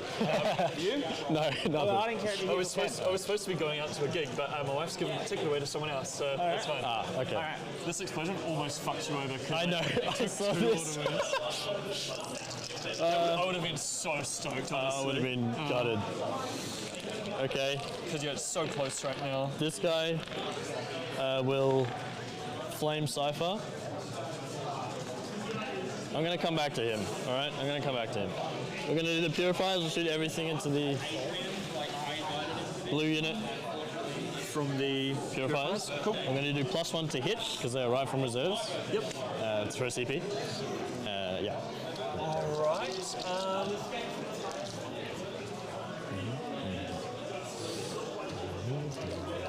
Cool. Cool. All right, let's do some shooting. So let's do 4 flamers first. It doesn't really matter what order I do all this. So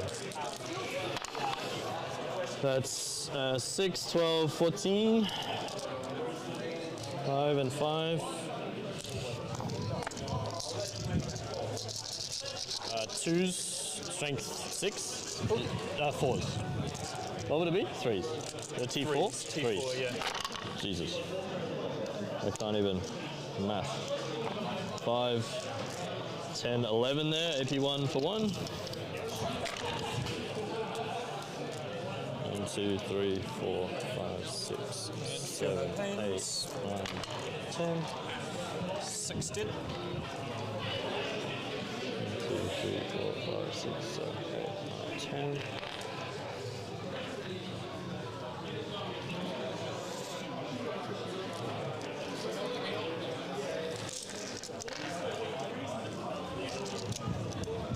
Then the anti-infantry 2+ guns. Yep. 2s. With swarm.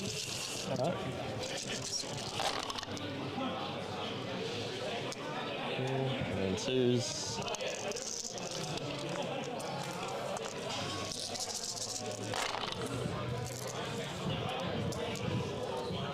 We got 5, 10, 15, 18. AP1, ignore cover.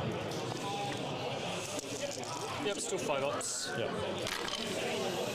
So the first field saves we're going to be taking on 1, 2, 3, 4 dudes who don't have a field. You have to take one on him at some point as well. Okay, yeah. Geez, I actually failed every save except fucking one. all of them. Jesus Christ. Feel no pains basically. So he's dead. Yeah. Then we've got 3 dudes who. 1, 2, 3, 4. Okay.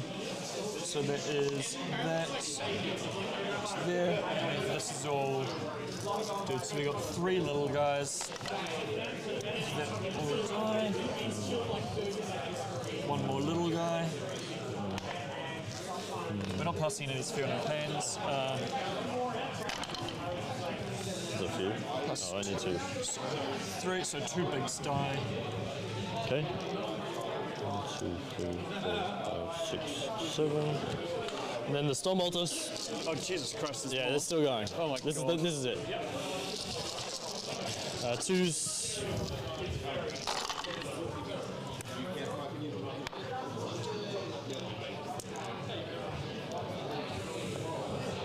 And then 4s. Yep.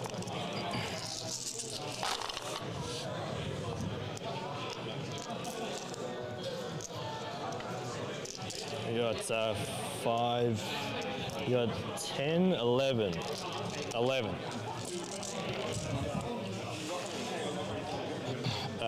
AP0, I don't ignore cover on this one, if that matters.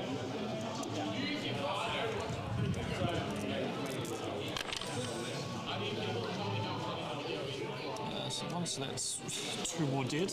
That was the whole squad in rapid fire range, by the way. So deep strike 3 away, and then just lined up on that one guy. Wow. Yeah. Cool. So you got 2 left. Okay. Yep. Do you want a blood surge? I will not. Yes, that was a big activation, shooting activation there. Nope. Okay. Against that mob, and there were 2 models left in it. So it's successfully looted that one. Just a bit of an update. So based on having to change the terrain, I believe the TO has agreed to give them some extra time. So we're probably going to run the stream, give or take half an hour longer, just to give them time to try to finish the game. We'll stay on basically as long as the game goes for you guys, because we love for you, chat. So give us a like. And yeah, chuck in any questions or anything. We'll try to get this game finished, and it's a very Cypher, big gun into these 2. intricate, articulate movement here. There's very precise Flamer placements and things like that. So it's 9 shots. Yeah, hopefully you're enjoying it.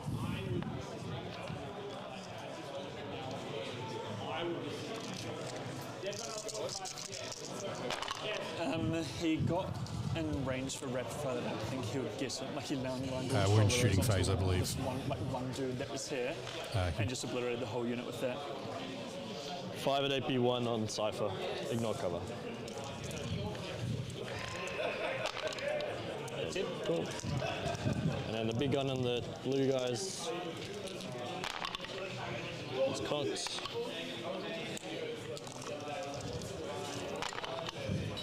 5 on the blue guys at AP2, ignore cover. Cool. These are 3 damage? Yeah.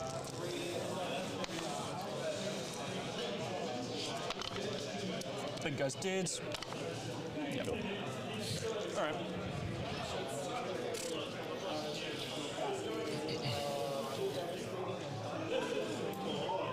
This Dreadnought will put everything into the blue unit here. Cool.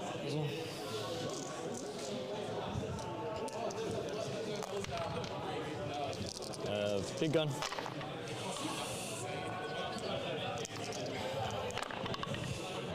Four at AP2, ignore cover. Just did. And then 1 at AP1, ignore cover. Cool. Cool.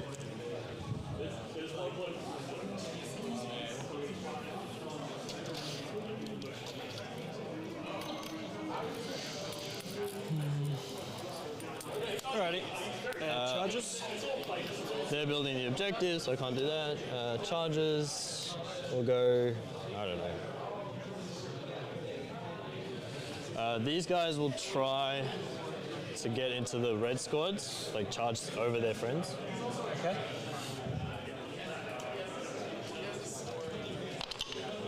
No, they won't.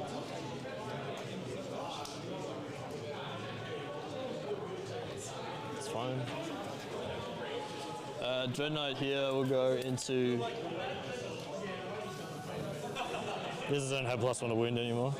Nope. But you can give it to them with a strike. I can give them reroll wounds. Reroll wounds. And their strength. 5. Alright, g'day chat. Gonna jump back in here. We'll They're go about to into present the them. awards for the Kill Team Finals. just So kill these while ones. Ben and Ed, who are playing for an extra 45 minutes after the round, And then they just go doing there. a time extension due to some of the issues setting up terrain at the start. While they carry on their game, I'm going to head down there, mic up Diffie again. We're going to hear the awards for the Kill Team section of it. I'm also going to interview the winner as well, chat with them about Kill Team, about how they've done today, and their Just be like potentially this. upcoming trip to Atlanta. So, yeah, that'll be fun. Cool. I should tag both. That would have been the play. This will try it? No. Huh. Yeah, we'll try it. Need a big number, like a gigantic number. Nope.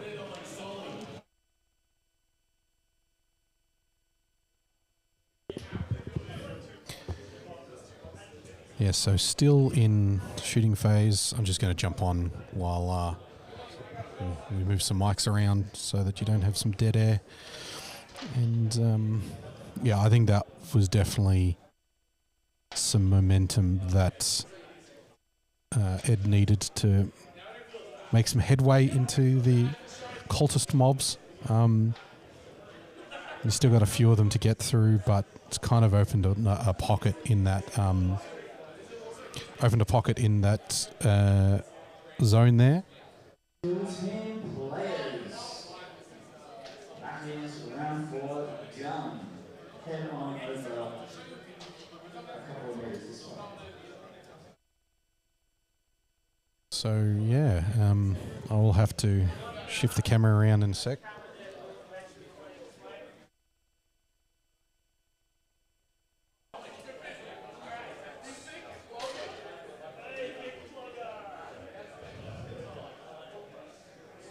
And yeah, I'm just moving the camera and all that kind of fun stuff in a sec while we're going. Do you want to get them to move, Lawrence, a little bit further back, please? Further away. Yeah, even if you get them to come over here, get them to not stand next to Diffie. Yeah, somewhere not there. All right.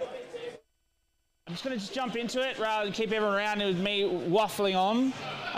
So I'm going to start with best painted. So I did actually walk around, have a bit of a look. I had it scheduled on my list of things to do tomorrow morning, and I'm like, haha, you guys aren't going to be here tomorrow morning. So there was a couple that I thought were up there, but the winner of Best Painted Kill Team with his Gellerpox infected is Nick Rendell.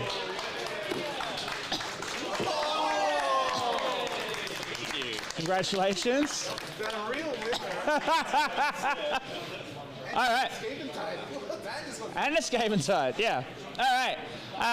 So what I'll do is I'm just going to go through from bottom to top, and then once we've finished, I'll get everyone up, and everyone can grab one and take a photo with Escaping Tide, and then I'll be like that horrible parent that takes it then back. All right. Okay. So in 9th place, we have Michael Thurston. In 8th place, we have Adam. In 7th, we have Lap. In 6th, we have Nick. In 5th, we have Dan. In 4th, we have Michael Burke. And in 3rd place is Broseph Broster. You can come on up now. All right, so there's your trophy, and you get to pick one of those. Oh shit! Which one looks good? Bodies. Maybe I'll go with the Legionnaires. There you go. Hell All right. In 2nd place, we have getting a golden ticket is Aidan Clinton. There you go. You interested in either of these? Oh, yeah, hang on. They look better for converting. All right. And our 2024 Oceanic champion, Jared, taking it out with his intercession. All right. Hit that bad boy. You can have all the Chaos Legionnaires. I've got others. No, I've got more. Have a look. Yeah, I'll grab those. All right, I'll grab another box. That's all right. All right, and so the important question: will you go to Worlds? No. Will you go to Worlds? All right. All right. So you get $500. $500. Flights to the accommodation reimbursement. All right. 3rd place. So the golden ticket, so there's 2 golden tickets, all right? And so if Jared's not going, it goes down the line. And so Broseph came 3rd. Would you go? No? All right, rather than me just ask every single person, I'll send out. Can I give it to someone? No. Top player here. No, it'll go down to 4th. I find it. It'll go down to Michael Burke. You'll go? There we go. All right, woo! All right. You're like, well, if he's going to, no, I'll take it. All right. Thanks, everyone, for coming down. Hopefully, the rest of this year and next year, we can really start pushing some numbers. We'll hopefully get some more events going. And yeah. All right. Thank you. You're welcome. All right. And the obligatory photo, if you want to come over, grab a box. All right. Hell yeah. All right.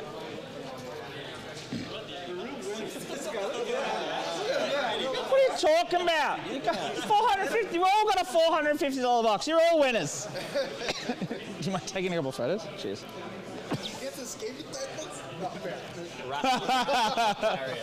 Rats and Octarians here.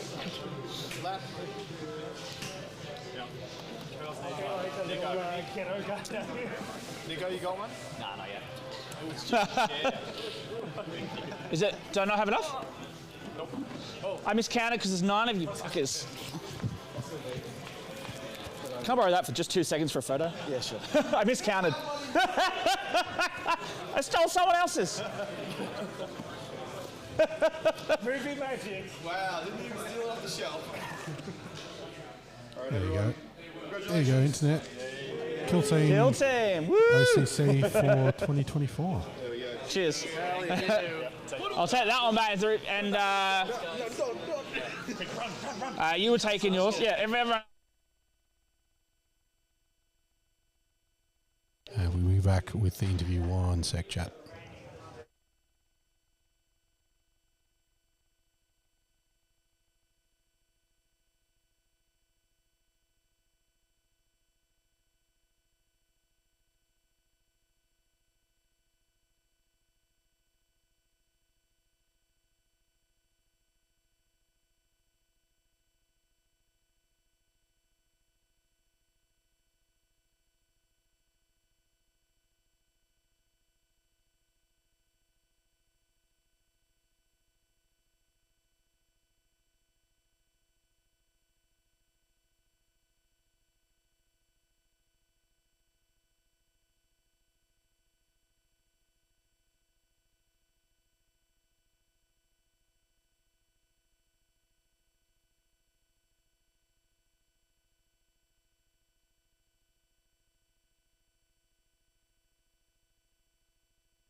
All right, nearly there. And then they're just miking up, getting the winner done, and we'll cut to that in a sec when he's ready.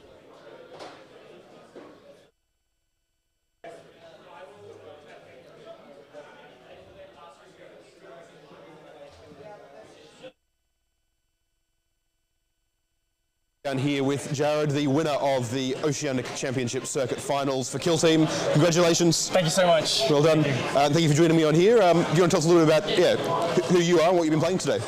Yeah, so my name's Jared. We've been playing Kill Team today. We've got a great crowd that's turned up. I've been playing Intercession, which is like the Space Marine Kill Team. We had a bit of a chat earlier on stream about how, like, in a game that's been going even as long as it has, almost at the end of an edition, like the finals was between the Orc Commander from the starter set and the free Space Marine Intercessor rules. Absolutely. That are out there, yeah. And a lot of Kill Team meta players will say, oh, well, you know, Space Marines aren't very good, but clearly there you go, right? Yeah. Yeah, so... Not sure if it's Space Marines that aren't very good or those players. Jared said that, definitely. You can take it to the bank. Anyways, so what's something else to the Underworld? What's your spiel? Why should we play Kill Team? What's so cool about Kill Team? You buy one box, and then you buy another box, and you buy another box, and you buy another box. Of course, and yeah. you get addicted. Do you paint any of these at any point? Listen, all my teams are painted. 100% of my teams are painted. Very fair. Look, there's no excuse. That's better than I'm doing. It's awesome. It's so I play a little bit of 40k, and I love 40k as well. 40k is my just roll dice. Let's be casual. Yeah. Kill Team is my let's like really break this down. Let's put our brains together, see like who's the best player. So nice. I love it for that. Yeah. That's awesome. Yeah, it's you got a lot of depth of strategy when you're moving individual pieces around. You're getting alternate activations, going back and forth. And the order system means you're constantly predicting what your opponent's going to do with it, which is it's a really cool system for it. That's awesome. And then I suppose the big question: you've got the golden ticket. We going to Worlds? Maybe. Maybe. If the day was different, if the dice were rolled differently, any of these guys could have won. So I just want to say, like, thank you to all my opponents. Yep. Maybe I'll be at Worlds. Maybe not. I don't know. We'll see. We'll see. Well, look. Yeah. Thank you so much for coming on here and having a chat with us.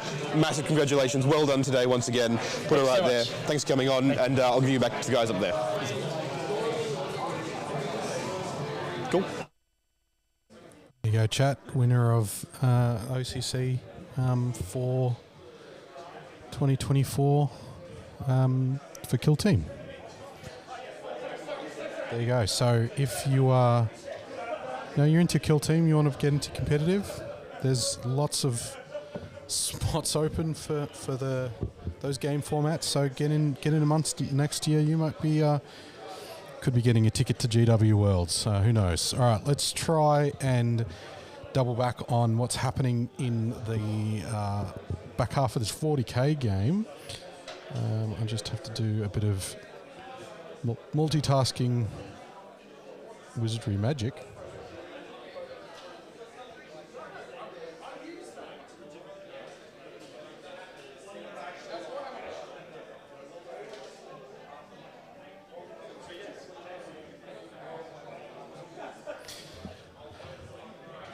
Okay, where are we up to? Let's see if the player mics are back.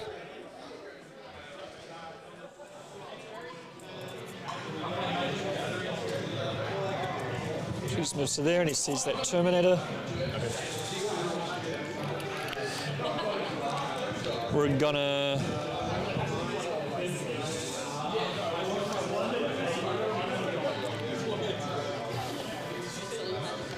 Can I kill all that? Not a chance. I got no killing stuff left.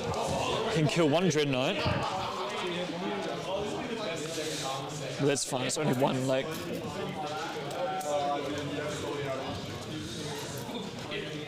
Yeah, just.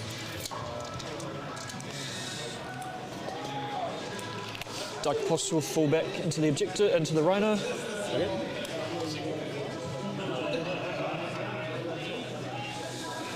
That objective now stickied.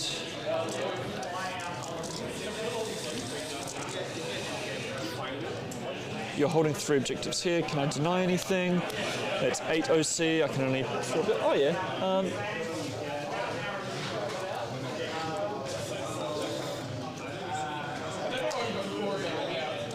just need to check if I can do a desperate pact on a fullback move.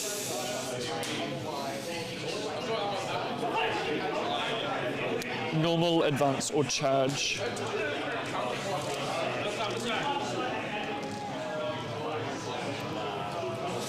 There's 6 OC there, and 8 OC there, and a bit less over there. Kind of sucks. What's their melee like? Have they all got shitty, like crazy swords? It's the same as like these guys or these guys. They all have swords. They've got so many guns! Like 6 of them have swords and Crow has a sword. They're good, man. I don't know why people don't... How many points are there? That unit's like 250 plus Crow, so that's 340. Jesus Christ. It's like a 5th Dreadnought, you know what I mean? It's way better than a Dreadnought. Yeah, but... Dreadnought can't do that. So it's either you take them and 2 tech and them, or a Grandmaster and 2 tech Marines. And I like that. Alright, so we're going to advance blue cultists 4 inches. I'd like to advance. Overwatch. The blue guys. Cool. I'm joining you up here for a little while. Hope you enjoyed that interview with the Kill Team players. 14, 15. Off we go.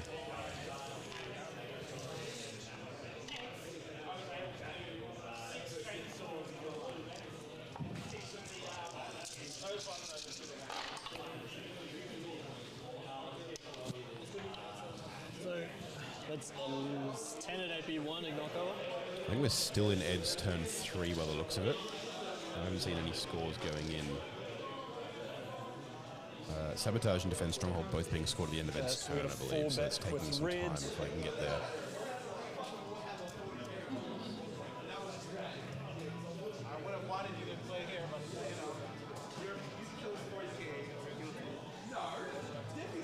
And that is... Alright, so I'm sure Carl's chatted about it, but the lads here are running 45 minutes extra time on the round.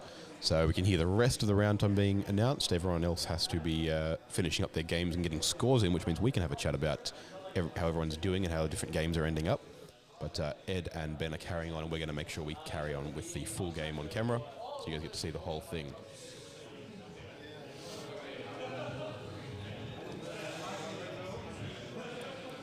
Can you do the +2 move on a fullback? No. So we're fullback here. Do you want to miss now? Yeah. I'm just going to not be seen by this guy. Cool. He's moved already, yeah?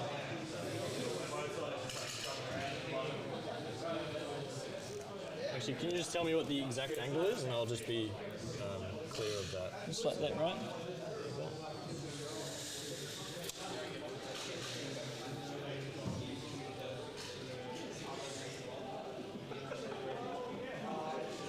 We'll do that, I guess. Just guarantee I'm not getting shot here. Yep. I'm on 1 CP now.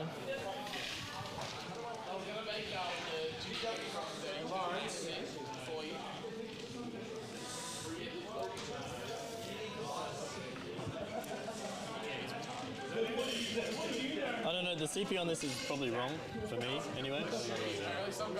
Yeah, I wasn't tracking on that. I'm just going to put mine down to... I can't edit mine. Oh, spin. I'm on 1, so...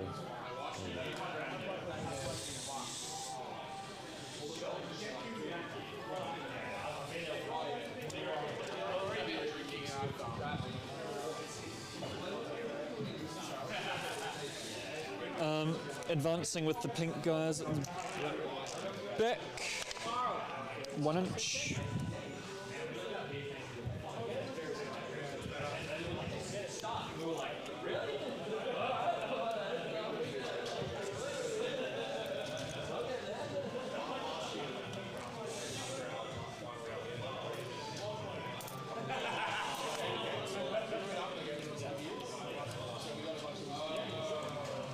Chat, we're just confirming the scores and making sure they're up to date. We've had a slight technical glitch. Our sync to their scoring has dropped from up here. So Carl is doing the old run around to find out what's going on there. But the score for Ben is correct, 54 VP. Just confirming that So Ed burnt engage at the end of his turn for a CP, not keeping it there. Oh shit. Putting him So on that's 3 everything CP. there. So he's just going to shoot these strikes at the back, or whatever those are. Yeah, jumpy guys. Yeah. Yep.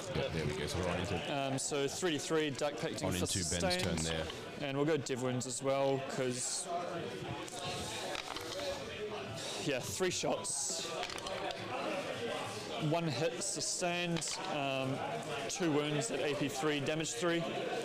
2, sorry? Yep, and I take 3 damage. 2 wounds. I'll just take it on the guys in the ruin. Yep. AP3, so 4s. Goes 2.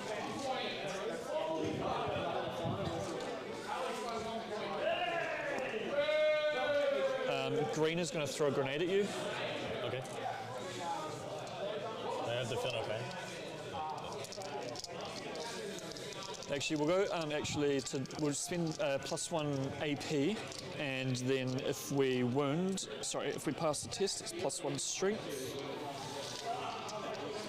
T4, right? T5. Terminators, T5.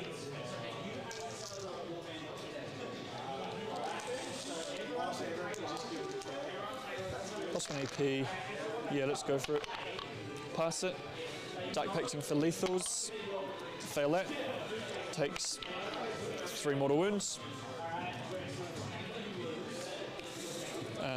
Rapid fire. 3 les guns left. Is the AP on all this? Now it's 1. On everything? No, crack missile, a crack grenade, and plasma gun are higher AP. It's surprising that Ed didn't score engage there. 2 He lethals. hasn't committed to those quarters. 2 wounds at AP1. Yeah, I think he 2 lethals? Yeah, from Lesgun. didn't really have. He had units that were like not over the line. They were kind of like on the line, or in the middle, but not like in the middle quadrant. But not really down lower around the edges. So it's kind of hard to sneak in. 1 wound at AP3 damage. From where his D3. positioning is to kind of sneak across the line. To get Could be engaged. one So guy, he dumped and plasma gun engaged, and but he rapid kept fire. established focus. Yep. So he's obviously One going hit. to try to uppy downy for it maybe 1 next wound turn. at AP4 damage 2. But we'll see. He can definitely do it easily enough with great arts. Like I don't He think had there's a anything bad screening him off secondary from that turn. corner. He's kind of he's going second, right? Yes. So the score is Flamer. large. The differential is larger than it actually is. 5 shots. But not getting any secondary points that turn was pretty big. His next Flamer, turn is so going to be 2 all about wounds at trying to AP1. deny Ben some primary, which isn't impossible. Looking at Chipping him away. like as far as I can tell, he's only got Rhino is wholly within, so he'll shoot you as well. he's only is with the Rhino on Dark one Pacting's- objective. Oh, it's all one piece. So Bottom, Dark Pacting bottom right for objective and then his lethals, home objective. I don't actually passes. think he has anything anywhere else. You're in rapid fire. If Ed can kill like 2 combi if bolters. Ed can jump in there, take him off his home objective with a charge. 1 miss, 2 or take one of the other lethal, objectives there. and Oh, then he's got some 4, so 5. yeah, There's some guys behind the back, So there's 4 some wounds at trader 81, guard behind the back 80. on both those objectives, and then the Rhino kind of in the middle, and some stuff in front. Yeah. 4's to wounds, 1 wound at AP0. So like, Get him, yay. It doesn't actually matter at all. like that position. Yeah. There's trader guard that are like preventing him from charging onto the point. Yeah, There's that's those terminators that are in the middle also that are like That's basically it, man. it's kind of a bit open. He's still got the Forge Fiend up the back. Yeah. Yeah, but it's still got not that on an Forge Fiend. objective. But it's not on an objective.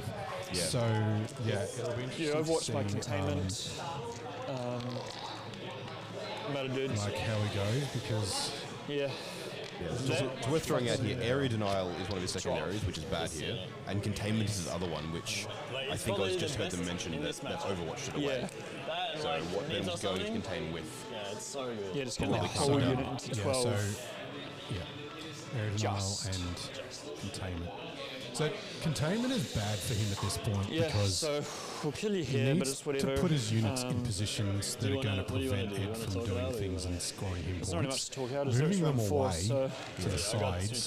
to I'll get score. no points. He'll I'll get just 6 cut points. both. But you're kind of putting units into positions. We can hear them now, scrapping both of those. Thing is, like, I'm at Right, 10 okay. now. Oh, I still kill So you. he's had a Same 0 on secondary two. turn as well. Yeah. So we're going into the top of 5. No, sorry, bottom of 4. 4. I think So- Ed's going to be sitting here deciding what he's doing for So up and this down. guy I'm just doesn't going to get throw the 15 in fights. there. Oh, sorry, it's still combat. So I'll leave that as 0 for now.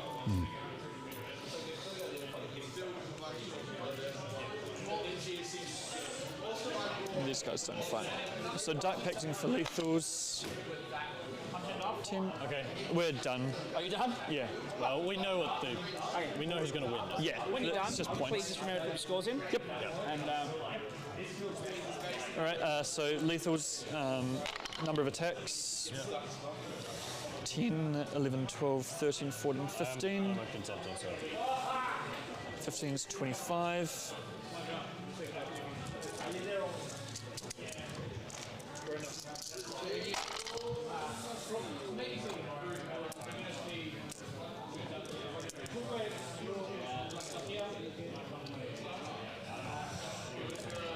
And 5s.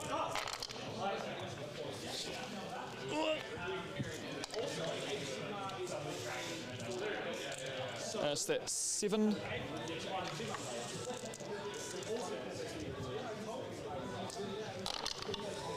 Takes 4 damage. Yep. 2 Blessed Blades.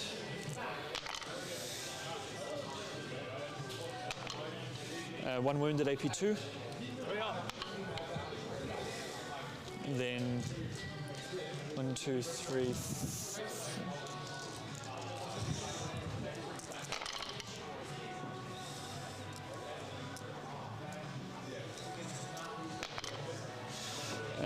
Four wounds at AP 0. There we go. This is Not even close. Oh, I hate Armor of Contempt so much.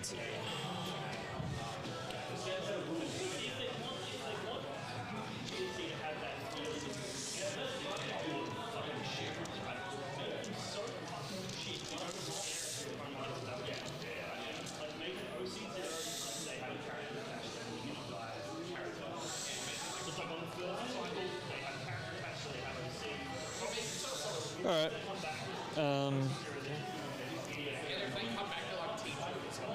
Yeah, that's everything.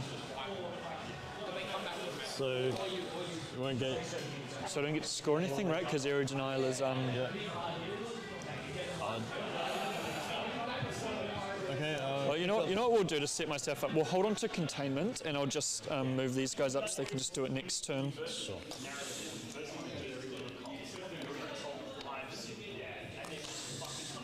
Cool. Got a little bit of chatter coming through the background there. Just going to bring them down a little bit. Yeah, so Ed is now thinking about what he's bringing up and down. I'm fairly sure that he has got that back home objective being... I think it matters for this mission anyway. But yeah, looking at that, he's easily holding 3 for 15 no matter what. So he's currently going through what he might be taking up before looking at secondaries. Isn't that only? I've got 12 OC. Yeah, so I wouldn't hold it, even if I brought it back. You wouldn't? Oh yeah, you wouldn't hold it. No. I was like, hey, yeah. Cool, carry on. So the strikes go up. Do these guys go up?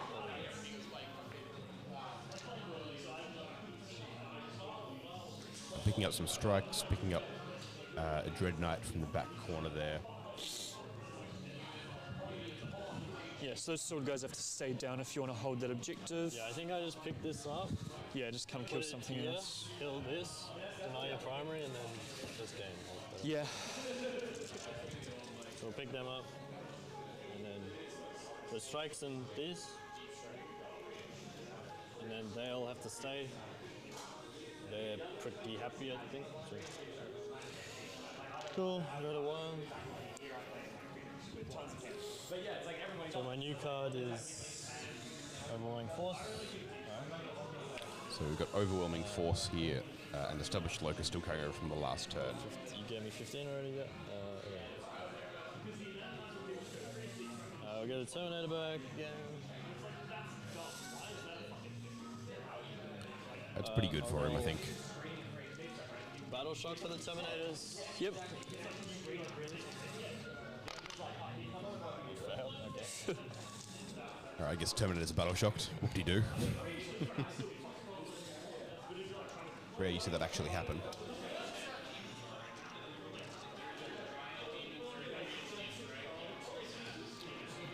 At this point, I think they're both pretty happy with how things are, where the game's going to end up. They're just walking through the steps, making sure that it all happens the way they think it does.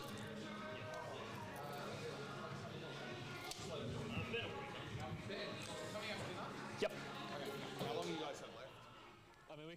All right, we've got some chatter happening there while they're sorting out the game.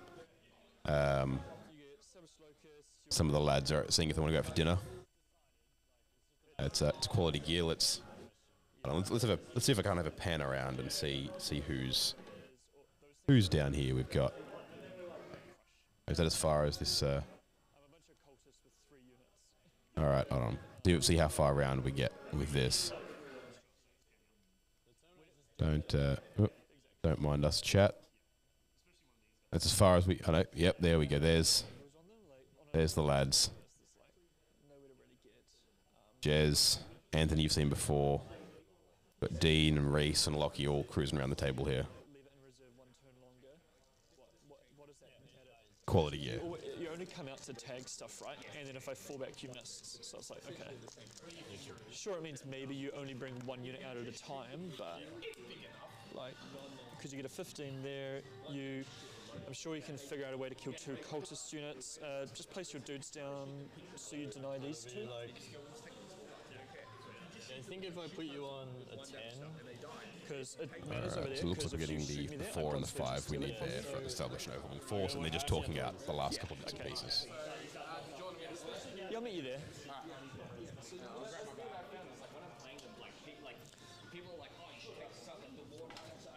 Yeah, I just don't think I've got a winning angle into this kind of list.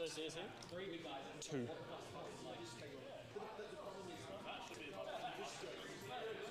That's right, CJ. Have a gaze. Why not? Like in a team's differential, it's probably not a biggest deal, but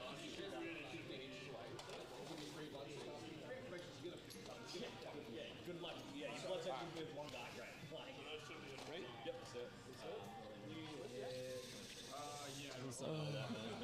Yeah, I can. I'm happy to give it.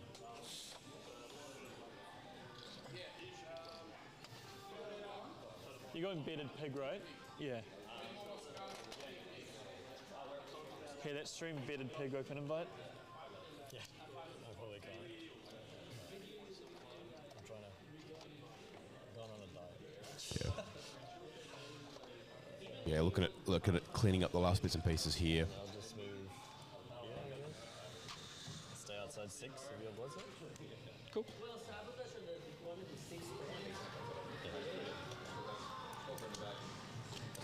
Do you want me to roll, or what do you want to do? I mean, I don't think you have enough to kill the unit, right? So I mean, I still get 50. What my flames roll. Oh, right. Yeah, roll those guys out. See what and they I do. can shoot and move back on. Right. So Yeah. So roll out to see if I get points, I guess. Yeah, just checking the last few bits and pieces if points end up mattering in the tiebreakers. 8, 10, 15.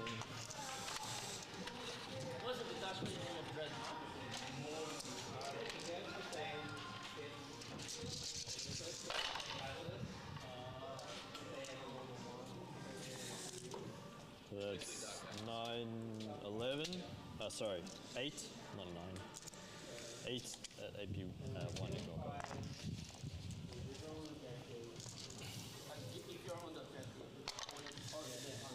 Fail 3. Fail no pains. None, so that's 5 damage. Passing 3, I think Ben's going the wrong way around there. It's taking 5 damage to the unit. This is the anti-imagery gun.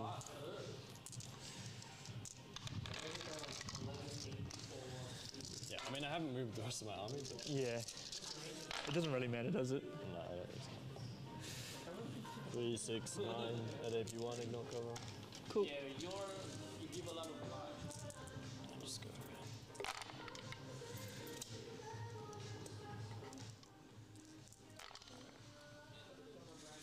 Yeah, not 5, and that's pretty much the unit. And then the Stormbolt is after this. Yeah. And Crow. What do Crows?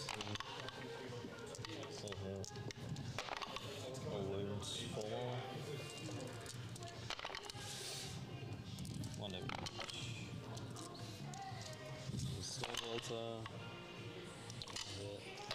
I am being a bit of a killjoy and going to turn that music off because we enjoy not being copyright struck on the stream or the videos we put up afterwards. But yeah, here we have them rolling out the. I believe this is all the shooting from the strikes in this top left into the what's left of that squad in the top.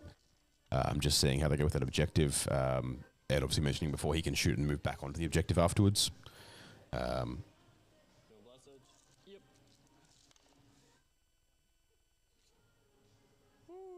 Up there, yep, they get their blood surge, the accursed cultist one.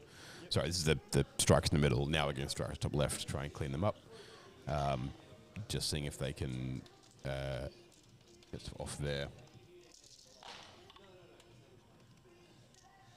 So 6 at AP1, ignore cover.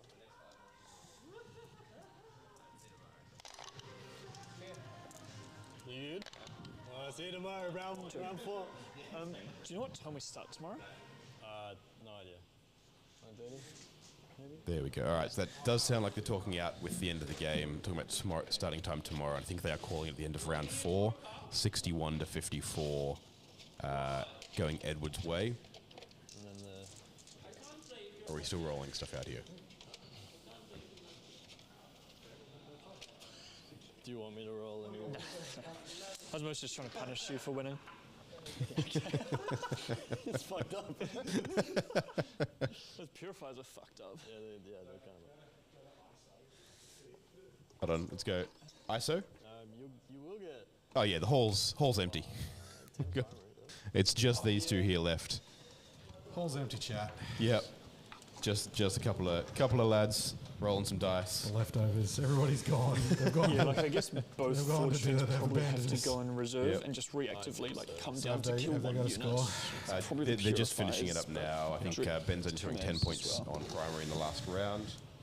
But yeah, I don't know, because like you didn't actually be have to scoring come out with the 15. purifiers that turn. So like even if you're keeping just one unit We might safe, like might bring this down a little bit. They're just putting those in there. like it obviously felt. I just feel like you win the margin. Yeah.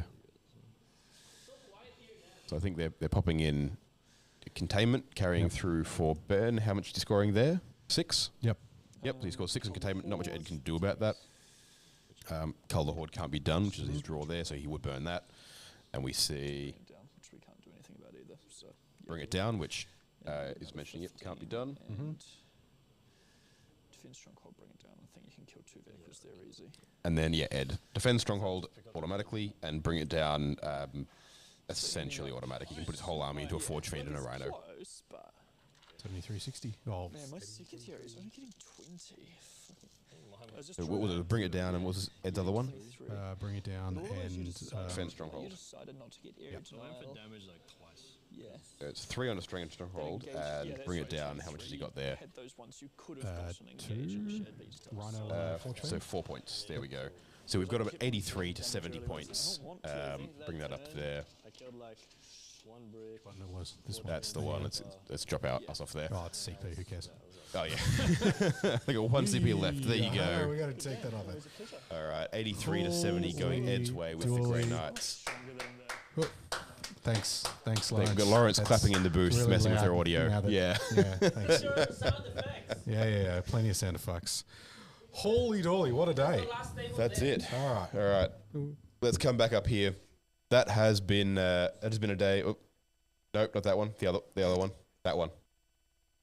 With that. There we go. There we go. There we go. All right, we have the buttons fixed, but they are new buttons for us, so we are figuring that out. We're just face rolling. We're tired. That is it. It's been 11 hours, 12 hours.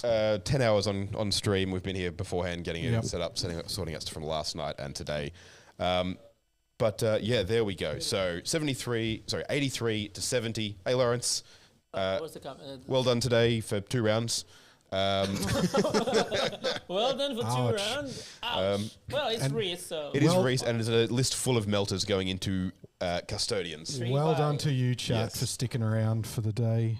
Thank you, chat. We hope you enjoyed it. We hope you enjoyed the 3 games. You'll be able to see all those some coming people up. in chat that have been in all day. There have been, yeah. So thank you for joining us. We hope you guys have enjoyed it. Yep. Make sure to check out the links in the description below. We've got the BCP linked for this event, so you can go check out the lists and things like that. Subscribe, do all that kind of stuff. Go to riskyrollers.com.au and get your ticket for the Risky Rollers Open now. Be there or be not a person that loves Warhammer. Exactly, yeah. You can also make sure to catch us tomorrow. We'll have the last 2 rounds coming to you live, including the grand final for that golden ticket over to Atlanta. It's not made of chocolate, I checked. It's a shame. But we'll talk to Diffie next year. We'll get him onto it. But we'll be back for that, so join us there. Otherwise, we will go home and have a bit of a rest, I think. We'll catch you guys tomorrow. Bye.